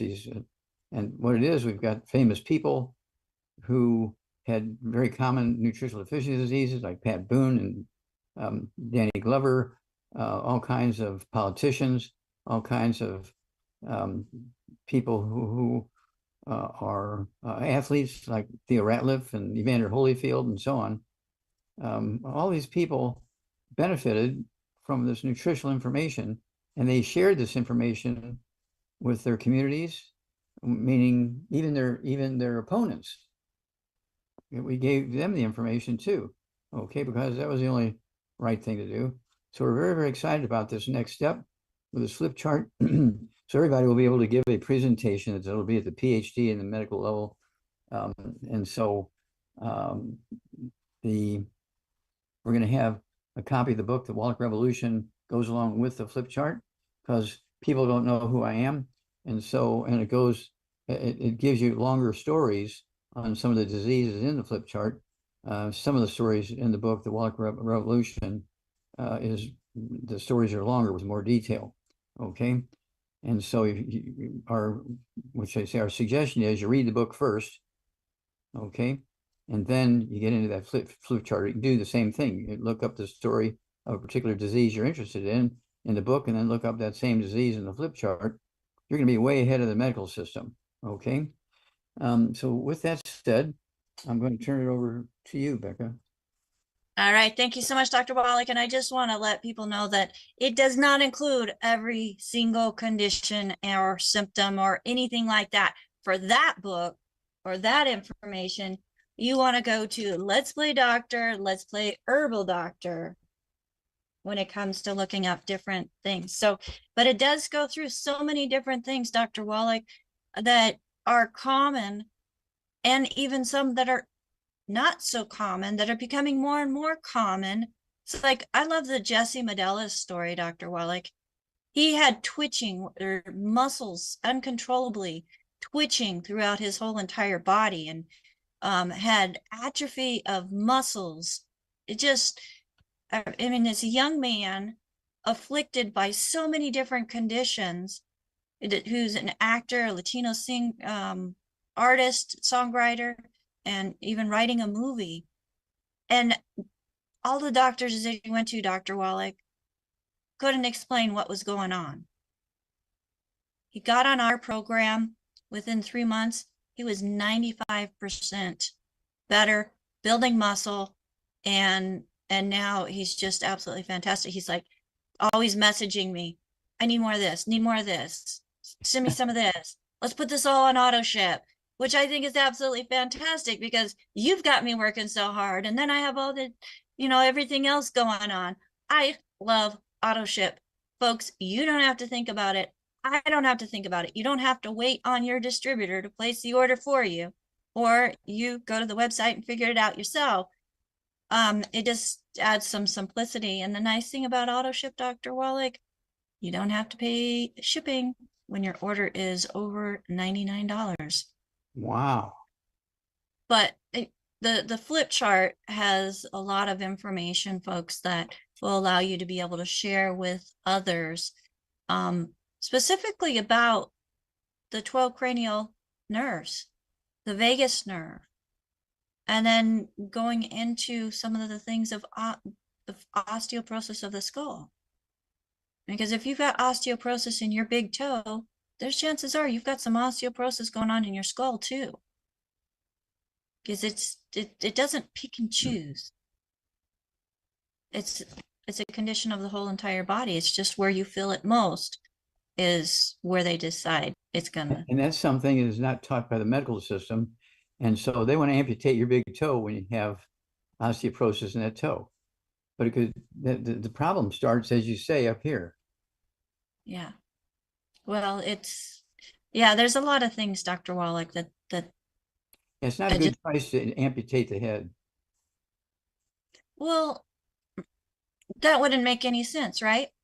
It's like, oh, you've got osteoporosis of the skull. We'll just cut your head off. Well, you've got osteoporosis of the toe. Let's just cut your toe off, which I haven't heard of anybody like that, but with that severity. But it just doesn't make sense, folks. Let's figure out the cause, which Dr. Wallach has already found the cause, and implement what is needed in raw ingredients to allow the body to do what it's designed to do. So, Dr. Wallach, there's a lot of work to be done, and I'm so glad that you have the fortitude and perseverance and drive and passion to keep going, even at 84 years old. Well, we keep getting younger every day. That's the main thing. We keep getting younger every day. I'm so excited about this flip chart, and I can't thank you enough. I know you were up early this morning. And you were putting the last minute little bits and pieces in there. So I'm looking forward to seeing the finished product here in a couple of days. So it'll be wonderful. Thank you. Well, I've had lots of communication with the printer this morning. In fact, I just got another message from them. So Dr. Wallach, let's go ahead and get to some questions because we have some that are overflow from yesterday. The first one is coming from CJ, who was here with us yesterday, Dr. Wallach. And CJ wants to know what the recommendations are for a male, 77 years old. He had an MRI, which shows previous mini strokes. And he had another MRI today because of having numbness in his right side. The MRI showed no bleeding or stroke at that time. His MD wants him to take 81 milligrams of aspirin daily. Would aspirin be the fix to somebody having mini strokes? No, but that's typical of the medical system. Medical system wants to give the patient quick relief of symptoms. Then the patient's happy and keeps coming back. Okay. If you cure something, the patient doesn't come back. But if you give them something that relieves the pain and that sort of stuff, increases mobility, they're going to keep coming back for that, right? And so that's how the medical system is set up. And so let's see here, this patient. So, 77 years old, and let's just go by 100 pounds, Dr. Wallach. Okay, 100 pounds, and let's see, numbness on the right side. On the right side, okay. And yeah, this could be osteoporosis of the skull, squeezing the spinal cord. Okay, in that book, it's all in your head. Okay, on page 6, it shows osteoporosis of the skull.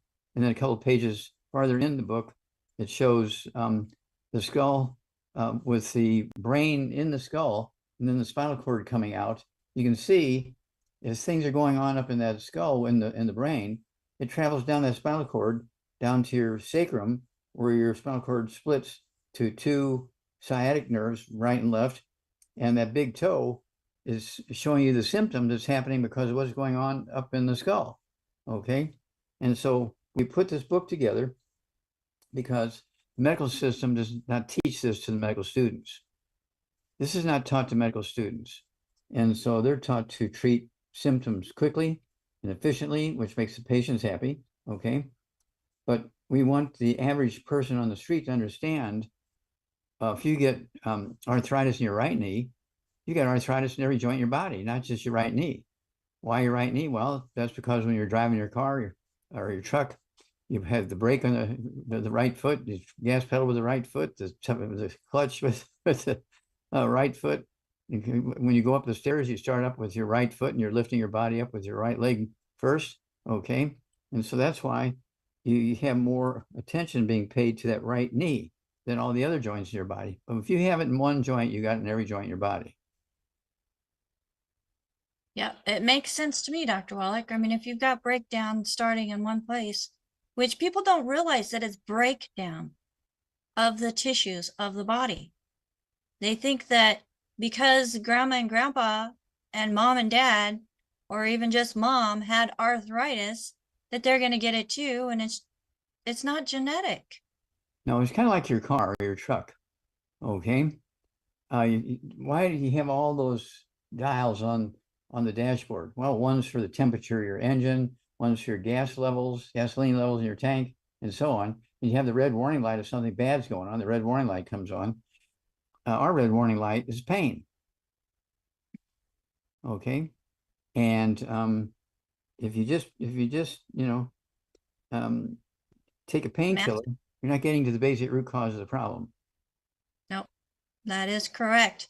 So what would you recommend for somebody, Dr. Wallach, that has had a history of many strokes? Okay, none of the bad foods, no fried foods, no processed meats, no oils, no glutens, no wheat, no brown rice, oats, no buckwheat, no sugar, no carbonated drinks. Even the diet drinks got to go, and carbonated water. I would also have them get the book, Dr. Wallach's Cooking Without the Bad Foods. So the good food, bad food list is in there. 300 pages of safe cooking, okay, and safe diets. Very important book for the whole family. And then let's see here, the weight is. Let's go by 100 pounds. Okay, let's go by 100 pounds. 100 pounds per 100 pounds of body weight is 1 healthy brain and heart pack per month. Okay, if they weigh 150 pounds, I go with 2 healthy brain and heart packs. So it would be full dose of everything twice a day. A minimum of 1 bottle a month of the MSM, so you can take 3 at breakfast, 3 at dinner time.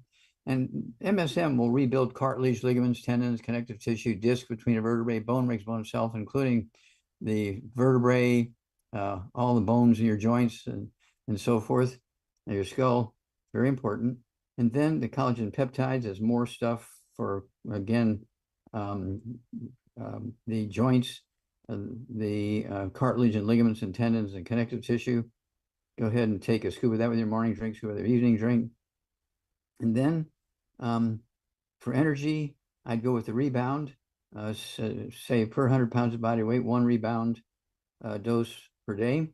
If they weigh 150 to 200 pounds, I go with 2 rebounds. Don't forget, we have the sticks, we have the powder, we do have the cans, but you gotta pop the tops tonight before you're gonna drink the cans because you want to get rid of the carbonation. And we have the CM cream for topical pain relief. CM cream for topical pain relief. It will relieve pain for anywhere from 3 to 5 hours. And so you can, put it on before you go to bed. You can put it on when you wake up in the morning, put it on late morning and early afternoon kind of thing. But it's a pain relief, and it's a great, great, great product for that. Okay, so that's where I would go with that one. All right, thank you so much for that, Dr. Wallach. And another question, we have a 77-year-old man, 231 pounds, 5 foot 10 inches, Vietnam veteran who has Agent Orange, recently diagnosed with stage 1 prostate cancer with a Gleason score of 9. He had type 2 diabetes that is now pre-diabetic. The A1C has dropped to 5.7. Has ischemic heart disease. Did I say that right? Had a triple bypass in 2018.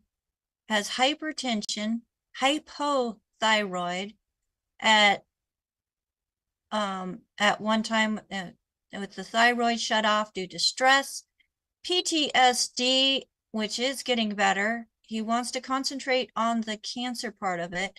He is on a budget. So he's wanting to know, what can he do, Dr. Wallach? With all that going on and he's on a budget, he's in trouble. Okay. But he needs to get rid of all the bad foods. That'll save him some money. So he can spend a little money in the right place. No fried foods, no processed meats, no oils, no glutens, no wheat, brown rice, oats, no buckwheat, no sugar, no carbonated drinks. Even the diet one's got to go, and carbonated water. Then He needs 2, because he got some serious life-threatening stuff here. He needs 2 healthy brain and heart packs per month, a full dose of everything twice a day. Remember, he's getting rid of all the bad stuff, so he'll have enough money to buy this stuff. Okay. Full dose of everything in that healthy brain and heart pack at breakfast, full dose at dinner time. Then I'd go with the MSM, 2 vials a month. So you can take 3 at breakfast, 3 at lunch, 3 at dinner time. It'll support and promote maintenance repair of cartilage, ligaments, tendons, connective tissue, disc between vertebrae, and bone marrow. Now, that's very important, because when you have cancer, you want your bone marrow to be working and making white blood cells, because they go through the bloodstream to go kill and eat cancer cells. You have antibodies to go kill cancer cells. You have platelets to prevent all kinds of bleeding issues and stuff like that. And also your bone marrow makes red blood cells. Your bone marrow does so many things that are absolutely necessary for life. And most people never get to see their bone marrow. Okay, that's a good thing. You don't want to be watching your own autopsy and seeing bone marrow. Okay, but you do need to take all the nutrients necessary for your body to be able to support the functions of the bone marrow. Let's see here. I would also go with the Rebound or a sports drink. Okay, instead of soft drinks and ice water and lots of juices with sugar and that kind of stuff in it. So I'd go with a Rebound. He could, at his body weight, 230, 231, something like that. I would go ahead and he could have 2 doses a day of the Rebound sports drink. Okay. All right. Thank you, Dr. Wallach. And if I may add, you had mentioned the immune system and making sure that you're supporting your immune system. And we have the RYL beta 500 that has beta glucan and other things like resveratrol, all things that help reduce inflammation and have been said to promote a strong immune system as well. So that would be a good thing to add in there. Yep. I believe that the dosage on that for 230 pounds would be 3 twice a day, Dr. Wallach. Okay. So just want to make sure that we get all those bases covered when we're looking at the individual themselves.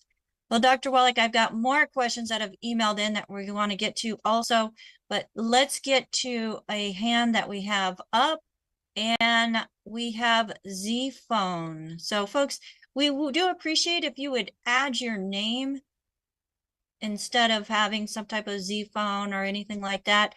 So that when we call on you, we can just address you with your name, because you are important. Your name was given to you and it's very important. So Z Phone, you are on with Dr. Wallach.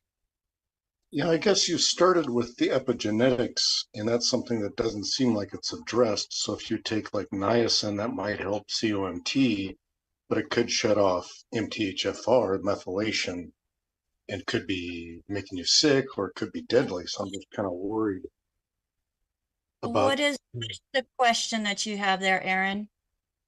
Well, it's just like if you're shotgunning approach and you're not addressing the nutrition, it seems like you could be shutting some things off and turning other things on.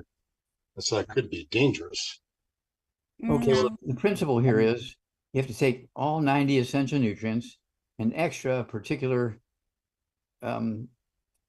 nutrients that are necessary to deal with a particular issue. You can't just take that nutrient that's dealing with a particular issue, because you're not going to have any success. You need the entire system, okay, to be supported. And that's why we always talk about the 90 essential nutrients and then the individual, what we call secret sauces. If we just talked about the secret sauces, we would not have the success we're having. You got to give, just like how many different tools do we use to make our car run right? You got gasoline, you got oil, you got grease, you got coolant in the radiator, you got brake fluid, all this stuff there. You don't just have, you just don't take your car to the car wash and everything's fine. Exactly. Thank you so much for that, Dr. Wallach, and the good point to bring up, Aaron, so that we can reiterate that it is a whole system, not just fractionated nutrition. Let's go to Deborah. Deborah, go ahead and unmute yourself. Hello, Doc. I've got 2 clients that I would like some input on. One is an 81-year-old female She's 106 pounds. She's 4 feet 11 inches, and she has recently had polyps. And they removed the polyps because she was bleeding pretty bad. So she's had the blood transfusion, all of that. She's back home, but I want to look at what I can do to help her to not Okay, get in stop. that state again. Well, did she have polyps in her mouth, her throat, her uterus? Intestinal. Intestinal. Okay. All right. So yeah, let's see here. At 106 pounds, she needs to get rid of all the bad foods. No fried foods, no processed meats, no oils, no gluten. She needs to get a hold of that book, Dr. Waller's Cooking Without the Bad Foods, 300 pages of safe recipes. And then she needs, let's see here, 106 pounds, I think you said? Yes. Pounds. Yeah, I want her to take 1 healthy brain and heart pack per month, a half a dose of everything twice a day, 1 bottle a month of the MSM. She can take 3 twice a day. I also want her to take the collagen peptides, take a scoop of that in morning drinks with her evening drink. And then let's take the ultimate enzymes. Okay, let's have her take the ultimate enzymes and for her digestive system. And it wouldn't hurt for her to get the book, Dr. Waller's Cooking Without the Bad Foods, because so she knows what she's doing here. Okay, but let's go with the ultimate enzymes. She could take 2 or 3 of those, say 5 or 10 minutes for each meal. All right. Okay. And would the Z radical be of any help? Well, Z radical will definitely help support the immune system. Okay. The other one I have is a female that's 67 years old. She's 5 feet 4 inches. She's 280 pounds, and she has a torn rotator cuff. Okay, I'm assuming that's her shoulder. Yes. Okay. All right, big girl, 280 pounds, is that right? Yes. Okay. All right. So she's getting rid of all the bad foods. No fried foods, no processed meats, no oils, no gluten, no wheat, bran, oats, no buckwheat, no sugar, no carbonated drinks. Even the diet ones got to go. And also carbonated water. At 280 pounds, a minimum of 2 healthy brain and heart packs per month. A minimum of 2 healthy brain and heart packs per month. She could actually use 3. Okay, if finances are not an issue, but she'll save a lot of money by getting rid of the bad foods. Okay, a minimum of 2 healthy brain and heart packs per month. Full dose of everything twice a day. If she can afford 3, I'd go that direction. She also needs the MSM, 3, it'd be 2 bottles a month, 3 at breakfast, 3 at lunch, or dinner time. It's going to support and promote maintenance repair of cartilage, ligaments, tendons, connective tissue, disc between the vertebrae, bone makes bone itself, including the shoulder joints. Okay, and then she can use the CM cream topically on her shoulder for pain and inflammation relief. And then for her to lose weight, you know, at let's see here, 5'4", I'd like to see her weigh 120, something like that. Okay, maybe. So she needs to lose at least 150 pounds. I want her to get our Fit Shake. She can take 1 meal a day, or a Fit Shake. It's a meal replacer. It's not to add to a meal. It's a meal replacer. And it hasn't had to be the same meal every day. It could be 2 days in a row lunch, and 2 days in a row breakfast, and 2 days in a row dinner time, and then whatever else, you know. It doesn't have to be the same meal every day, but it's a meal replacer. It is not an add-on. Okay, the Fit Shake, and she will lose to half a pound to 2 pounds a day. I'm getting such great feedback on the Fit Shake of women who are 200, 300 pounds, and they're just losing weight like crazy. And so they're very, very proud and happy about it. Awesome. Thank you, Doc. You bet. Thank you. Keep us informed. All right. Let us know how these gals are doing. Okay. Thank you. Thank you, Deborah. And let's move right over to Phyllis, Dr. Wallach. Phyllis, go ahead and unmute yourself.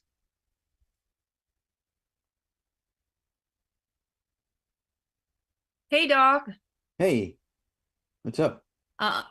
Excuse me. I am asking for, sorry, Aaliyah on YouTube.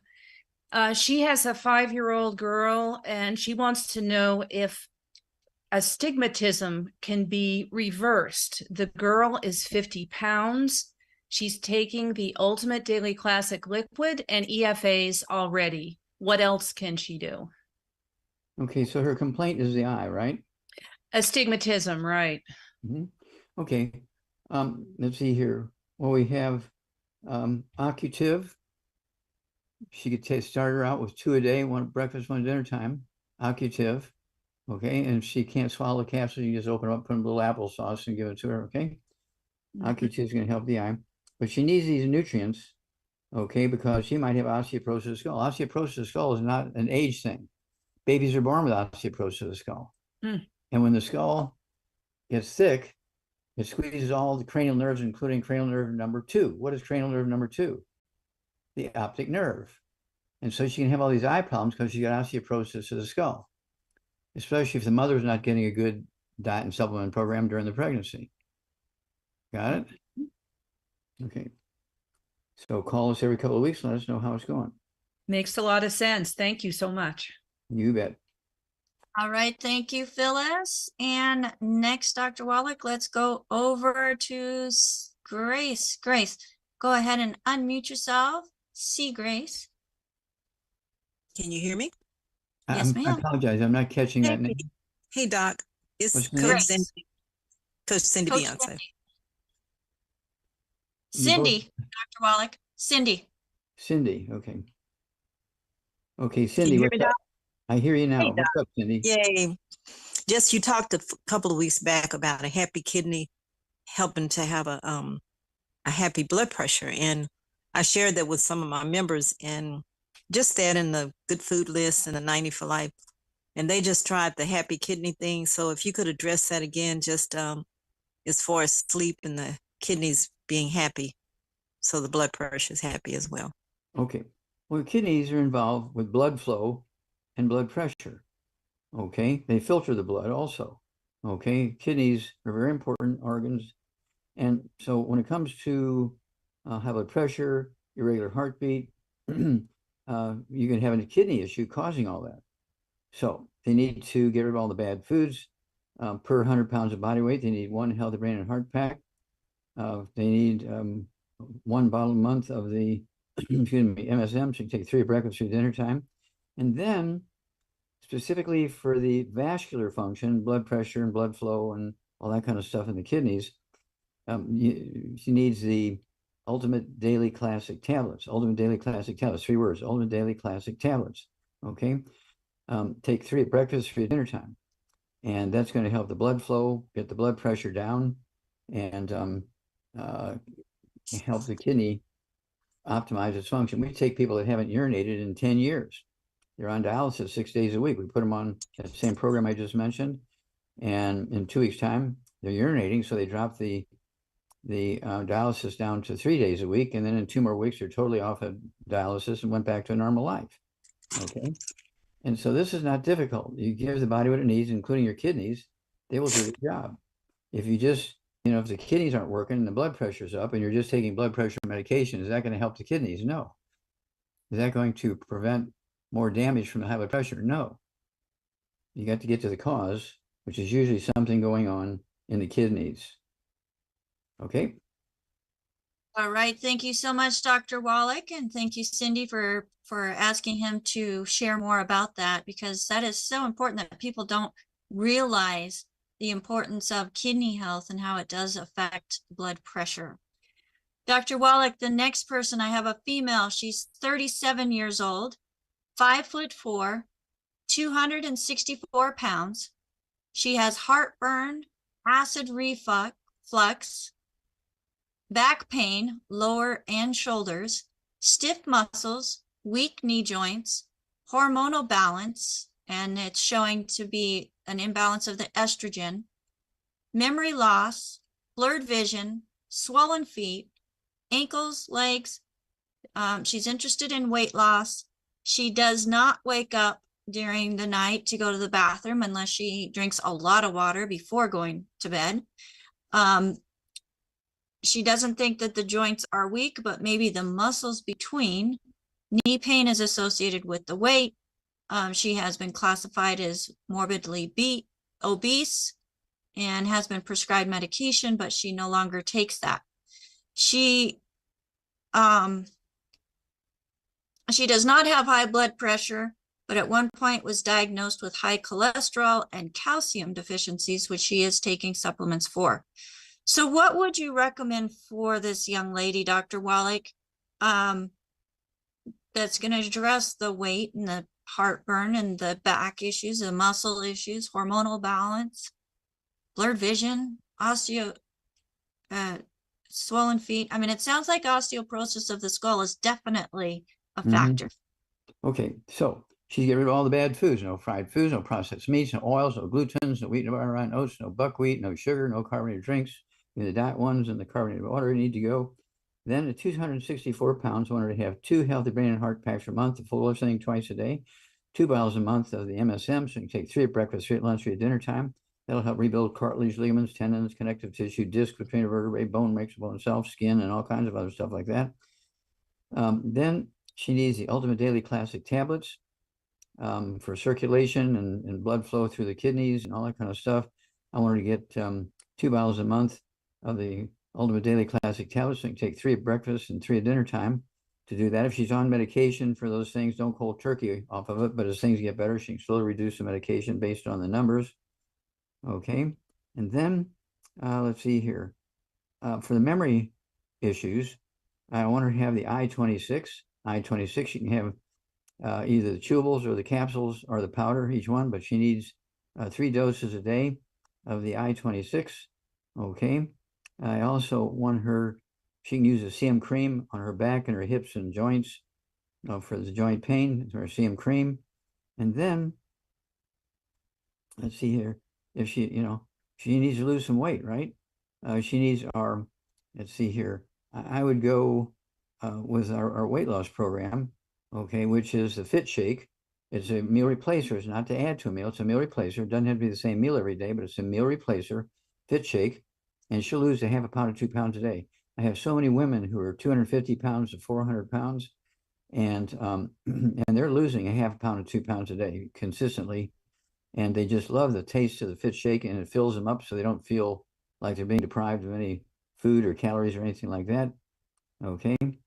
And so she should also take our Ultimate Enzymes. Okay, we call it the gallbladder in a bottle. She can go ahead and take the Ultimate Enzymes. Go ahead and take two or three of those, say 5 or 10 minutes for each meal, and then call us every couple of weeks, because she's going to have questions as we go along here. But she'll start saying, I always say, give us 90 days to see something dramatic. And if she's on medication for things, don't cold turkey off the medication, but as things get better, she can slowly reduce the doses. Okay.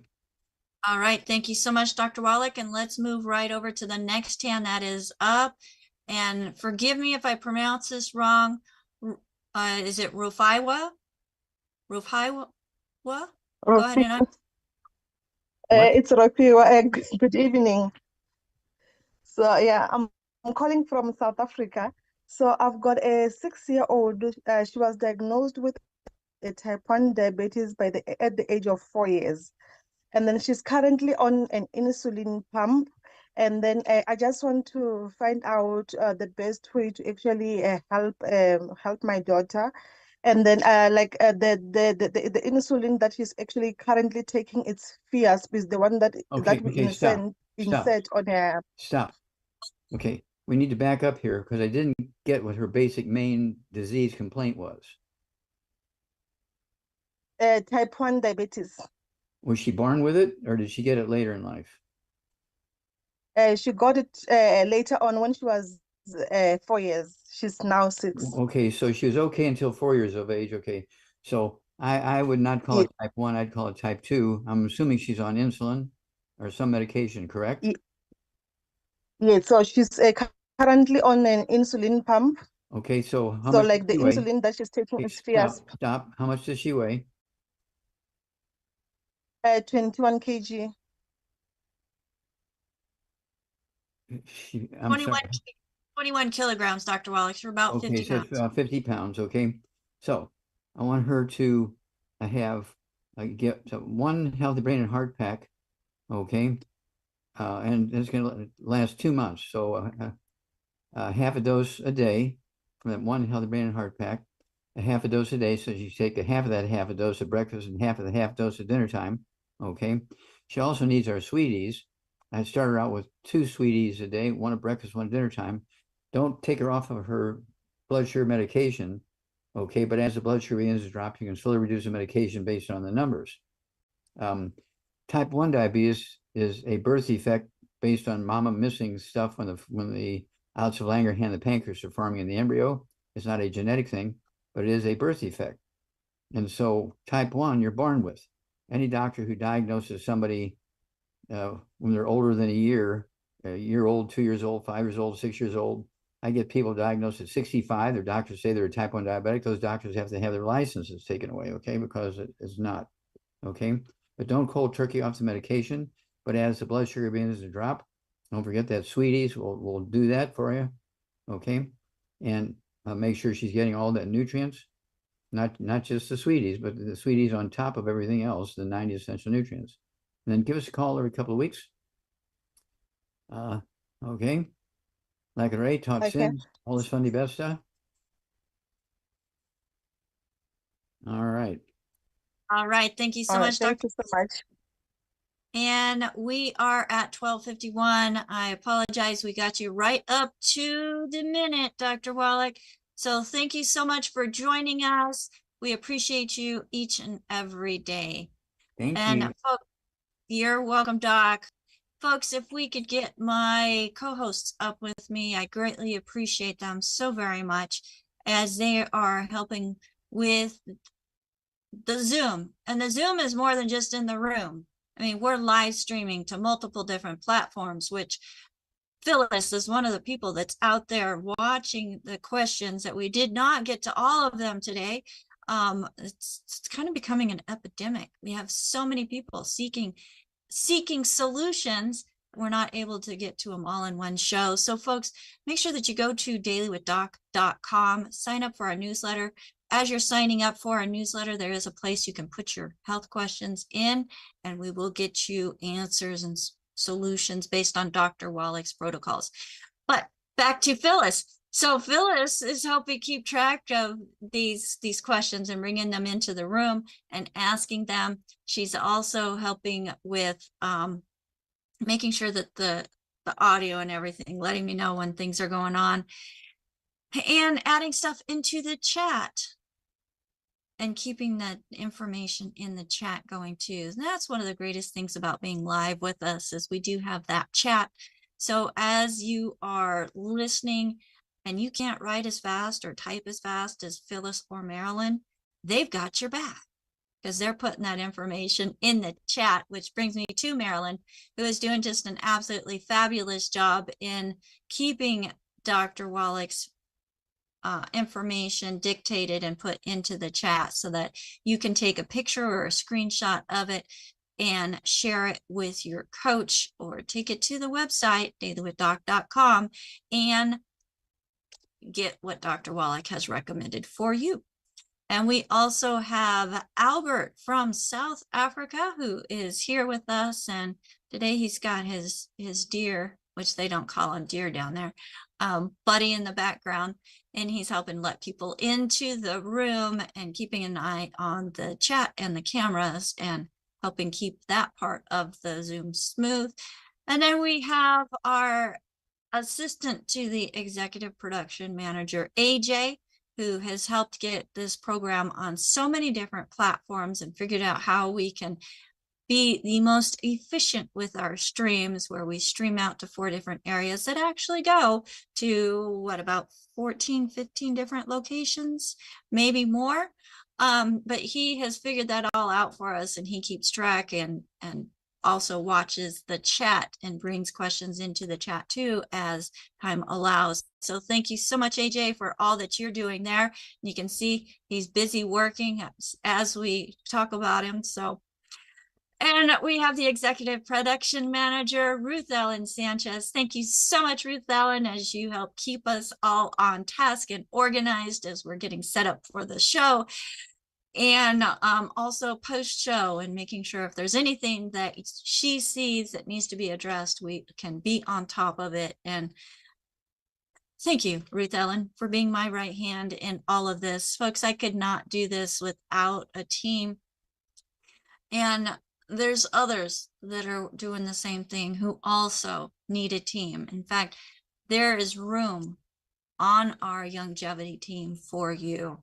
If you have a heart for others, a passion to help people find a way to thrive and overcome the obstacles that they are having in their health, we invite you to join us. Come on board with us on our team or the person who invited you to this program's team, and let's together make an impact around the world. If you'd like more information about that, you can go to dailywithdoc.com, use that contact option, send us an email. We also have a certified holistic health coach course that goes through and teaches the 4 areas of health, how they're affected by nutritional deficiencies and solutions. But it goes more than just nutrition, because it goes holistically, mind, body, soul. It's an amazing program. I invite you to check it out. Go to coachwithdoc.com. That's coachwithdoc.com. And our giveaway. If you love free prizes and you are on social media and you love to share valuable information that helps others make better choices and helps them impact their health in a positive way, then go to dwdgiveaway.com. That's dwdgiveaway.com and register for our giveaways, as I will be sending out free gifts, thank you gifts, to those who share the most.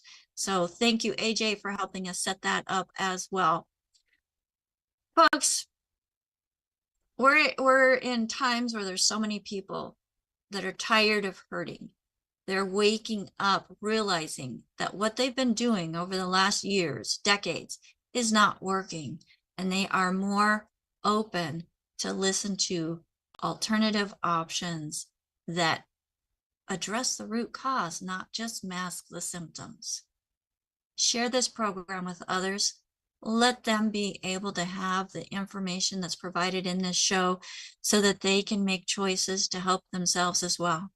Because folks, we can't want something more for somebody than they want it for themselves. But if they don't have the information, they don't even know that it's possible. My name is Becca Dukes. Thank you so much for investing this time into joining us here on Daily with Doc. We look forward to seeing you next week. Bye for now.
This program is for educational purposes only. The content is not intended to diagnose, treat, cure, or prevent any diseases, nor is it intended to take the place of your primary care physician. The statements in this program have not been evaluated by the FDA. Testimonials are shared as individual experiences, and the individual results vary and may not be typical. We do not make any claims regarding health or income. As an empowered individual, you do have options available.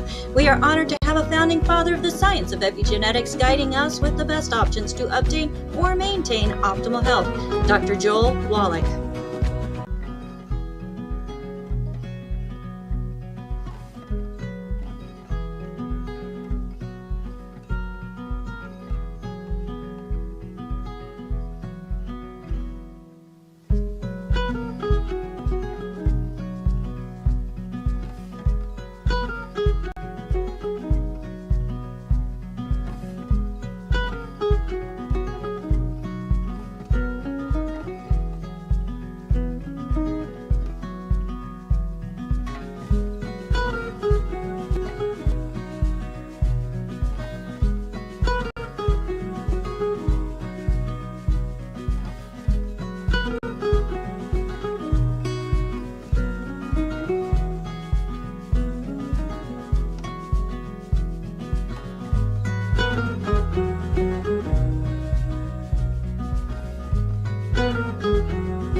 This program is... Hello, everybody, and welcome to Daily with Doc. My name is Becca Dukes, and on this program, we are providing empowering information that allows you as an individual to be even more in control of your own health journey. So this program is being sponsored by dailywithdoc.com. On our website, you will find replays of previous presentations that we have had here. You will also find a good foods, bad foods list, which I have a lot of people say, what should I eat? What should I not eat? I keep hearing different things. Well, we have that good foods, bad foods list on our website at dailywithdoc.com. You'll also find a store that has information about products and products that we truly believe in as being solutions to the over 600 different poor health conditions that are directly linked to nutritional deficiencies, including our topic of today. So if you were invited by somebody specific, make sure that you get back with them. They took the time and cared enough about you to share this information. So take the time and care enough about them to say thank you. Thank you for sharing this show with us. And don't forget to subscribe to our channels. So no matter where you're at, if you want to just take a look either for critical health news or Daily with Doc, you will find us. Subscribe on your favorite platform, as we are everywhere. And if we're not where you usually go, let us know where that is, and we'll look into being on that platform as well. But subscribe, give us some likes, and most importantly, as you're listening, think about individuals who this information could be beneficial to as well, and share it with them. That's what this program is all about, is being able to make information available that truly does help people meet their health goals. So today we have with us on Daily with Doc, it's Pharmacist Fridays. And with Pharmacist Fridays, we have pharmacist Ben Fuchs, and we're going to be talking about something that I myself really struggled with. And that had to do with my hair falling out and little red vessels, red spots all over. And I was told that it wasn't just sunburn. Some of it, yeah, maybe. But I learned that that wasn't always the case. And now I'm able to go out and look as white as a ghost, because that's my natural color. But everybody help me welcome to the screen the one and only, the pharmacist who I just absolutely adore, because yes, he's trained in pharmacy, but he also, through pharmacy, learned about nutrition, and he went deeper into the importance of nutrition and how it affects our health. and he's not afraid to share it. That's what I love most about pharmacist Ben Fuchs. So pharmacist Ben, you have been in the industry for decades with nutrition, and go ahead and unmute yourself if you would. You were trained in pharmacy. You also went into the cosmetic end of formulating things like Carmex, which it's been around for decades, and you were part of that.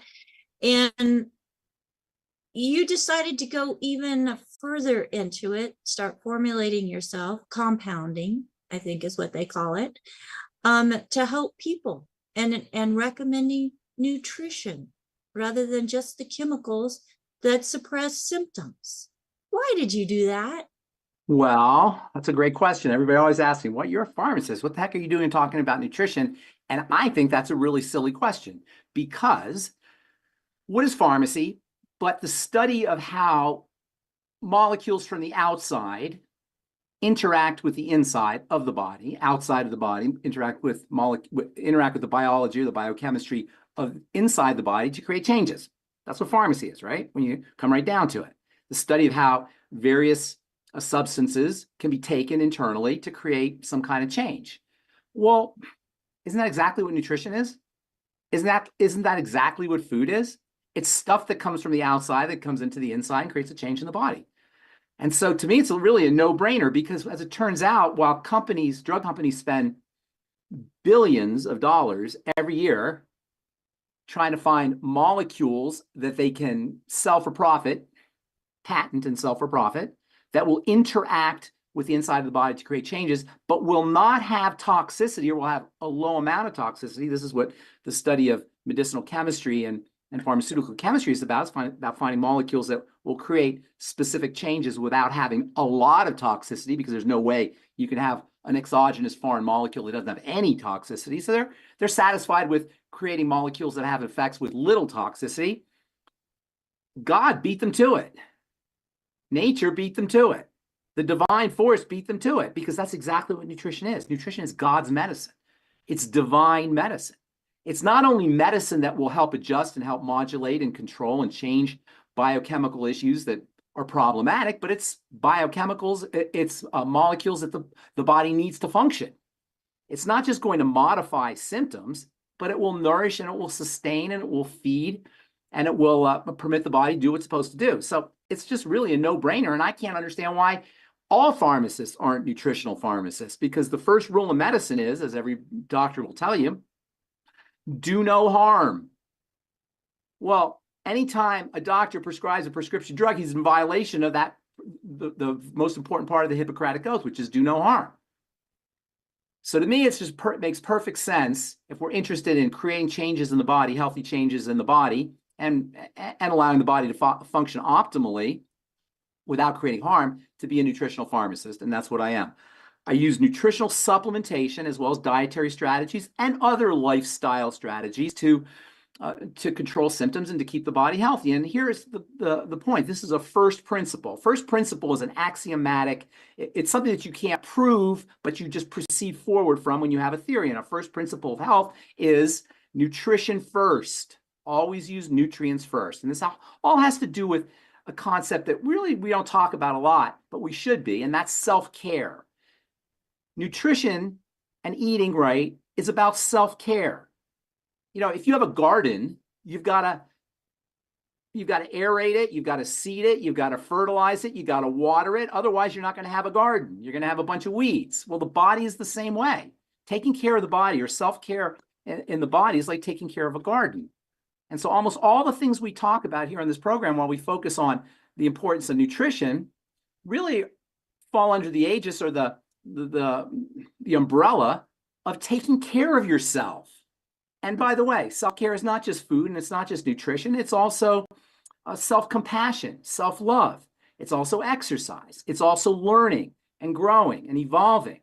It's also spirituality. It's all the multi-dimensions of health. And so while we want to take, we talk a lot about nutritional supplements. We're going to talk today about a couple of health challenges, and we talk about nutritional supplementation for blood sugar control and for autoimmunity and for longevity, et cetera. What we really want to be doing is talking about nutrition, nutritional supplementation, and food as an element of loving yourself, of taking care of yourself, of honoring yourself. And that's what we want to really be focusing on. Now, I understand that there's people have health challenges and we want help. We want to be helped with our specific health challenges, but we don't want to forget that taking care of ourselves via nutrition and diet is part of loving yourself and caring for yourself, just like you care for a garden, just like you care for your home, just like you care for a car, just like you care for a child. In fact, in many ways, our body is like our child. And when, we all think that certain foods are delicious, but at the end of the day, if our body doesn't want that kind of food, while we may have satisfied our need for deliciousness and activated our taste buds in a positive way, we've punished our body. And at the end of the day, the end result of punishing our body is disease, is shortened longevity. And as we're going to talk about today, it is the appearance or sacrifices or problems at the level of our cosmetic appearance. Now, you guys know I'm in the skincare business. I'm in the skincare business for many years.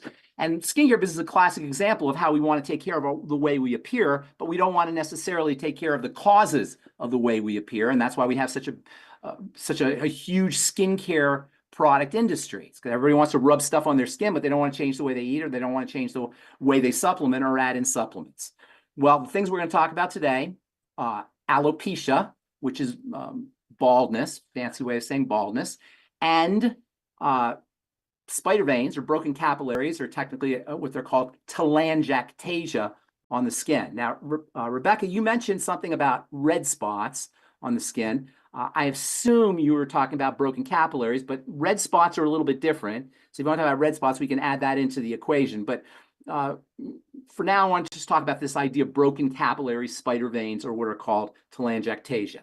Now, I'm going to tell you some nutritional supplements that you can use for all of these things. But before I do that, I want to talk about this general idea that the body breaks down generically at three main points, which we call the triangle of disease: the digestive system, the blood sugar system, and the thyroid adrenal, or the adrenal thyroid axis, or the adrenal thyroid complex, the link between the adrenal glands and the thyroid glands. This is all disease.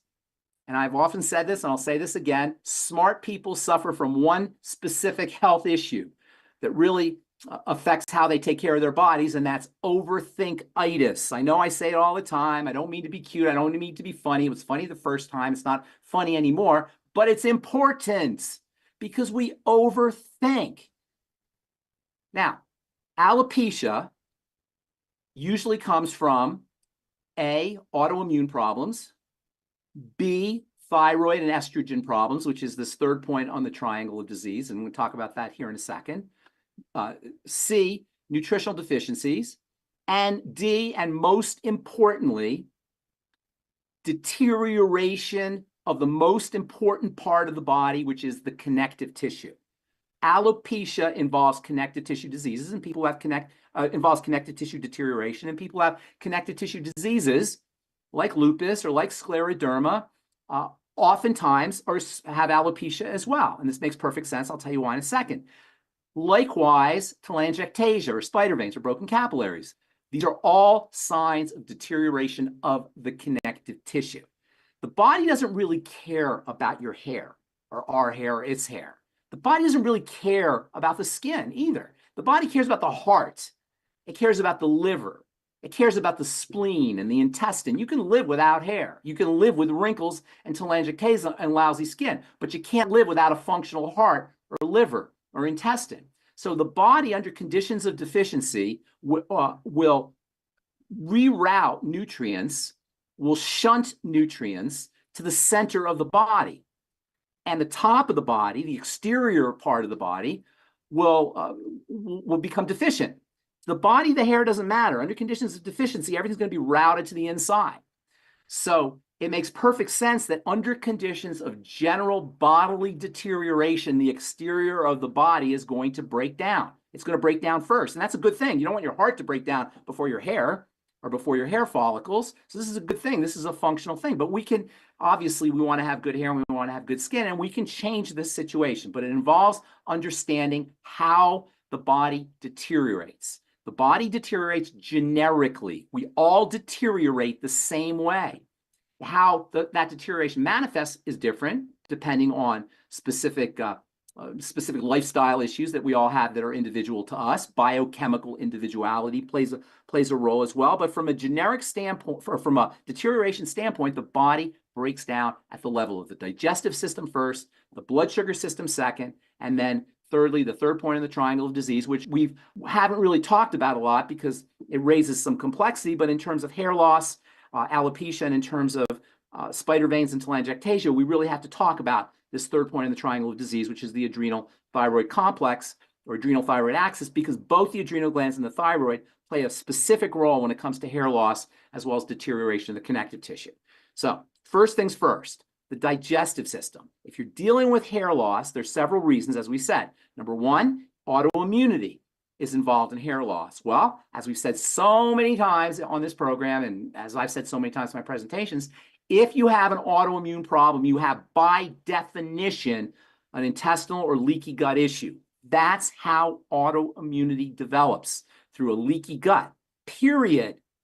End of story. Now, this is really important because if you go to the doctor, they're going to tell you we don't know, or they're going to tell you your mother had it, and so you have it. It's in your genetics. And they'll give you some kind of immune suppressant, whether it's a steroid or a fancy biologic drug, which is like a high-tech steroid, to suppress the immune system. I'm telling you right now, if you understand that leaky gut is how the immune system becomes triggered to lead to autoimmunity, you know more than most medical professionals. But that means that if you're dealing with an autoimmune issue, whether it's multiple sclerosis, or whether it's lupus, or whether it's scleroderma, or whether it's Sjogren's syndrome, or whether it's any of 80 to 100 different autoimmune problems, you have to take care of the leaky gut issue, which involves SIBO, small intestinal bacterial overgrowth, as well as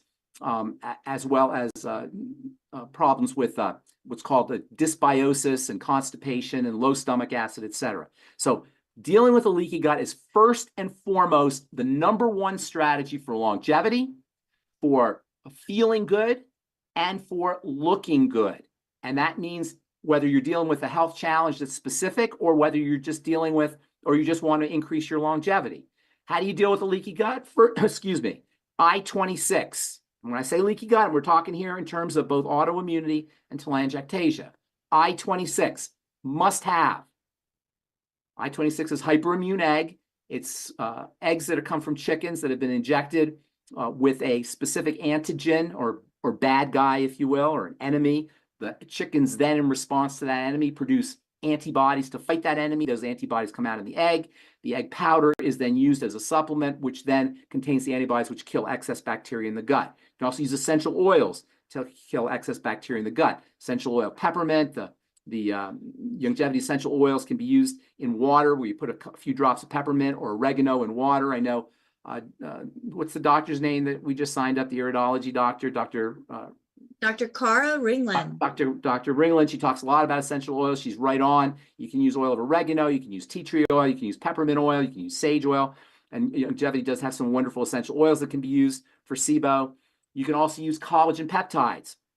Collagen peptides help strengthen the intestinal lining. The Fucoid Z helps support the mucosal lining at the level of the intestine. Of course, the nightly essence, the good bacteria, are always a must-have for any kind of, well, for any health challenge or just for overall good health. The ultimate enzymes are wonderful for helping folks deal with autoimmune diseases on several levels. Apple cider vinegar can also help. The Daily Digest, all the wonderful digestive support supplements are important. Now you say, well, I just want to take care of my hair. This is my major point here. You can't take care of your hair specifically. You've got to take care of the context, the environment in the body that's leading to the hair loss.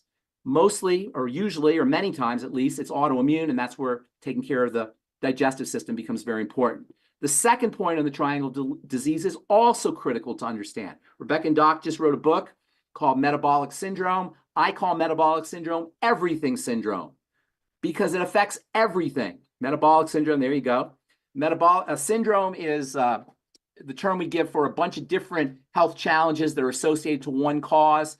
Metabolic syndrome, the syndrome part of metabolic syndrome means osteoporosis. It means autoimmunity. It means wrinkles and fine lines. It means heart disease. It means obesity. And it most importantly, this is so important, I'm going to say now, metabolic syndrome means hormonal dysfunction, specifically of the steroid hormones. Steroid hormones are your fertility hormones. They're your youth hormones. They're your fun in life hormones. They call them your sex hormones, but they're really your growth hormones, your repair hormones, your stress management hormones. And there is an intimate connection between dysglycemia, I'll tell you what that means here in a second, dysglycemia and steroid hormone dysfunction. Dys means dysfunctional, messed up. Glyce means sugar. Emia means in the blood. Dysglycemia means messed up blood sugar. Dysglycemia, messed up blood sugar. Metabolic syndrome is one of the things that happens when you have dysglycemia. So dysglycemia leads to metabolic syndrome, leads to steroid hormone dysfunction. Why is this important? Because one of the biggest complaints we have as we get older is for men, my male hormone's not working so well. I'm not as manly. I'm not performing sexually as well. I don't have the same drive and the same ambition and the same muscle development and the same repair. These are all testosterone issues, and men, as they get older, are understandably focused and obsessed on how do I get my testosterone back? Insulin resistance and metabolic syndrome are the main causes of male hormone or testosterone or androgen dysfunction. Likewise with estrogen dysfunction. As women get older, they want to be more feminine. They're focusing on their estrogen. They're taking estrogen replacement therapy or hormone replacement therapy. They want their hair to look nice. They want their skin to look nice. They want to be more sexual. All of these have to do with female hormones, and the number one cause of female hormone dysfunction, like the number one cause of male hormone dysfunction, is dysglycemia and metabolic syndrome. To compound things, going back to the first point on the triangle of disease, if you're not absorbing your fats, specifically your ultimate EFAs, as well as your fatty vitamins, you're not going to be able to make estrogen effectively. And this happens when we don't have a gallbladder or our bile is sticky and sludgy, which we've talked about at length, how important bile is for the absorption of fats, which in turn are important for the steroid hormones. Once you start to have steroid hormone dysfunction, it's a short jump to hypothyroidism. And again, hypothyroidism is linked to connective tissue diseases. It's linked to telangiectasia and spider veins, and it's linked to hair loss. So you've got problems at the level of autoimmunity. You've got problems at the level of dysglycemia. You've got problems at the level of the thyroid. What do you got? That's the triangle of disease. Again, all chronic health challenges, cosmetic or metabolic or otherwise, should be backtracked to the triangle of disease. Don't overthink.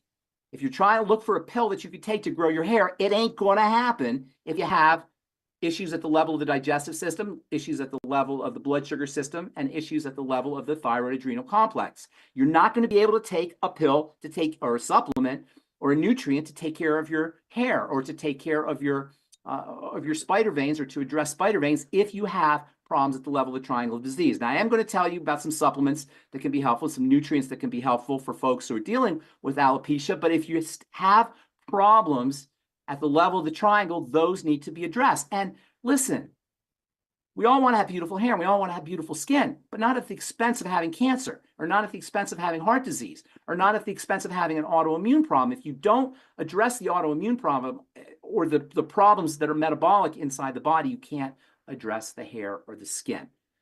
So in terms of supplementation specifically for the hair, I can tell you some of those, but I really want to make clear that unless you take care of the triangle, these aren't going to be, they're not going to be as helpful as they could be. One of the most important and underappreciated nutrients when it comes to hair loss, as well as connective tissue disease in general, is vitamin D. Vitamin D supplementation has been shown to help with hair loss, and vitamin D deficiency has been shown to cause hair loss. Vitamin D deficiency is much more common than anybody realizes because the most important source of vitamin D is the sun, and everybody's terrified of the sun these days. Probably people on this call are not as terrified as most people of the sun, but if you go on social media and Reddit and you read about the sun, people will tell you to stay out of the sun. Even dermatologists will tell you to stay out of the sun. I did a TikTok that turned out to be one of the most, it was actually the most popular skincare TikTok in the world for about 2 days. And it went viral. It had over 1 million, got 1 million views. And you know why it got so popular? Because I had the nerve to say, don't wear a sunscreen. Oh my God. holy cow, there were dermatologists who got on there to cut me down and say how stupid I was and how you need to wear a sunscreen because the sun causes cancer, the sun ages you, blah, blah, blah, blah, blah, blah. Well, I didn't really say don't wear a sunscreen. I said don't wear a chemical sunscreen. Nonetheless, it got a lot of attention because everybody's terrified of the sun. Well, it turns out that the vitamin D that you get from the sun is superior to any other kind of vitamin D. So make sure you're getting some sun. Head to toe, by the way, in your bikini or your bathing suit or less. Don't freak out your neighbors, but still, head to toe.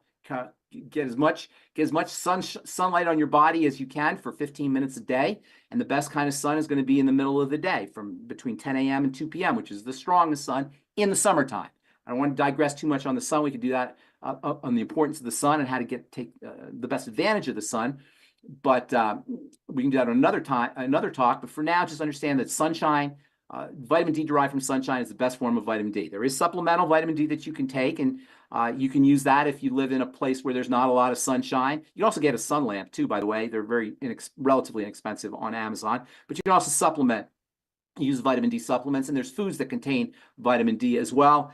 Fortified milk and fortified cereals that have vitamin D in them don't have the right kind of vitamin D, but organ meats, liver especially is a good source of vitamin D. Chicken skin is a good source of vitamin D. You're not going to find vitamin D, if you're vegan, you're not going to find vitamin D in non-animal foods, although mushrooms have a little bit. But other than that, you're not going to find vitamin D in non-animal foods. Vitamin D is also found in dairy. There's one other thing I was going to tell you. There's vitamin D found in dairy and fish, organ meats. Something I'm missing is sticking in my head here, but food-based vitamin D is not the best source of vitamin D. Sun vitamin D is always going to be the best source of vitamin D. If you have a gallbladder problem or liver problem or intestinal problem, that's going to compromise fat absorption. This is another reason why sunshine vitamin D is better, because it goes right into your blood. If you do have any kind of intestinal issue, gluten intolerance and irritable bowel, ulcerative colitis, Crohn's disease, celiac disease, if you had a gallbladder missing, etc., whenever you take your vitamin D supplements, Beyond Tangy Tangerine or your Ultimate Multi, whatever it is, make sure you're using it with food or with your Ultimate enzymes. Another important nutrient for hair loss is vitamin C. Vitamin C is one of my favorite things about the Beyond Tangy Tangerine. Is it's a great source of vitamin C. You can also use your CFX to get vitamin C. Vitamin C deficiency is associated with hair loss. There's not a lot of studies that talk about vitamin C helping with the hair, but vitamin C deficiency is associated with hair loss, largely because vitamin C deficiency is associated with connective tissue deterioration. In fact, scurvy, which is vitamin C deficiency disease, is connective tissue deterioration disease.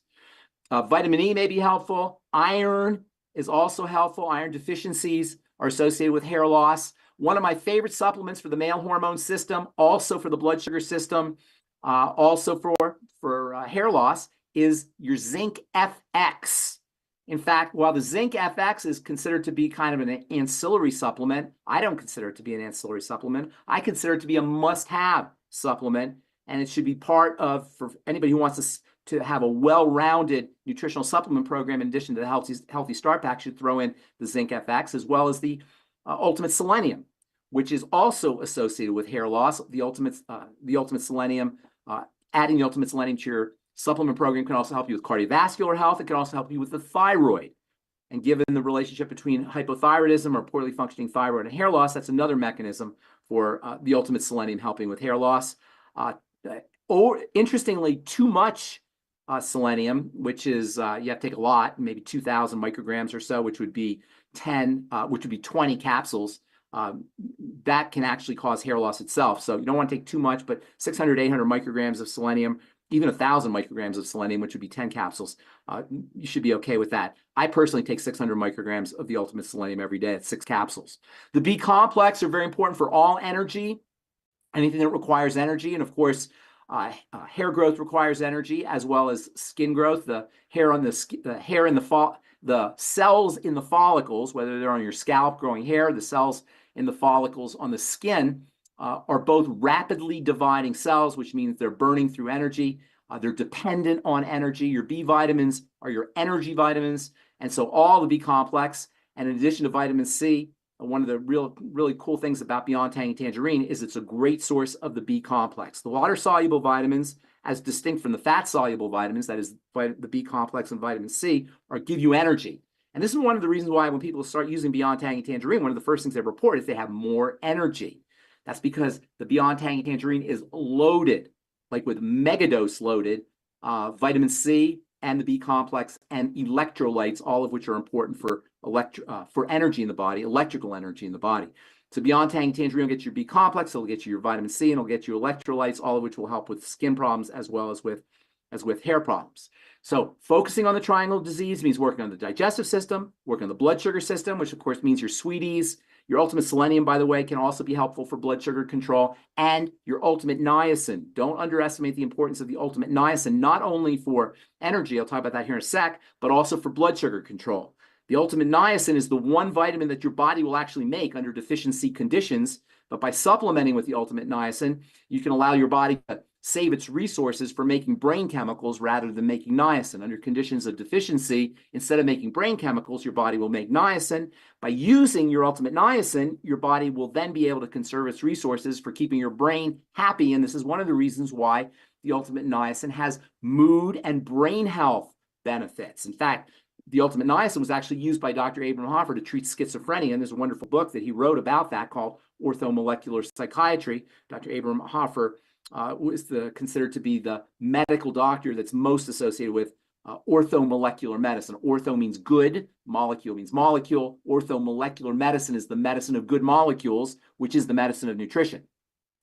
So the ultimate niacin can also help you with blood sugar. The ultimate niacin goes to make a very important molecule that has become kind of popular in the last few years. And I get questions about this molecule, and possibly if you're a distributor, you'll get questions about this molecule as well. It's called NAD, or some people say NADH. NAD and NADH have become so popular that there's actually a company that's on Facebook all the time talking about their NAD and NADH supplements. The problem with NAD and NADH supplements is they're super duper expensive. The second problem with NAD and NADH supplements, and both NAD and NADH are critically important for energy production. The second most important thing about them is that they're forms of niacin. So your ultimate niacin will actually go to make NAD and NADH, and both of those will help with cellular energy, and both of those will, by virtue of their effects on, or the beneficial effects on cellular energy, will help you with hair loss as well as with telangiectasia or spider veins. And then the third element, after insulin resistance and dysglycemia, metabolic syndrome, and digestive health issues, the third element is going to be your steroid hormones. Now, I said that you're not going to be able to work on your steroid hormones unless you work on your insulin resistance. This is where overthinkitis comes in. So simply by taking care of your insulin resistance, which basically is supplements and lifestyle, supplements and diet, as well as exercise. Exercise also has a blood sugar lowering and an insulin stabilizing effect. You can do certain things for estrogen. One of the most important benefits of the ultimate EFAs, which I absolutely love, and I studied essential fatty acids at length in pharmacy school, and we studied essential fatty acids. We studied essential fatty acids as important molecules for hormone synthesis. Essential fatty acids are involved in the production of steroid hormones, and they play an especially important role when it comes to estrogen. In fact, your ultimate EFAs have estrogen benefits. They can act like estrogen. And if you're on hormone replacement therapy, you may want to consider using your ultimate EFAs either with or instead of hormone replacement therapy. Hormone replacement therapy can be very toxic. Your ultimate EFAs, like all nutritional supplements, give you benefits without toxicity. So for women who are on hormone replacement therapy, consider using your ultimate EFAs to either lower your dose or completely wean yourself off of hormone replacement therapy, which can be problematic. Ultimate EFAs are also wonderful for the skin. Your ultimate EFAs are nature's natural moisturizers. Nobody should ever have dry skin.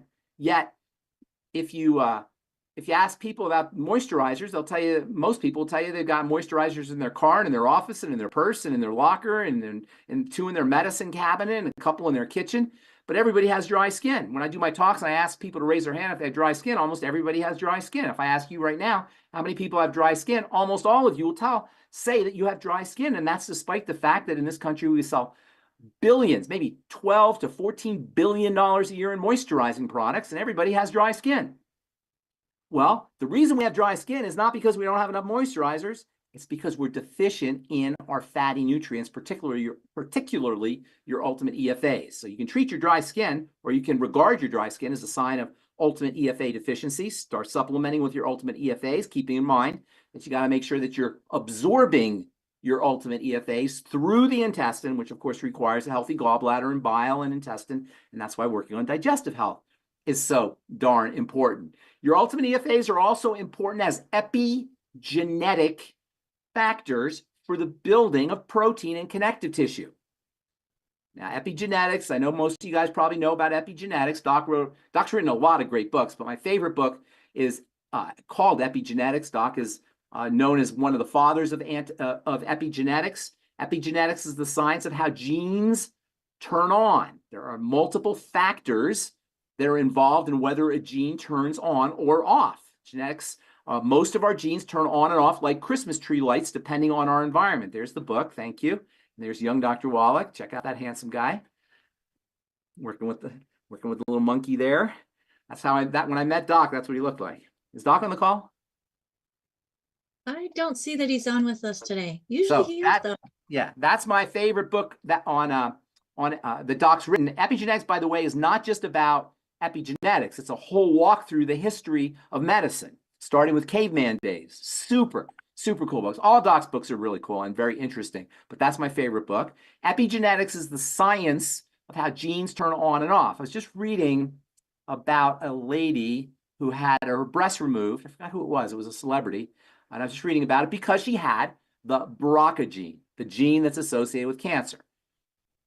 The stupidity of cutting off your organs or cutting out your organs because you have a genetic predisposition, for whatever reason, they call it a genetic predisposition to a certain disease, is a complete misunderstanding of how genes work. Genes turn on and off depending on the environment that the body and the cells are in.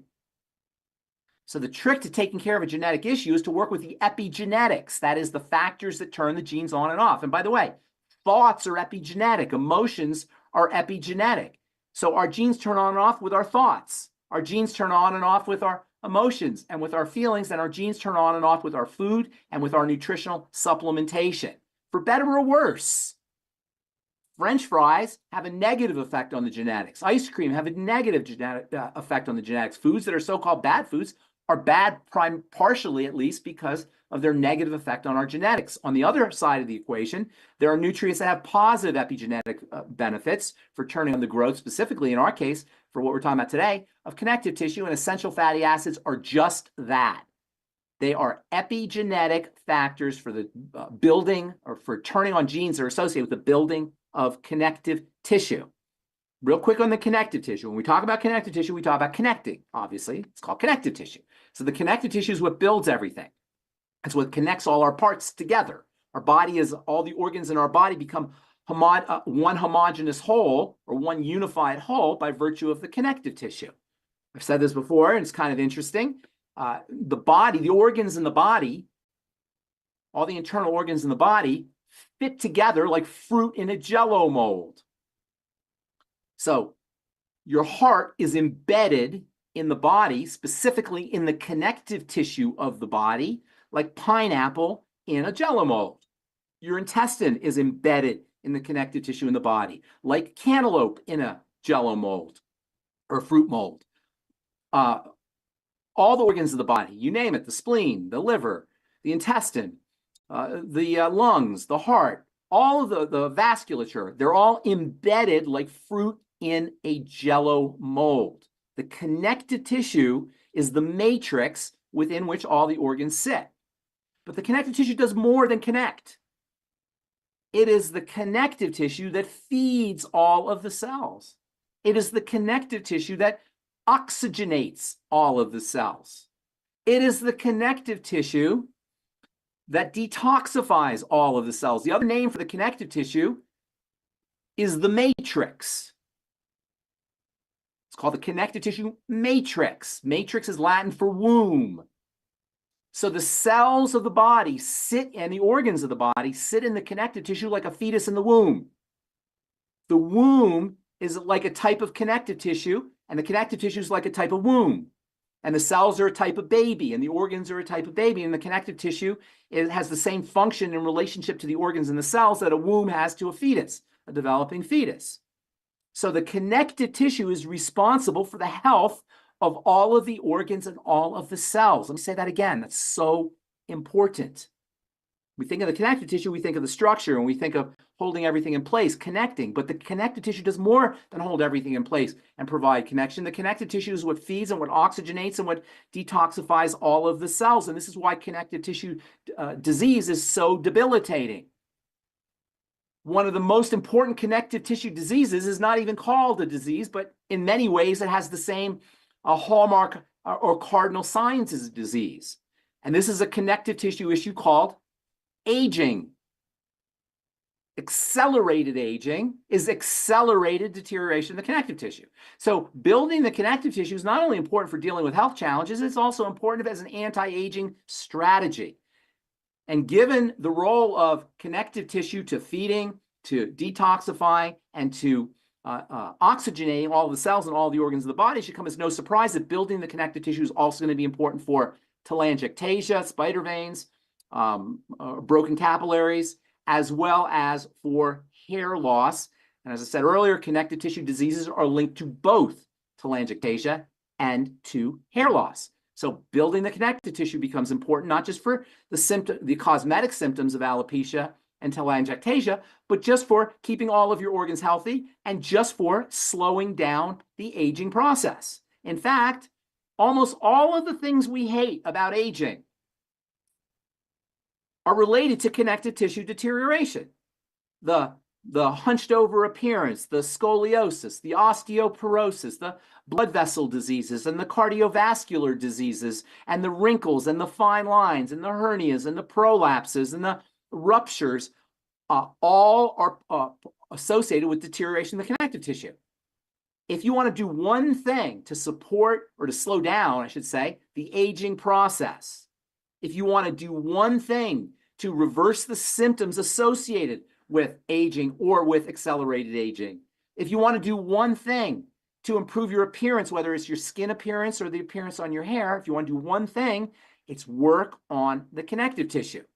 Now, of course, you can't work on the connective tissue until you work on the triangle, because if you're not digesting or you're not absorbing your nutrients, you're going to have connective tissue problems. If toxicity is getting into the bloodstream through a leaky gut, you're going to have connective tissue problems. If you're dealing with dysglycemia or insulin resistance or metabolic syndrome, you're going to have connective tissue issues. And if you've got adrenal hormone problems and hypothyroidism, the third point on the triangle disease, again, you're going to have connective tissue issues. You got to work on the triangle. Don't be worried about, don't be dealing with, or don't be suffering from overthinkitis. Work on the triangle first. Digestive, blood sugar, and then the adrenal thyroid axis. But there's certain things you could do once you've worked on the triangle you can focus on for building connective tissue. I know I've said this before, but I'll say it again. Before Doc was the mineral doc, he was the connective tissue doc. Because and this is really what caught my attention when I first heard Dead Doctors Don't Lie, was his understanding of how important connective tissue building is. It is the quintessential strategy for anti-aging, connective tissue building. How do you build connective tissue? Well, first and foremost, get yourself on the healthy bone. Well, first and foremost, the triangle. But then after the triangle, get on the healthy bone and joint pack. Yes, I know. When we talk about the healthy bone and joint pack, we talk about osteoporosis and arthritis mostly. But we want everybody to understand, everybody in this call and all of our customers and our clients and everybody that we approach, that connective tissue building involves much more that, or helps with much more than joint disease and osteoporosis, by virtue of the fact that it's the connective tissue that is the matrix or the womb that feeds everything else. So, and detoxifies and oxygenates everything else. So building the connective tissue will help with everything, including accelerated aging. And by the way, one of the reasons why cholesterol and plaques build up inside blood vessels is because of connective tissue deterioration. The blood vessels are connective tissue. In fact, the blood itself is liquid connective tissue. So when the blood vessels become weak and develop little holes, little cuts, little wounds, the body will send calcium and plaques and cholesterol to those wounds to patch them up. And this will result in stenosis or sclerosis, fibrosis, hardening of the arteries, or a narrowing of the arteries. And your doctor will say, oh, we got to do bypass surgery. Not understanding that the the plaques, which are problematic, of course, and the cholesterol and the calcium are Band-Aids.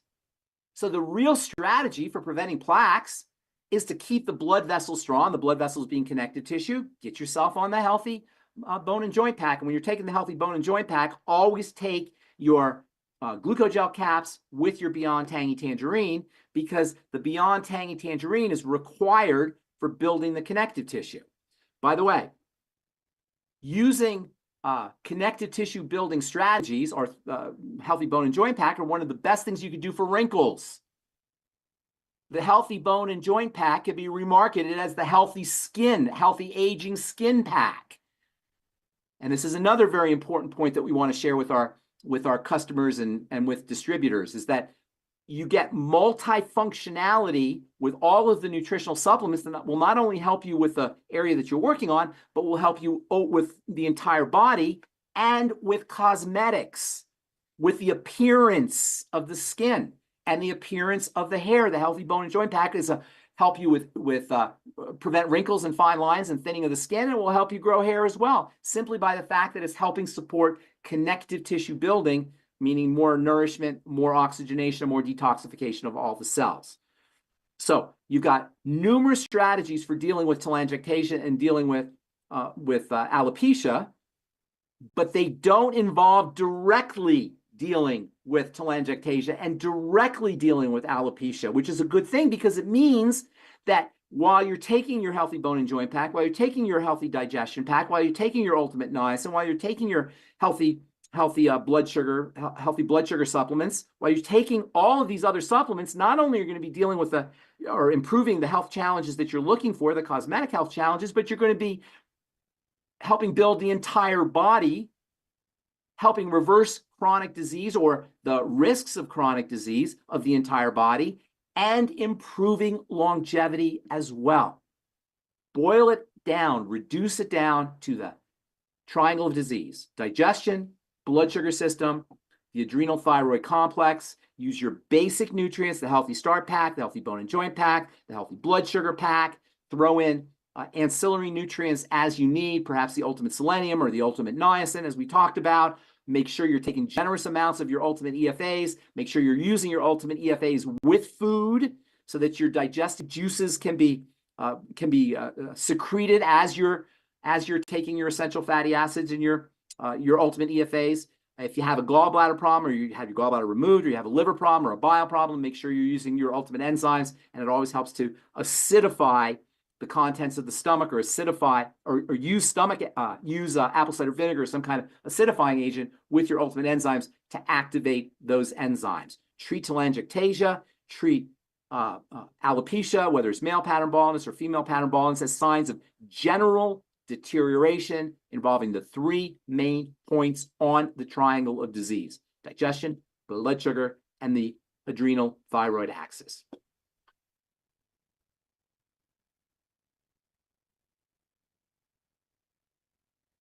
Okay, did you guys take notes? You got it crystal clear now? Now you understand the importance of nutrition and supporting our bodies and self-care. There's so much going on. I pulled up a picture from 2018, Pharmacist Ben. Yes. Of myself. Oh. As 50 pounds. Huh? Yeah, no, let me see. not of you. I think you should show that I picture. do have one. Where's that picture? Oh, let me see if I can do it. It's a great picture. If I can do it with Look how beautiful Becca looks. Look at this gorgeous, radiant, beautiful face. And you probably had a gorgeous, radiant, beautiful face before, but you had a lot bigger, gorgeous, radiant, beautiful face before. And that's what's possible. Yeah. You didn't know about nutrition in 2018. You didn't know about it. I had just been on the nutrition, and I had already lost 50 pounds at this time. And it's not letting me, I don't know why it's not letting me pull this up, but I don't know. But yeah, my hair had no life in it, and my face was bigger. Yeah, so was my belly, all that good stuff. But it's amazing It's basically nutrition. Is how I Absolutely. lost that first 50 pounds. Adding in and really focusing on my diet and removing those bad foods is how I lost the next 50 pounds. And keeping that nutrition. I think the nutrition is one of the biggest parts. And that's one reason, because I was on, you mentioned the Healthy Bone and Joint Pack. Right. And with the glucogel. That's one reason I don't have a whole bunch of saggy skin. Nice. Not on my arms, not on my neck. And so I'm like, yes, I did it right. So yeah, there's so much we can do, people, as individuals, empowered to take control of our own health. Self-love. It's self-love. Self-love. Self-care. Absolutely. We don't need knives cutting on us. Yeah, that's crazy. But we have some questions, Sure. Pharmacist Ben. Yes, please. And it's not giving me the option to share that. It has to do with our settings and all of these wonderful individuals that we have experienced over the last couple days. But where did that go? There we go. Okay, so since listening to you last week, oh no, we got that one covered. Okay, so what is to take for lymphedema, a fat disease? Yes. Says it's so hard to lose the fat, and my skin is so stiff and swollen. They do currently take the Tingy Tangerine, osteo, selenium, ocean's gold, and enzymes. I did not hear EFAs. I didn't hear EFAs. I didn't hear anything first. Aside from the enzymes, I didn't hear anything about the digestive system. Lipedema, like all health challenges, boil it down to the triangle of disease. Number one, most important, if you want to do one thing for the body, work on the digestive system. And lipedema is oftentimes associated with gallbladder problems and liver problems, problems processing fats at the digestive system level. So all of your digestive support for lipedema. Number two, and lipedema, by the way, did you say lymphedema or lipedema? Lipedema. Okay, so that's associated with fat metabolism.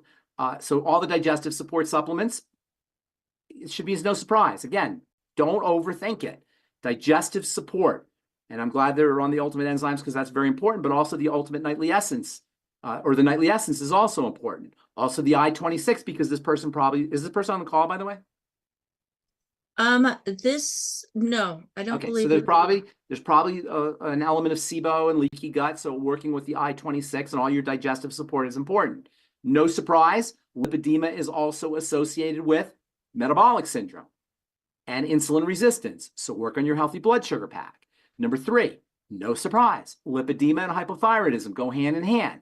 Hypothyroidism is associated with the adrenal gland. So working on the adrenal thyroid complex is also very important. Your ultimate EFAs can be helpful in this regard. Calorie restriction is also very important, making sure that you're staying away from obviously the bad foods, but especially from sugary foods and from processed fats. In fact, it's pretty hard to overstate how critical and how relevant processed, fried, heated oils and heated fats are with all health issues.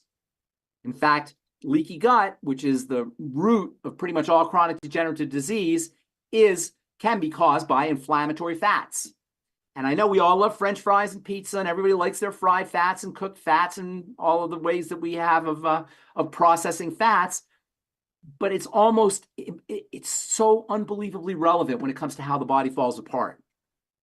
And that's not only at the systemic level, at the level of the organs, but it's at the level of the individual cells. All of the cells of the body have to integrate to communicate to each other what's happening. And all of the cells of the body are lined with fat. If we are eating the wrong kinds of fat, that fat will get incorporated into the cells of the body, creating distortions at the level of the membrane. That means none of the cells will get fed correctly.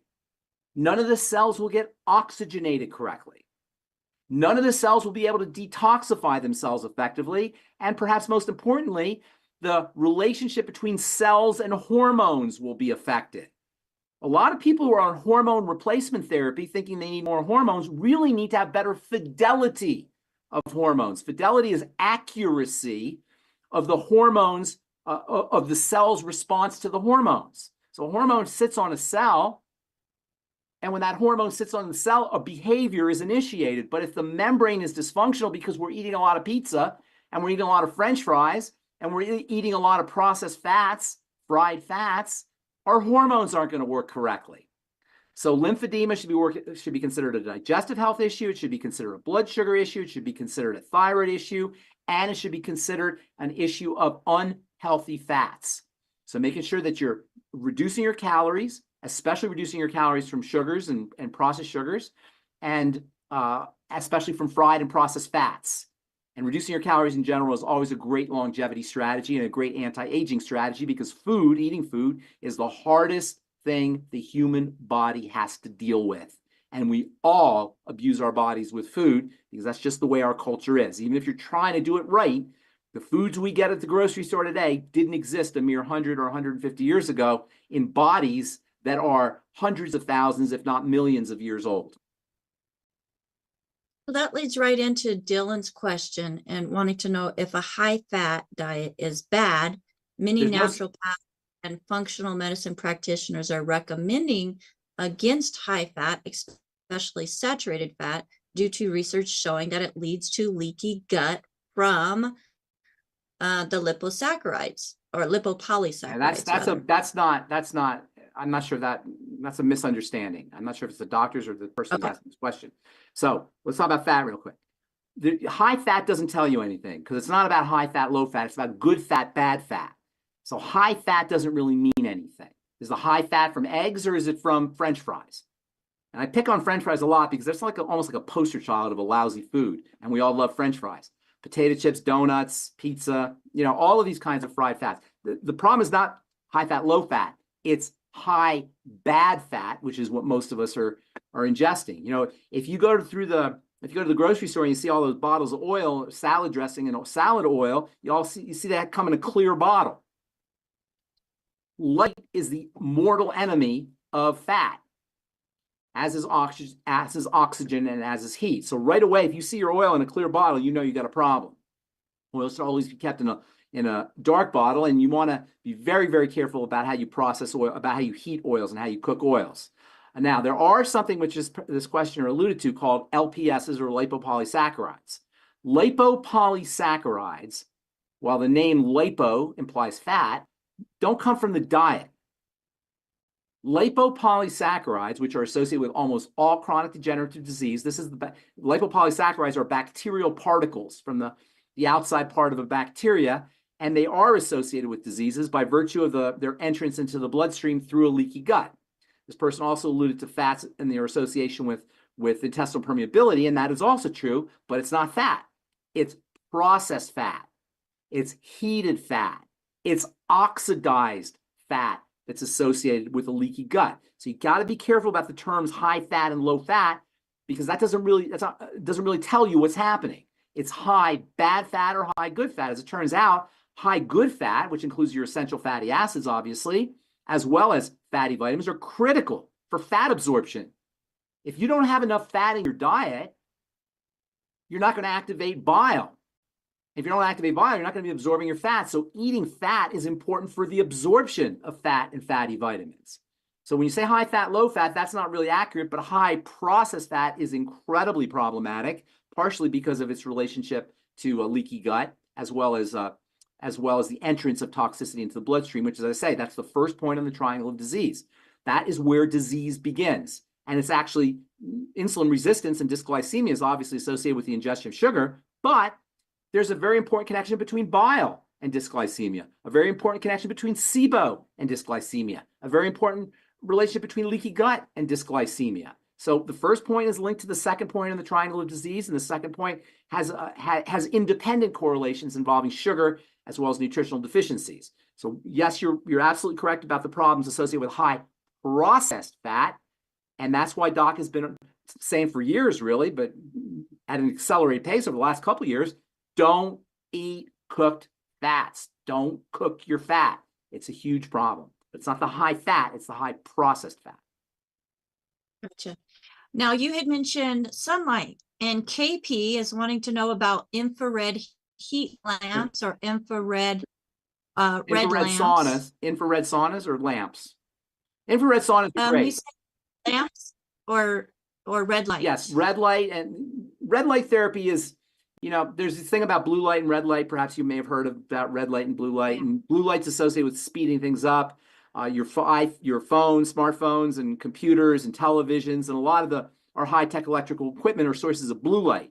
Blue light revs things up. Red light has a relaxing effect. So red light can actually be used, red light bulbs can actually be used to help you sleep, to help you fall asleep or help you relax. Blue light, on the other hand, has a stimulating effect, and there are people who believe that hyperstimulation or hypermetabolic issues are associated with excessive exposure to smartphones, and that's one of the reasons why I tell you not to use smartphones or watch TV or get on your computer when you're trying to fall asleep or in the middle of the night if you wake up in the middle of the night. By the way, speaking of waking up in the middle of the night, I've been using those melatonin gummies. Oh my God, holy cow. If anybody has insomnia out there, you need those melatonin gummies are unbelievable. And it's not just the melatonin, it's the entire formulation.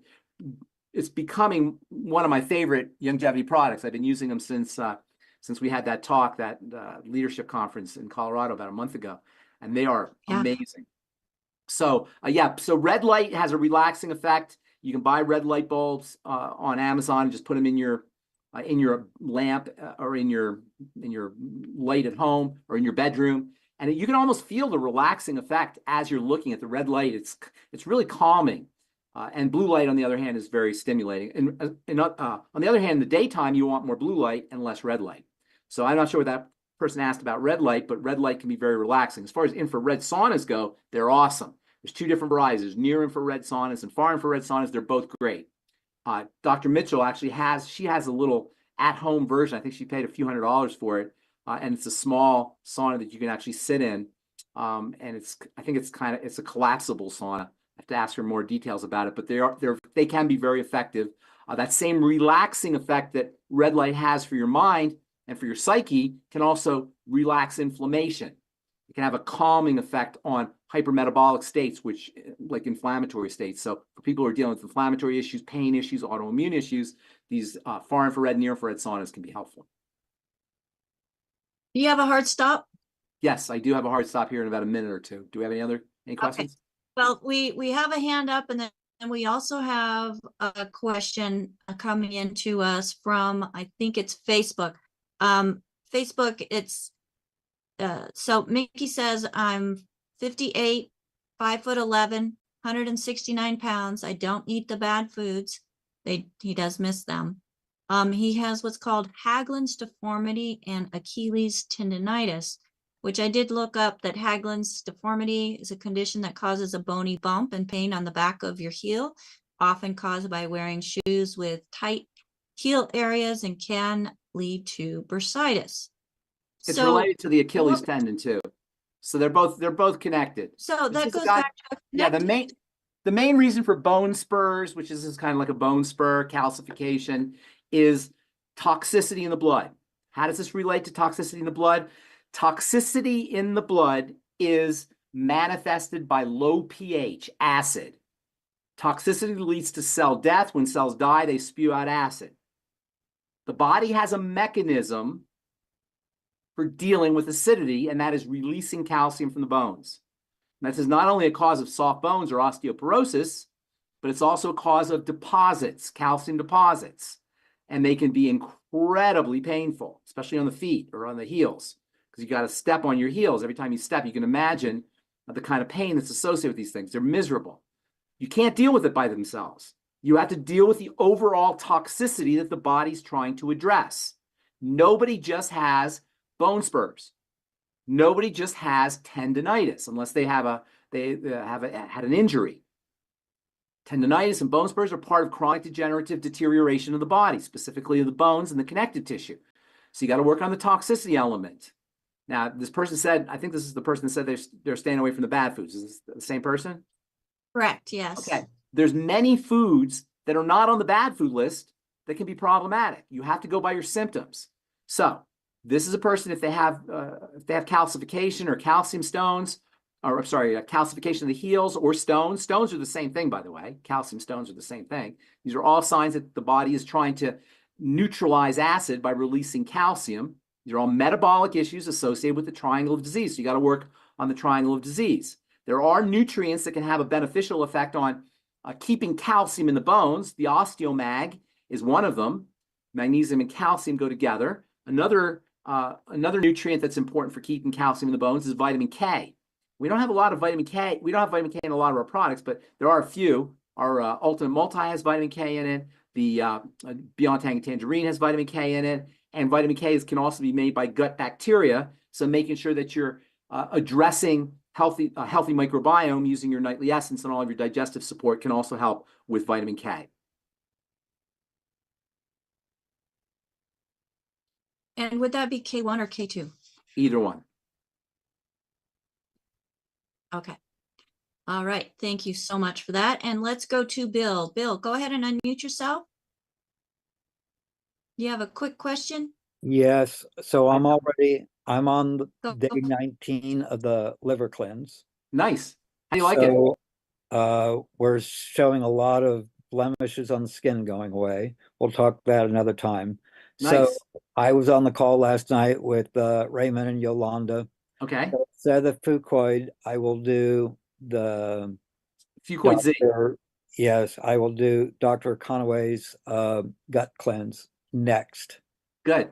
Then Yeah, Dr. Conaway's our go-to reference for all things digestion. I know I talk about digestion a lot, but Dr. Conaway knows 1,000 times more about it than I do.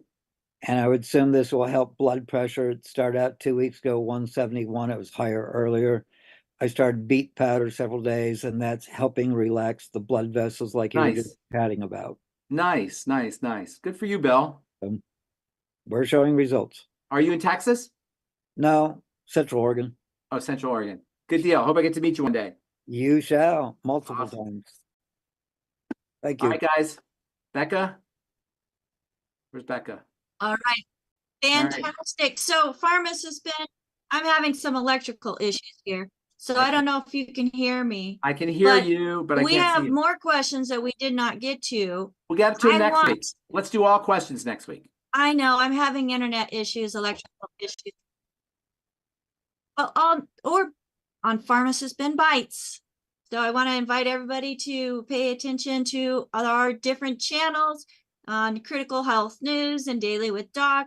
Make sure you're subscribed so that when we go live, you get notifications and you don't miss out on either a Daily with Doc or Pharmacist Ben Bites. So if I could have one of my co-hosts take over for me, please, and close out the meeting. Thank you so much, Pharmacist Ben, for an amazing episode of Daily with Pharmacist Friday on Daily with Doc. My name is Becca Dukes, and let's go.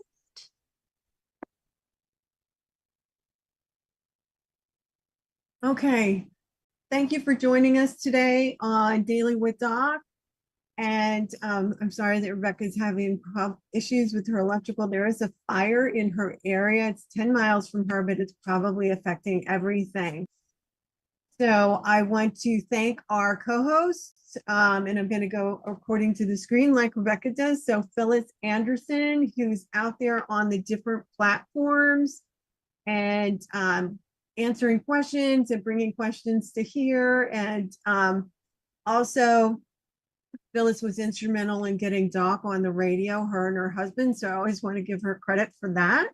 So thank you so much for all you do. And then AJ, who is my assistant production manager, and he is also the social media manager, and he has gotten us out there on multiple platforms, and he has done a phenomenal job, and we're super grateful to him for that. So thank you for all you do, AJ.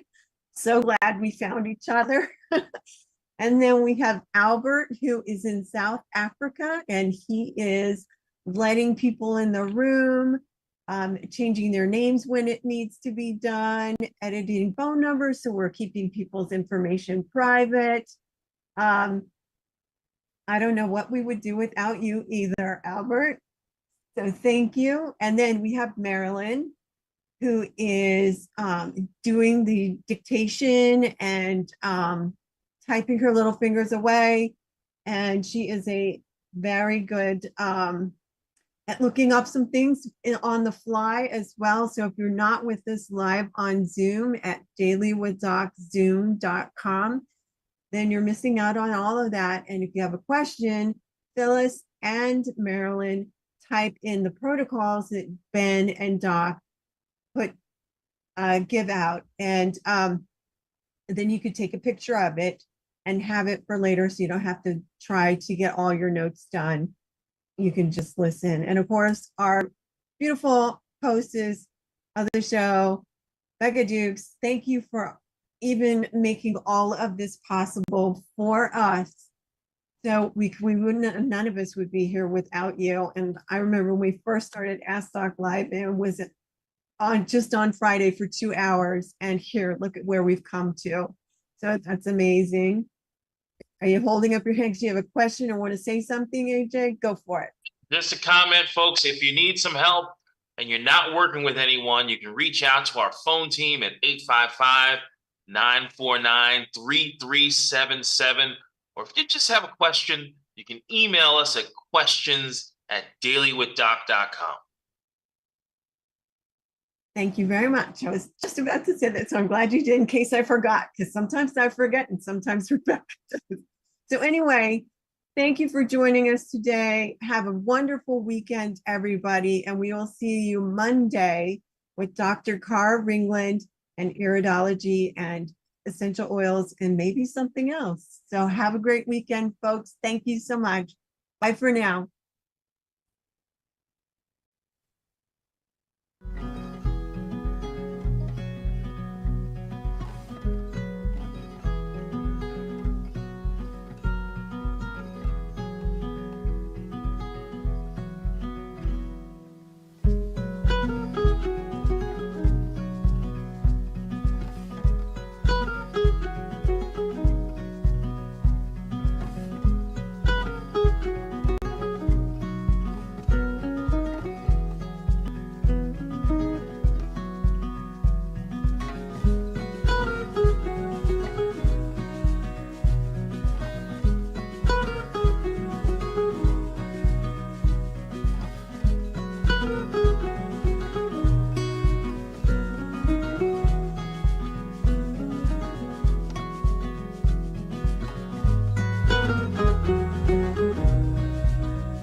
This program is for educational purposes only. The content is not intended to diagnose, treat, cure, or prevent any diseases, nor is it intended to take the place of your primary care physician. The statements in this program have not been evaluated by the FDA. Testimonials are shared as individual experiences, and the individual results vary and may not be typical. We do not make any claims regarding health or income. As an empowered individual, you do have options available. We are honored to have a founding father of the science of epigenetics guiding us with the best options to obtain or maintain optimal health, Dr. Joel Wallach.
This program is for educational purposes only. The content is not intended to diagnose, treat, cure, or prevent any diseases, nor is it intended to take the place of your primary care physician. The statements in this program have not been evaluated by the FDA. Testimonials are shared as individual experiences, and the individual results vary and may not be typical. We do not make any claims regarding health or income. As an empowered individual, you do have options available. We are honored to have a founding father of the science of epigenetics guiding us with the best options to obtain or maintain optimal health, Dr. Joel Wallach. For a great treat as he just lays it out pure and simple with you being the authority of your own health. So he does actually, he is a real pharmacist, and he does focus on nutrition and what the body can do when you give it nutrition. But he has and still is a pharmacist. If you are watching the live stream, then please go ahead and put in the comments where you're watching us from so that we know exactly which platforms are being reached. We are on more than a dozen, almost 20 different platforms now. So I love the fact that we're able to reach people where they're at. Make sure that you like our channel, follow our channel, give us some thumbs up, share us some love, because we want to make sure that people hear this message. You do not have to be slave to a system that is all about sick management, folks. We're all about achieving optimal health and doing what we can do to be our optimal best wherever we are. So my name is Becca Dukes, and this program is being sponsored by dailywithdoc.com. If you are not working with somebody yet, if you have never tried any of the products that are shared with on Daily with Doc, then feel free to join us on the website. And if you want to get hooked up and talk to a coach, I have an amazing team standing by at 855-949-3377. Again, that's 855-949-3377. Now we're doing a special raffle for the Q&A with pharmacist Ben. So if you are wanting to enter in that raffle, which I hope you are, and help us share this program on any and all platforms, make sure you go to winit.benandbeccazoom.com. Again, benandbeccazoom.com. We have some amazing prizes that we're going to be giving away, and you don't want to miss out on that. Now, if I could just have pharmacist Ben Fuchs, thank you so much for joining us today. Well, thank you for wanting me to join you. Well, of course we want you to join us. I'm honored. I don't take that for granted. It's nice to be wanted. The fact that you were prescribing nutrition to people and actually lost a job because they said you might cut out for that position as a pharmacist, I think is absolutely fabulous, because you were standing up for something that you knew worked and believed in. Yes, exactly. And, it's funny because in pharmacy school, we study drugs. We don't study healing. We don't even study health, really. We study medicine. And the idea being that medicine is supposed to heal you, or medicine is supposed to make you healthy. But as it turns out, that's not the case. And it's especially not the case when it comes to what we're talking about today, which is SIBO, small intestinal bacterial overgrowth. Now, I was kind of pleasantly surprised when you wanted to talk about SIBO, because for a long time, the intestine was like Mr. Cellophane in that movie Chicago. Remember Mr. Cellophane, transparent, you could see right through him. Nobody really gave the intestine the credit it deserved. But I've always said that disease begins in the intestines. The first point on what I call the triangle of disease. And the triangle of disease, whenever I talk about the triangle of disease, I talk about the intestine, but I don't really mention, although I will from now mention, the core of the intestinal problems that lead to the triangle of disease, which is dysbiosis, which is a fancy way of saying messed up gut bacteria, dys meaning dysfunctional, biosis meaning bacteria, dysbiosis, messed up gut bacteria, which is essentially a synonym for SIBO. SIBO technically stands for small intestinal bacterial overgrowth, and it's become kind of a buzzword or a catchphrase, but really is nothing more than messed up gut bacteria in the intestine. And by the way, SIBO, dysbiosis, messed up gut bacteria in the intestine, first point on the triangle of disease that leads to everything else, is independent of gluten intolerance. Let me say that again. SIBO is independent of gluten intolerance. In other words, you could have problems with gut bacteria wreaking havoc on your digestive health, intestinal health, and be completely gluten-free. And so when I hear people say, you know, they tell me they have symptoms, and I'll talk to you about some of the symptoms here in a minute, health symptoms, but I'm gluten intolerant, I always have to tell them that gluten is just one of the things that can go wrong with the digestive system and lead to health challenges. And you could be completely gluten-free and still be dealing with SIBO, meaning you're going to be dealing with all kinds of, potentially dealing with all kinds of health challenges. Or under ordinary circumstances, bacteria in the small intestine are controlled. And we're going to do a little tour of the digestive system here in a second, but under ordinary circumstances, SIBO doesn't occur. Under ordinary healthy circumstances, SIBO doesn't occur. Stomach acid is supposed to take care of bacteria in the small intestine. Bile, pancreatic enzymes, the muscular and electrical movements in the intestine, immune globulins and antibodies inside the intestine, a valve that connects the large intestine to the small intestine, all have to be functional in order to protect against SIBO. We'll talk about that here in a second. So what do I mean when I say all health challenges can result from SIBO? I'm talking about all chronic health challenges, particularly things like irritable bowel syndrome, leaky gut syndrome. And by the way, leaky gut syndrome is also something that has become sort of well known over the last few years. Leaky gut syndrome is, as the name implies, things getting into the bloodstream through porosity or openings in the intestine, inappropriate openings in the intestine. And that is one of the results of SIBO. In fact, SIBO leads to leaky gut as it leads to IBS.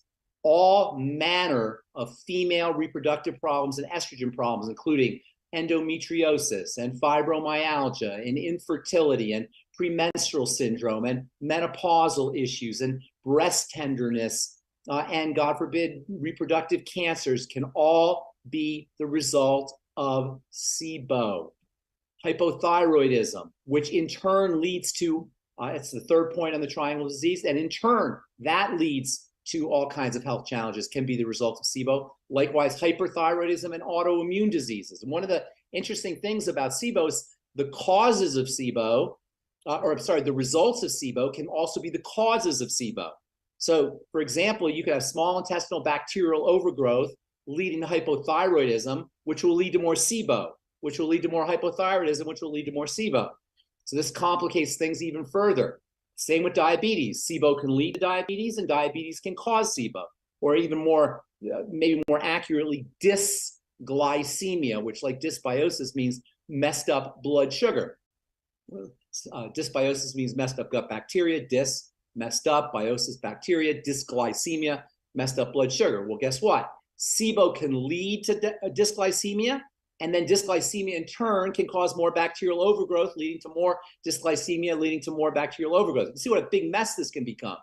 SIBO can lead to elevated stress hormone, cortisol, which in turn can lead to all kinds of other health issues, including more digestive problems and more SIBO. SIBO can be the cause, and usually is the cause, of autoimmunity, fatty liver disease, connective tissue diseases, arthritis, Parkinson's disease, neurological issues, Bell's palsy, Alzheimer's dementia, and Parkinson's dementia can be the result of SIBO. I've been in the skin business for decades, since the 1980s, and I can tell you this: cystic acne, psoriasis, eczema, all these conditions, unexplained rashes on the skin, all these conditions can be very, very frustrating, largely because we tend to go to dermatologists when we have these problems, when underneath it all is SIBO.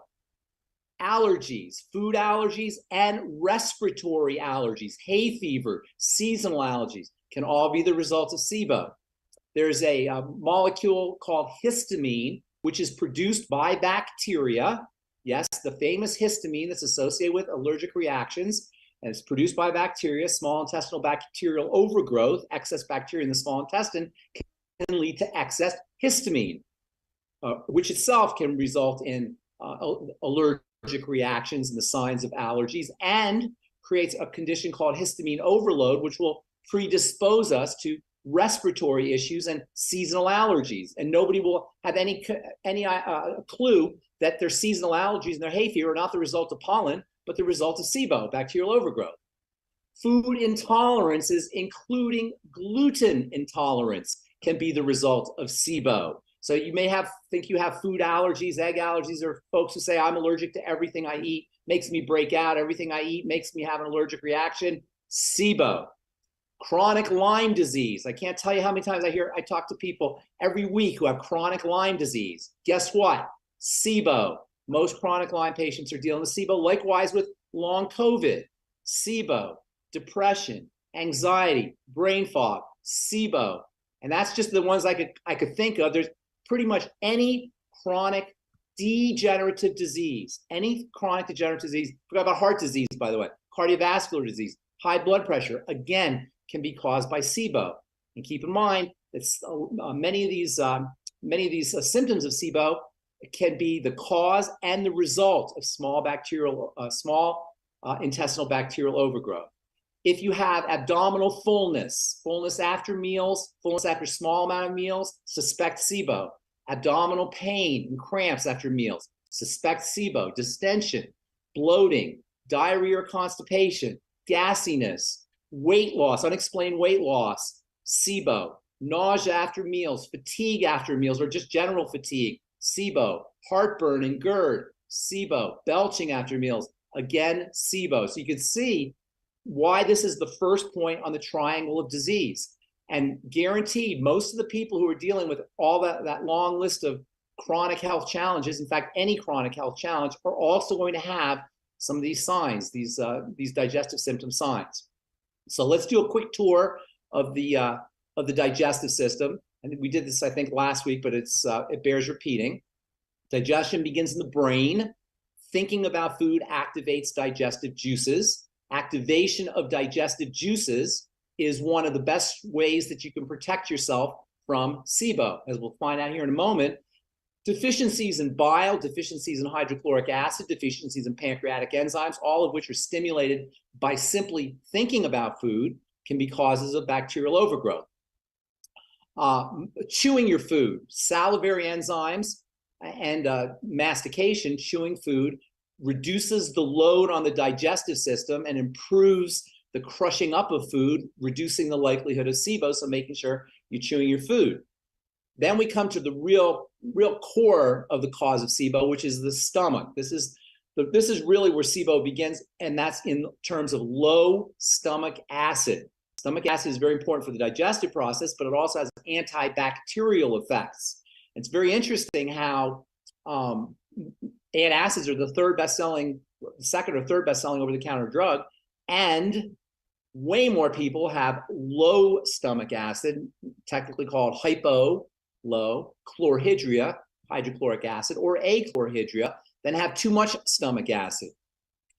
When we don't make enough stomach acid, the valve that connects the sphincter that connects the esophagus to the stomach becomes loose and flaccid, and the acid in the stomach, the little acid that we have in the stomach, will splash back up and we'll have heartburn.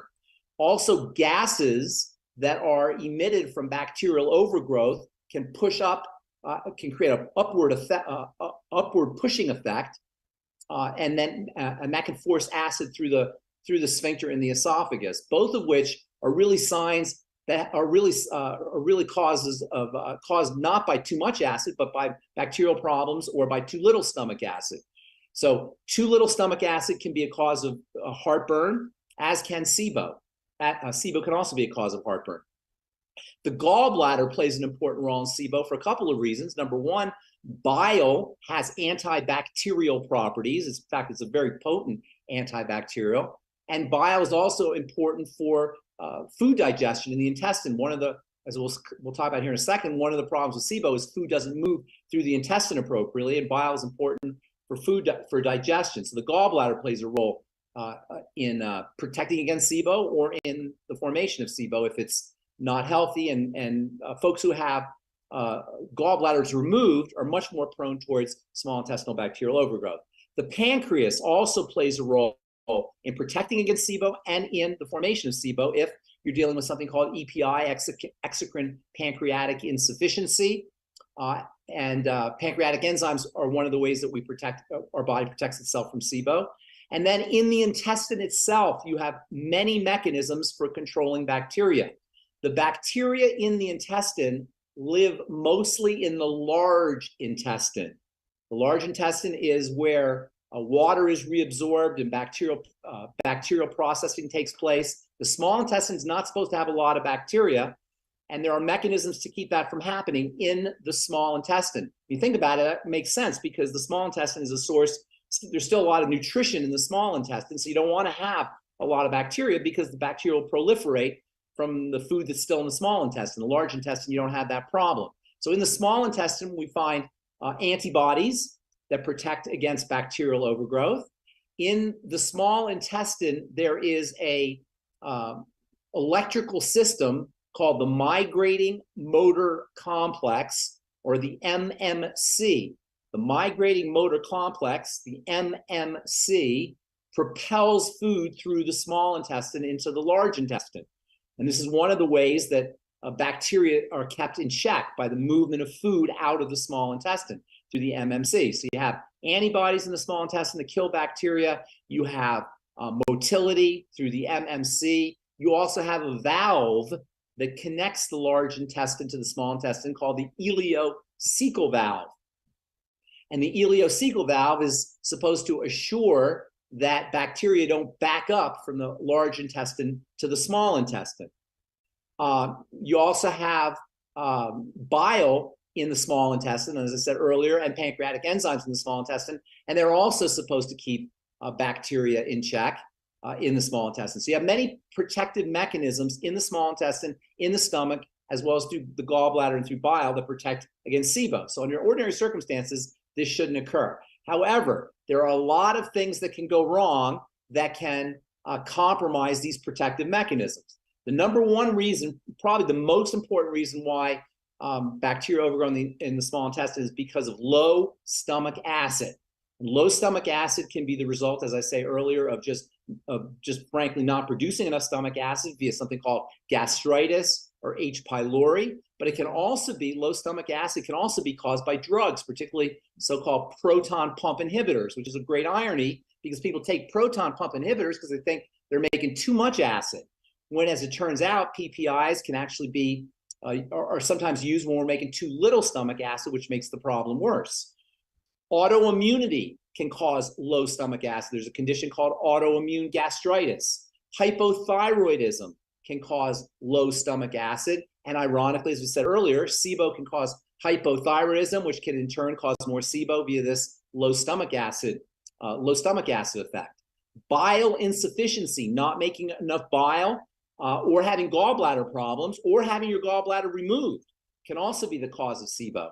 Antibiotic use, and you don't have to necessarily be taking antibiotics intentionally. You could be taking antibiotics accidentally or unintentionally through dairy or eggs or meat that are given antibiotics, fish that are given antibiotics. Antibiotics, as it turns out, are also one of the treatments for SIBO. Taking antibiotics indiscriminately, however, can kill off the wrong types of bacteria and lead the bad bacteria to overgrow, leading to SIBO. Another major problem in this country, probably around the world, that can lead to SIBO is sugar intake. Bacteria love sugar. And as it turns out, one of the best ways to prevent SIBO or to reduce the incidence of SIBO is to go low sugar, which we'll talk about here in a minute. Food intolerances, gluten intolerance, or damage to the intestine can cause SIBO. And again, SIBO can cause gluten intolerance, so you run into that cycle.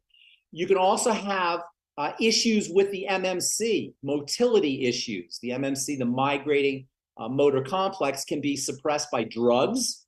Opioids notoriously and pain pills in general notoriously suppress the MMC.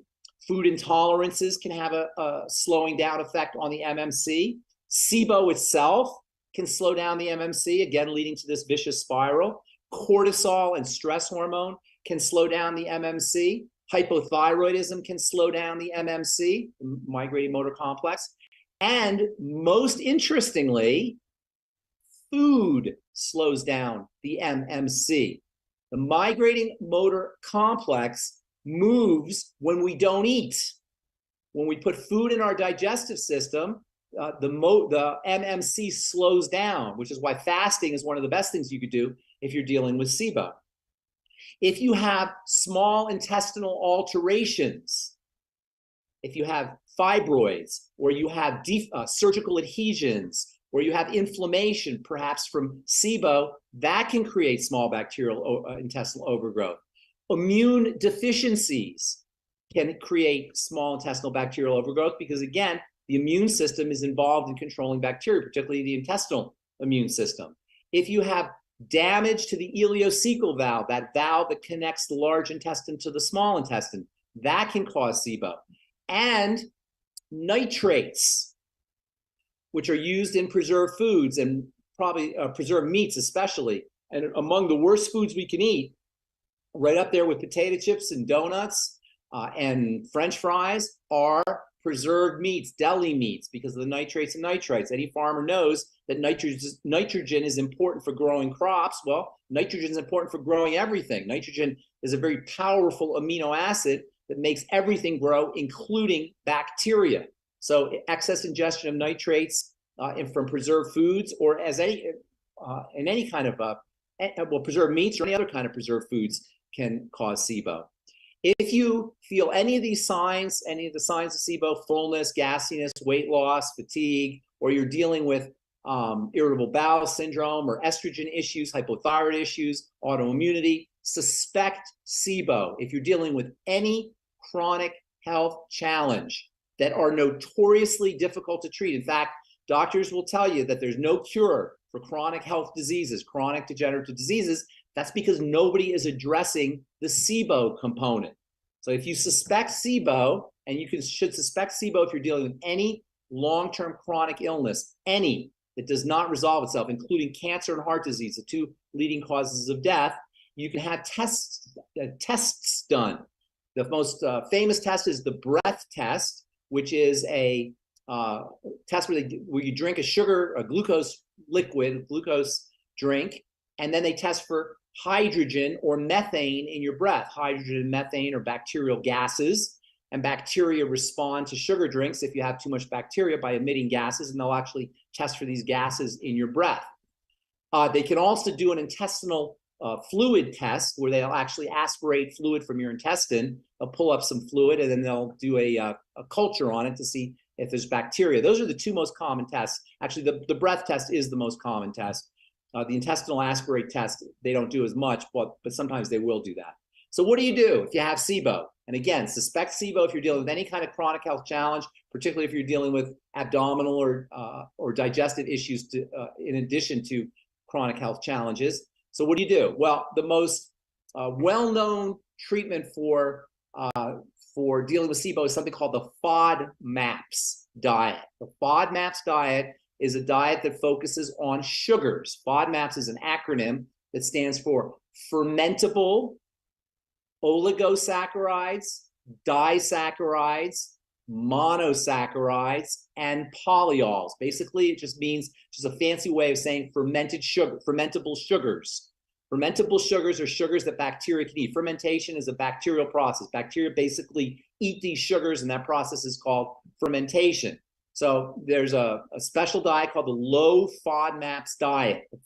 FODMAPs foods are foods that are mushy, and they have like a squishy quality. Beans and artichokes and pears and peaches and apples, and it's very difficult to understand the FODMAPs diet because a lot of the foods that are on the FODMAPs diet are supposed to be good for us, and they are good for us, which is why I always say don't go by specific diets if you're trying to control a digestive problem. The best way to control a digestive problem is to see what foods are problems for you. Everybody has their own specific foods that are problematic. The FODMAPs foods, the high FODMAPs foods, tend to be the fruits and vegetables and grains, but there are some fruits and vegetables, like, for example, berries are okay, and carrots are okay, and turnips are okay, that are okay. So it's really hard to know what foods are going to be good based on the high FODMAPs, low FODMAPs diet, are going to be good for you, your particular needs, which is why you want to do a food diary always. And if you suspect SIBO, it's a good idea to fast first. Fasting and calorie restriction are going to be good for the motility complex, the migrating motility complex anyway. So whenever you suspect a digestive problem, and again, suspect a digestive problem if you're dealing with any chronic health condition, especially if it's in conjunction with abdominal problems, do a fast first, lay off the foods for a day or two, and typically you'll feel better. And then do a food diary where you write down everything you eat, and then write down how you feel afterwards. You can go by the high FODMAPs, low FODMAPs diet, and there's a list of high FODMAPs foods and low FODMAPs foods on the internet. It's real easy to find them, but it's probably best to go by your own particular responses. As it turns out, protein foods, high protein foods, meats, fish, eggs, those don't have the sugars in them that people respond to. And this is one reason why people who go on the carnivore diet, or sometimes on the keto diet, which is a low sugar diet, will notice that they feel a lot better.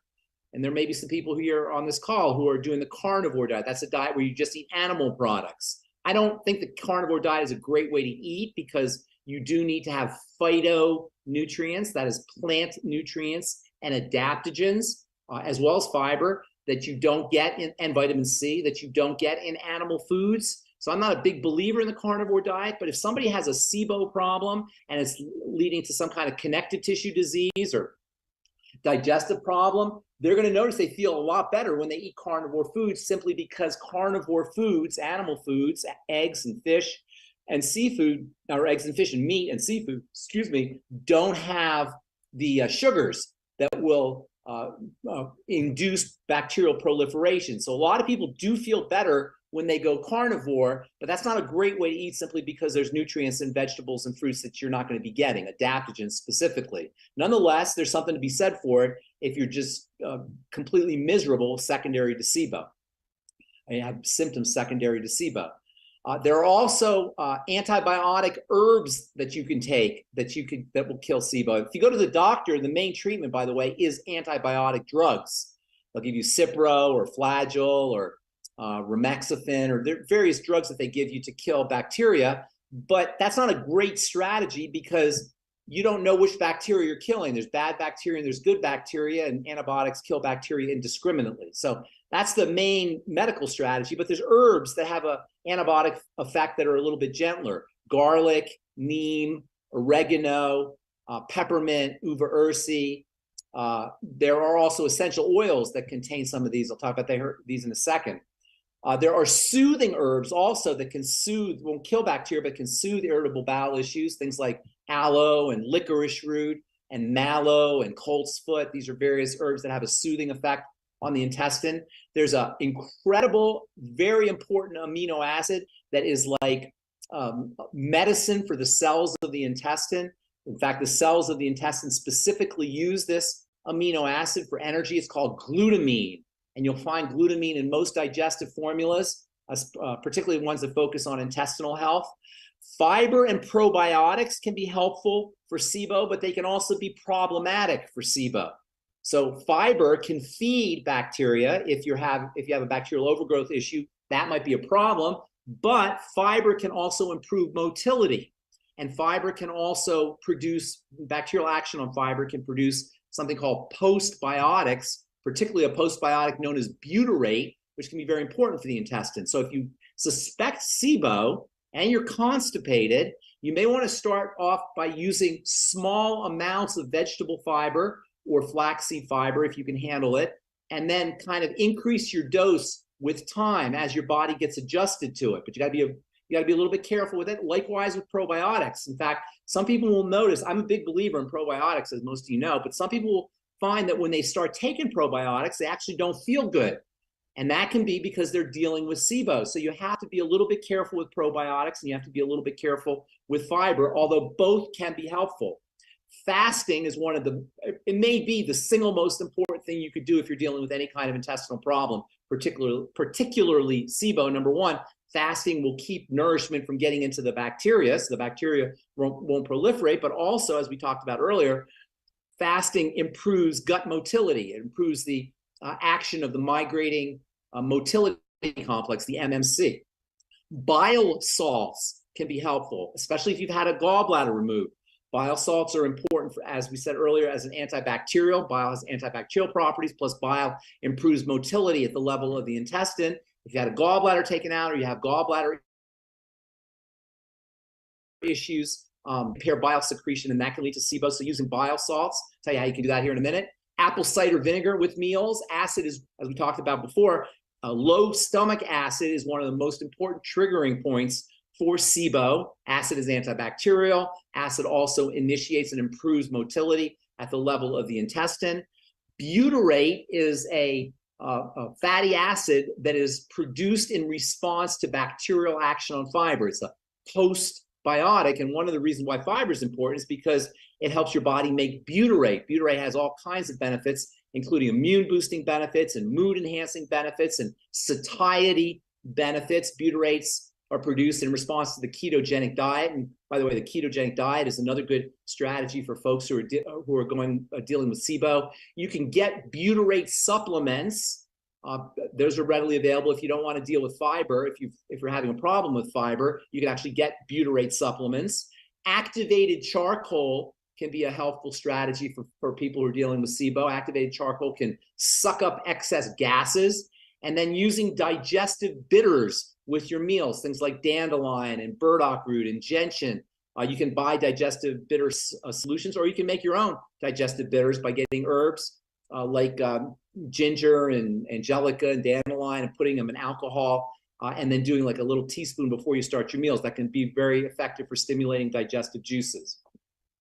Then there are some great longevity products that are important that you can use to help deal with SIBO. And I know I've said this multiple times, I'll say this again. If you're dealing with cystic acne or chronic Lyme disease or food allergies or respiratory allergies or movement disorders or Parkinson's disease or any of these other chronic long-term health challenges, working with longevity products that address the intestine can help improve those. So keep in mind, it might not be an intestinal problem specifically that you're dealing with, but if you have a chronic long-term health issue, you want to treat yourself as if you have SIBO or an intestinal issue, because it's likely that you do. So of course, whenever we're talking about longevity products, you always start off with the Healthy Start Pack. That's the mighty 90 essential nutrients. So that goes without saying. That's the first thing everybody has to start off with. But then there's some specific products that can help you deal with SIBO. Probably the most important is the I-26 hyperimmune egg, which we don't really talk about anywhere near as much as I think we should. I do it every day myself.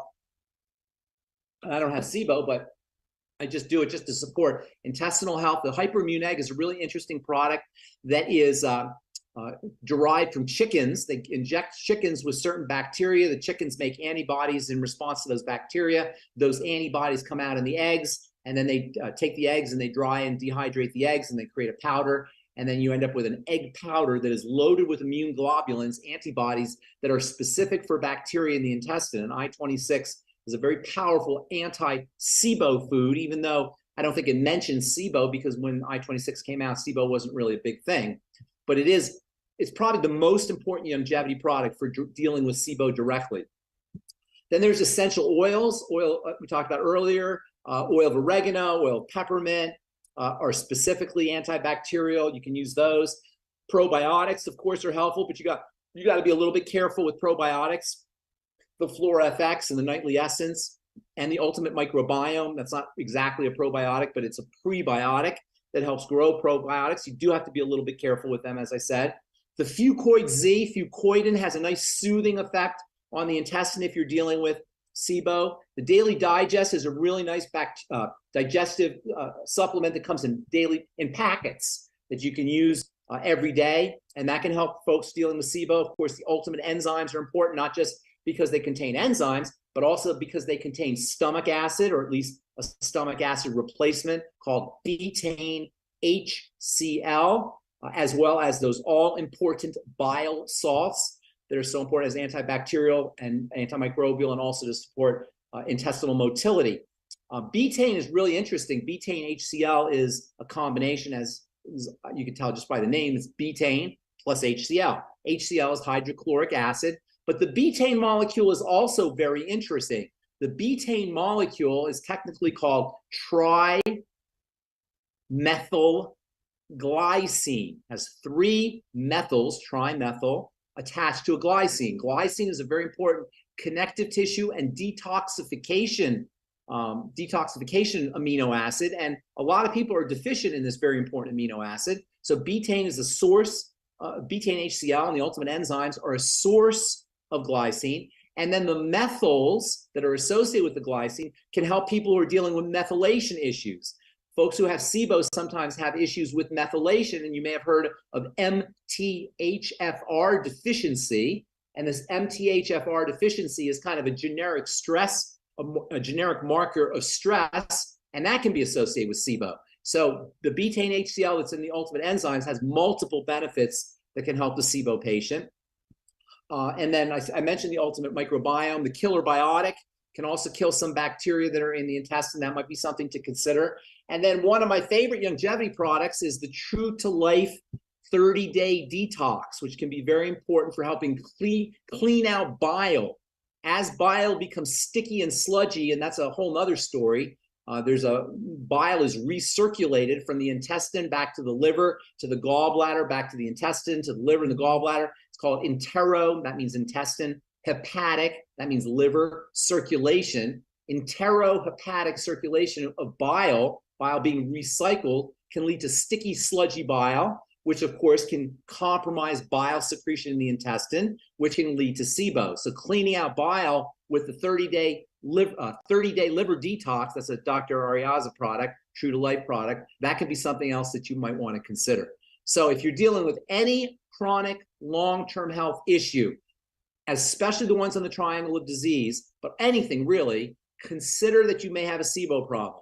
If you have the signs of abdominal or digestive distress, guaranteed, in addition to these chronic degenerative diseases, guaranteed you got a SIBO problem. And if you don't address the bacteria in the intestine, there is no possible way you're going to be able to heal yourself or reverse neurological diseases, skin problems, food intolerances, brain fog, anxiety, depression, hypothyroidism, that long list of chronic health challenges that SIBO can cause. On the other hand, once you deal with SIBO, once you address SIBO correctly, all your chronic health challenges will begin to resolve themselves without addressing them directly. There's nothing you could really do to address them directly, but if you address the bacterial cause that underlies all of these issues, they will begin to resolve themselves. Wow. I was taking lots of notes. That there's just so much that can be attributed to SIBO. All of these different things. I didn't know about SIBO before 2 years ago, but you just went through all of these different conditions that I myself was experiencing, and so many other people that I know who come to me are experiencing. So just addressing that SIBO, is that like the first step? First step always. And that's why fasting is so important, and that's why the food diary is so important. That's the first thing, and for people who are selling longevity, you will, everything we talked about here, most of the people on this call, there's 20 people or so on this call, are somewhat familiar with the relationship between digestive health and chronic long-term challenges. But the vast majority of people out there have no idea that their Parkinson's disease is related to SIBO, or their Alzheimer's dementia is related to SIBO, or their psoriasis, or their cystic acne, or their fibromyalgia, or their reproductive problems, so and on and on and on. But when we can explain that to people, just the way I did here, you don't even need to know all the details of it. If we can explain that connection, not only will we save lives, but we will help people understand how important this holistic nutritional approach is to overall health. we're providing people with viable options, or providing people who have had zero help from the medical model with viable options. And on top of everything else, you are going to be a hero when you change somebody's movement disorders or Parkinson's disease or dementias or any of these other health challenges, and autoimmunity especially. That's amazing. And we have an amazing community of certified holistic health coaches, Ben, because as you're talking about the I-26, Jill is sending me graphics that go through all the different things that I-26 can benefit. And there are 26 different conditions that the I-26 contains the antibodies against. That's just why I guess they get I-26 from. And there might even be more now as we're going through it. So I love what I-26 can do. Is we have somebody that has totally been released from all Parkinson's medications after being on the I-26 for less than 3 months, which you just explained why. And I think that's absolutely fantastic. But my question to you is, what if somebody has an immune response to eggs and also the I-26, because it's been tested, where they have a skin condition with skin modeling? Say that one more time. You mean they take the I-26 and they break out? Yeah, it has discolorations of skin and modeling of the colors of the skin. Modeling. Yeah, in response, like after they take the I-26, you're saying? Yes, within I-26 is eggs, and egg allergies are common. You know, that happens. Eggs contain proteins that the body responds to. I mean, the body's immune system is designed to detect the enemy, to detect enemy life forms, and an egg represents enemy life forms. Now, I will say that sometimes if you correct SIBO, your egg allergies will go away, and your gluten intolerances will go away, and your other immune issues will go away. So it may be that the I-26, you can't take the I-26 until you somewhat get the SIBO under control. You may want to get the SIBO under control by using the FODMAPs diet, or by fasting, or by improving motility with bile salts or stomach acid, and then try the I-26. So in other words, if you have food allergies, like if you have respiratory allergies, or you have food intolerances, which are a little bit different from allergies, they may be secondary to SIBO. And once you control the SIBO, you may be able to eat the eggs or the gluten or anything else. So if you have a problem with I-26, get the SIBO under control and then try the I-26. That's what I would do. Okay. Well, that should be good news. That should be great news to people who love eggs. You know, people who love eggs but can't eat them. Get the SIBO under control. It may be that you can handle the eggs after that, or whatever it is that you have, whatever kind of food problem that you have. And that's really important. That's really important because we don't, we think like, oh, I have hay fever, so it's the pollen's fault, and that's just, I'm gonna have to live with it. Or I have egg allergies and I can't do the eggs. We don't realize that there's something underneath that is putting a load on the immune system. And once we remove that load from SIBO, for example, we may be able to handle things. We may be able to enjoy the spring without having seasonal allergies, or we may be able to enjoy eggs without having some kind of egg response, egg allergy response. So controlling the SIBO can improve our quality of life in many different ways.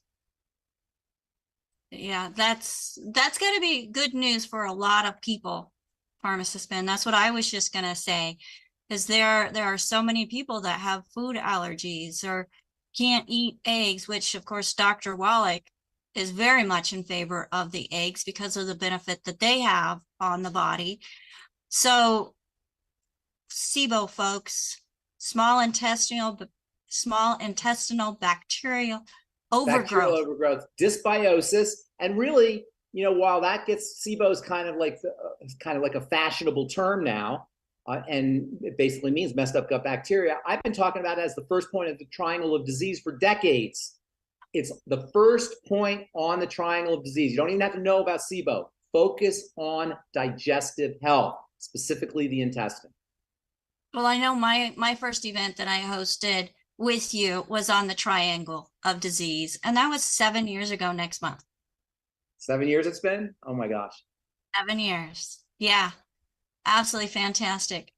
Well, Pharmacist Ben, we do have some folks here with questions for you. Okay. Let's first go to I think Leslie's the first one. Yep. Let's go to Leslie. Leslie, go ahead and unmute yourself. Thank you. Wow, Ben, my brain feels like it's bursting. There's so much information here. I'm trying to contain it. And I have a few questions. First, Yes. I'm curious. I've heard of the term candida. Yes. Is SIBO by any chance No. another name for candida? No, candida is a fungus. Okay. And a fungal infection is different from a bacterial infection. SIBO is essentially a bacterial infection, not quite an infection, but it's bacterial overgrowth. Candida is fungus overgrowth. Fungus and bacteria live in balance with each other. So antibiotics, which can kill off good bacteria, can also be the cause of fungal infections. And then excess sugar, which will make bacteria grow, will also make fungus grow. So many of the strategies that you want to employ for SIBO are effective for candida. Candida is much trickier because bacteria you can kill. Fungus is very difficult to kill because fungus reproduce with spores. And a spore is a very hard shell. And it's very difficult for medicine to get through that hard shell. That's why fungal infections are so hard to treat. And that's why the drugs that they give you for fungal infections are among the most toxic antimicrobials that we have.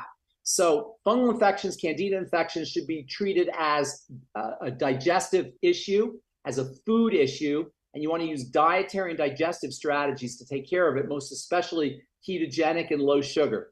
And also using things like probiotics and good bacteria to help balance out the fungus. But again, if you have SIBO and you have fungal infections, and they overlap, the symptoms overlap, by the way, so it's hard to tell which is which, you want to start off with your probiotics a little bit carefully, because if you have SIBO, taking too many bacteria may cause problems. So you got to start off with the nightly essence or your FX slowly.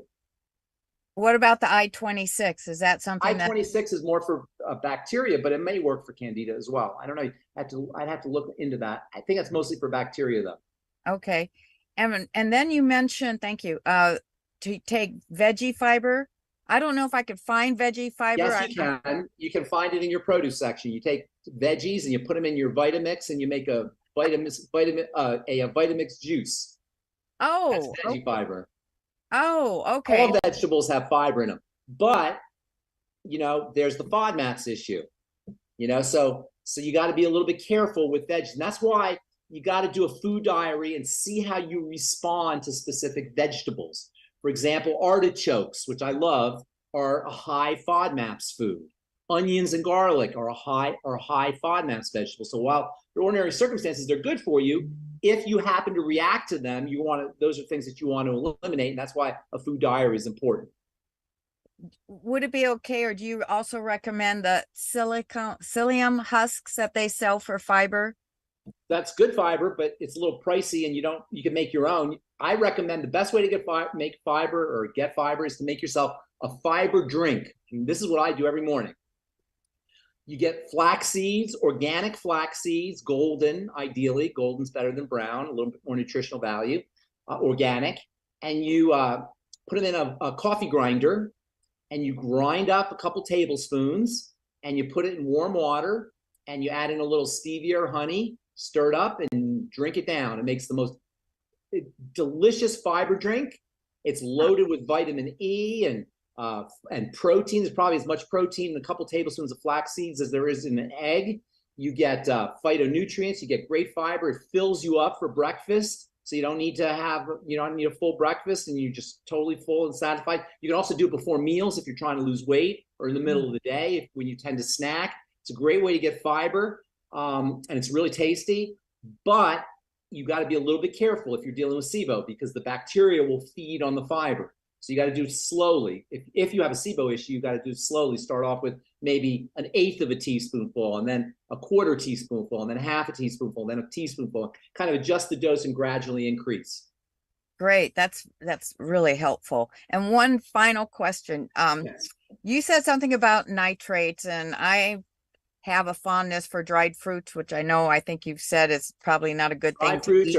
Dry fruits are disastrous for SIBO. I didn't mention that. I should have raisins and figs and dates. The sugar is very, very concentrated, plus they're high FODMAPs foods, and they will definitely mess up SIBO and cause bacterial overgrowth. So you gotta be careful with those kinds of foods. What were you gonna ask me? If they were preserved with nitrates, they're usually preserved with sulfur. That's a little bit different. Okay. Some people react to the sulfites that they preserve them with, but no, those are typically meats are preserved with nitrates. Nitrates are super, super high power preservatives. I know. I'm working on getting rid of that from my diet. Thank you so much. Appreciate it. Thank you. All right. Great question, Leslie. Let's go over to Ruth Ellen. Oh, great talk, Pharmacist Ben. That's amazing. Thank you. We have Blake on Facebook, and he says, what about lupus? Lupus is an autoimmune disease. There's about 100 or so different autoimmune diseases, 80 to 100 or so different autoimmune diseases. About 30 million people have them. Guaranteed 100%, if you're dealing with an autoimmune disease, you're dealing with what's called leaky gut, which is when toxins get into the bloodstream. That's the mechanism. That's exactly the mechanism. I mean, think about it. Your immune system's reacting to something when you have an autoimmune disease. So it has to react to something that is coming in from the outside, and you can get an autoimmune disease like lupus if you have vaccinations or injections. But for most people, the culprit, the bad guy, is getting into the body through the intestine. So yes, if you have lupus, treat yourself like you have leaky gut, and leaky gut, the major cause of leaky gut is SIBO. Okay, thank you very much. Sure. All right. And let's go right over to Jill. Jill, go ahead and unmute yourself. Hello there. Hey, this was awesome, Pharmacist Ben. I couldn't take notes quick enough. Real quick before my question, I will tell you that I used to have lupus. I feel it's in my rearview mirror, and you were describing me to a T. Even the the treatments they gave me early on, like the moment I got diagnosed with it, and not one person ever told me. Jill, I'm not quite hearing you. I don't know if it's me. Okay, I'm going to try it. Can you hear me now? Yeah, it's kind of muffled though. Why don't you ask me your question? I'll hold my ear to my speaker here. All right, I'm changing it. Can you hear me now? Oh yeah, that's much better. Much better. Okay. I was too far away from my headset. Sorry.